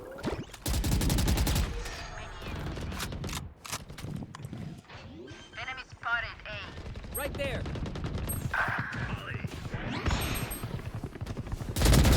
I'll take it. Last one on. Bro, I have 11 assists. What the fuck?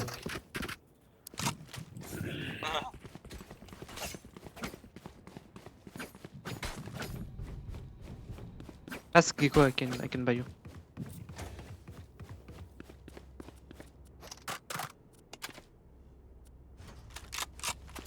I have a weapon already. I didn't die. Buy Reina.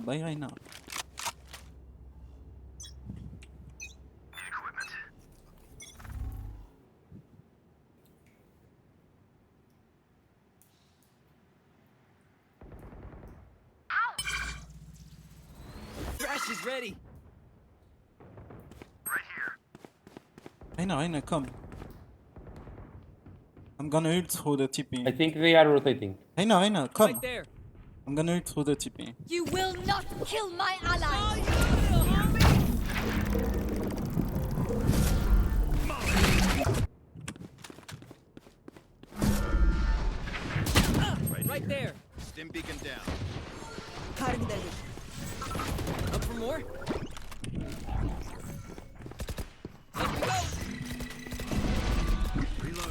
Drown ready.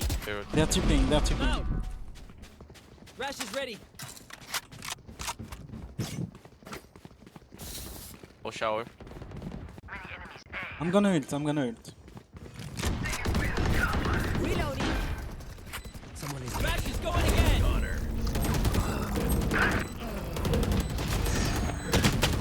They shot Thrash. Enemy spotted A. Sit down. One is bench. Right there. Saw you, Mosh. You had your fun. My turn. I'm good for 3. I'm out. Bot defusing, get your bot defusing. Bot defusing. My buddy's defusing. My wingman. Right there. Fuck!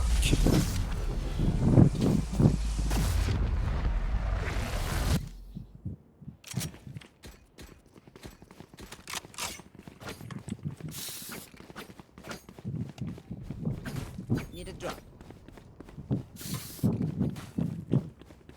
Oh, I'm in a 1d3, like. Yeah, 1d4 even. You did good. Well, Like, chill. you I did can't think well, about but everything. There are a lot of. Okay. I can choose. Who's next?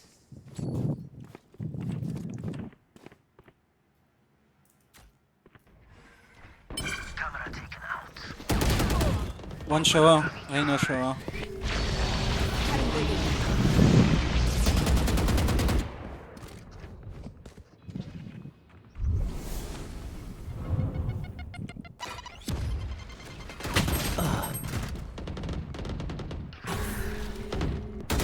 Reina shower.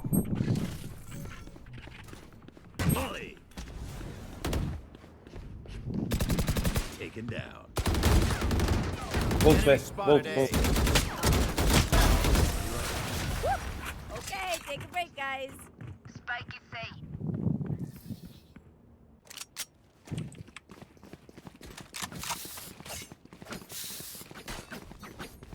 Reloading.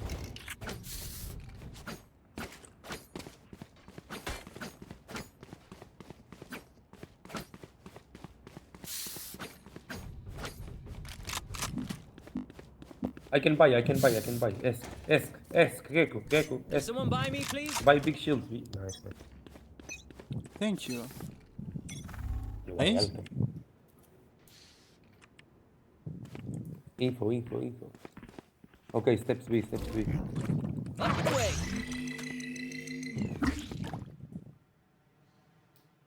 Sana.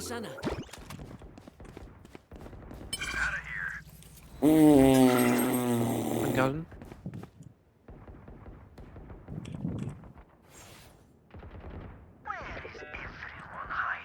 That's huge. Okay.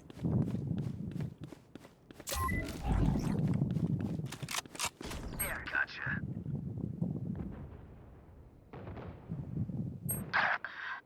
What the fuck is?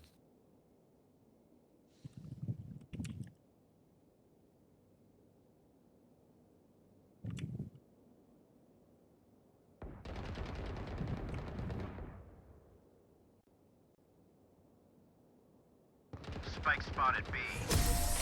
Okay. Right there.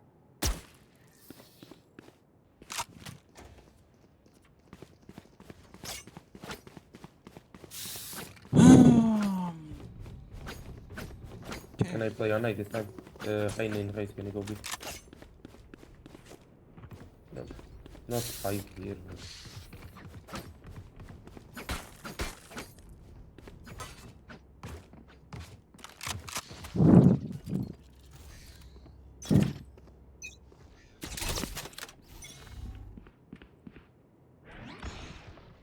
Hey, man. Blow him up, Mosh. Here.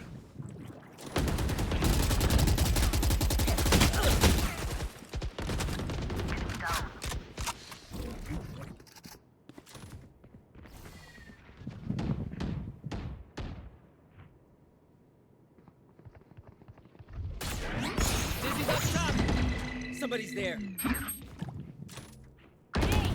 You're not. Ah, sorry. Oh, it's the second round, like. Still in sight. You did good. Enemy spotted A. Get him, wingman. Enemy spotted A. I mean, one show out. There.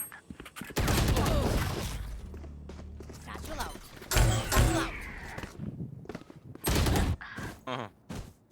Sorry. He has his ultimate. Right here. Right here.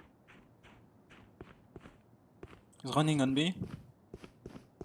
On B, on B, on B, safer. Tagged and tagged.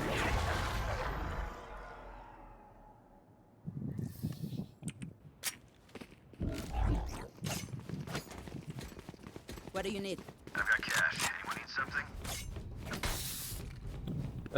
Raze, you can ask for Vandal. I buy you Vandal and you play with Operator and Vandal. Are you sure? Yeah.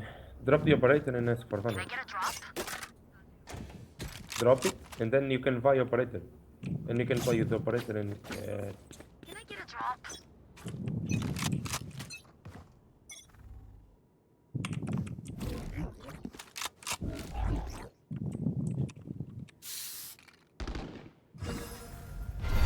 Dizzy's up. Someone's there. It's all you, little homie. And they stopped her. Oh my god. Just running. My head is fucking big. Bro, one is... One lamp. big. Lamp. One is behind you. Foolish. Behind you. The hunt begins.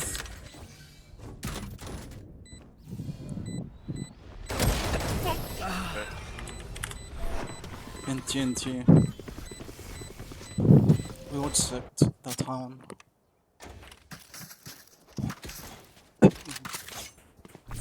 I have two lineups for this map. If you plant, always on B plant here, and on A plant here.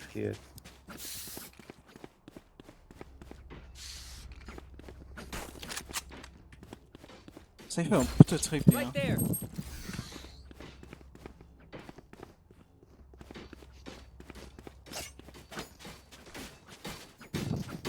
Let's go belong and TP. If it's bad.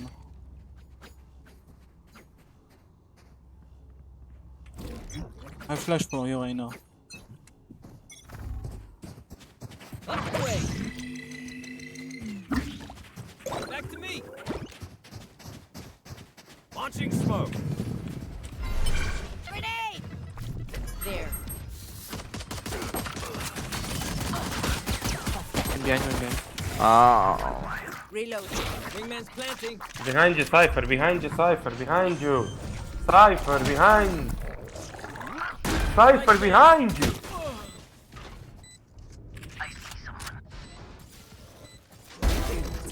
Nice. On spike. Defusing, Cypher. Hey, what? Defusing! Cypher! Reloading. What the fuck, Cypher?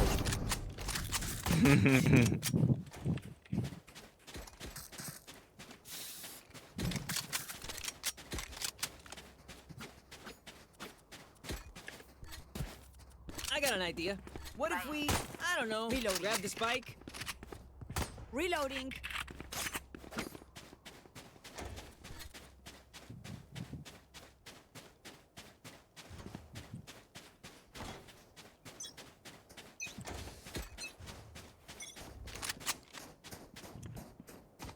Enemy spotted B. Enemy spotted A. Reloading. Reloading. Dizzy's up top. Someone's there. Vas-y frère.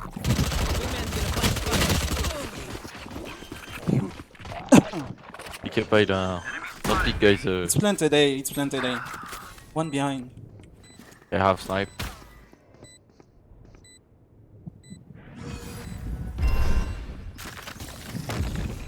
Still in sight. On spike. On spike, on spike. Ah. Oh, I hate shot team 135. Like, if I get that kill, it's huge. Game is free, guys.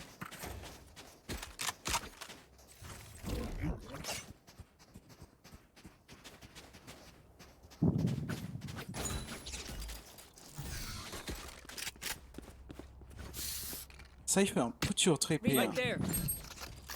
We should go away. Cypher is way more difficult. Let's go away. Come on, go away and push together, man.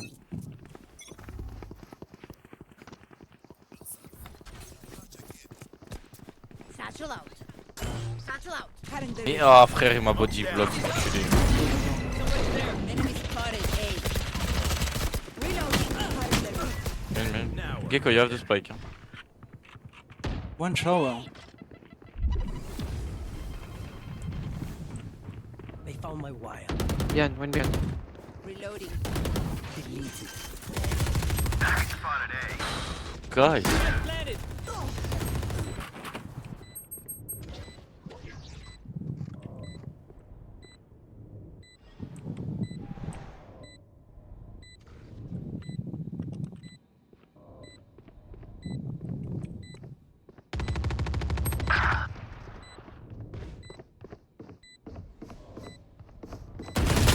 Yeah, just run and gun with a fucking...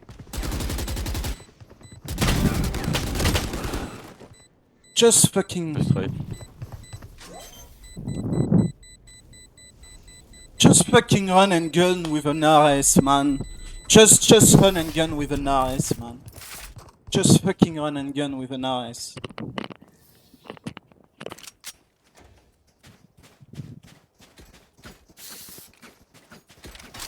We have to fake and rotate and something. Try to enter B and then we do it. Guys, don't be scared to enter the site. Like when I double satchel. Give me the spike. Follow me. Let's go, let's go. Let's go shower. Shower. Okay, go slow, go slow, go slow.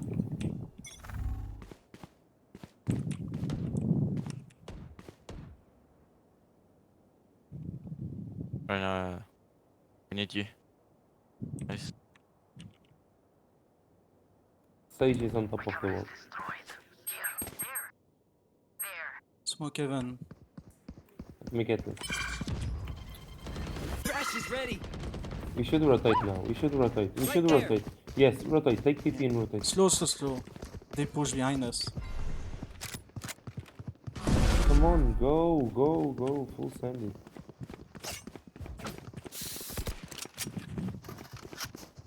Smoke's down. Go. I wait in the TP. Plant here, please. Plant here. I wait in the TP. Sana. Plant there, please, guys. No, we need an entry. We need someone to enter. Reyna is here. I mean, come. I'm coming. Fuck you guys. I hope you get cancer.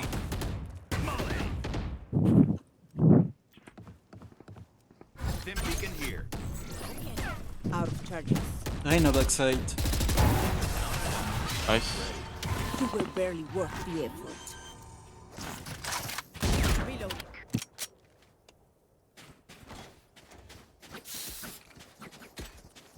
Reloading.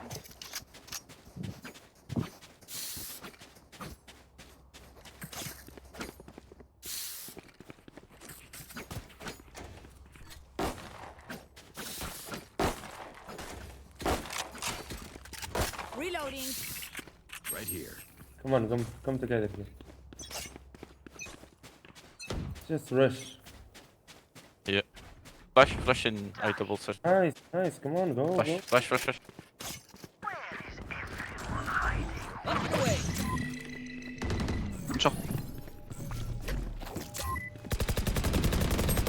What the fuck? Go get him, buddy. Reyna took 40. Cover the plant, please. Reloading. I have line up and... Oh. I can't. Why is nothing smoked? You haven't nailed. Why is heaven not never smoked?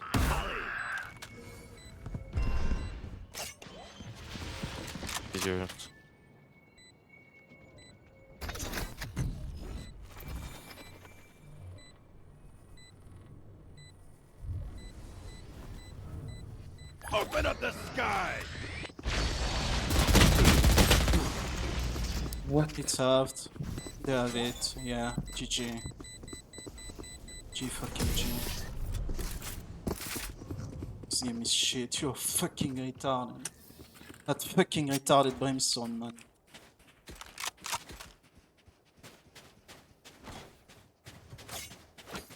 Let's go return A.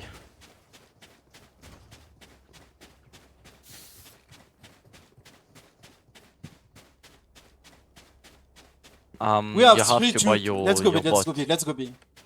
Gecko, you Yeah. have to buy your bot. I can't. I don't have money.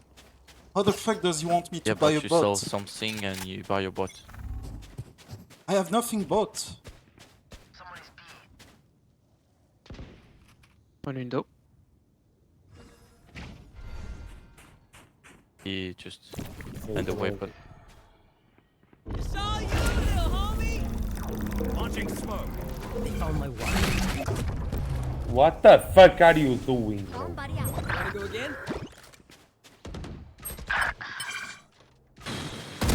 Like it You had your fun. My turn. on the back, guys. 3 out of 5. Dizzy's up. On the back, guys. No sweat.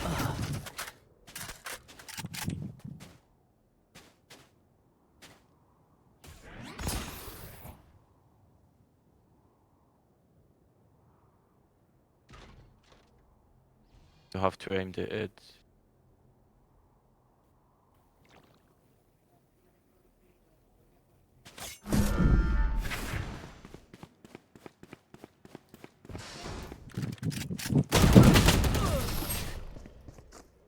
Oh!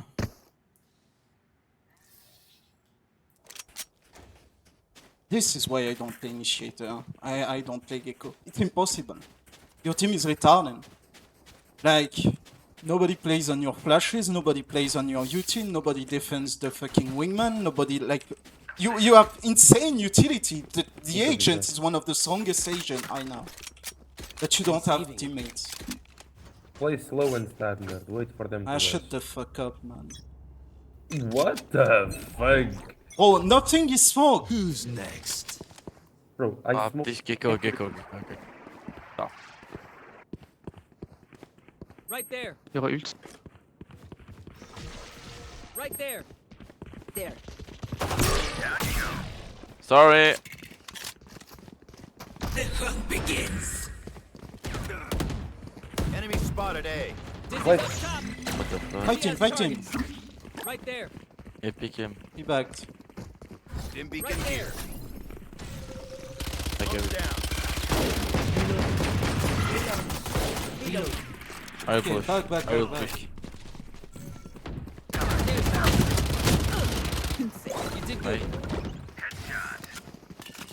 good. Rotate now, rotate. Give me your. Thank you. One close.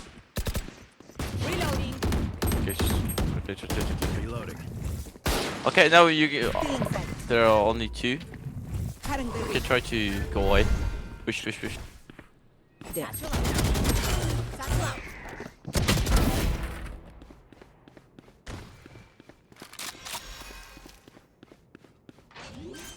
I need you. Cover the plan, guys.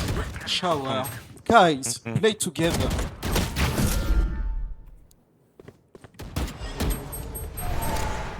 Cage triggered. I have retrieved the spike. No, play to kill.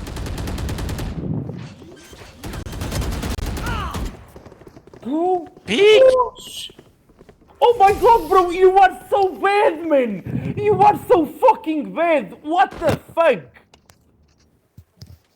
Bro, leave the game. Please, if you leave the game, we have more money. Please, leave the game, bro. Yes, thanks. But Thank you. at the beginning, Thank you. At the beginning of the round, we have to play just together. Bro, Like, fuck him. you let me What? literally in the shit. For him and fuck off. Reloading.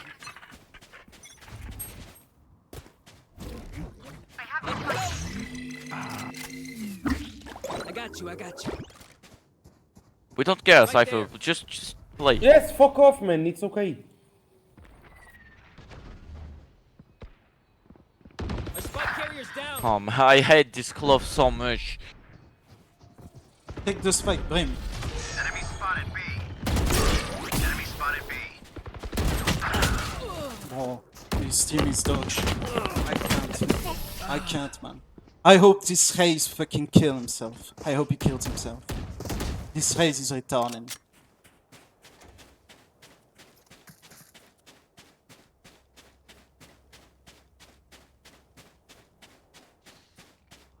Okay, we can tweet. Just just stop trash. Just focus.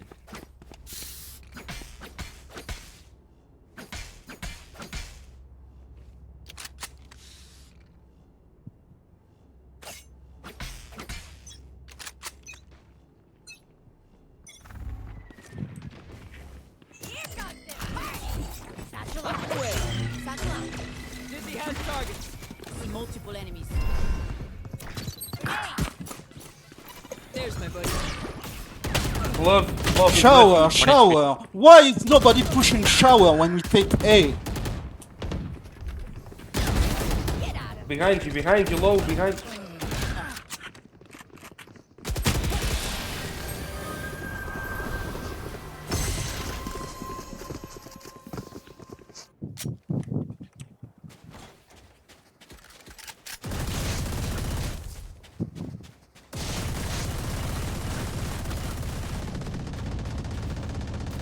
Just play your game. Just let the fuck up, all of you. Just focus, dude. Try to win this game.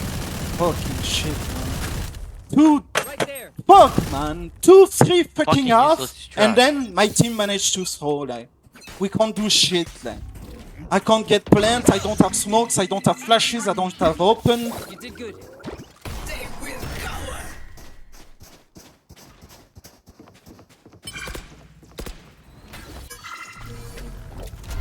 Got the spike, Wings.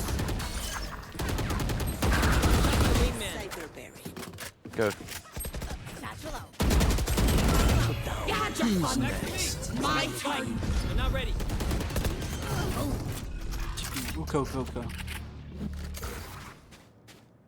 I'm not ready.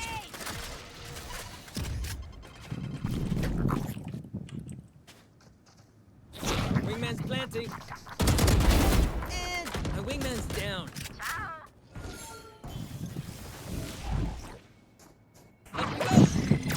Someone's there. Couldn't just be friends. Nice. Huh? That's what I like. Nice.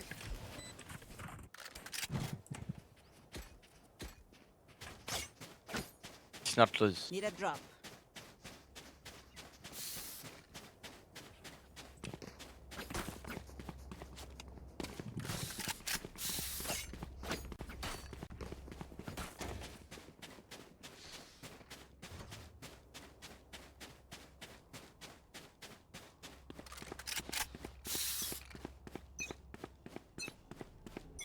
Let's go, guys. Alright, push out. Nothing shower. Be careful, shower. You have nobody again.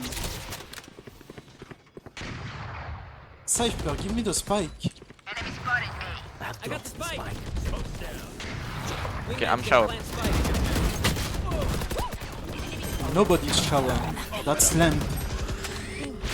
Ah, okay, sorry. I just... Okay, no problem, dude. Holy fucking shit, they don't even know the position of the map, like... I can't, man. I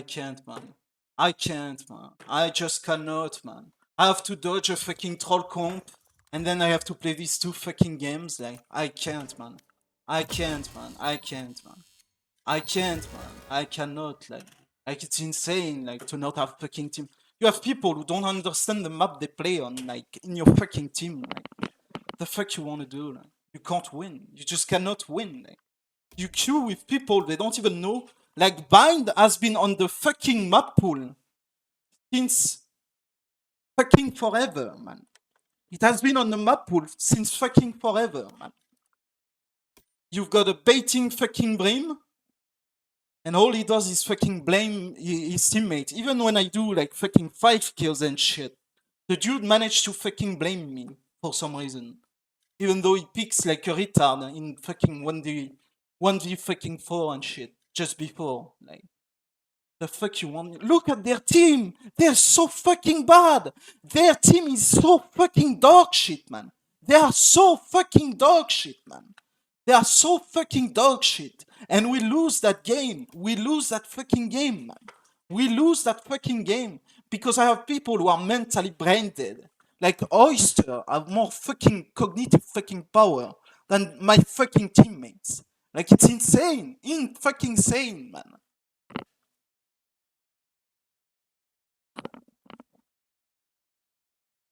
That shit steals me.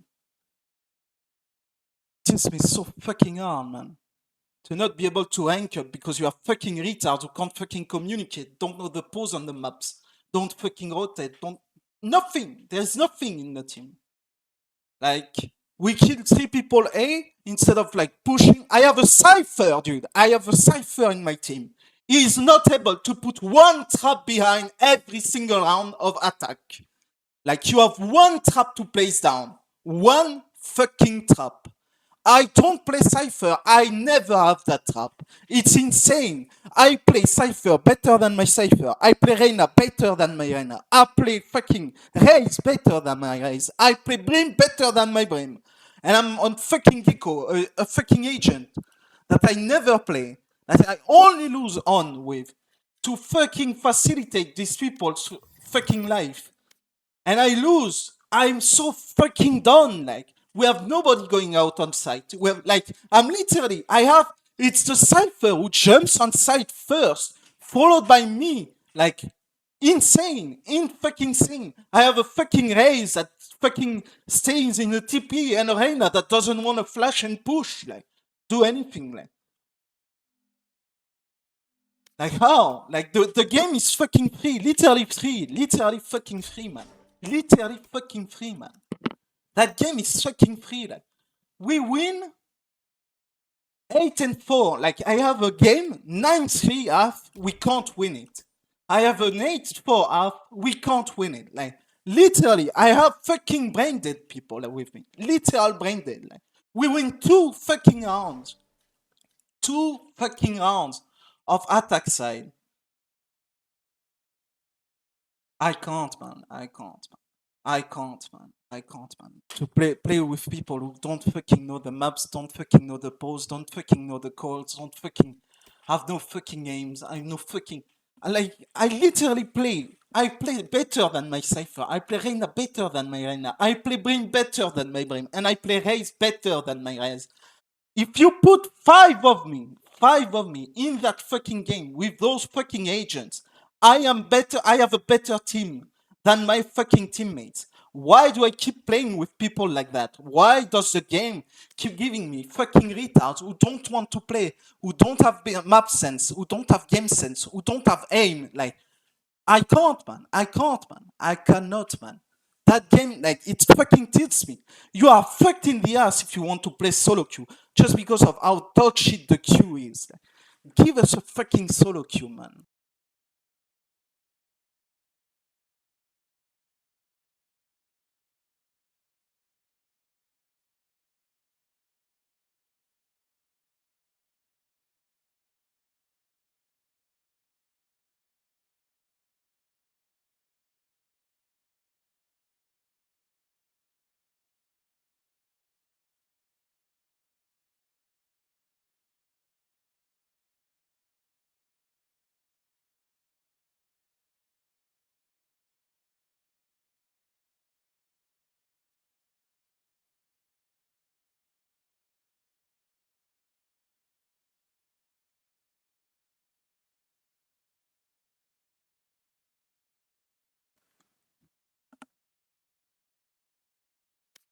I literally stopped playing Cypher because I was tilted to have dog shit team every single time I play Cypher. I play Arbor, I play Gecko, I play Initiator and Controller, and I still have those dog shit teammates with no fucking brain.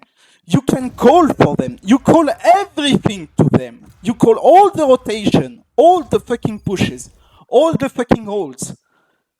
And no, you have nobody in the team. No fucking body, like.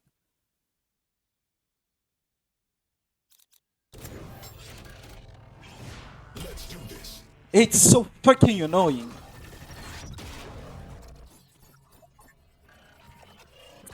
It's the same as when you play fucking Killjoy and you're telling them, I have my ultimate to play retake, I have my ultimate to play retake, I have my ultimate to play retake.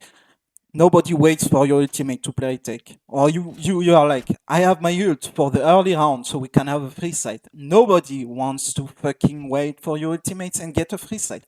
Like, it's every single time. Like, it's like people don't fucking listen to anything like, in that fucking game.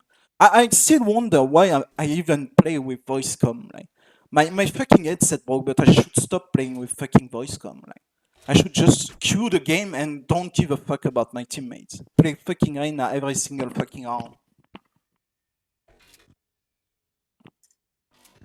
Yeah, and now we don't have a Killjoy. The fucking agent that holds all your fucking position. Now they have fucking free push behind us every single fucking round.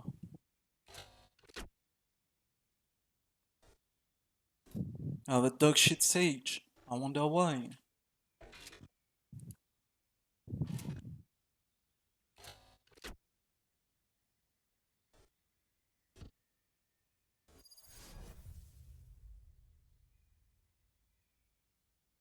They need to remove Sage from the game. Sage, Phoenix, and Brimstone they need to be removed from the game. They need to add fucking ban. I would ban Sage every single fucking time. I'm so tilted by people who can only play fucking Sage. Even though it's a dog shit pick.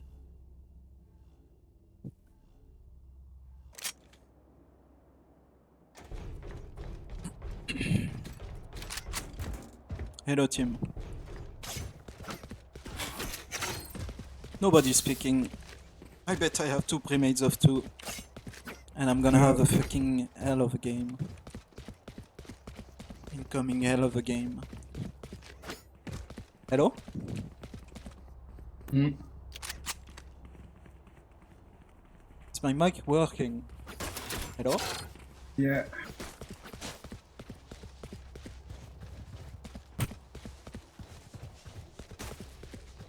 Hello? Yeah. Suppress it.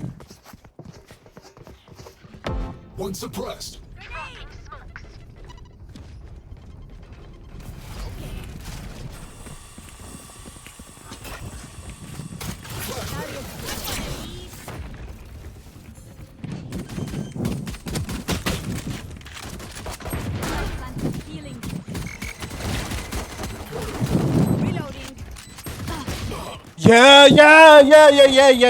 Yes, my dude, yes, sure, my dude, sure. Yeah, that's it, that's over. Fucking Jet, running fucking Sheriff, headshotting everybody. Sure, my dude, sure. Dog shit wall, by the way, like. Thanks, Sage.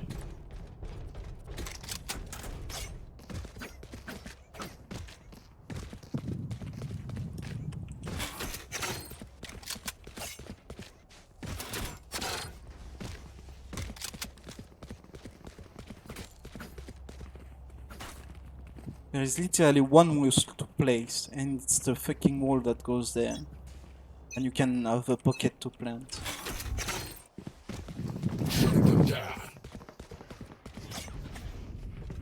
Dropping smokes. Grenade! Plant the spike. Bomb buddy out. Keep going, Reload. Enemy spotted A. Jet on side, backside.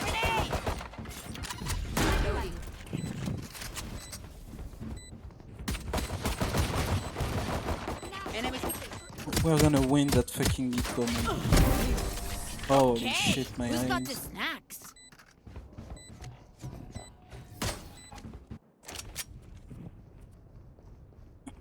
Can someone get this?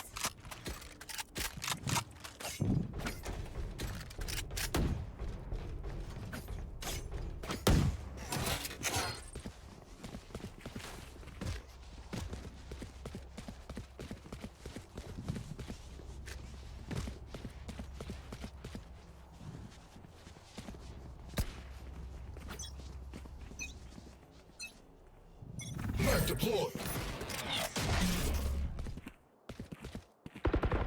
Have a kip. Walk, walk, walk. Dropping smokes. Got him. One more kitchen. And one mid. Satchel up. Satchel up. Nightmares Last over. one was mid. He has a vandal.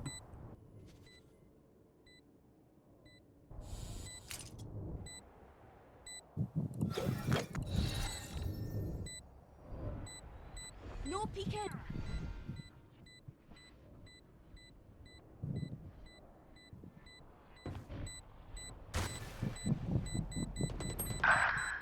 Sage.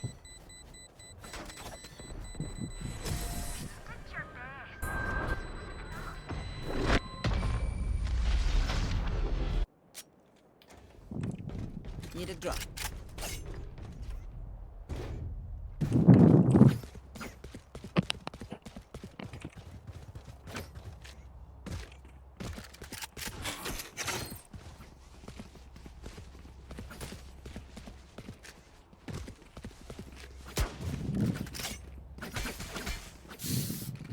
Reloading. Reloading.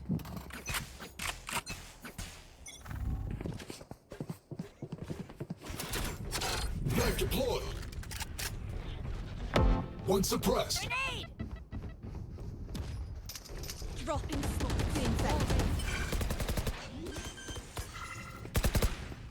Here, yeah.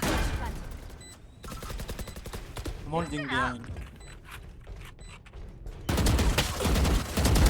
Tango down.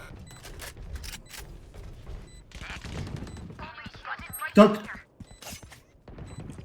There.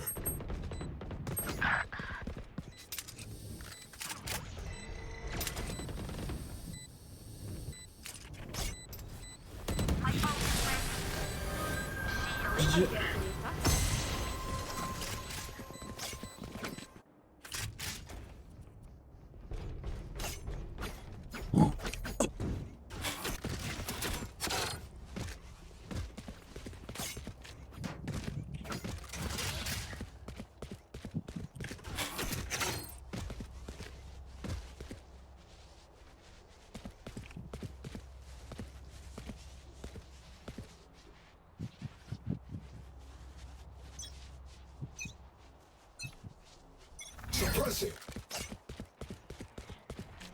Two suppressed.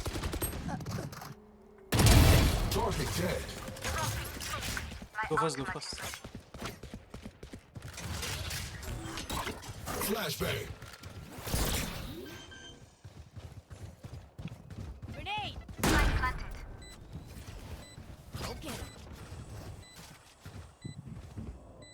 Right here.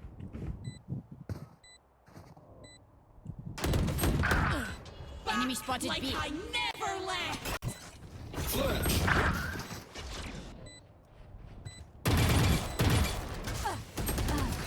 Shutting them down. One suppressed.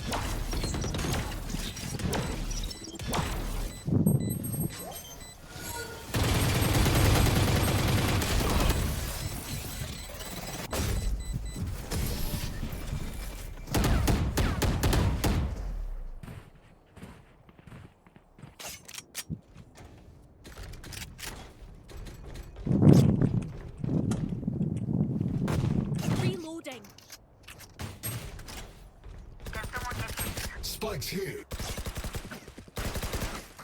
Reloading.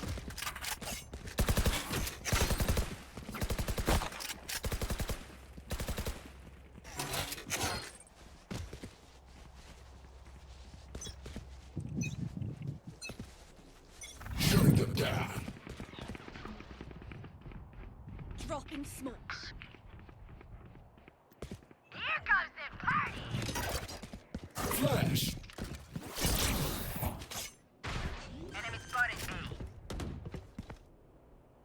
Light planted. That's a kill.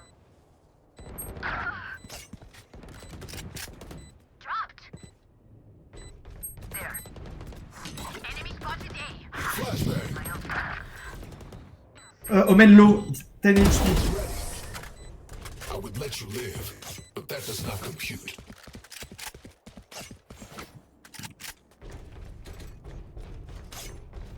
Can I get a drop? Can someone get this?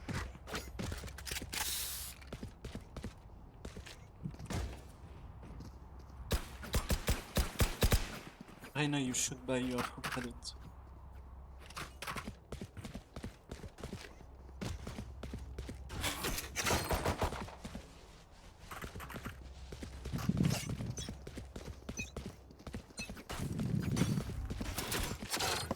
Suppressing. Too suppressed.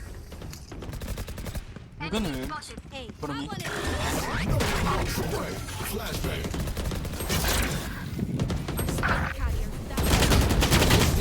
Reset. Three screen.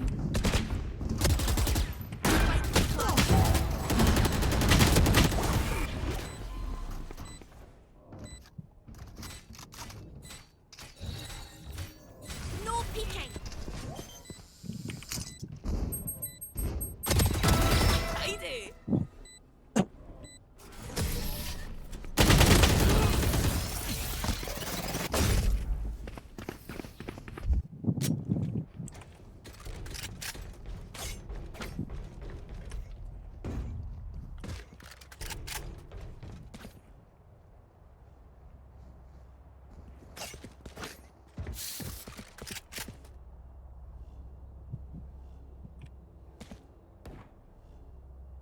Have a drop.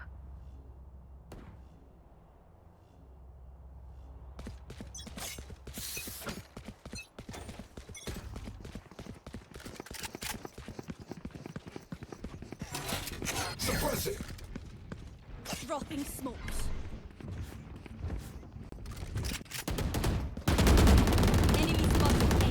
Enemy spotted A. Grenade. I'm rotating.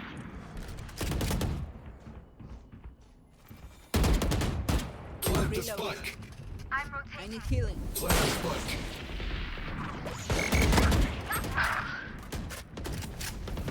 I need healing. Flash.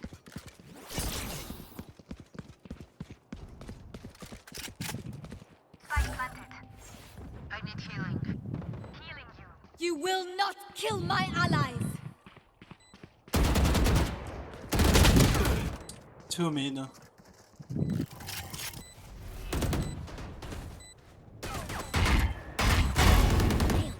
Reloading.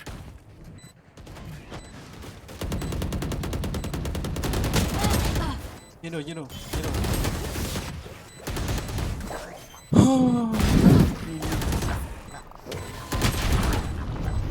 That's right. That Sage is fucking bad. That Sage is so fucking bad. That Sage is equal to a fucking wingman. Not kidding, like. Can I get a drop? Look at him not res anybody for the round. For the half. Someone get this.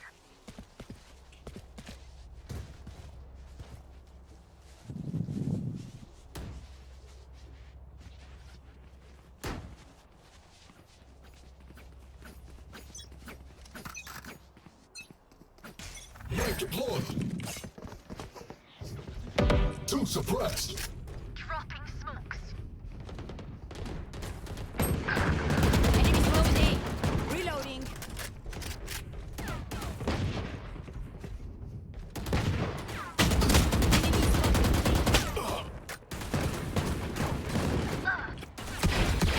Reloading. Your duty is not over. Reloading. Thanks for the reaper. Why does he res me? Like. Like I never left. Reloading. Enemy spotted A.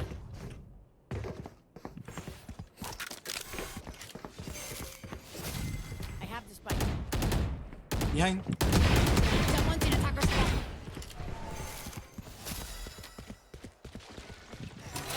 Shutting them down. Reloading.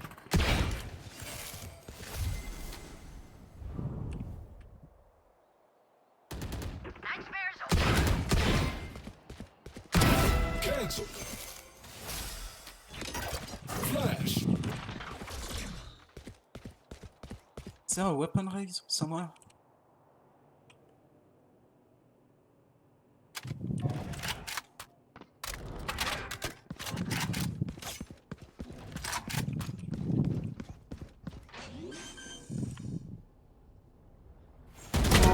That's it. My ult's ready. Knife deployed.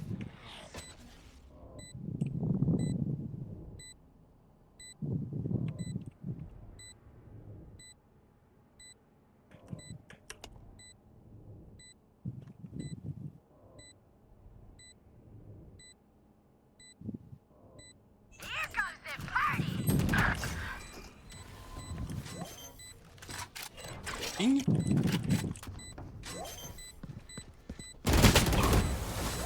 Can someone ping the spike? Can someone give info?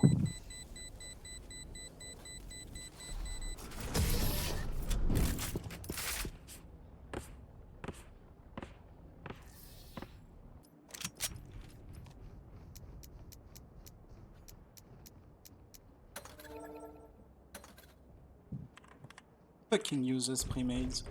I hope you guys get cancer.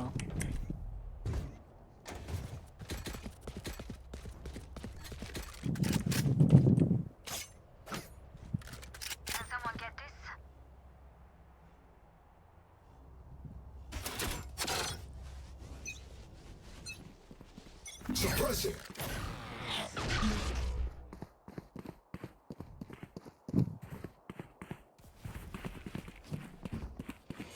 You walk. I hope you get hyped. Dropping smokes.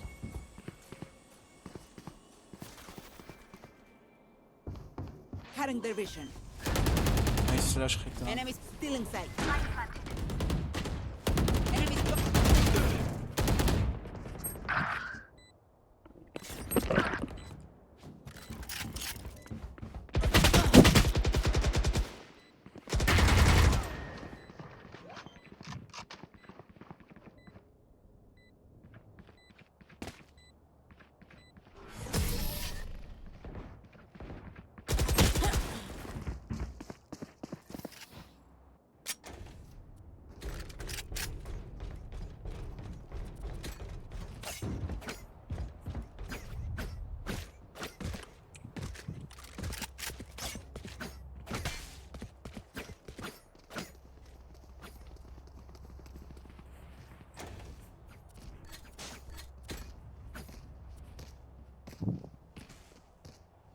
Can someone get this?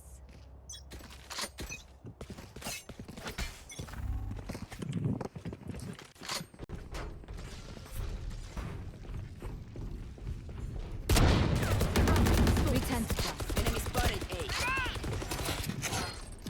Shutting them down.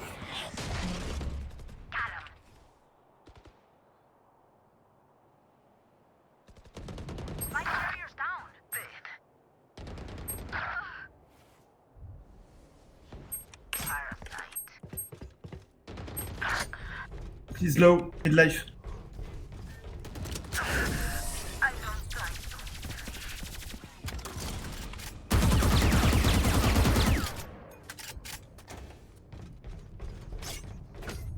Can I get a drop?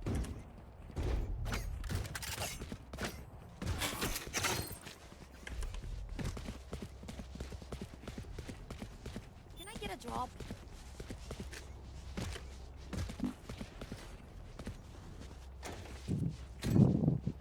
Can I get a drop?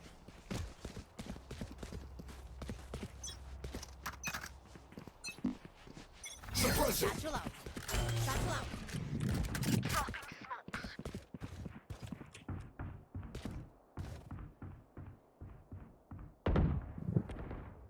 spotted B.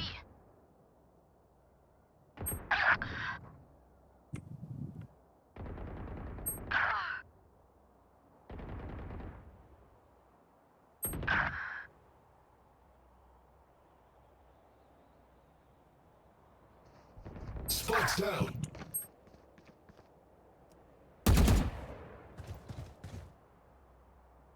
The hunt begins. Kill yourself, Raina, you're worthless. Just kill yourself. You are worthless. You are a fucking retard.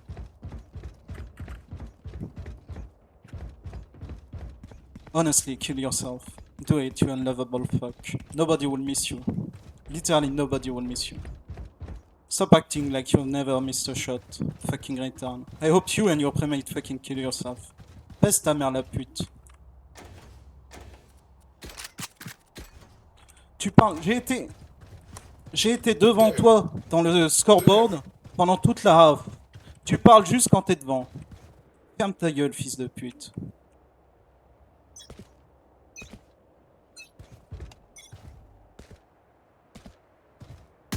Bibi. Shutting them down. Spike B. Flashbang.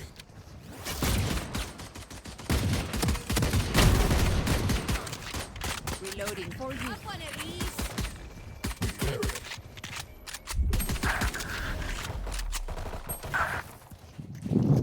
That's one B.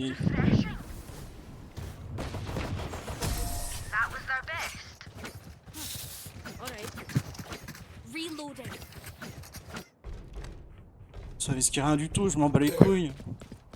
Tu joues en premade pour pas parler dans tes games, fils de pute. Tu sers à rien. Pourquoi tu joues en comp? Va jouer en normal.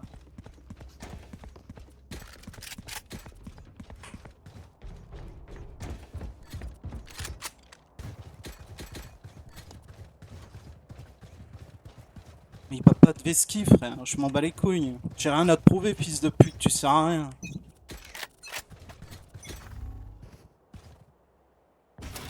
Knife deployed. Be careful, eh? Enemy spotted A. Enemy spotted A. Enemy spotted A. Enemy spotted A. Vous jouez en comp, vous êtes même pas capable de donner les infos aux gens, de ping le spike, de rien faire. Jet low.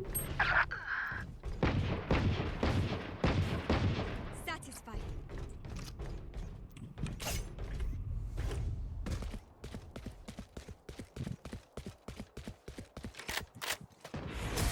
Last enemy taken out.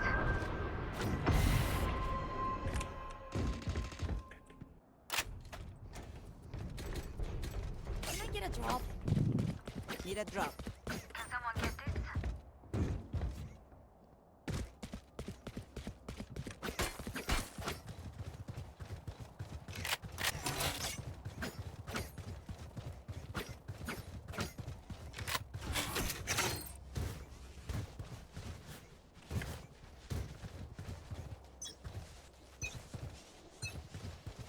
Knife deployed. Mid. 2. Parasite. Enemy Kitchen. spotted B.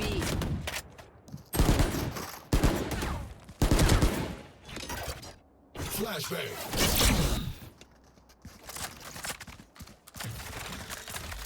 Baisse ta mère la pute. Cooling down. Hâte d'écrire dans le chat quand t'es mort. Achète-toi un micro. Mais suicide-toi, clébard, tu sers à rien. Toi et tes petits amis là qui prémade. Y'a pas de vesquille, frère, je m'en bats les couilles.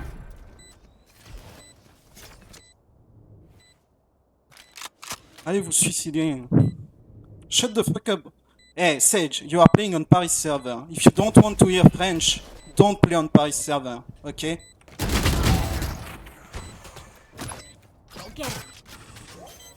If you don't want to hear French, don't play on the Paris server, man.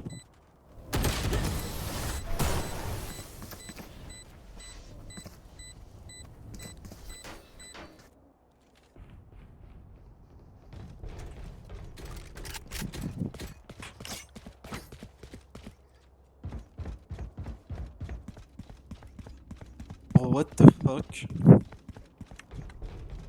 You're complaining about French people speaking French on the Paris server, fucking retard. Like, kill yourself, Sage. Nobody loves you. Literally no one. Shutting them down.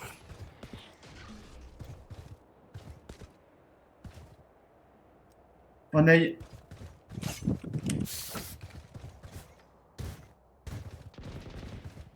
Enemy spotted A.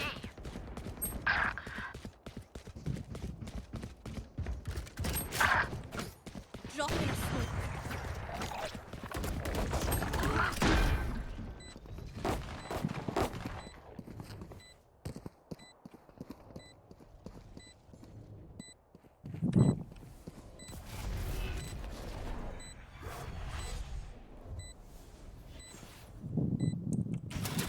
Mag deployed. 3 suppressed.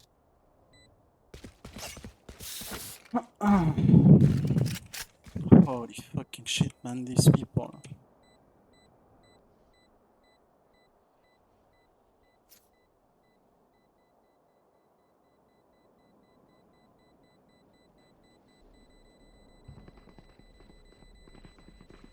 Oh, you're 5 and 11. Where are you typing? You don't speak, you type. All you do is type.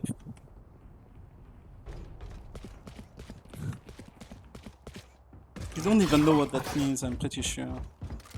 All you do is type, fucking return.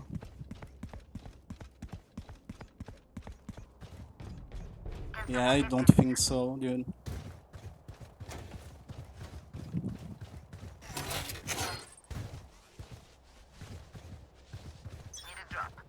You unlovable fuck, kill yourself. Suppressing.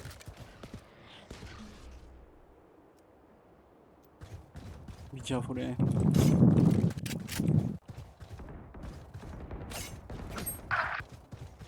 Good shit. Good death.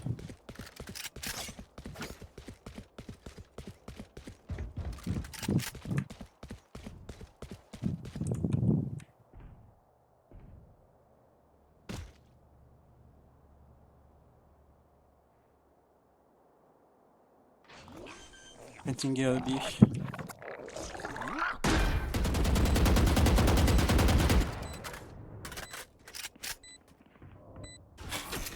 Mag deployed.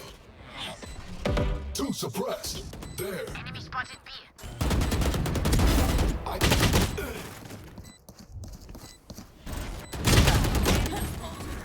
Two mid. Enemy spotted B.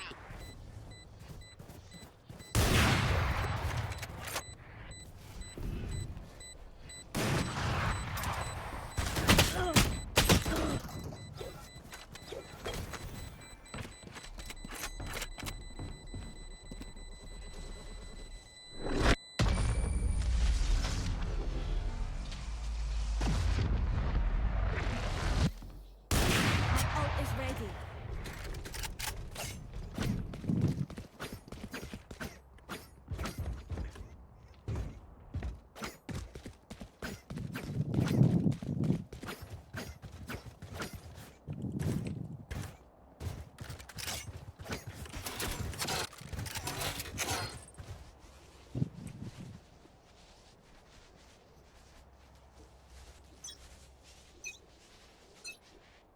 Suppressing.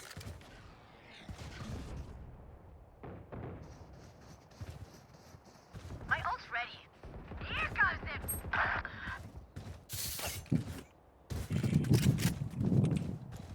They will cover. Dropping smokes.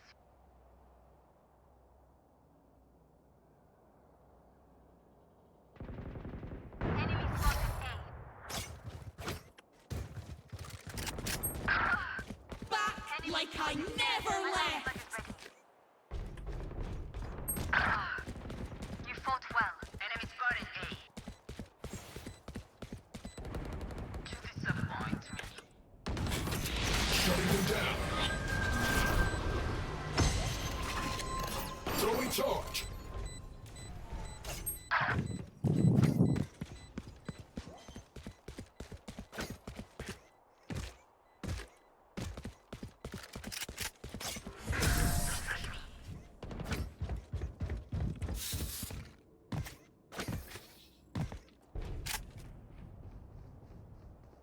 I get a drop?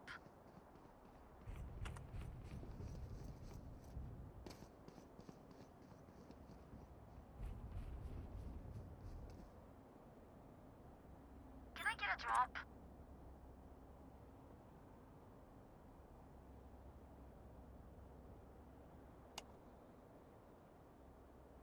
Can I get a drop?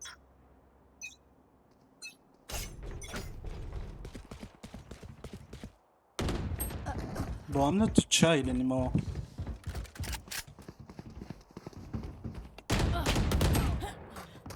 Your duty is not over.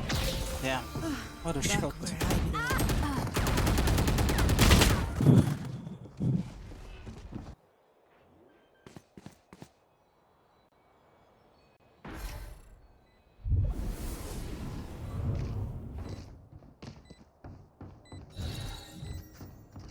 Drop in a smoke.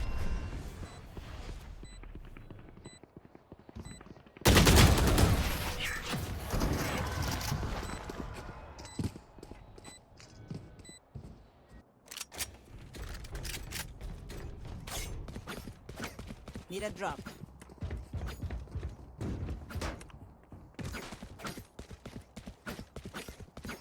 I'm gonna save.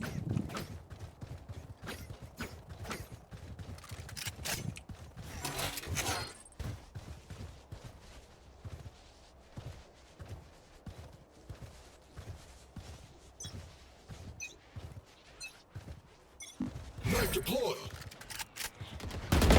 5 suppressed. 5. There. Flash. Flash.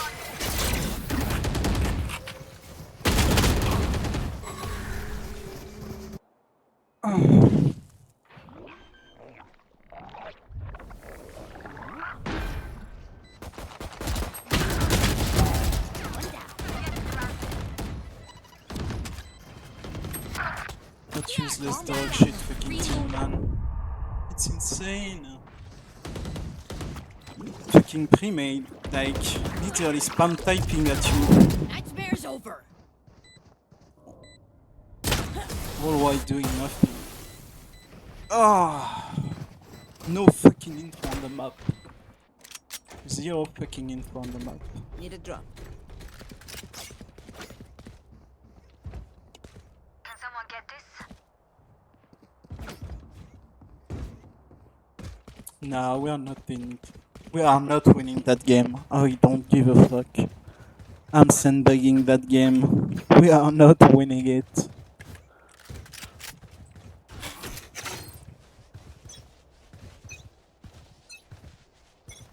Get out of my way. Suppressed. My ult's ready. I should sandbag more.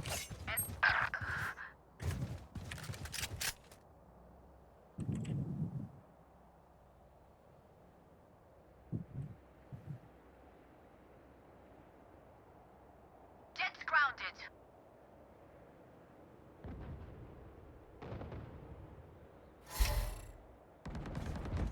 No info. No info, they are planting A.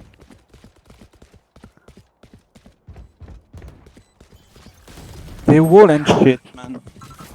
The hunt begins. One dead. Flashbang. Flash.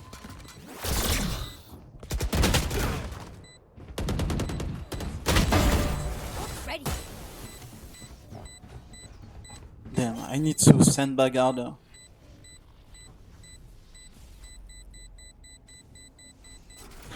Game. I love it. There is no. I don't give a fuck if I have to lose points for that, but they are for sure not winning point.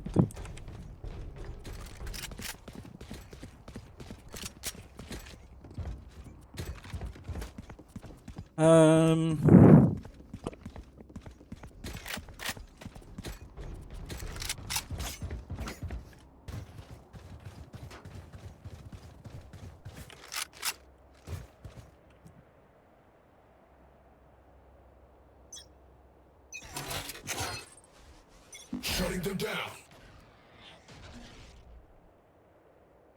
It's a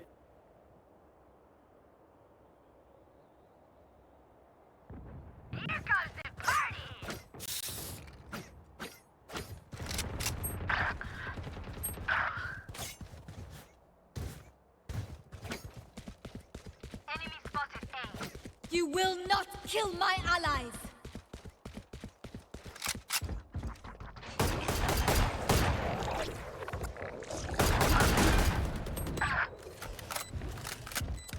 Ah, unlucky, man. Shutting them down. Two suppressed.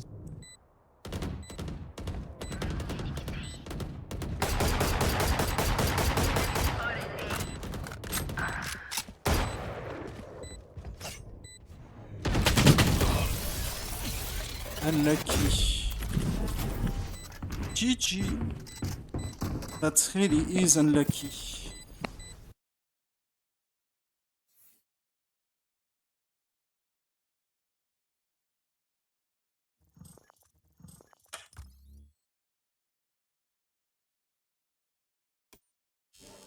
Truly unlucky. I should have reported them. Yeah.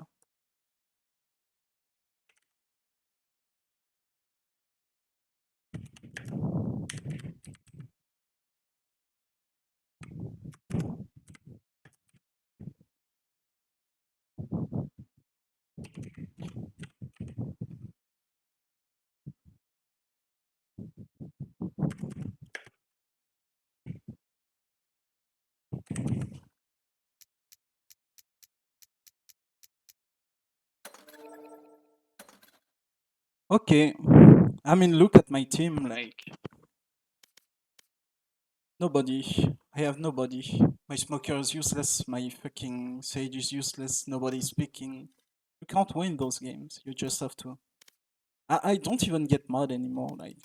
It's so fucking boring, like... It's so lame that I don't even fucking get mad anymore. Like, let's look. I'm gonna check my OPGG. Because I was like... I'm like... 4 win for 14 lose on fucking Cypher or something crazy like that. Just because I can't have teams. I play something other than Cypher.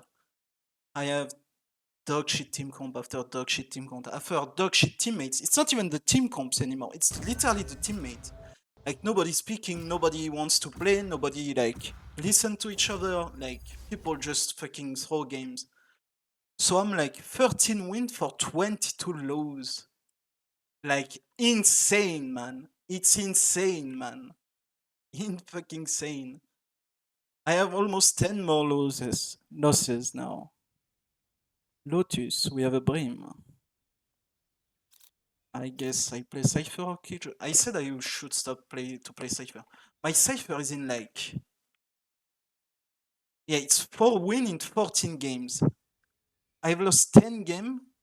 Yeah, basically the 10 game I'm losing these games of Cypher. Like 14 games, 4 win, 10 loss with my Cypher, man. What do you want to play, Nobsky? Like it's crazy. Go Sentinel Duelist.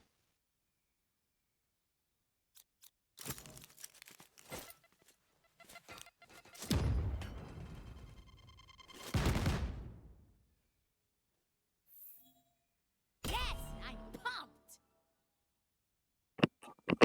Damn. Someone speaking in Chamsadek. Insane. That's crazy. Instead of my dog shit toxic teammate that don't ever fucking give info. What a change. Bro, my Gecko game, I'm almost at fucking 30% headshot. And we lose that game. It's insane. When I'm on average, I'm like at 15 or some shit. And I'm at 6% headshot on the fucking KO game after. Yeah, I just gave up that fucking game. Like, it's useless. Like, when you have dog shit teams like that, you just mentally FF and you don't even give your info, you just focus on yourself. Focus on your aim, focus on winning your 1v1s. But just give up the game, like it's already lost. I realized that when I fucking give up the game mentally, I just focus on my aim. I don't focus on fucking retarded teammates. Generally, I have more fun with the game.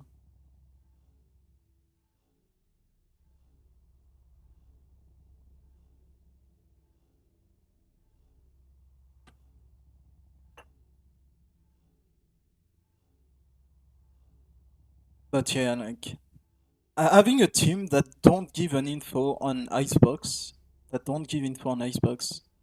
it's insane. Like, I don't know. I don't want the map pool to be like made for fucking solo queue. Obviously, it should be made for like competitive, top level and shit. But man, if only people could fucking play good agents and fucking. They should ban people who don't have mics. Like, literally. Should give us a solo queue and ban people who don't have mics.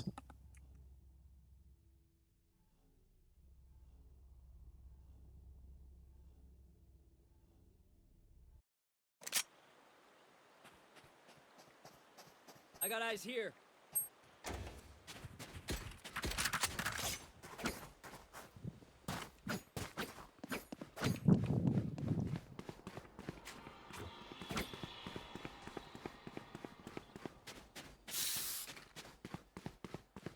Hello. I just wall and go B, so we play retake if it's C. See.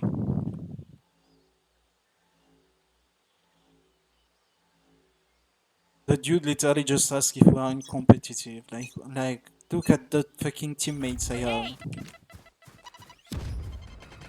Nothing, eh? 1 A, 2. Brim, help me. Bomb buddy out. Reloading. Caution here. They're on A, they are pushing. Launching smoke. If you can heal me. Dizzy's up. Dizzy has targets. Healing you. Thank you. Enemy spotted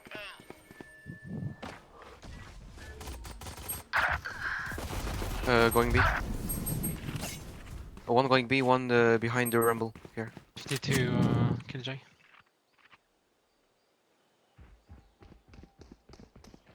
One was A, be careful. Planting B. Planting on B. Smoke's down. Close. Reloading. Good job. Nice well play. Got ghost upper.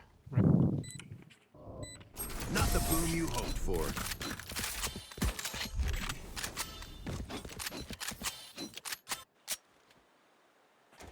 I knew one of them was gonna be like picking up there.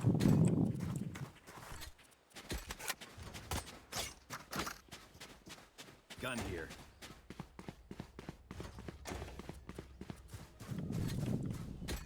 Caution here. Caution here. Watching here.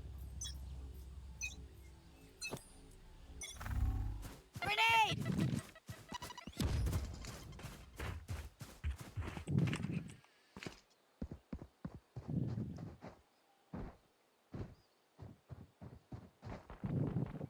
Enemy spotted C. On me.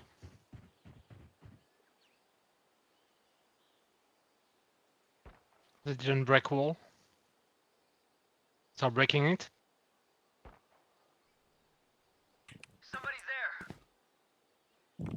Still not on site. They're out, they're out. Enemy spotted C.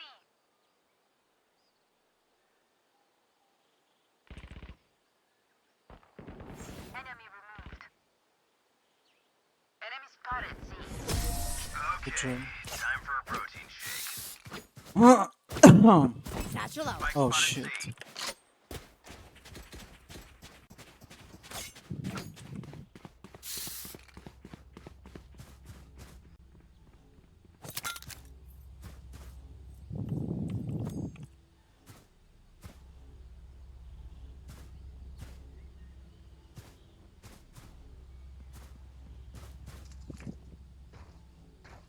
Yeah, we have a good bonus. Reloading. Grenade! Satchel out.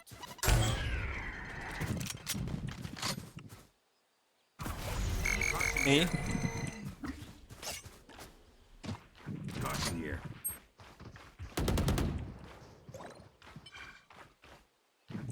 Volley.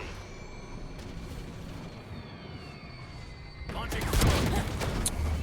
140 on Gecko. 3. Stim beacon here.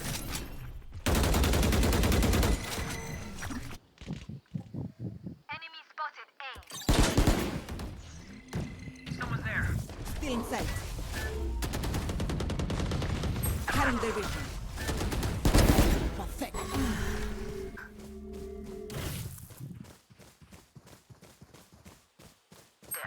We have Spike. We have Spike.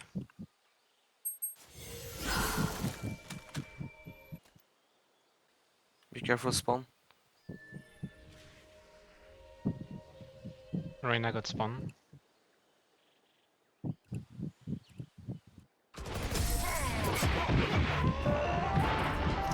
Good shit. That's the bonus in defense on Lotus.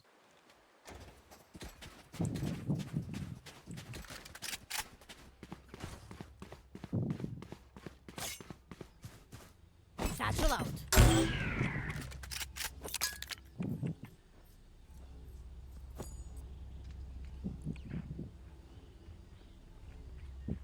Reloading.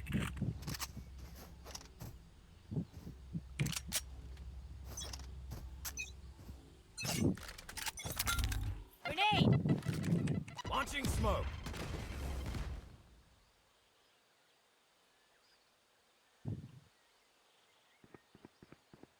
Right here.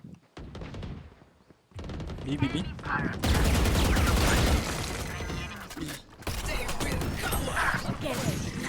120 Killjoy and Sage as well.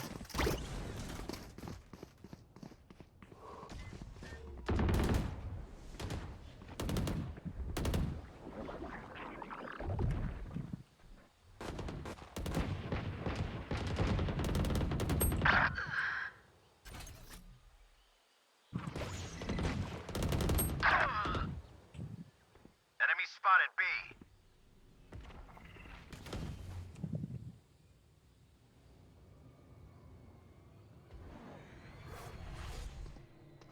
On side B. On side, coming on you. Spike B, Spike B. He's low, 120, 30 HP. Grenade!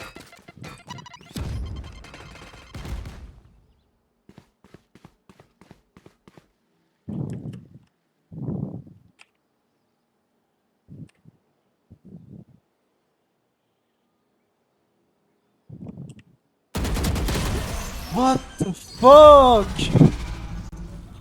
Oh my fucking god.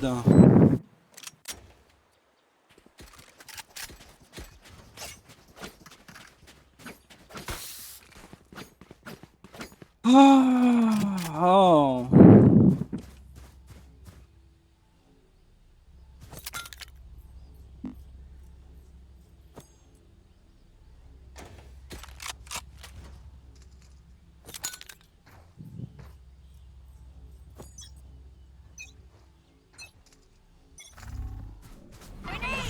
Hey. Help.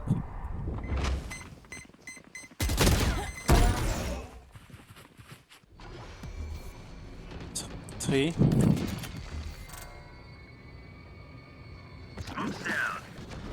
You should run. The hunt begins. Knock down 3.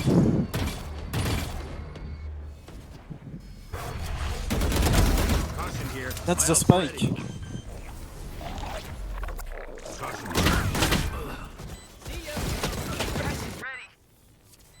Oh yeah! Monster on the loose! Killjoy back B main. A main, sorry. On your right right now, Killjoy.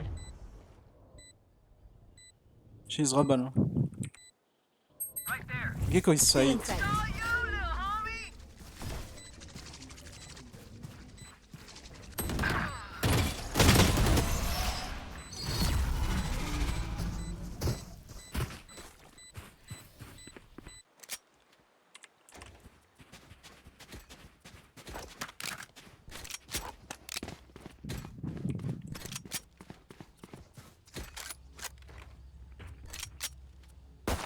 Reloading.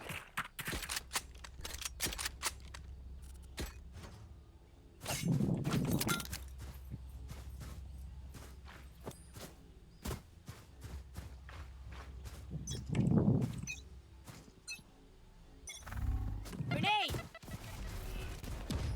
Caution here. On A. Launching smoke. Smoke's down. Scatter.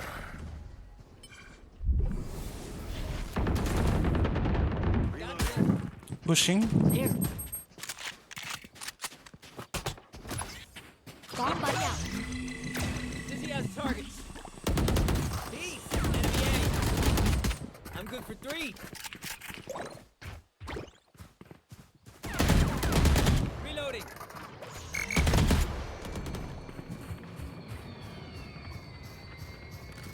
It's all blocked by the wall. Satchel out. Dizzy's up top.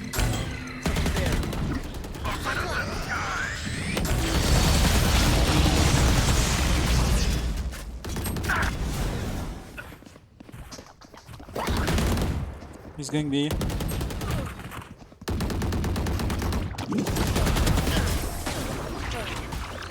Okay, done.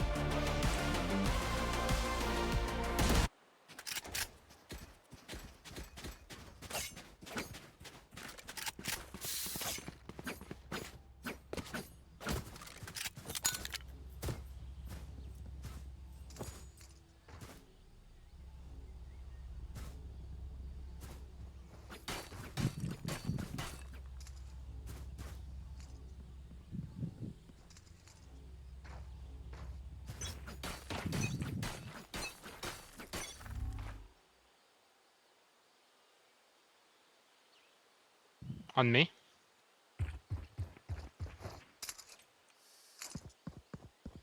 Grenade! They didn't entry yet.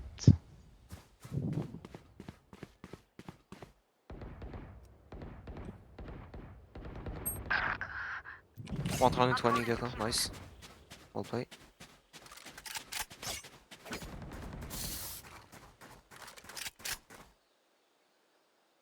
Let's go get your ace, bro. Enemy.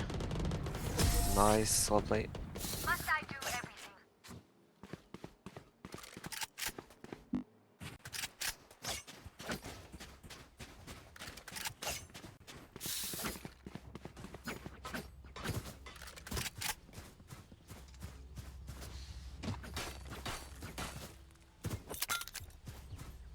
Reloading.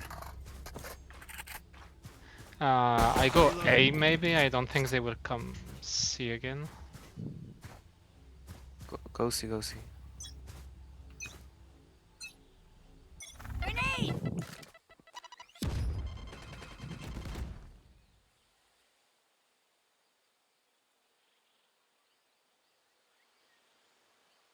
Nothing.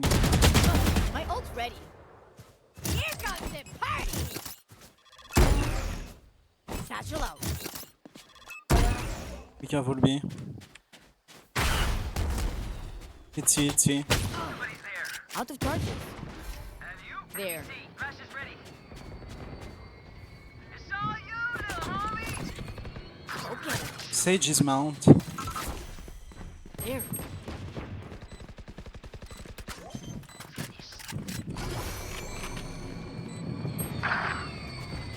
Spawn. Valiant effort. We cannot let them unweave our Flash world. is ready. Gone here. It was an eco for them. They're gonna buy. Reload. Yeah, it's fine.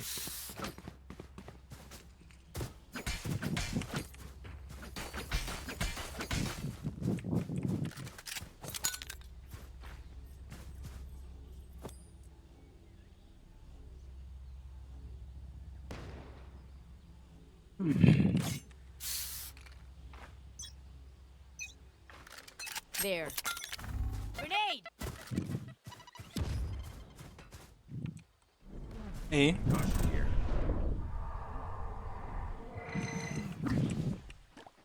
Smoke's down. 140 stage. Bomb buddy out. Let's push for Reyna. I can res. Spike here.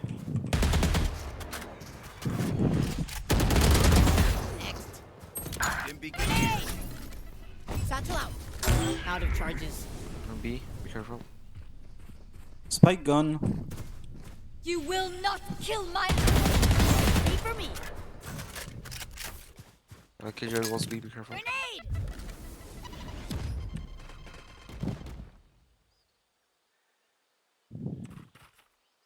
Be careful, see.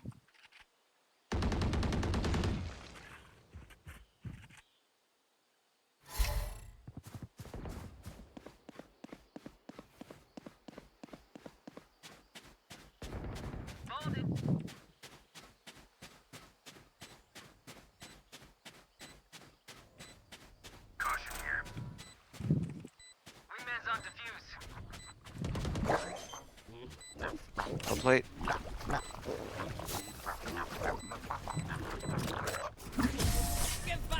My little guy did it. Finally, a good fucking round.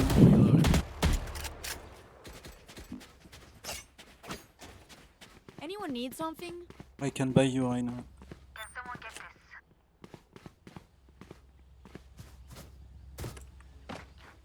Anyone need something? Need equipment.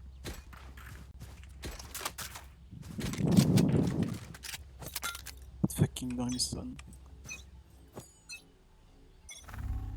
Grenade! Oh yeah! Monster on the loose!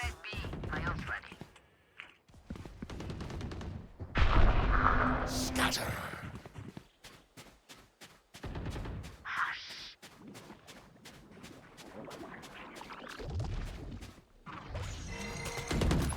Bomb by down. Satchel out. Satchel out. Little man. Take it down.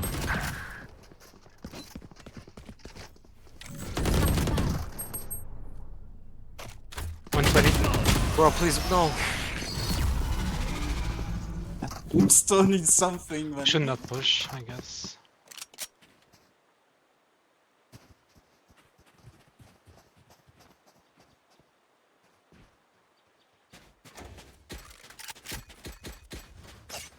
Bro, just the next time, don't peek with your utility in your hand. Take your wand.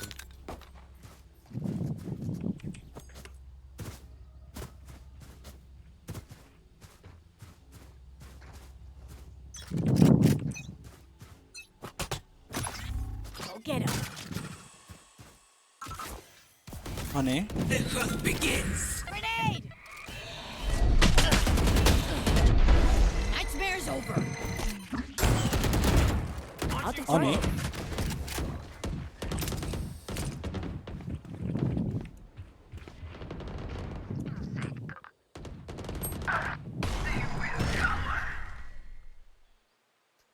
Caution here.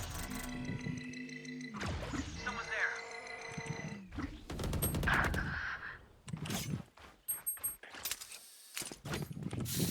They might Maybe rotate. rotating. Careful. You can leave. Scoot, cuate. Aye, aye.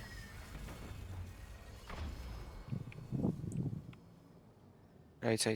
Come away, bro.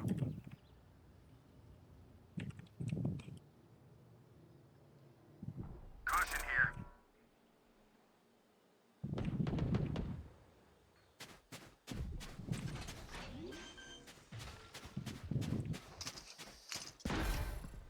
Caution here.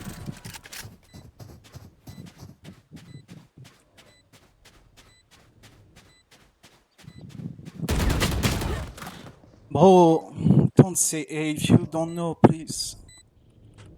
Bro, they was main. You take fucking 3 hours to rotate. Yeah, it was on B because I knew they were gonna push. Bah alors viens pas frère, je les couilles.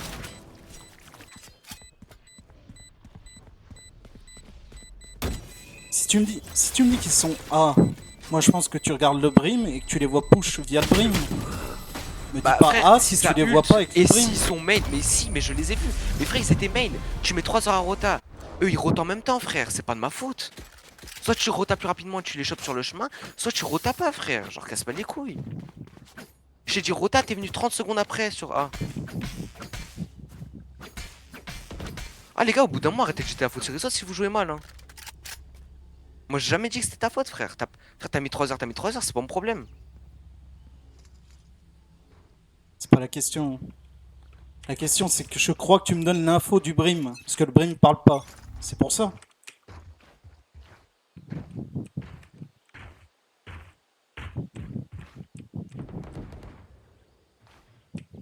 Spike B.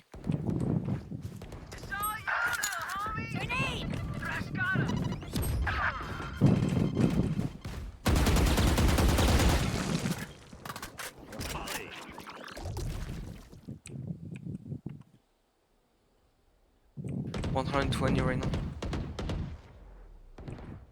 Je vais raison. Okay. Your duty is not over. Casse le mur en C. C'est. Merci. Satchel out.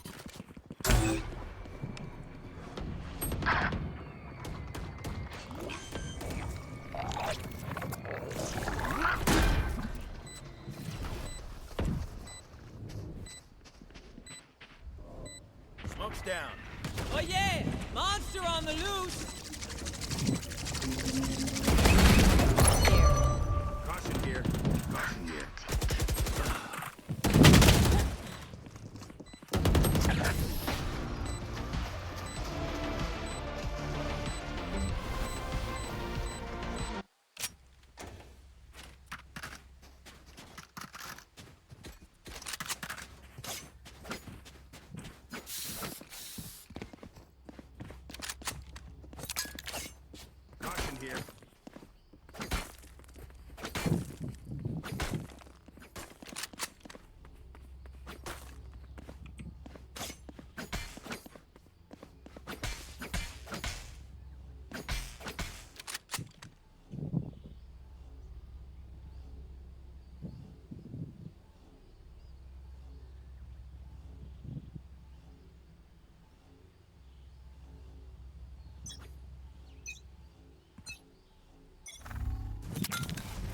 Hey! Launching smoke. Caution here. Reloading.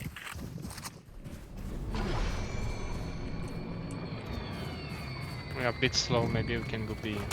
Smoke's down. Reloading. Smoke's down.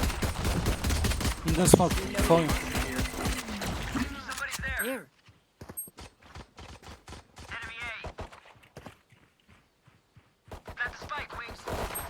Behind.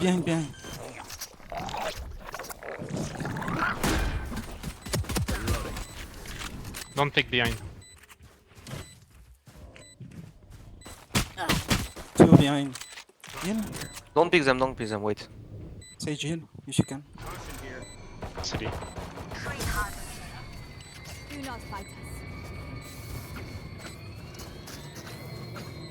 No ghost! Oh.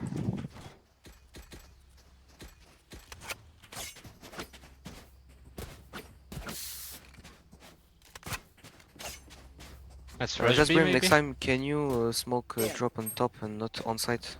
You cannot take space with the smoke. Here. I'll let you guys open. Satchel out.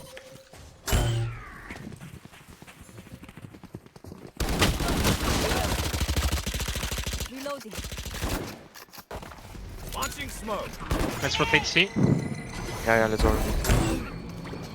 Colorful kill. Cutting the reach. Somebody out.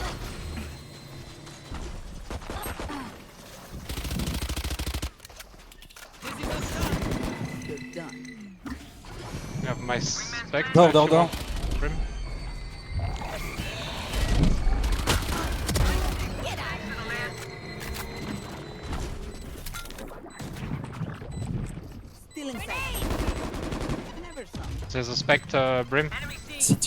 Reloading. Nice. Reloading.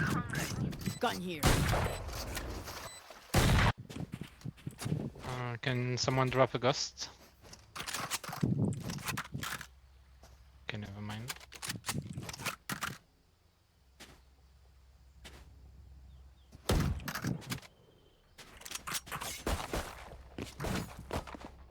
Keep the Vandala.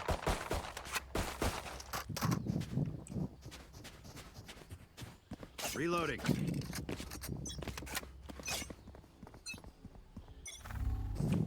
Cutting their vision. Smoke down. Enemy spotted A. Grenade. Reloading. Smoke down. Reloading. Let's rotate B. Taken down.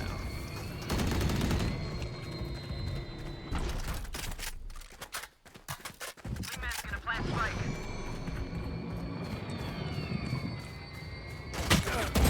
Take some space. Go here. Satchel out.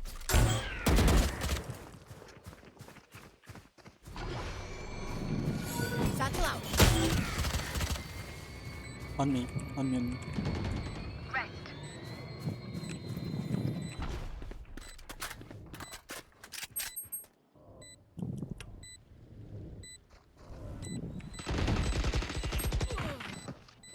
There. There. There. I'm actually saving.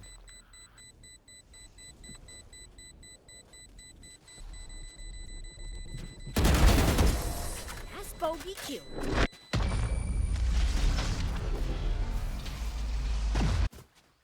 Need a drop. Thanks.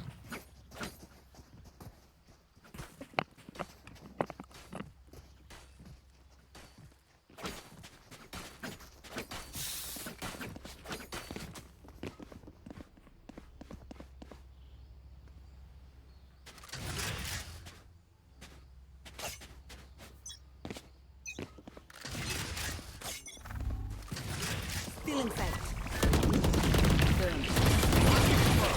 Enemy spotted How many? A. Let's go B.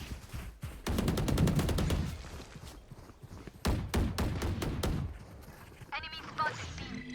Dizzy has targets. Cállate. Plant the spike, Wings. They will cover. Caution here. Spikes. Caution here. Satchel out. Caution here.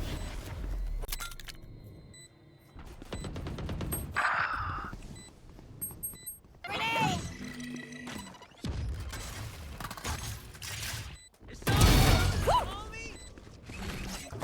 Fresh hit him. Satchel out.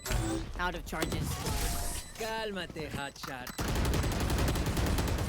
Reload. Can someone get this? Anyone need something? Need equipment. There. Alright, let's go see. Let me orb. I have res with orb, so you can orb pick.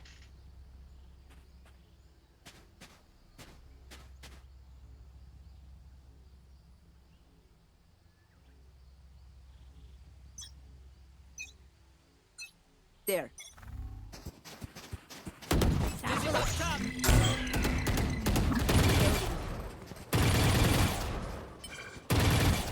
You can push. Ultimate. Cutting their vision. You should run. Smoke's down. Okay, let's rotate. Reload. Grenade. Yeah, that's I rotate. think I break it, but I'm not sure. No, it's fine, it's fine. No, Let's no, just we go can A. burst.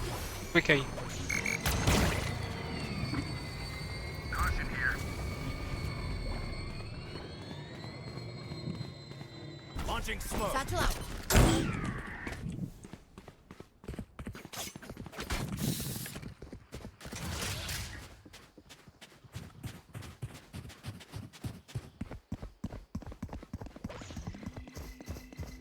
Wingman's planting. Spike planted. Thanks, Wings. Caution here. Get it. Small door behind you, Sage. Out of charges.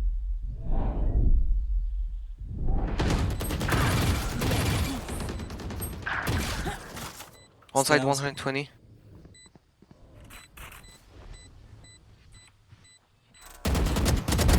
You fought well. Oh yeah! Monster on the loose!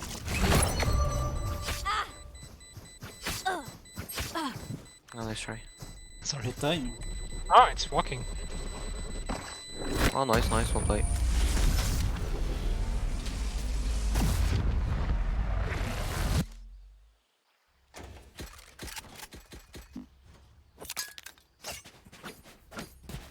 There.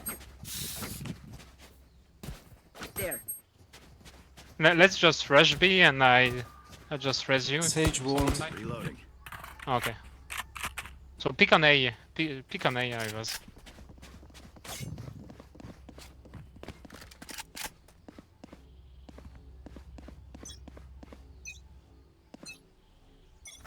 Satchel out. Dizzy's up. Down. Satchel out. Grenade.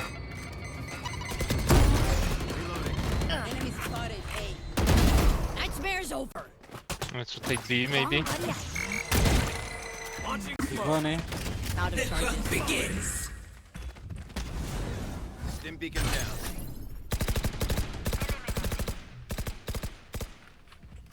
Wingman's gonna plant spike. By me. Spike sticky. Thanks, little man.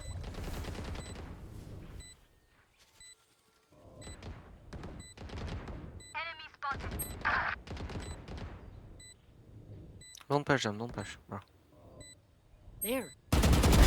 Boom. My ult's ready. GG guys. Bye. GG. Have a nice day. Damn, the difference when I have a team that speak. I mean, outside of the brim, but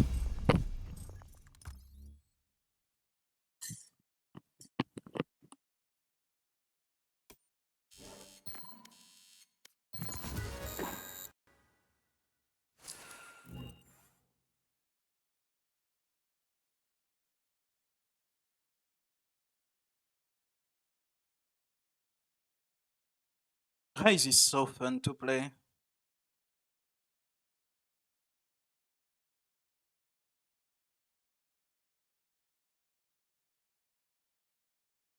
I should play more duelist.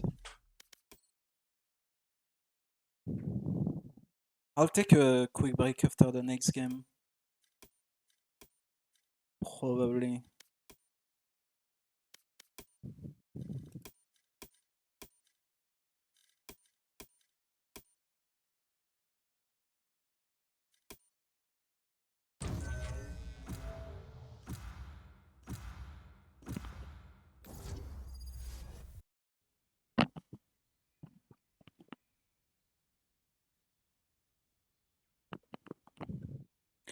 Ascent is a killjoy map.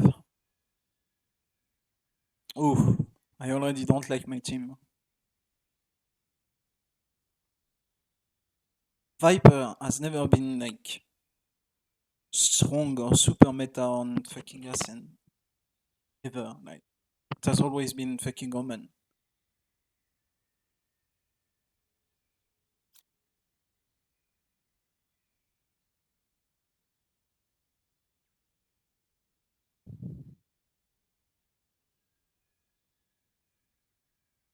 I think that's a dodge, like. It has to be a dodge. But it's insane, like, you have Omen that's broken on Ascent as a controller. You have Haze that's broken as a duelist, and Jet. And you have, like, Killjoy that's broken, you know? And then you have, like, Sovakeo for the classic. Right? That you can play. I think I'm dodging that team. Not gonna play that fucking game. Like, The team comp is just trash, like.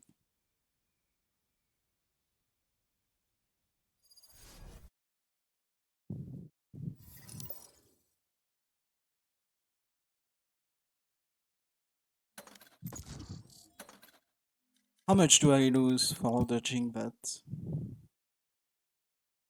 I do lose 10 points. Do I? I'm at 0 here. I'm at minus 19. No, I'm at minus 19 here. Minus 38. Plus 24.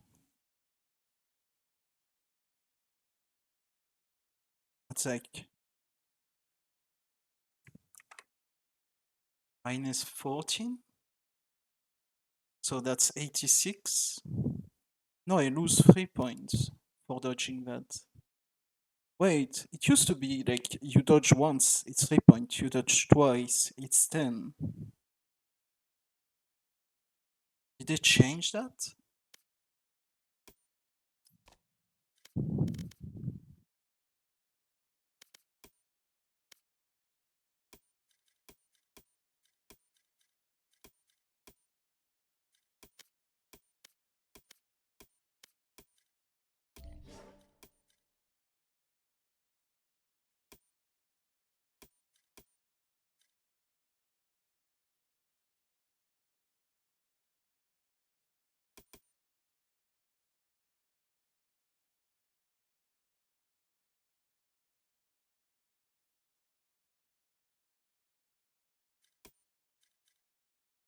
Wait, I'm 1-5 against the Killjoy. How? I'm literally stomping everybody else. Wait, you remove the Killjoy, I die 3 times. What?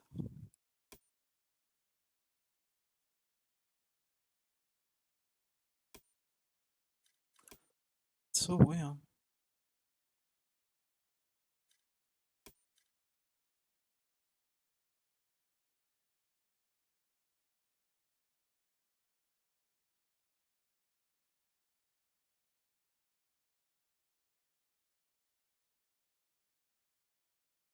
Killed me? Oh, and that fucking rotation, yeah.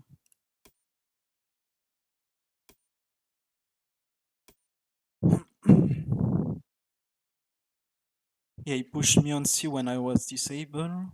He's the one who killed me.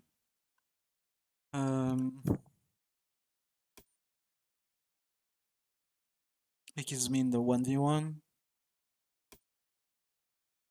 I miss my shot. Kill me on pistol. Yeah, I was lurking on the fucking side.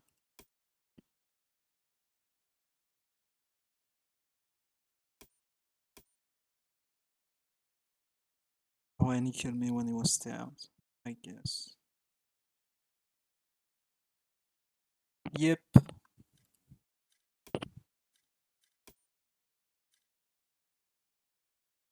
So he basically killed me 3 times when he not he shouldn't have, but one time I was disabled, one time it was the fucking corner play pistol where I like expect him to be, and one time I should kill him, but for some reason my fucking weapon doesn't shoot straight when I move.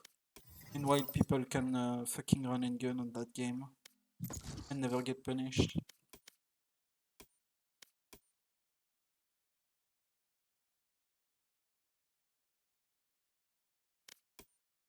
Fuck. Now I kinda wanna grind. But tomorrow we have games, and we have game the day after, and I also have other stuff to do tomorrow.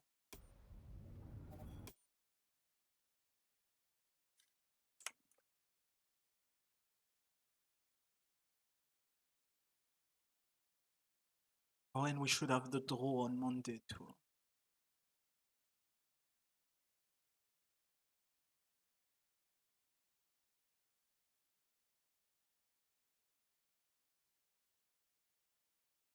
I think my raise is unbeaten.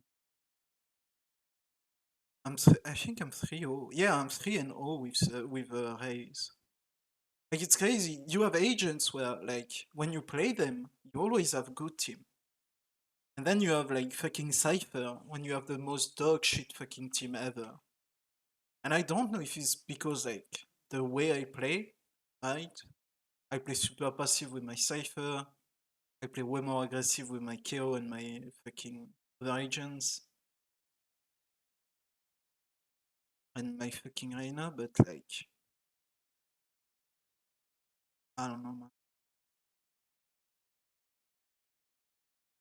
And it wasn't even, like, crazy game. Just had a good defense type team.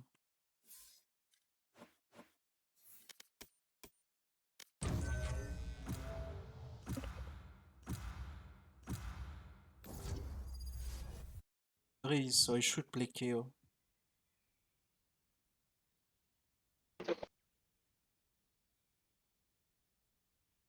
Instead of Reina, Chamber. Yeah, I think it's a kill.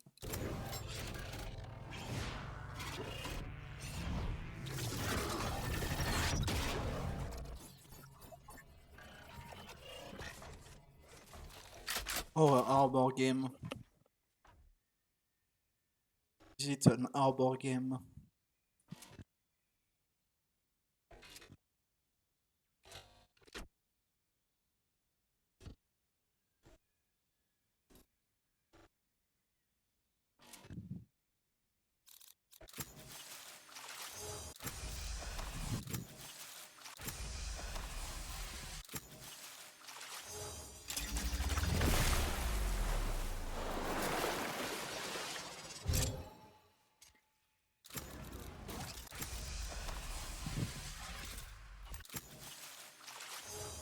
Yeah, let's pick Arbor.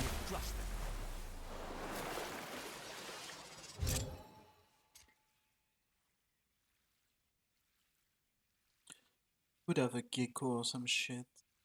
Or Dodge. Yes. Got a Dodge.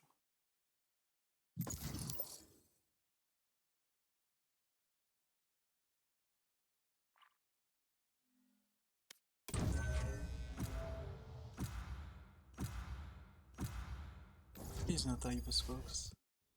Kimber.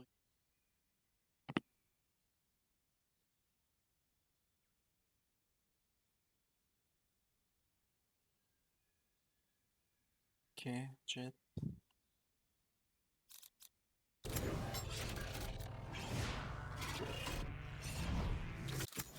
Kill Arbor.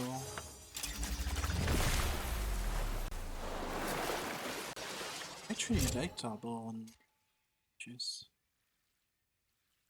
It's weird because his wall is like way smaller than Viper.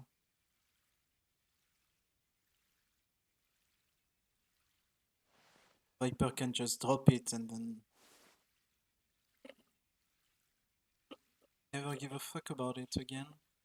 And it like does the whole fucking map. But then with him you have to like drop it every fucking time. And like you can't. Oh my god, not an ISO, please. Please, not an ISO. It's a useless agent.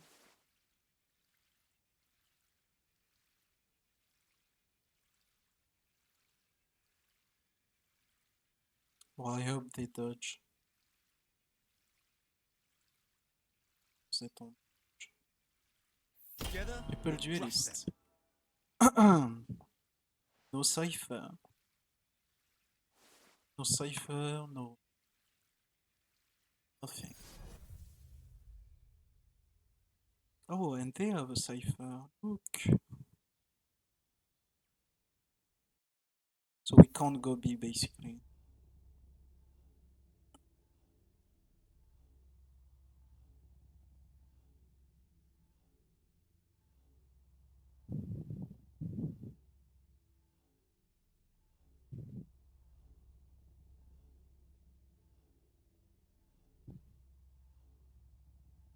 We don't have a kill, we don't have a fucking Sova, we don't have a fucking Cypher.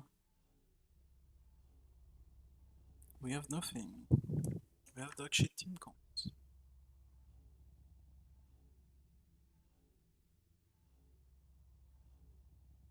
You have a dog shit team comp. This is why dodging is useless. Like, you just lose point to try to get a better team comp and you have the same fucking retards playing the same dog shit team comps.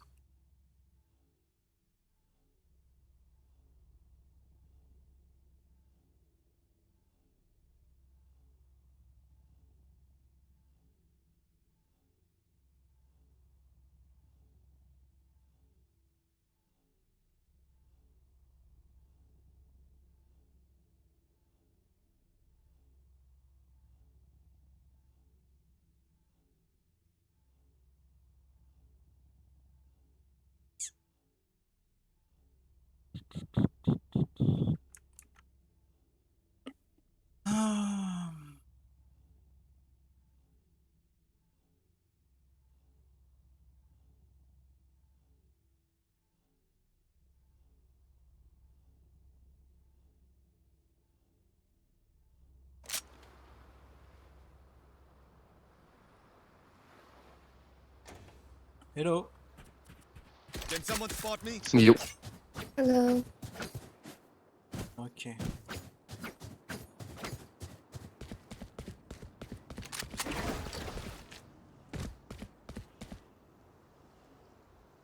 Jet, wake up or I come and put your handcuffs.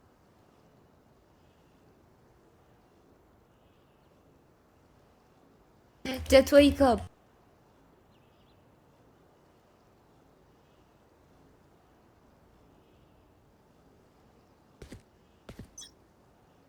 Careful here. Going here, sorry.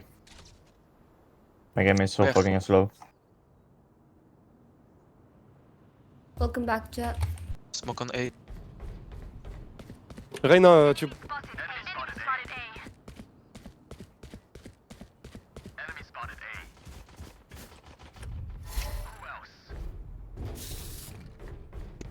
Arbor, I need you. Need healing.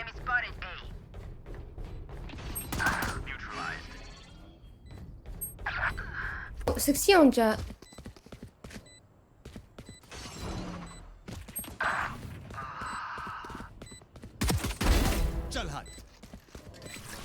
Let's go. Can do it. Mid.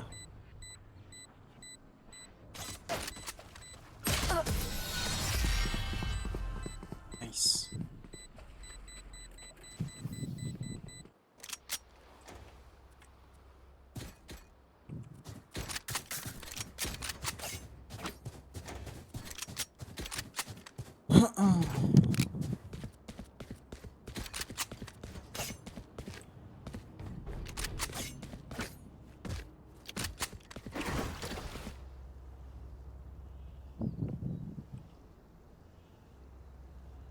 Can someone play B with me? I'm on my way. Water rising. Mid. Cypher is mid. Cypher is mid. It's B now. No, nothing beef. Cypher is mid with the cam. Can you break it? Right there. On my ping, on my ping. Shoot. Oh, nest. Pick 1, 2, 3. Behind you, Harbor. On top. Right. Harbor. À mon avis, là, Reyna again tube, I think. Oh, they are already inside. Oh, la blague. Okay.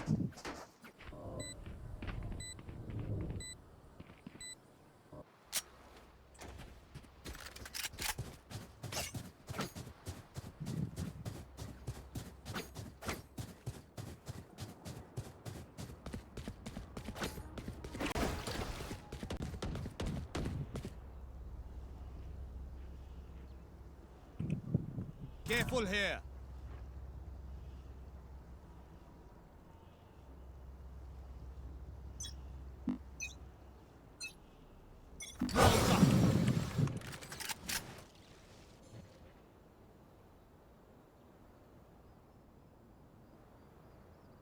Careful rolls.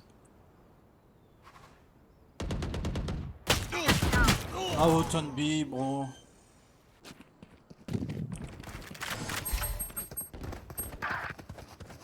Oh, wall B main. What the fuck is that wall? What the fuck is that wall? Show me a target. Reloading. I made a kill with this, bro. Yeah. And they were able to push me from behind and kill me with no info. You have to check behind, bro. What do you want me to say? It's a team game, bro. You're supposed to roll your shit. As I'm checking like this. Wait. As I'm checking like this, you should check like there or like there. I don't know. I'm checking mid, retard. Retardant. Oh, you can be gay, bro, but don't show it to me, please. I'll kill you.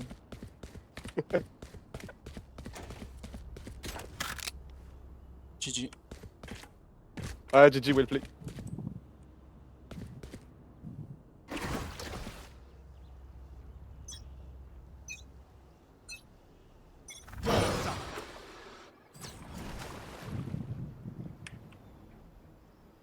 Hey, taking. Enemy spotted A. Enemy spotted Headshot. Nice shot, Jet. Thank you.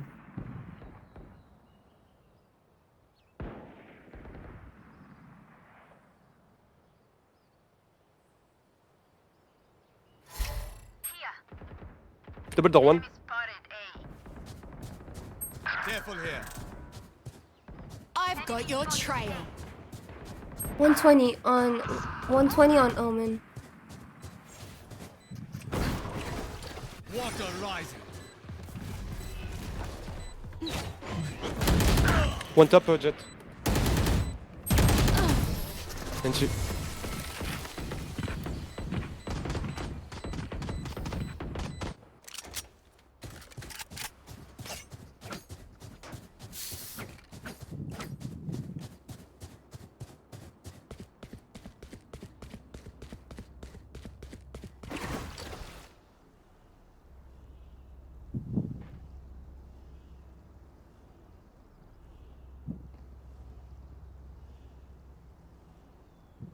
Careful here. Water rising.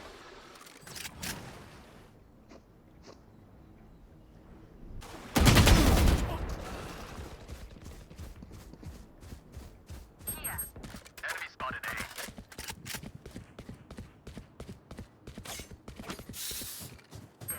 Pushing all. I need someone to play on two. I need someone to play on two. I'm low. Ultimate ready. Dead ult. Nice.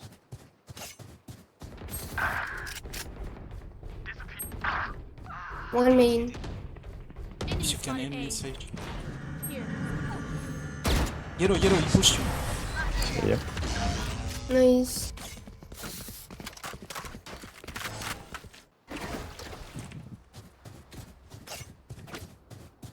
I need a gun. Can I have Vandal like I can ult instantly?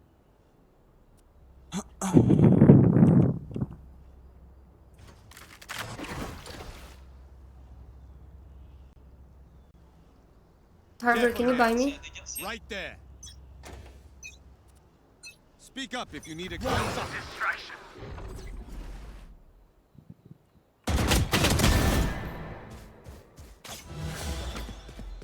Nice. One top, Sky. Hey, main.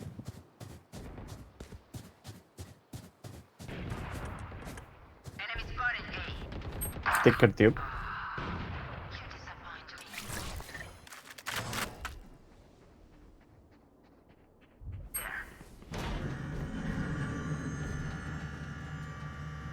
They are rotating. They're both here.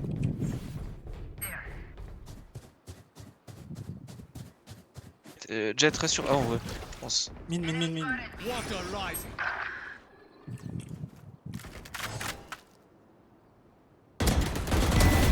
Spikes B. Weapon here.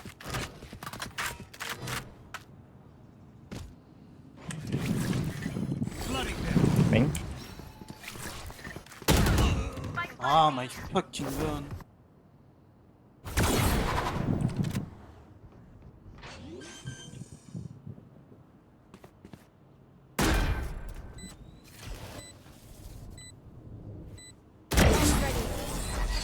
Nice shot. Well played. Thank you.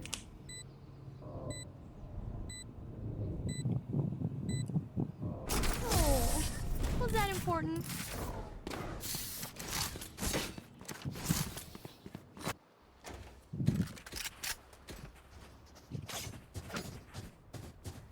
Can someone get this?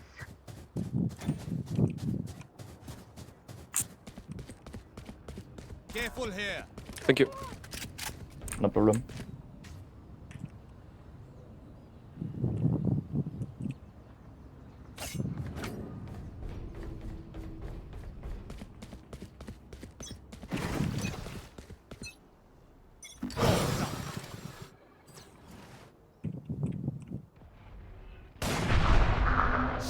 Bomb here.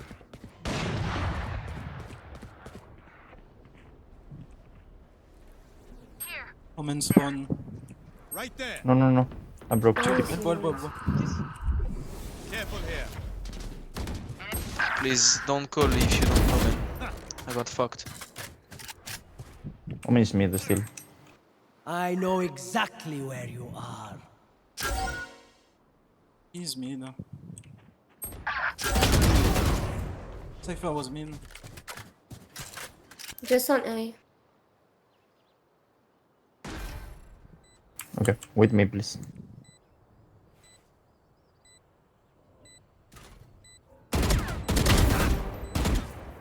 Okay, nice. Water rising.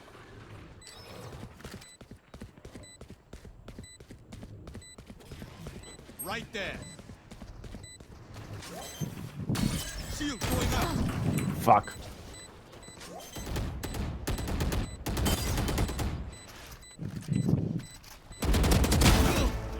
Nice. Go either way. Maybe you can take the op here. I think you can't. It's okay, thank you. Oh, you got it, bro. Thank you, thank you.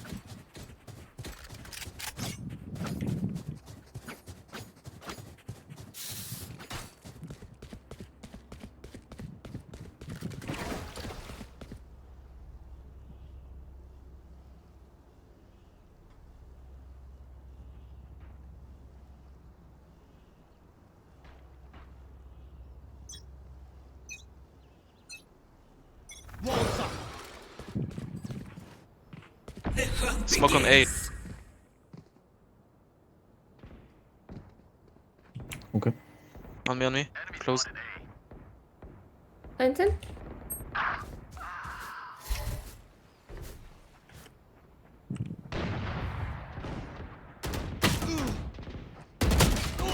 One elbow.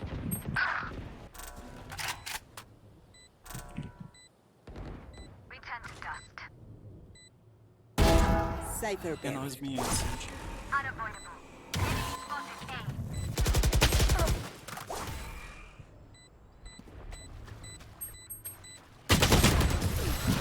Nice try, nice try.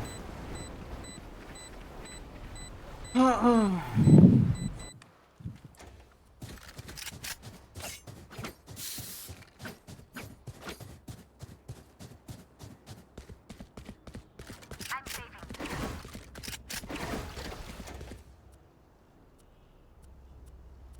Oh, we are saving.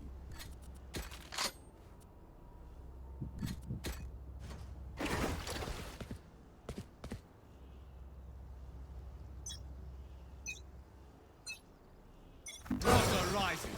Watch this.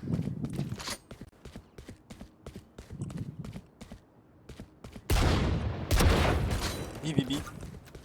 Okay. Mid, I think. Smoking. Jet is mid. On site.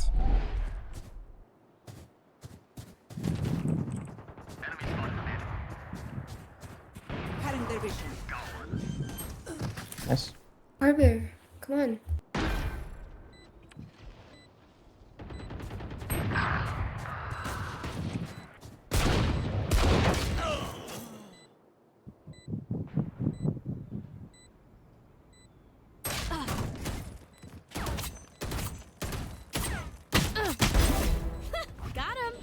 Someone's backside. No charges left. Fuck. And you.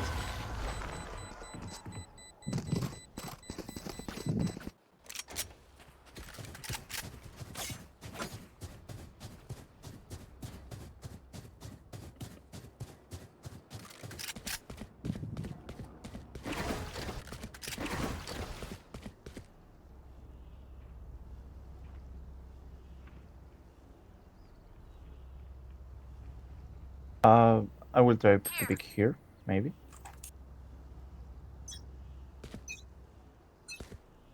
I'm gonna wall. Oh, now I can't pick. Okay, Ole. I'm gonna check tube.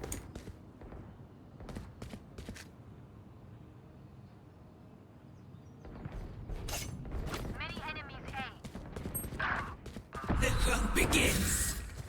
Are they going in? Yeah, I think so.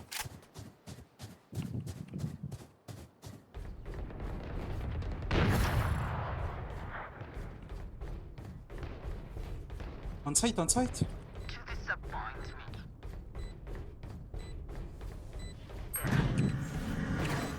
Water rising. Nice close. Fuse, defuse. Blocking fire. Nice. Reload. They have no right to do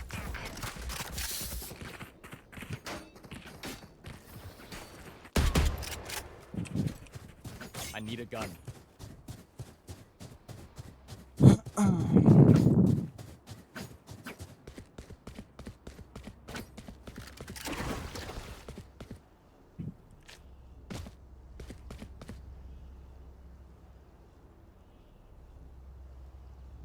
I'm gonna do again my bad wall. Nice. Or you could just wall B main. Get out of my way! Flooding them.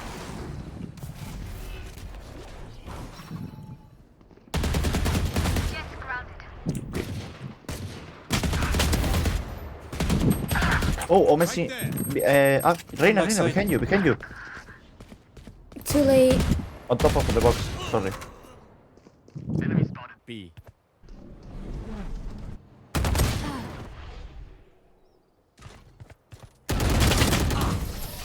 Nice try, nice try.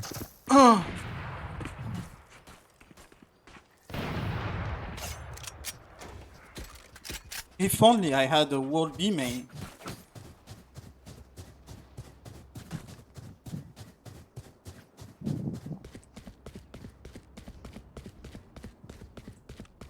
Oh.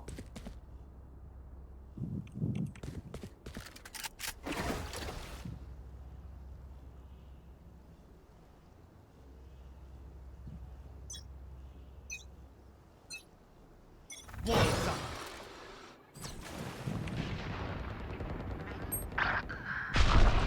Scatter. 3 on A main. He's here. Enemy down. Die. What now? Nice. I need heal. J'arrive. I know exactly where you are. Careful here.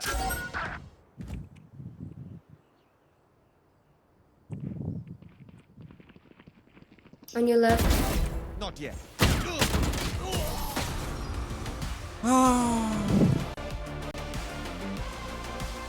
If we can, like, it's insane to play. Can we talk about the shot you just hit?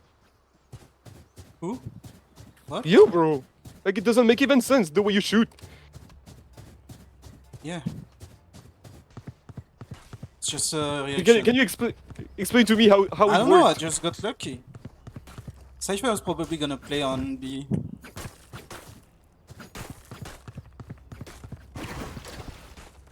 Sometimes you are lucky.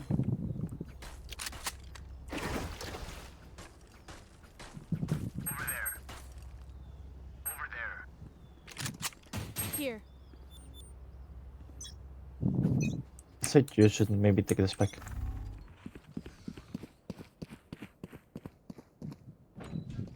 Yes, the spike, maybe?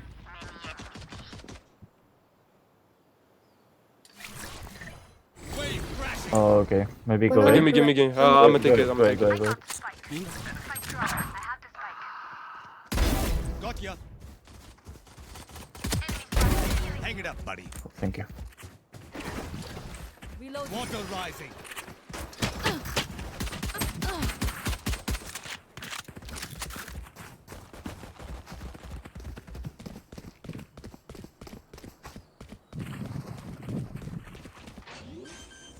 Two breach. Yellow, one yellow. Bridge. Breach and yellow, yeah.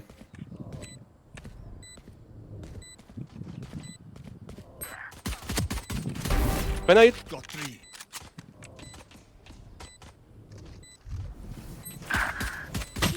Double doors and yellow. 42 on Cypher. Oh, nice try. From where?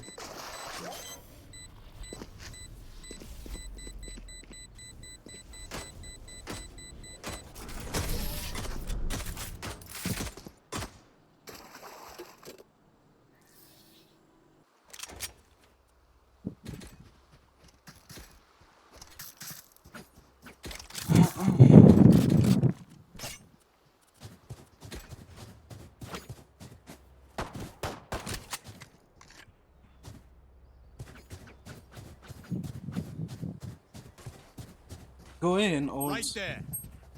Right there. I'm gonna put a wave and we push behind.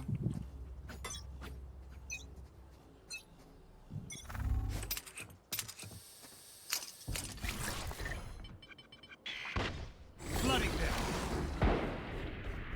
Enemy spotted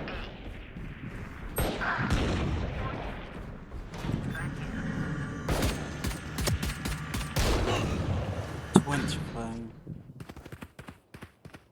Down. Got the spike. Spike's down.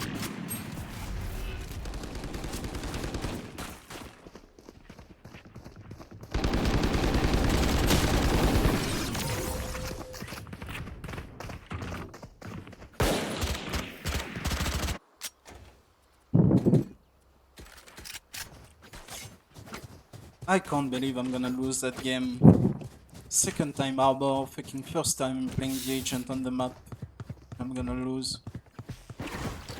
Because my team is dog shit. Because I have dog shit team comp. I have a fucking ISO Sage. I have triple duelist and nobody wants to go into site. Water rising. Don't pick OP. Yep. Still inside.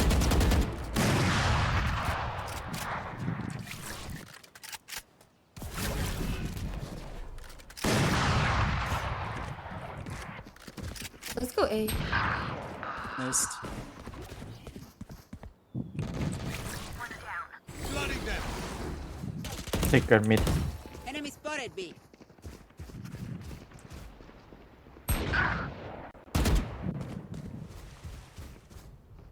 Omen breach, outlaw. Oh, 40 on Jet. Spike planted. Mid. Yeah, we can use it. Holy fuck. No. Oh my god. Holy Full my butt. Didn't see nothing. Full my butt, bro. I whipped Look my at the entire life. people I have in my teams, man. Look at the people I have in my teams. Like, how do you want to rank up? Nobody wants to win. Like, they play and they don't want to win. Like, I give them the play. Like, we're gonna push tube, we're gonna split A and tube. Let's go A. You push main, we push tube, and we go together.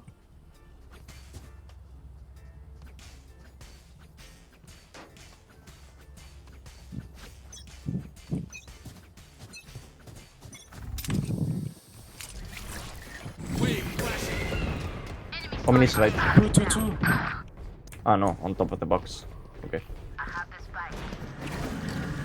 Wall up. Not yet. Go. Charges. Shut up. Why don't you push main? Show me a target. Yellow. Breaking them. Destabilizing. There. Got the spike. He plays on B. Last time he came from mid. Spike planted. My ult is ready.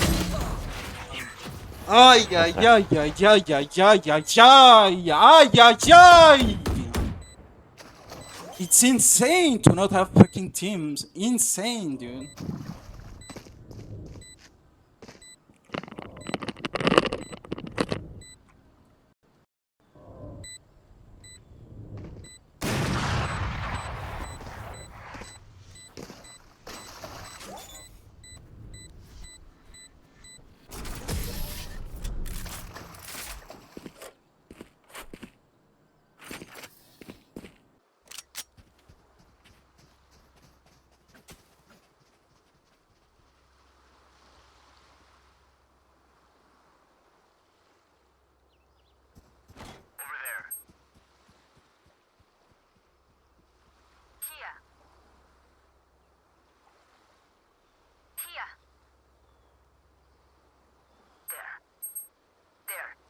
I think B is not good. Jet is gonna play Nest.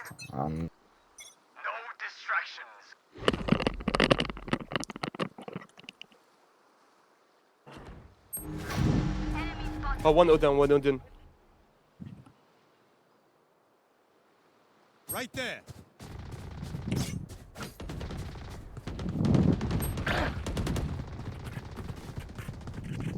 Spike Carrying drop. spike. Spike drop.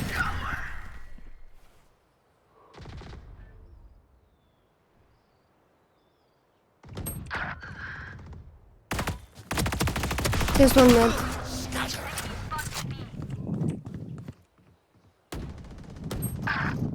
Get out of my way! GG's.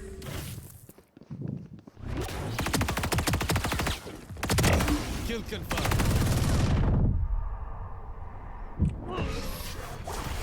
Let's try GG's. GG's. GG's. Fuck me, dude. Fuck me, dude. 4 and 4 and 13, man. 4 and 13. Like, look at the team I have, dude. Second time with the agents, first time ever on the map. Look at the team. I lose 15 for that. I lose 15. Not only I use my fucking time, I lose 29 minutes. Not only I lose my fucking time, but look at those teams. Look at those fucking teams. The second guy in my team is a guy who plays Sage and who doesn't want a fucking wall main every single fucking time. I tell him to wall main like 3 times. They push main 3 times. We don't have the wall 3 times in a row. Like, how? How? How the fuck am I queued with these people? How? Just how? Look! Look at their team. I stomp everyone. Everyone. Outside of the fucking Omen that probably stomps me when I don't have weapon or when I'm not looking at him or some shit like that. You know, or when I'm in a 1v4. Like, outside of the one guy in their team, I stomp everybody. I can't have a team. Look at what I do. I have to do 4Ks, diffuse. That's one of our 4 fucking rounds win. Like, I have to tell them to diffuse and to put my cove on them. I have to do every fucking thing, like. I'm literally alone in my fucking game, like. How do I lose 15 points for that game, man? How? How? Look! Triple kill on pistol, man. Triple kill on pistol. There are 2 people alive at the end. Like, I killed all the people that die in their team. It's me. Like, I don't have teams. I just don't have teams, man. I don't have fucking teams. I can't. I can't fucking play the game. I literally do not have teams. I have 2 duelists. Nobody wants to, 3 duelists. Nobody wants to go inside. I tell them, push main.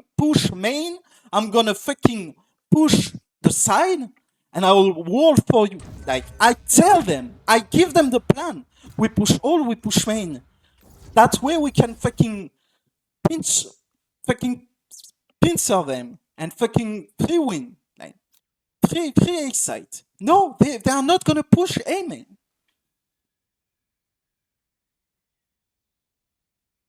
It's so tilting. It's so fucking tilting. It's so fucking tilting.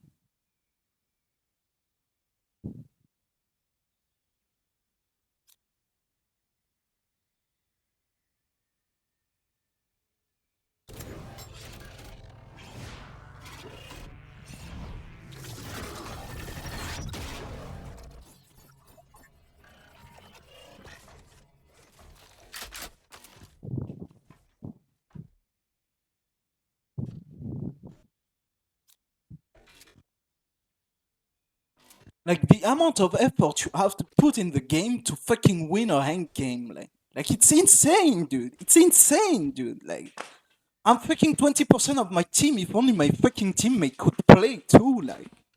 Look at that. Fucking pick Sage when we have a fucking chamber already.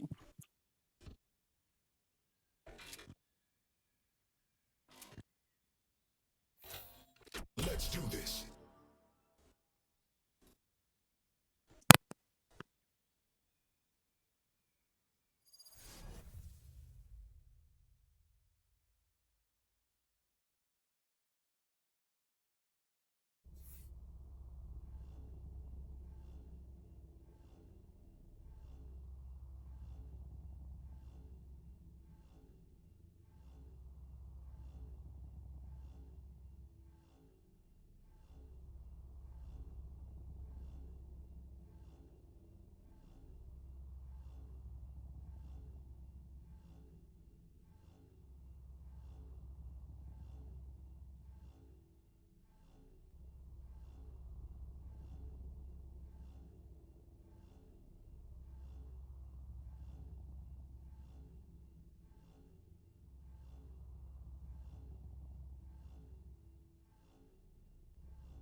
I'm watching here.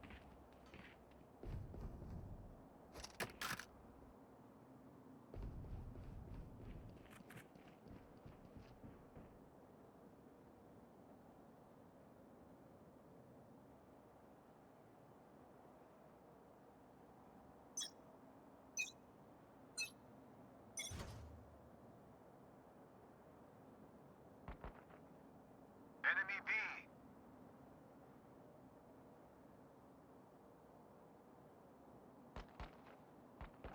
There they are.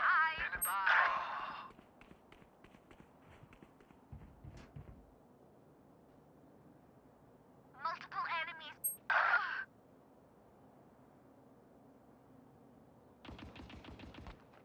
Enemy spotted B.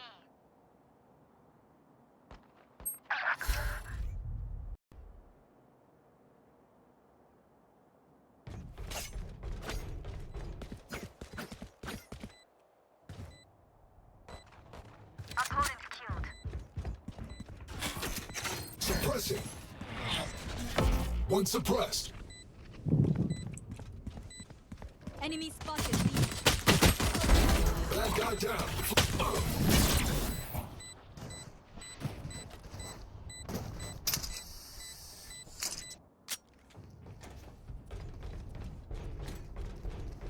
Reloading. I'm saving. I'm saving.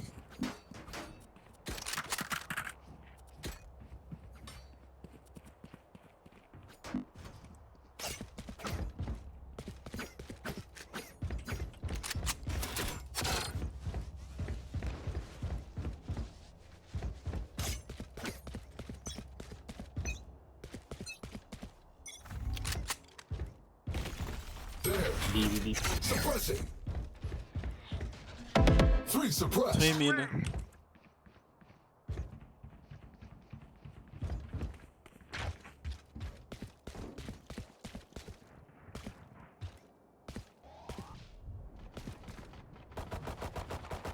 spotted B.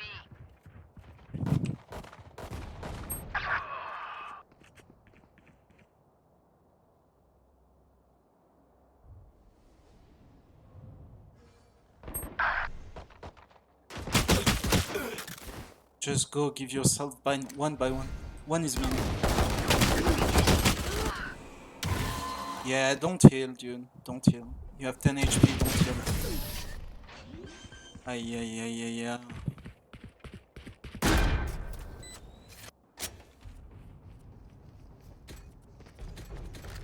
Going for another treat. Nobody speaking.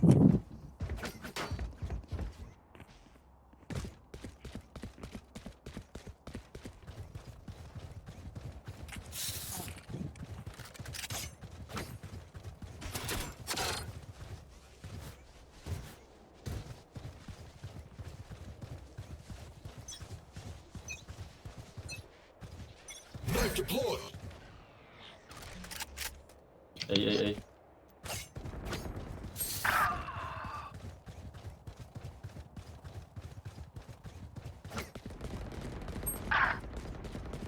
What the fuck is that pose that the Sage is playing?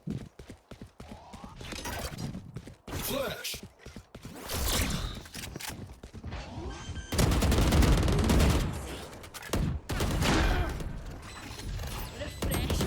Grenade.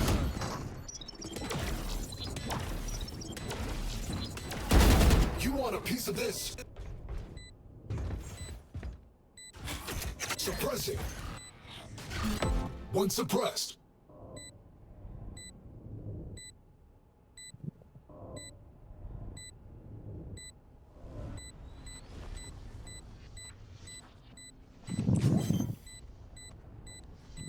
Drop in a smoke.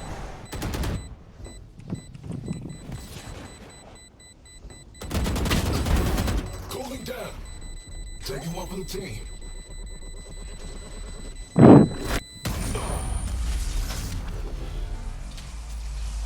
I have another dog shit team. Ah. I'm saving. I have to save again.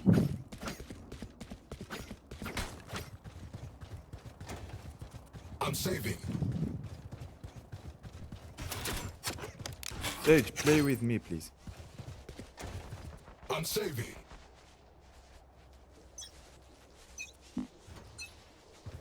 Shutting them down. Nothing B. One mid. Enemy spotted mid.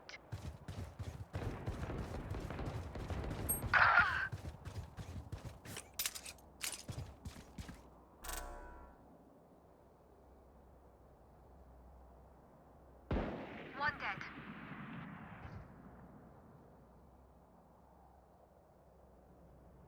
Hey.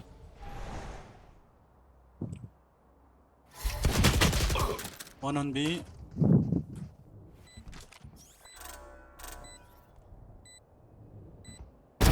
I win again. Rest. Under you, Sage. Last one was on B. Go defuse. My turn.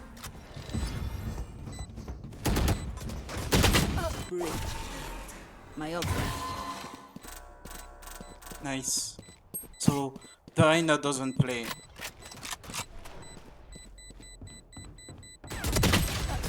Nice. Thank God Klaus can raise herself and pick up her weapon.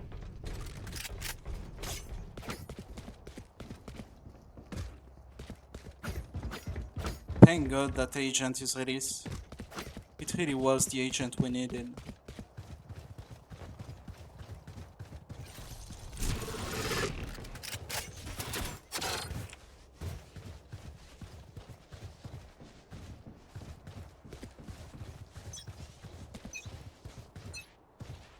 Shutting them down. Nothing B. 2A.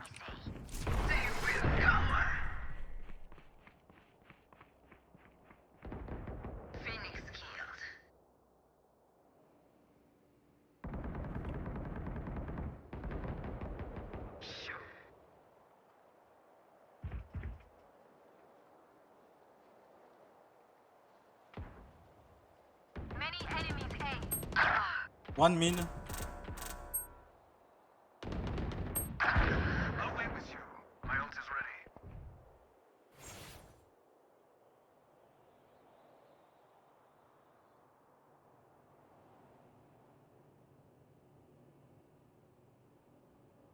I'm behind.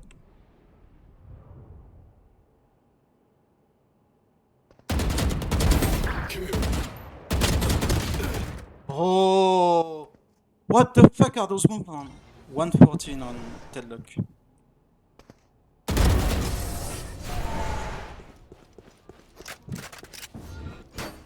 Fucking K blocking me like. Reloading. If only we could have people speaking in that fucking game. Why is every single time I have a Icebox game, I have one guy speaking? Like, literally one guy speaking. It's like you have a word count. Like, you have one word every fucking 3 rounds. Every single time. Why do I have a Sage and a fucking Chamber and nobody's holding me with their utility? Jet mid. Flashbang.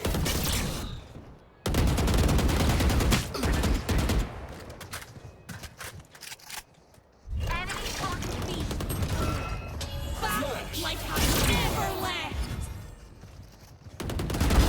Obstacle removed. Fragment. Yeah, yeah.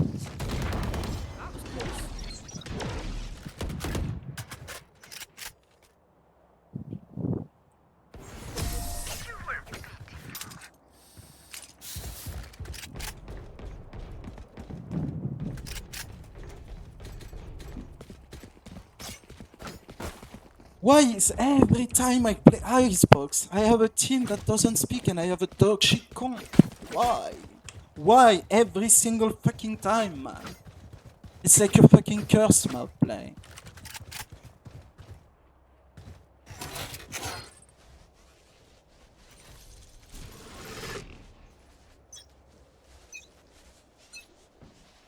Get out of my way. Nothing B.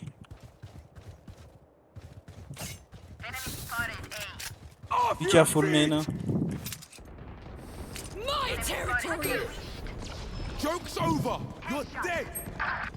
3 here? 3 Reyna?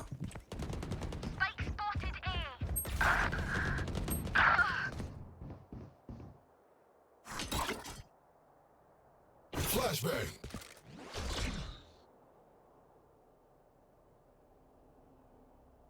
Drop in a smoke.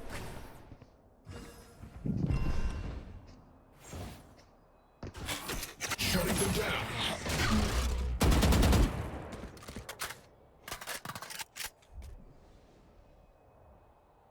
Cooling down.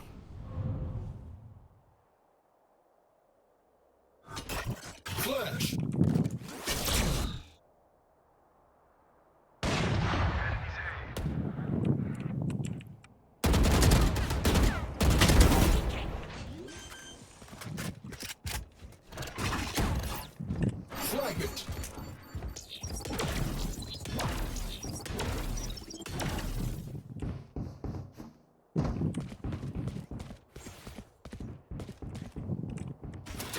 Knife deployed. One suppressed. Go, Bridge, go.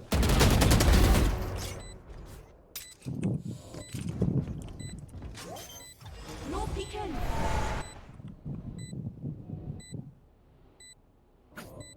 Try again. No charges. The dude literally said go bridge. Like, I don't know, man. I must be playing with people with brain damage.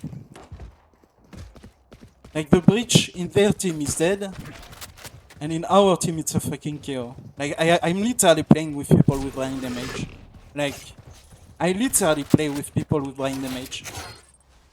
It's like, it's not that they don't want to speak, it's that they fucking can't speak. Like, they just cannot. Like, Grenade out.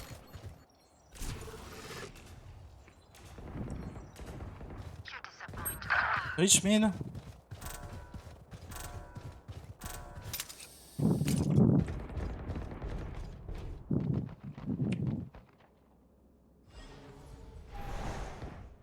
There. Can we have a sage wall in tube or chamber? A chamber mark. Teleport's ready. So we know if they push kitchen. Can we just have that? Enemy spotted. My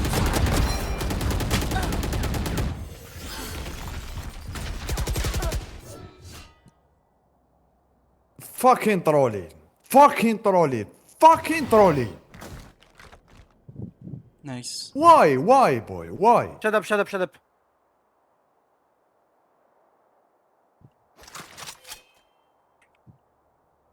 Drop in a smoke.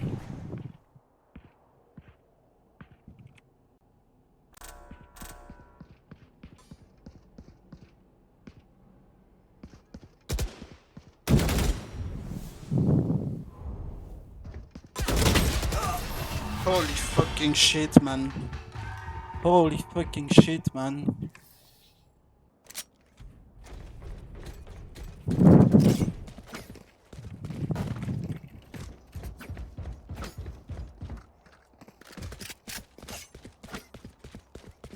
Chamber, can you put your mark in kitchen?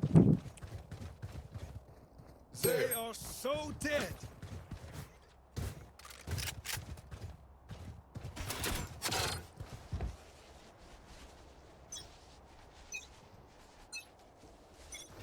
I hope that chamber gets raped. Like, I'm not gonna lie. I hope the worst to. I wish the worst to these people. Going B. Maybe not.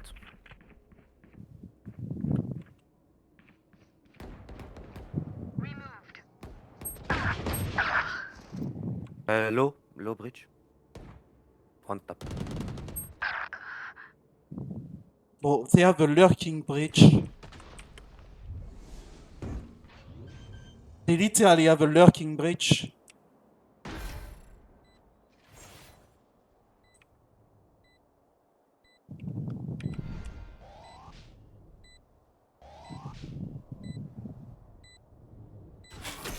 Shutting them down.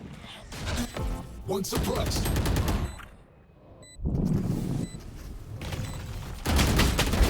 Hostile KIA.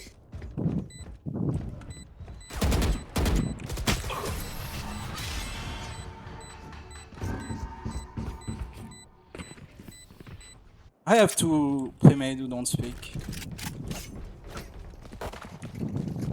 Like, I wonder if my fucking chamber has sound.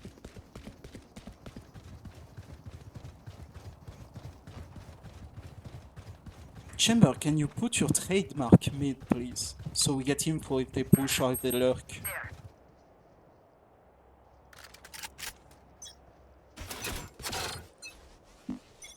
Chamber, I hope you get raped. Two suppressed. Cooling down.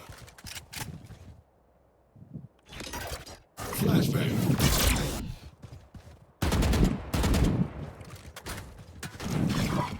Grenade out.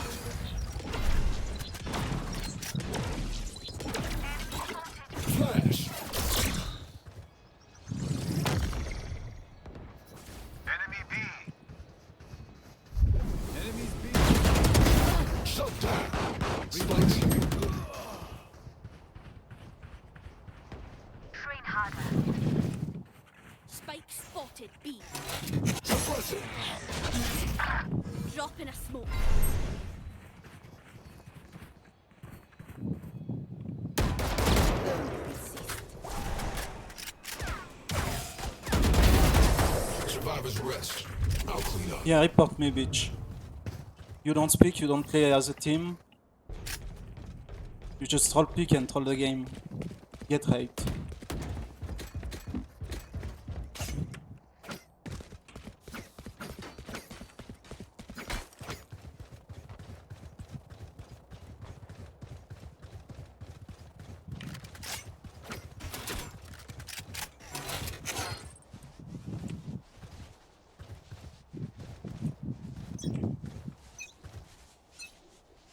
Suppressing. Nothing me.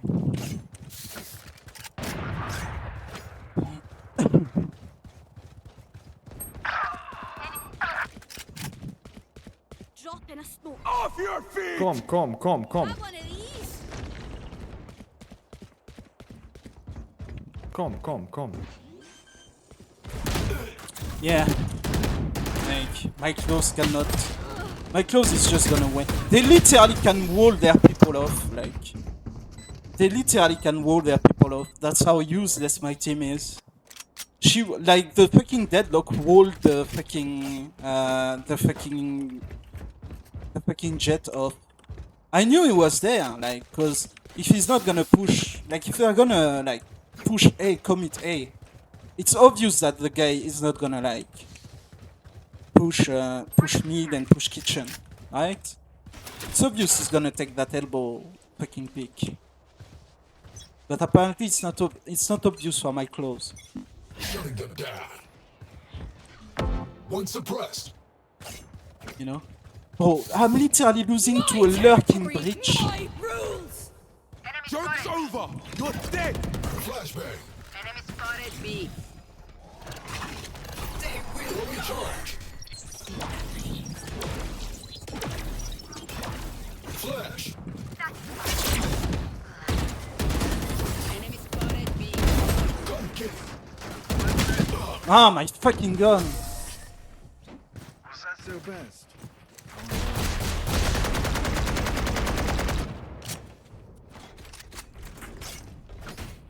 Let's see. Let's see if we're gonna have a trademark behind us every time we push somewhere. Let's see, let's just see.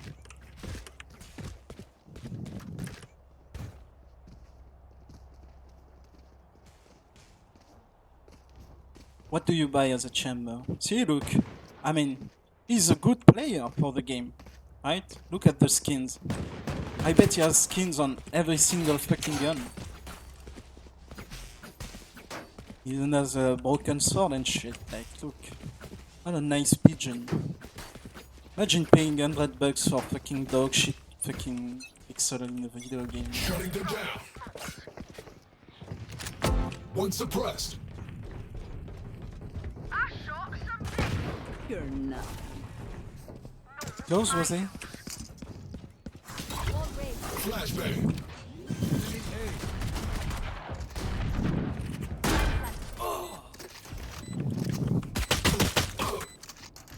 Ah.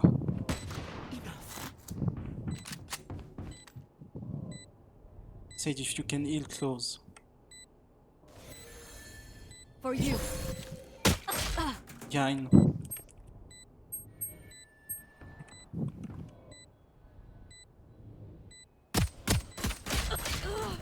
Yes, don't play together.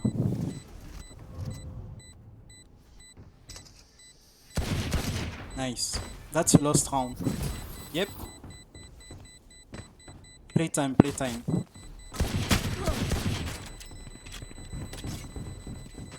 Good job. Holy fucking shit.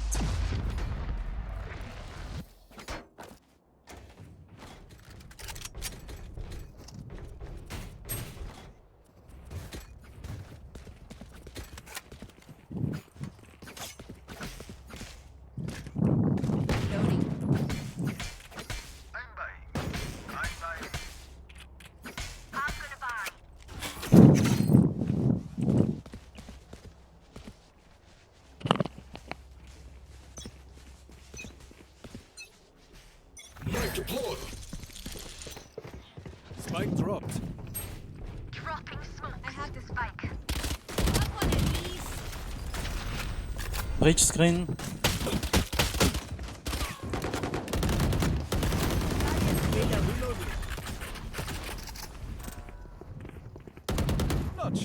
best.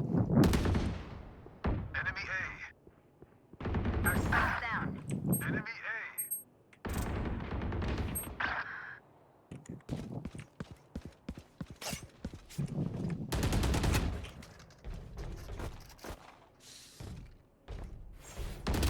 I don't think so. Radiant kill.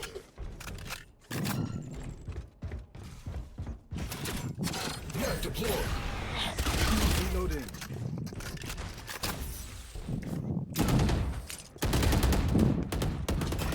Flash. Vandal vert.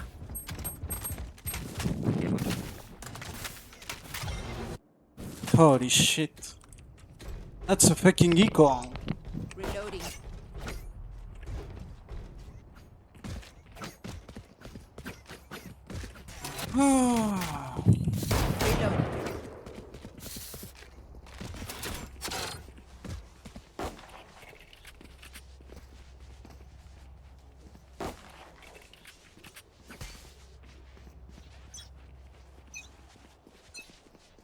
Shutting them down. One suppressed. Dropping smokes.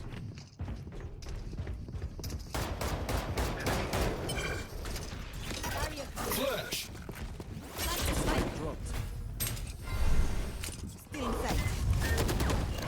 Cooling. Throwing charge. Flashbang.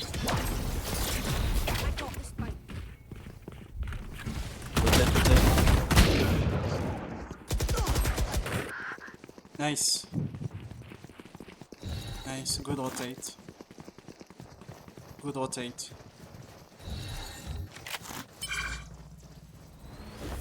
Just leave everybody, right? Don't allow the people who are the most push to back up. And just say rotate, rotate once you're already out of sight. Is ready. Kitchen, kitchen. Back like I never left.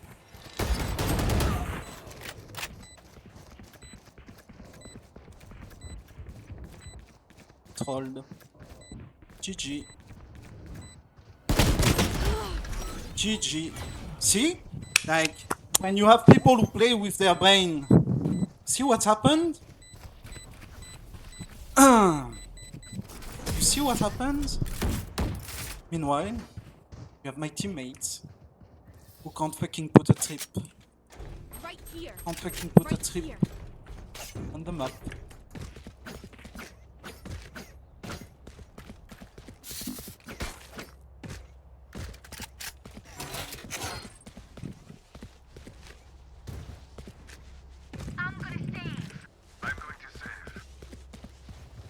We need to full buy this round. Ah, fuck it, I full buy. Last round was our bonus. We should have been saving last round.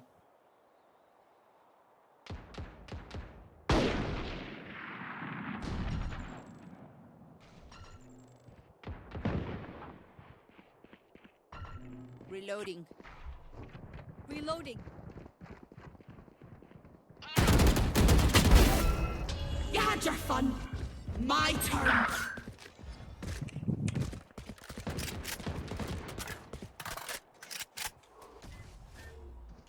Dropping smokes. Go A, go A, go A. Fast.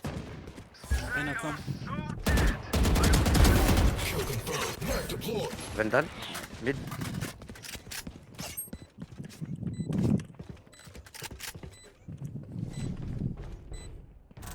There.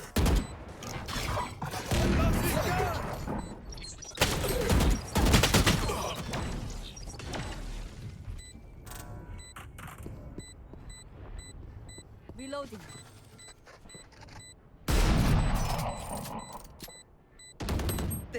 My ult. Maybe behind.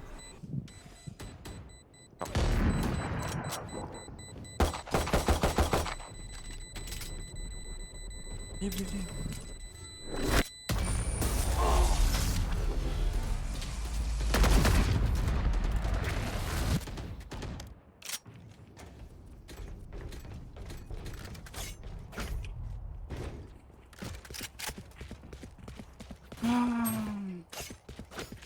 Spike's here. I don't trust my team to go in with the Spike's KO here. ult.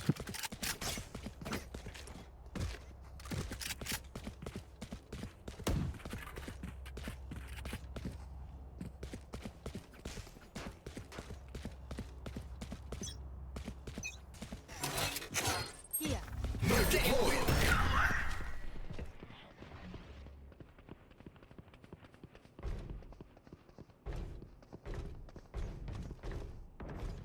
My territory, my rules! Enemy removed. Spike's down. There. Target 86.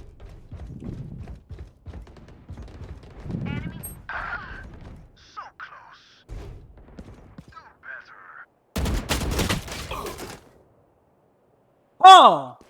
How does he wait for me to pick him? Like, how does he know? How? He was I behind. have the spike.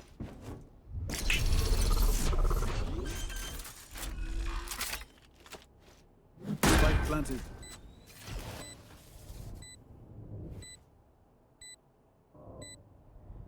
He has a mark to put down. He still has his mark, man.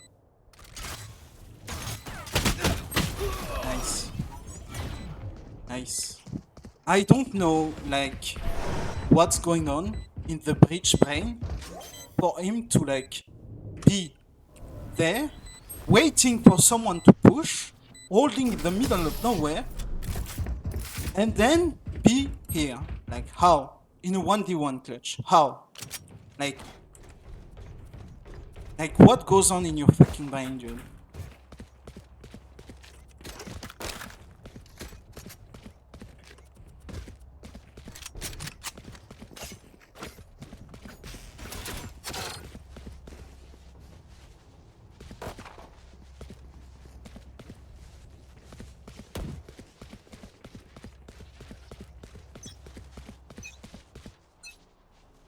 Shutting them down. One suppressed. Cutting their vision. One on site. Deadlock on site. Cutting their vision. It's a goal. On top. Plant the spike. Spike's down. Calling down. Spike retrieved. Come help me. Come help me. Come help me. Time to die. Don't make a fuss. Holy fucking shit, dude. How fucking brain dead do you have to be to not see that your fucking ally who is planting needs fucking help? Like, my Reyna is holding nothing. My Sage is lost in the middle of fucking nowhere. Like,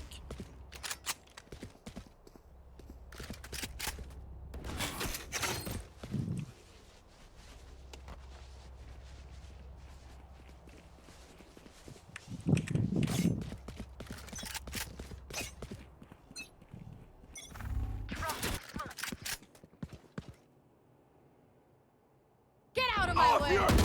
Tango down. Enemy spotted. Suppress it.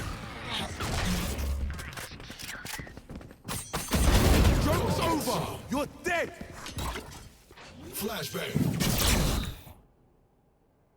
Spike planted. Many enemies B.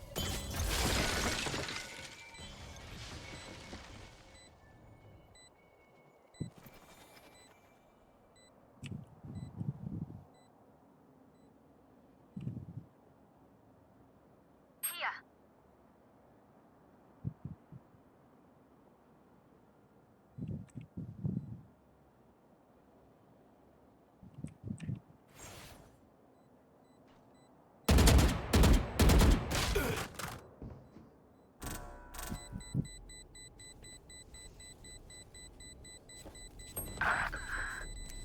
no time.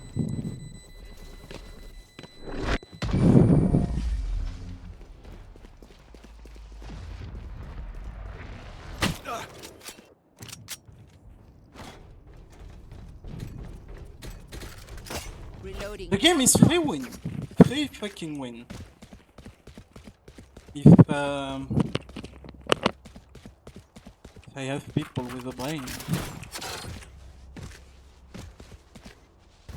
Fake B.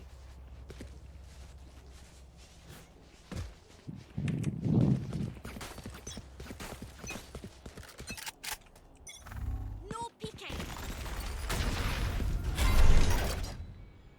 Flash. Shutting them down.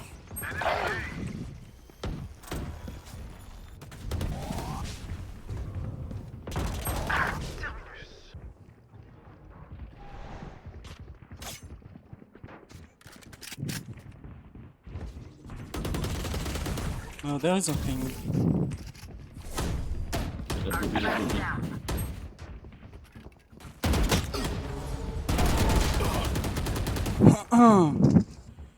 Content.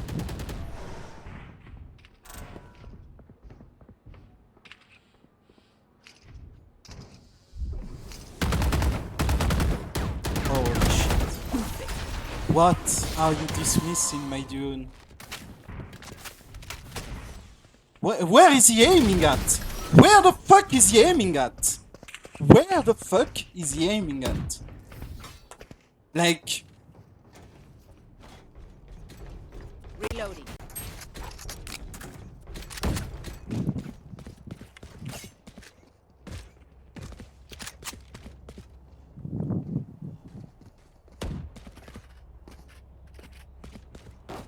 Close, can you smoke mid? There. There.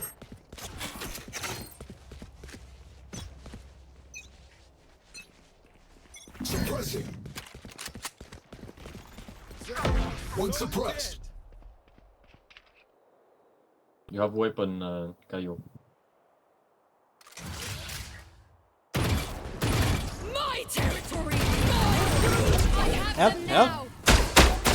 Spikes down.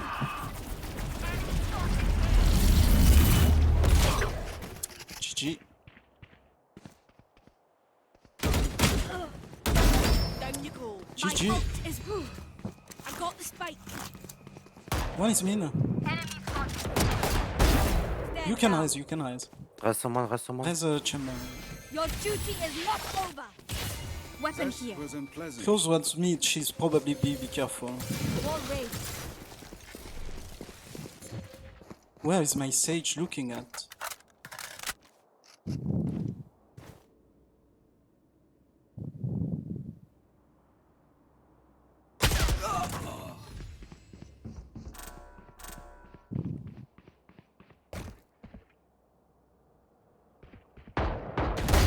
Good attempt. Okay. Close was on B.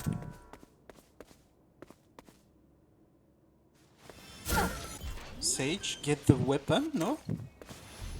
Spike planted. Here, catch. Play yellow together, you don't have to push him.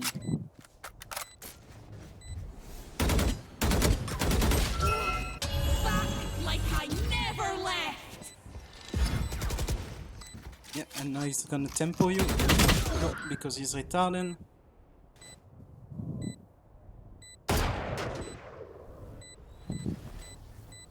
Here.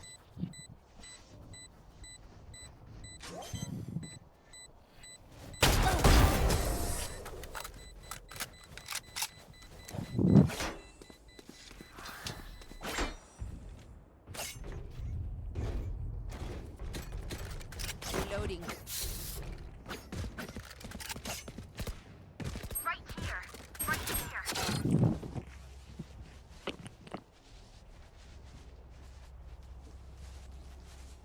Skin panda cloth, please. Skin panda. Give me your skin, Phantom. There. I just knifed to fake it. Thanks. Knife deployed.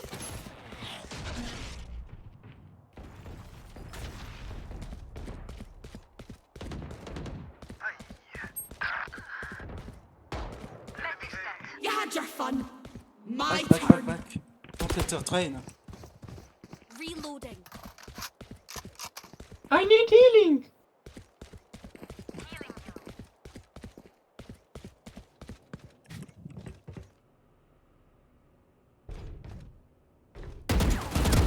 Deadlock on A. He's wall. We should go B. Spike dropped. Spike retrieved. Come B. Knife deployed. Come. My ult's ready. Cover the plant. One tap. Spike planted.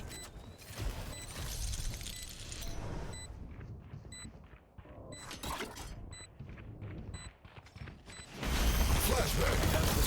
Teleport's gone.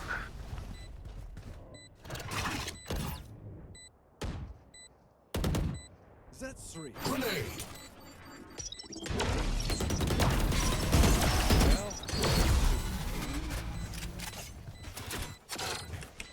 Suppressing. I can buy for you. Could I have a drop? Reloading. I can buy for you. Rain Could I have a request. drop? Can buy and you buy full share. Anyone need anything? I can buy for you.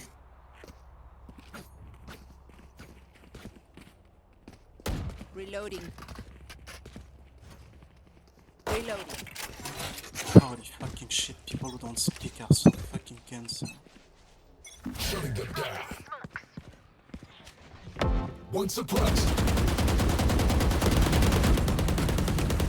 Reloading.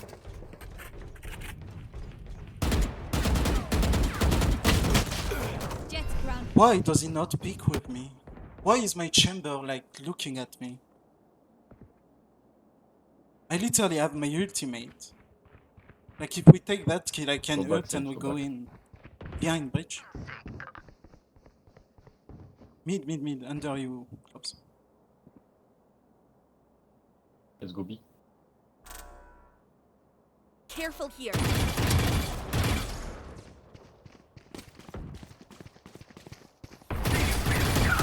This is gonna push.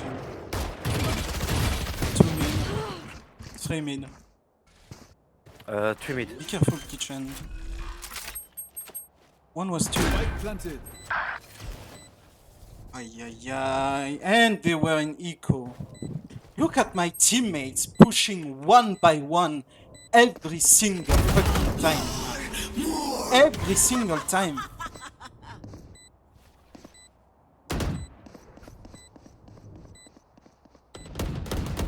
Mid.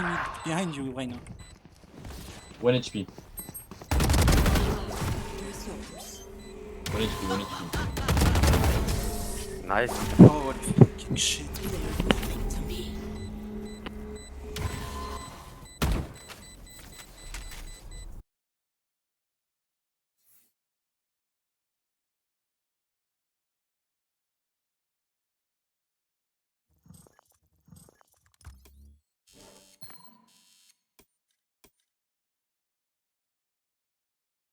Oh, what the fuck is that, man?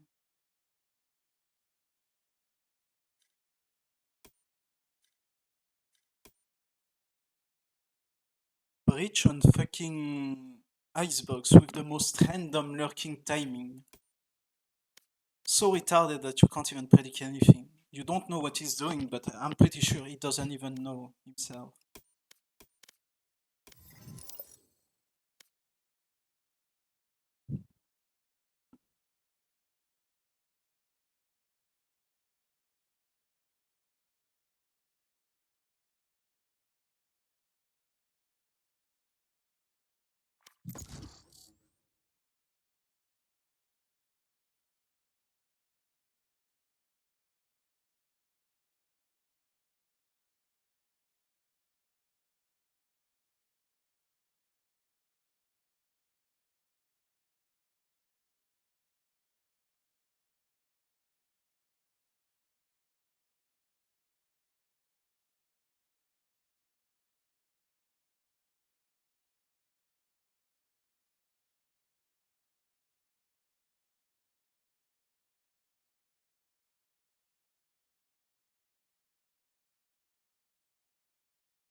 Oh look, guys, look.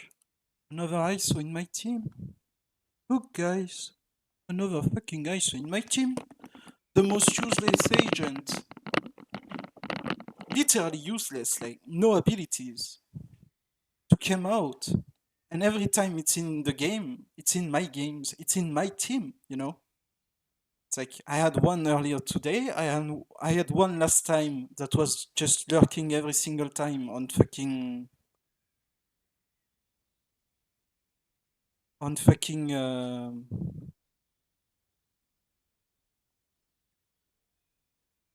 fucking Sunset, and now I have another one. And you know what that means? It means that we fucking lost. We fucking lost that game. That game is lost. Nice. I saw Uwu. I love having dog shit, literally dead agents. Dead agents in my games. I love it. I love having an Omen and a Close. Right? On a fucking map where Omen is enough or Close is enough. Right? I love having a Sova. That's not gonna do anything.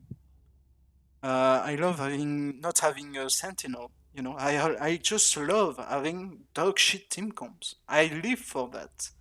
Meanwhile, you look at their team comps: one controller, two duelists, one sentinel, one initiator.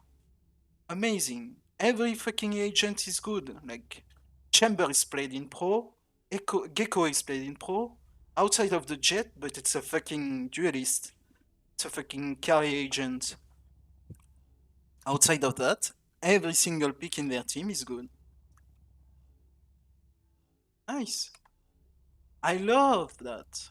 I just wish, I wish they would fucking put a rank fucking Q. I wish they would put a fucking ranked Q. A fucking, like, place Q. I can't believe I won last game with how dog shit my team was in defense.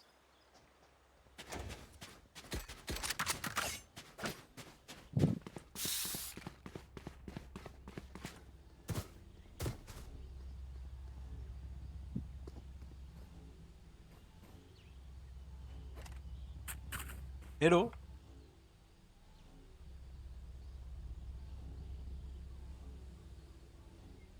Oh, no one is speaking. Oh, amazing. Hello? Grenade! Cover going out. Enemy spotted. On my mark. Dust.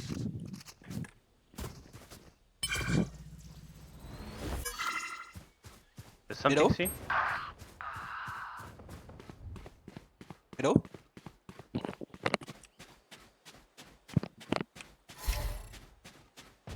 Multiple enemies C. Hello?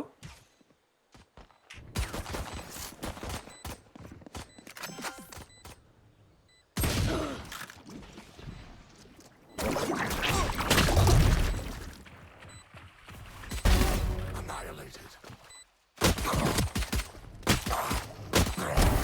Is my mic working? Hello?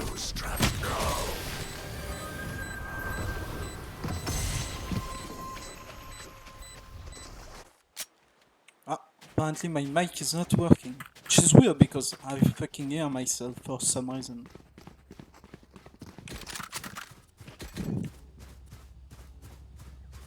Can I get a drop?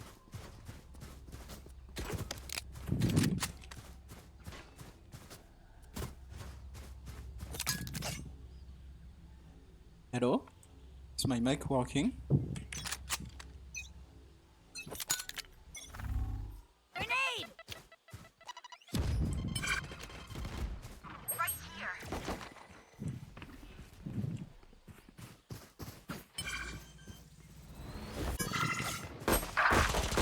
Reloading.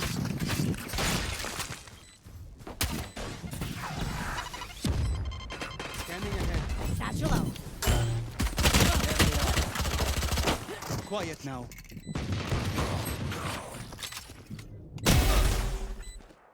Hello? Drop in a smoke.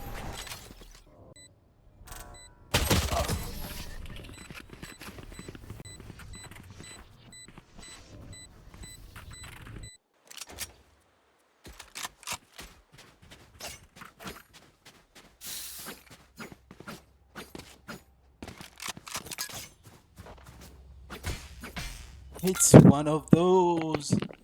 Dude, I saw. I should just dodge.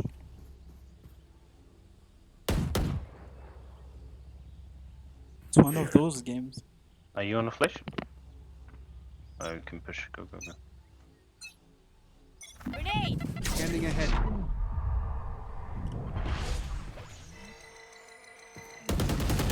Reloading. Mid. Here. Bomb buddy out.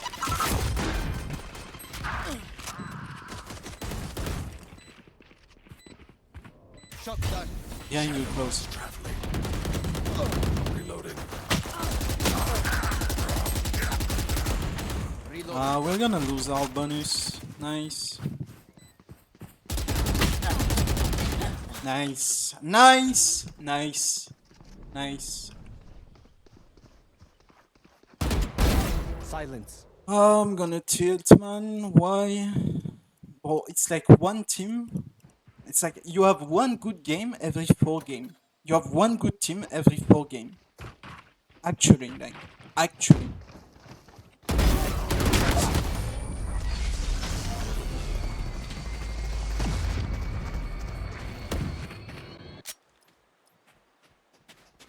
GG, I'm trolling, guys.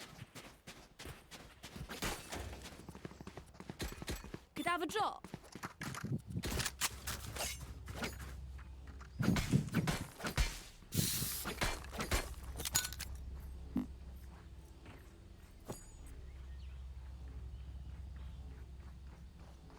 Look at those dog shit buys.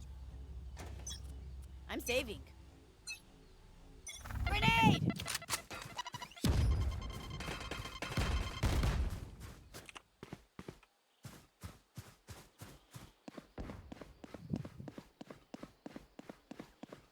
Look where he's playing on C, bro.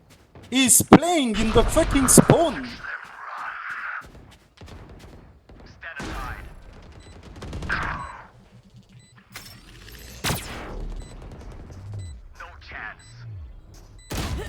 Yeah, of course he clears me. He has his fucking trademark. Monster on the loose! See? There is a chamber in my team. I have 0 trademark on the map. There is a chamber in the enemy team. The first push behind, there is a trademark. Like the difference. Just the difference of the quality of play. Like, just see that. And it's not hard to think about it. Like, the ability is literally made for that. Like, it's not hard to just be like, I'm gonna put my trademark so we know if they are pushing somewhere. That game is FF. That game, I could literally leave. Like, that game is unwinnable. I don't have a team. I'm just gonna hunt down A main and just pick up the whole fucking game. Like, I hate that. Grenade!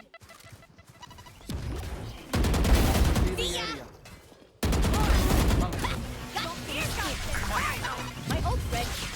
Okay. Satchel out. Yeah, of course. Why is my ultimate not out? Do I run out just at the end? No, I'm oh fucking. Deploying drone. On C. Gecko is on C. Planting on C. No distraction.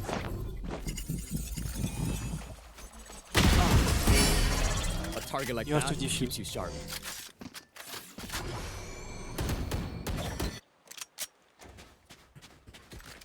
Nice roll.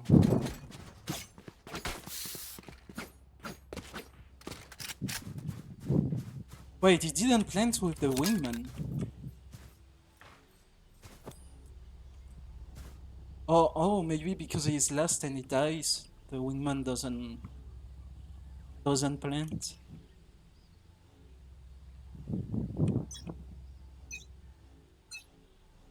Get out of my way.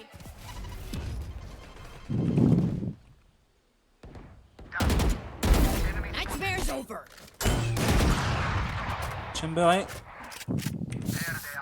A. Echo C. 2 for you, C.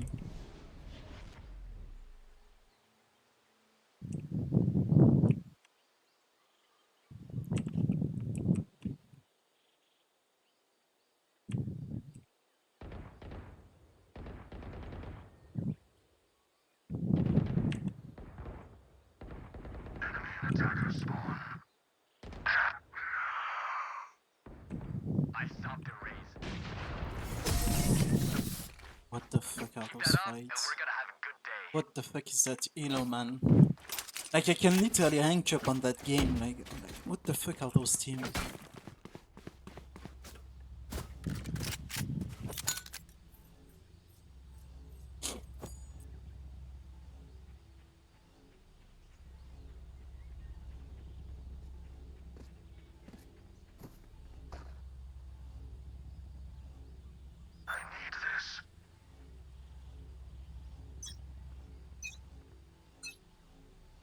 You want to play? Let's play. Scatter.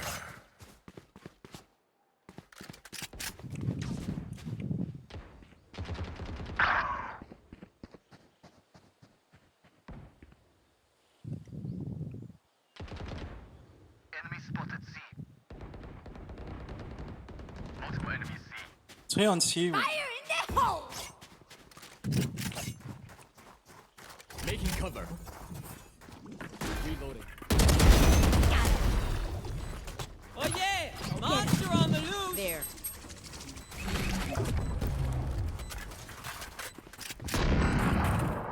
Enemy spotted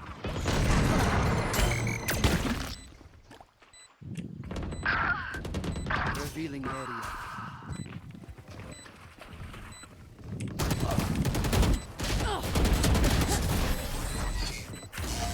How do we lose 3 people to 1 jet when they are so packed in my fucking team?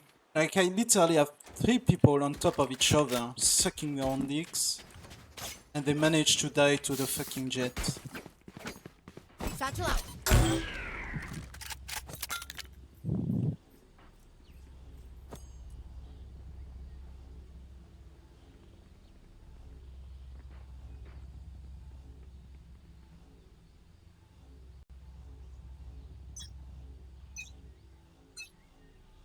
Grenade!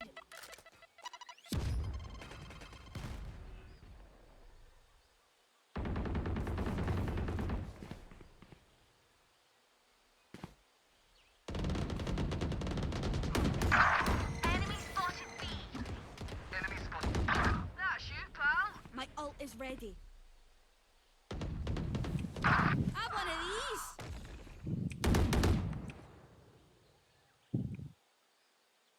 No peeking. Enemy spotted B.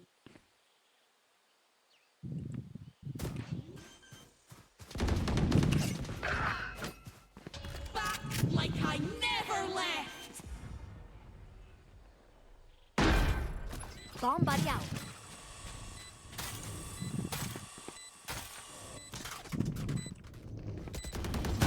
Stay. Refresh. Satchel out.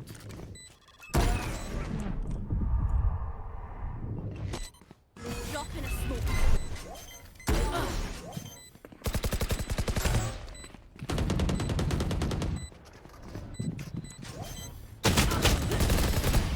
Ah, nice. Nice. I love to have 0 info. I love to have 0 stock power in my defensive side. Because I have a fucking ISO that plays off the map. Just love it. You just love it.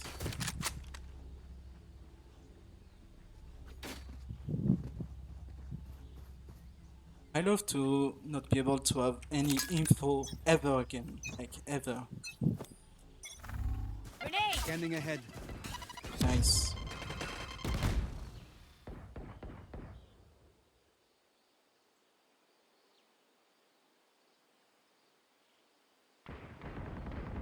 Multiple enemies.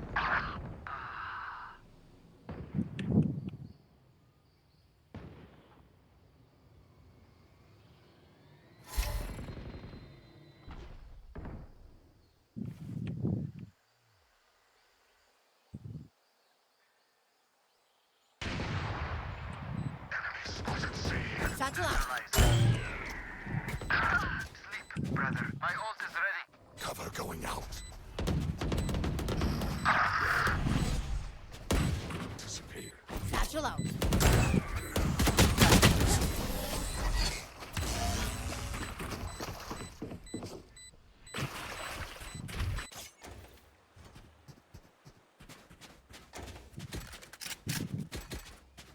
Yeah, sure. Surely we're gonna surrender, man.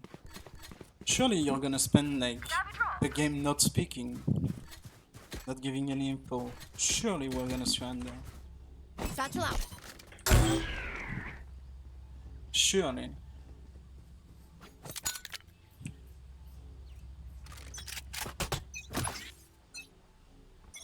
Go on, buddy. Out. Deploying drone. Yeah, nice. I am the hunter.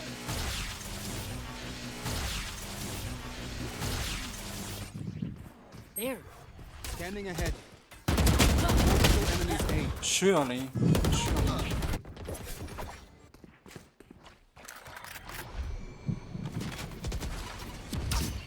Surely the Sova is gonna come and it's just gonna throw all of his utility for nothing. Literally nothing. Literally threw everything. Destabilizing. What did he get? Nothing. Because it's a dodge hit Sova. You're finished. My ult is ready. Breaking them. Drop in a smoke.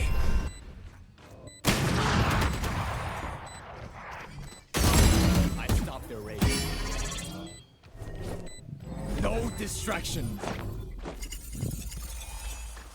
He's gonna do the same fucking thing. Yep. How can he go through the fucking wall? I don't know. That agent is trash. I hope they just delete it I from have the a game. reputation to maintain. It's just a trash agent. Drop in a smoke. Need a drop. Damn. You're telling me we won a round and we have to save again? Damn. Damn. Saving on fucking win round.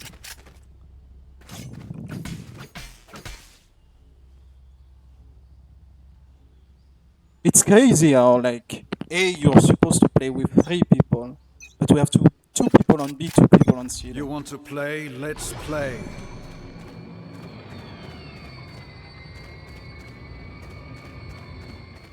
On it.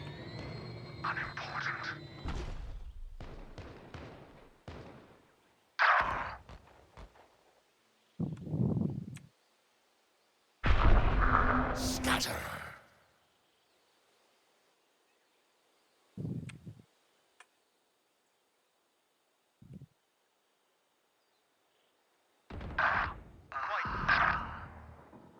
Caution here.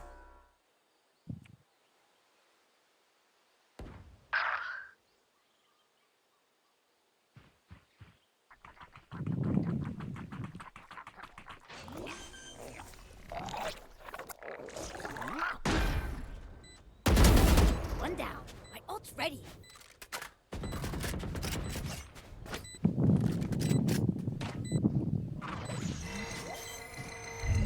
Oh yeah! Monster on the loose!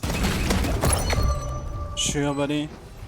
It's crazy how you can't fucking destroy that ultimate. It's crazy. They need to nerf that shit. It's so unfun. There is no counter, like literally no counter.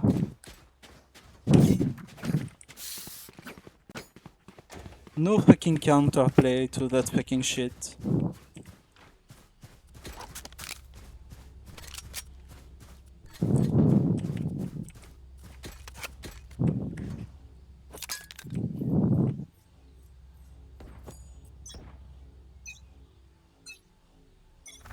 Grenade! Out of charges. Here comes the party!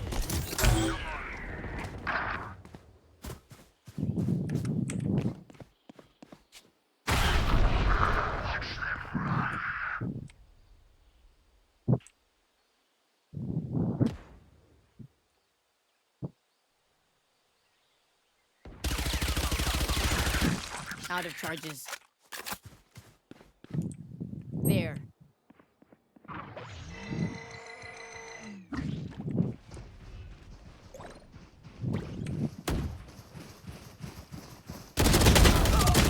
Yeah, how do they know? How do they know? Like, just how? How?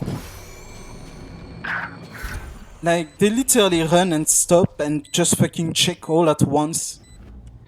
Like, what? Yeah, it's like they just know, man.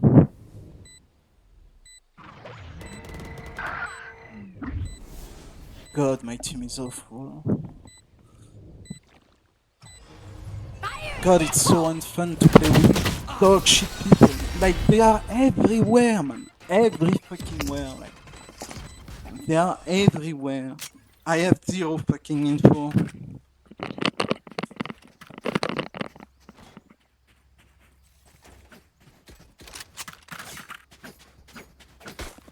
Holy shit, man.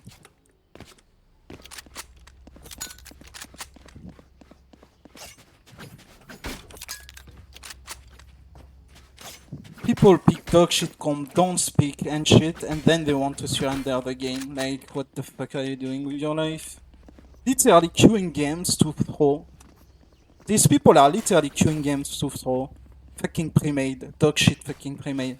I hope they give a solo queue one day. Like, pre-mades need to go. Like, I don't want to play with these people. These people have no mental.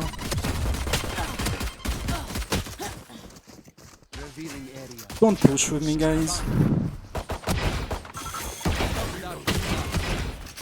I hope you all get hyped. Focusing. Our spike is down. Oh, the fucking Razor is a grenade now. Nice.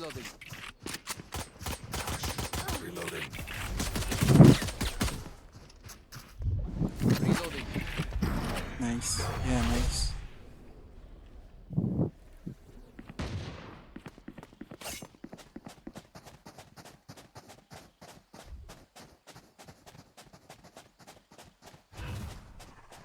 Shadows traveling. I hope my teammates get raped, get cancer.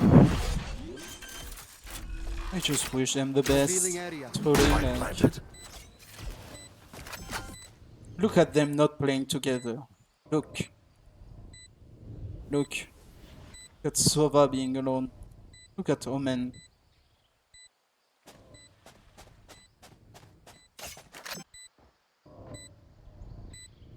Look at him. Like, just jumping on top of shit.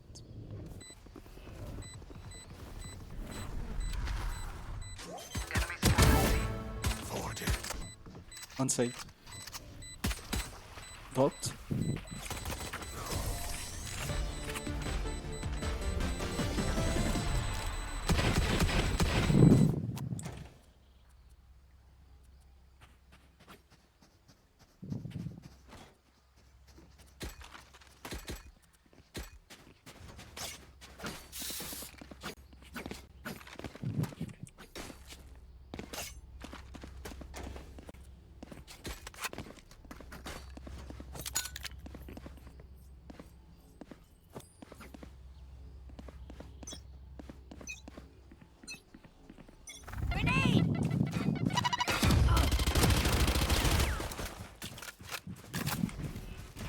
There.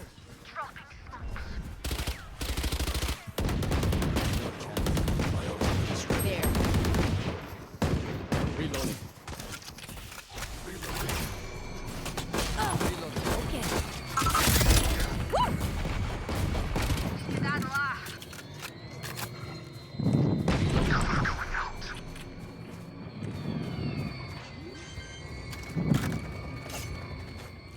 Spike planted. Satchel out.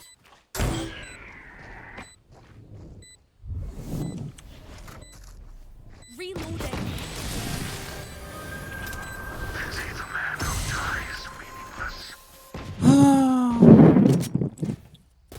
We have to win this round. It's our bonus.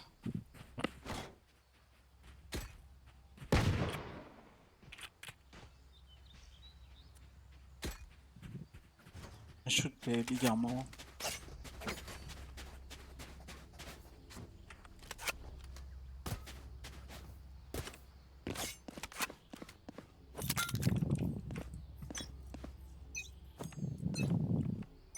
Grenade!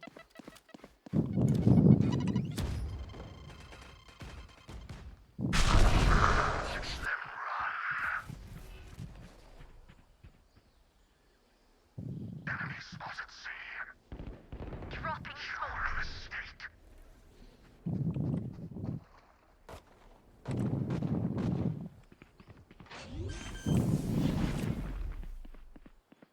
Spike planted. Ouch!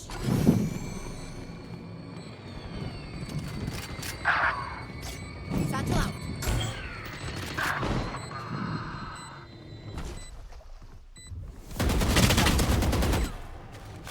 What?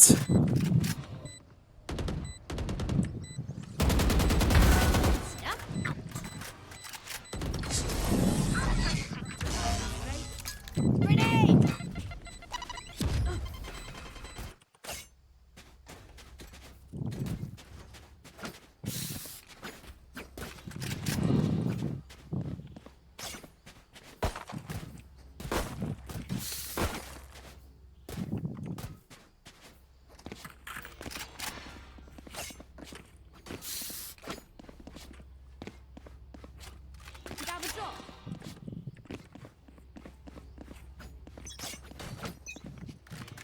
Satchel out. Going out. Enemy spotted A. Reloading. Got the spike. Not enemy. Enemy spotted A. Enemy spotted A. Beautiful.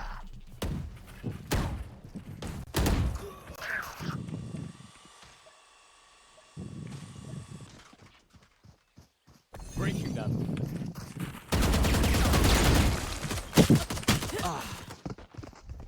Pushing me as a pistol. Destabilizing. Shadows traveling. Planet. Show me a target.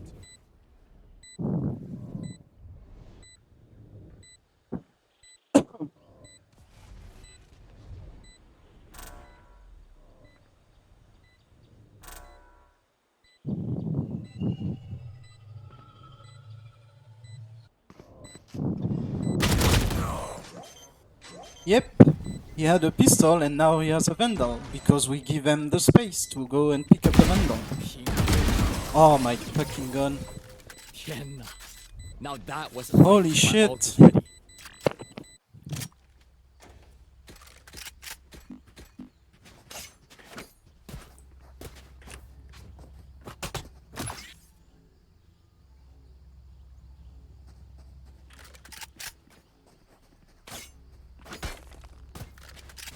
I need a gun. I need a gun.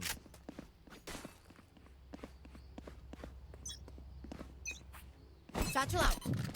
Get out of my way. Going out. Scatter.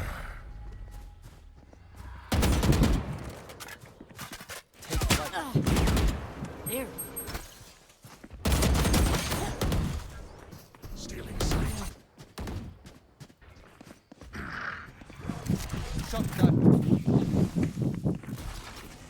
I'm so tilted, man. It's crazy how people just don't want to play with you, like. Standing ahead. Destabilizing.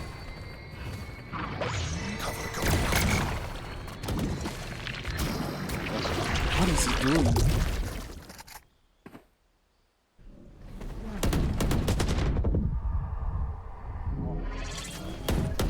No distraction. You got the gecko. My ult is ready. Die.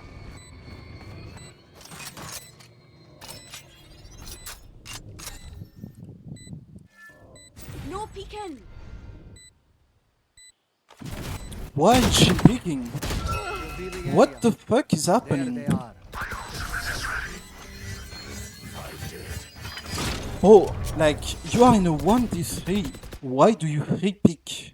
Why do you give him a 1d1? Like, how? Like, I don't get it, man. It's too advanced of a play for me. Like, my brain is too small. My brain must be too fucking small.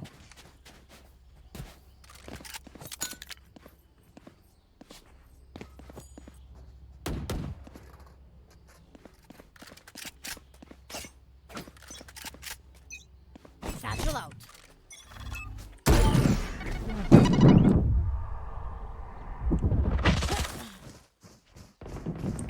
Shut down. My ult is ready. Shadows traveling. Drop in a smoke. Take flight.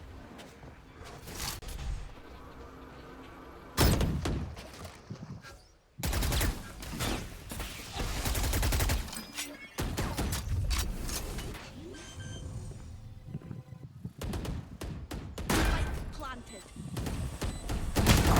Nice. Util in hand when you're pushing. Nice. Push 1d2. Quiet now. That's 2 waterfall. Never let. None escape me. I'm back for good.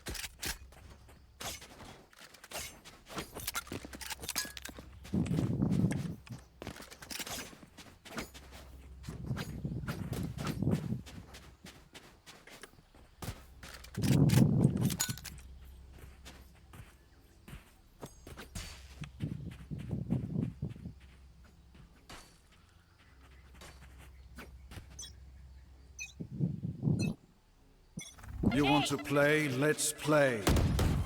Reloading. Satchel out.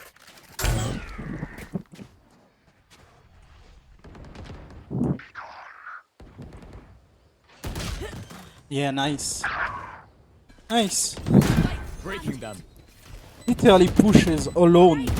Focusing. Mount. Like, what?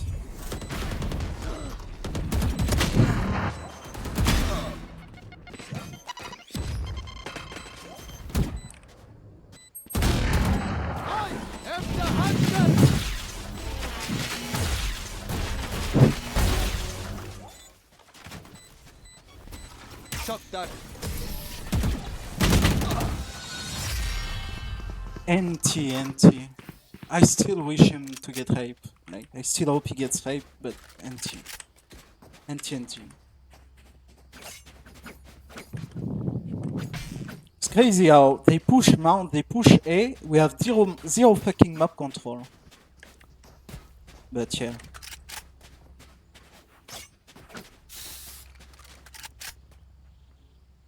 And we still are in those fucking... I need a gun.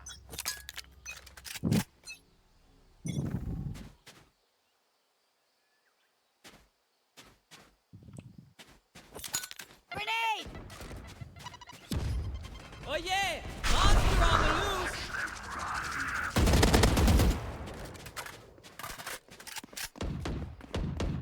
Reloading.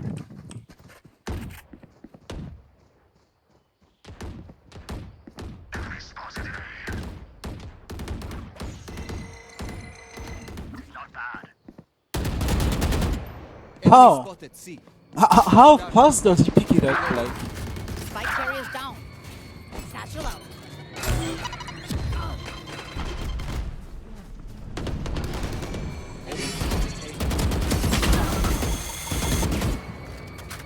No peeking. I have the spike. Crashing is down with you! Reloading. Deploying drone.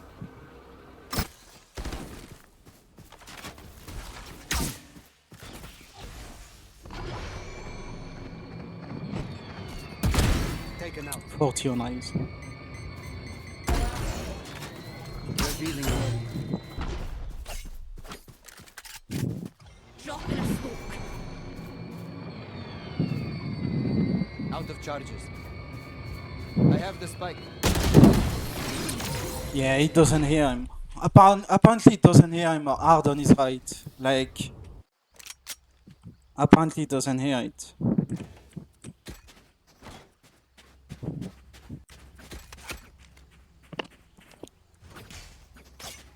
I need a gun.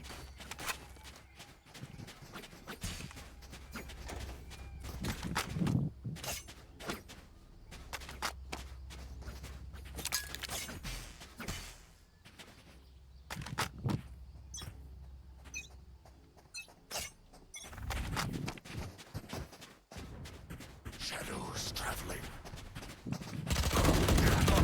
Spike carrier's down.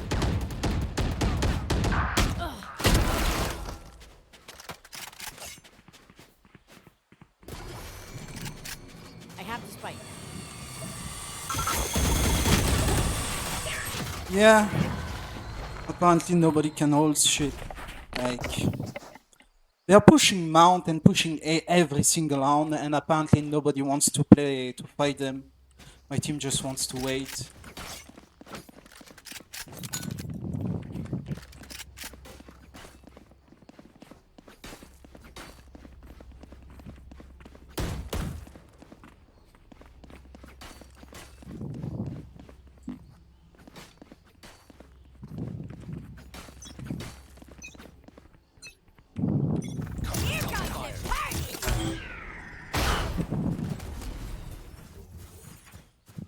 Scanning ahead.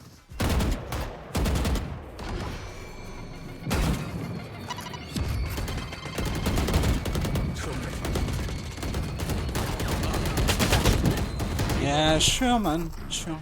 Nobody, like... Gone. Yeah, just pick up the home. Deploying drone. Just drone in the middle of nowhere.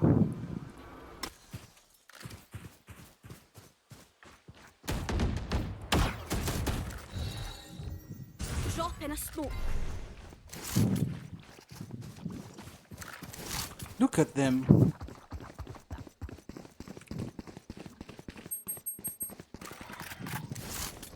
Plant?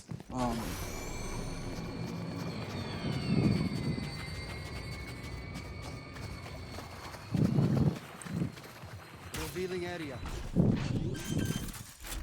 Shot done. Spike planted. My ult is ready. Dropping smokes.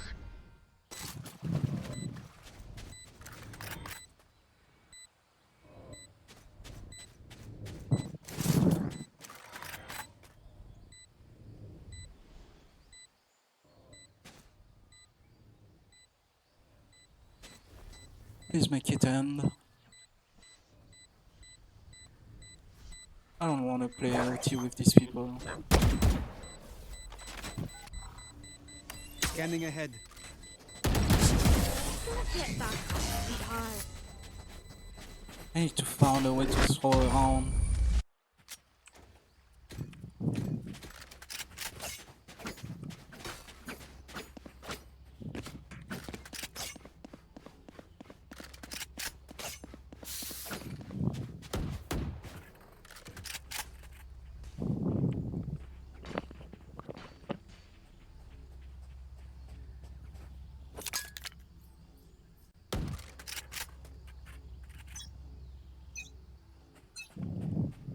Satchel out.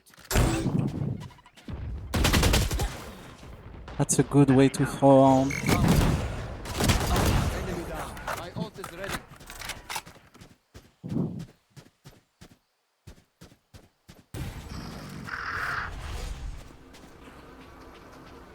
We have a lot of ultimates though.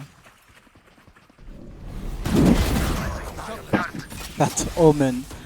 God, I'm losing to these people, like. Just run through a smoke like a retard. We are losing to that kind of freaking mind. What is he doing? No Don't do it, bro, don't do it. He misses your ultimate. I mean, I think he won 3 out of the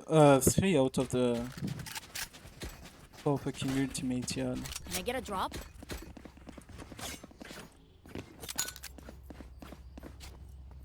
Who needs a buy?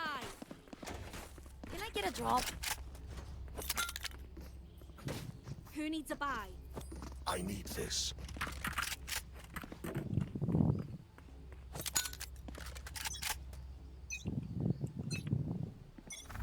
Satchel out. Shadows traveling. Focusing. Enemy spotted A.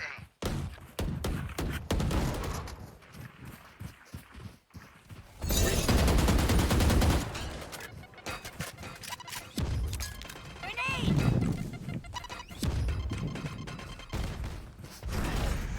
Bomb buddy out.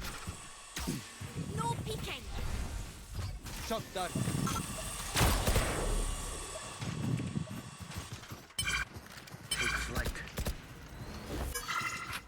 Satchel out.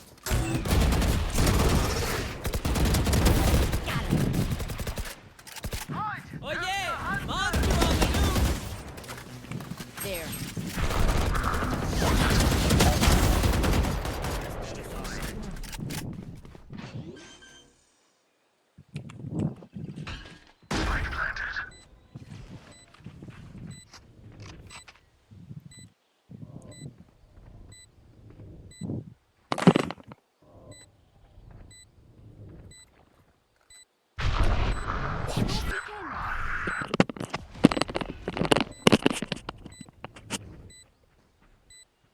I lost my zone. Fucking.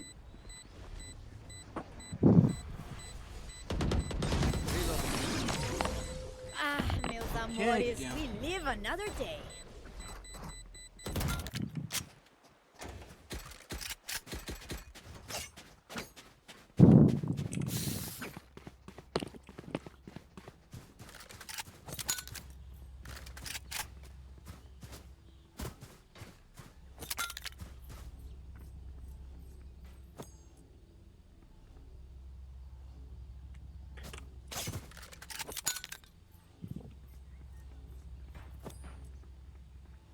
Caution here.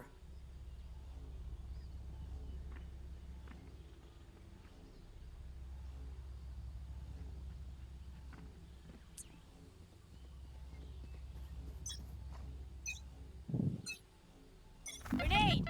Revealing area. B main.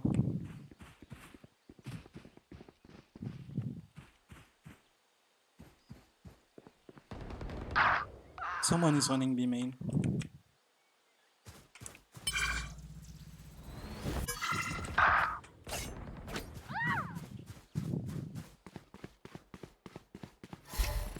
Caution here.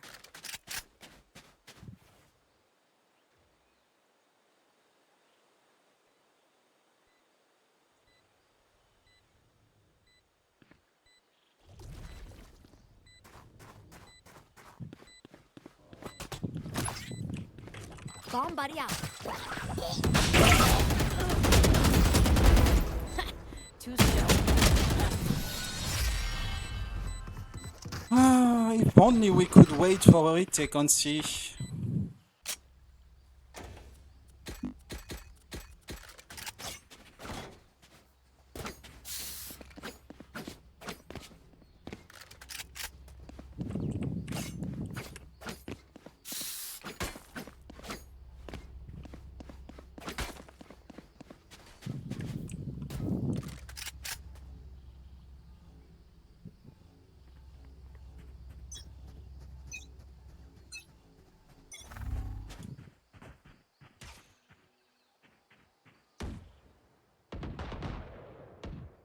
Enemy spotted C.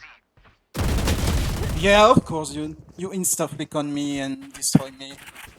I love insta double headshot, dude. Look at that, insta double headshot with the Odin. If that's not amazing, dude.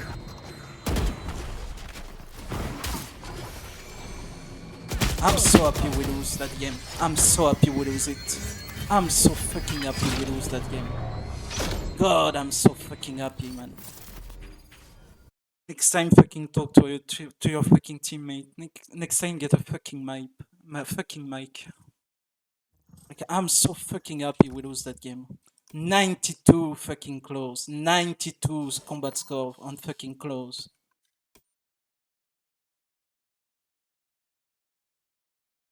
Okay, I'm so happy we lose that game.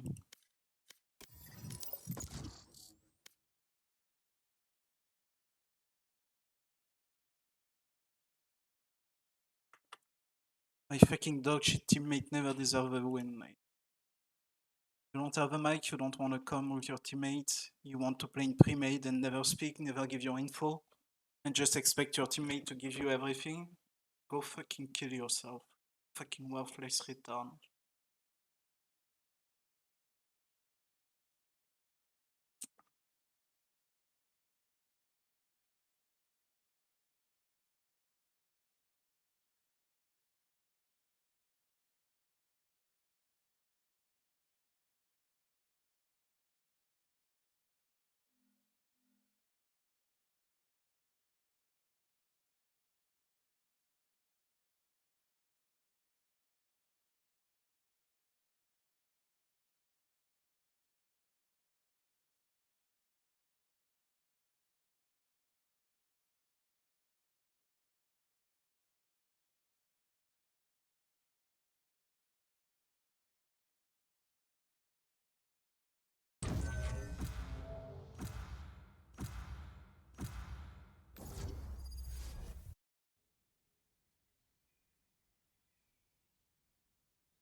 Hi guys.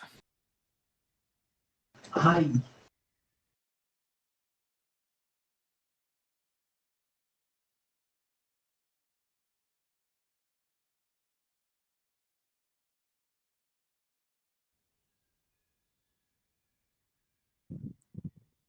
Ooh.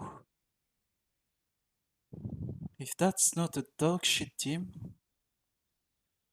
Ooh.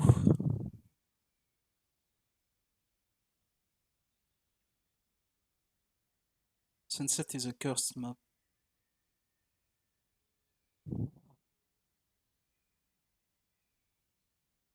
I mean, they spoke in champ select, so I guess I can try Cypher. Nothing. We'll see. If I lose it, I literally never pick the agent again. I'm fucking 4 wins for 14 games. I'm 4 wins, 10 losses on the fucking agent. Oh my god. If I lose with Cypher against fucking Killjoy Sage, I'll kill myself. I'll literally do it. I'll do it live.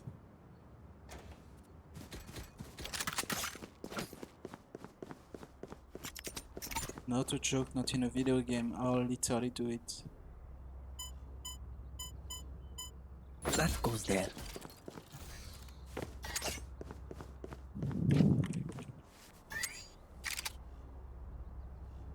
Oh, this is a nice spot. Okay, again.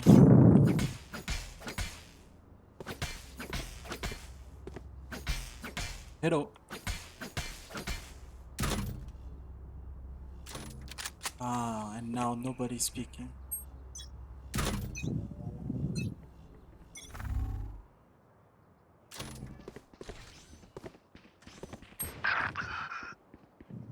Nice.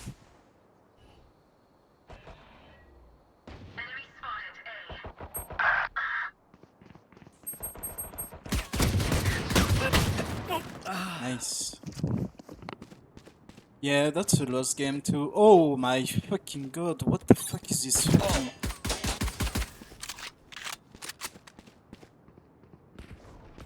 What the fuck is that lag he's playing with?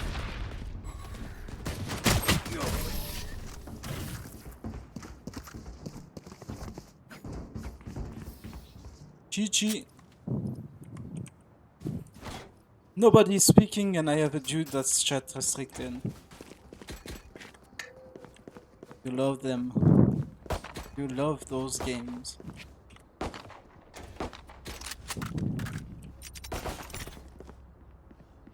Yes, this should do. You get to love those games. Reloading. This goes here. I'm saving. Here. I love that. Yeah, of course. Oh, now we have a stun going out. Nice. So we don't have the stun when we push the first time. Nice. Good use of utility. Back off. Fake teleport. Nobody's speaking still. I love to play games where my team don't come. Fuck that guy, dude. I love it.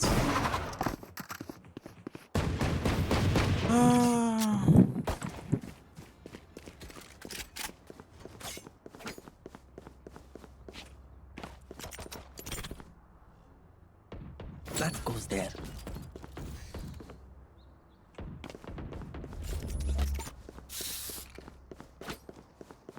Please, you go flash right and push right. Yeah, I nice. push gauche. Left. Right here. This map is not for Oh, this is a nice spot. Yes, this should do. Tag. Oh man, breach. It's breach. Amateur.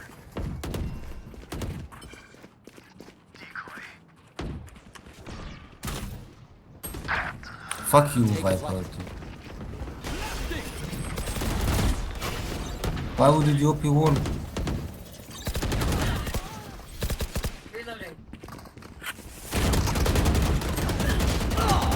Look at how they play, man. Look at how they play and they hit their shots, man.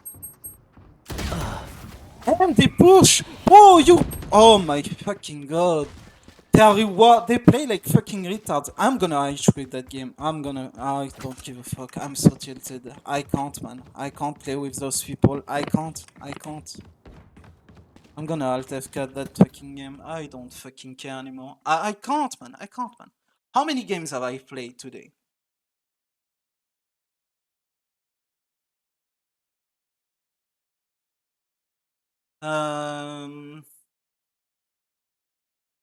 I've lost 3, 4, 5, 6 with this one. So yeah, that's what I'm saying. I've played 8 games. I've lost 6 because you have one team every 4 games. Every 4 games you have one team. Every 4 games you have one team. It's impossible to climb. Impossible to fucking climb in solo queue. It's literally impossible. Like, you 4 games, 3 out of them, every single time, nobody speaks, nobody gives info, nobody wants to push together, nobody like does nothing. Like, it's just trolling. Like, I'm done. Fuck that game. Fuck that community of retard. Fuck that fucking. Fuck that game. Like, you literally cannot fucking. You cannot fucking grind. Like, if you don't play in comp, if you play in solo queue, pure solo queue, you cannot climb. Because you have 0 fucking info every single game, man. Every single time. I'm done. Like, there is no way. Like, you play 8 games, you're gonna win 2. Because you don't have team over time. Or otherwise. Like, you don't have teammates. You play a team.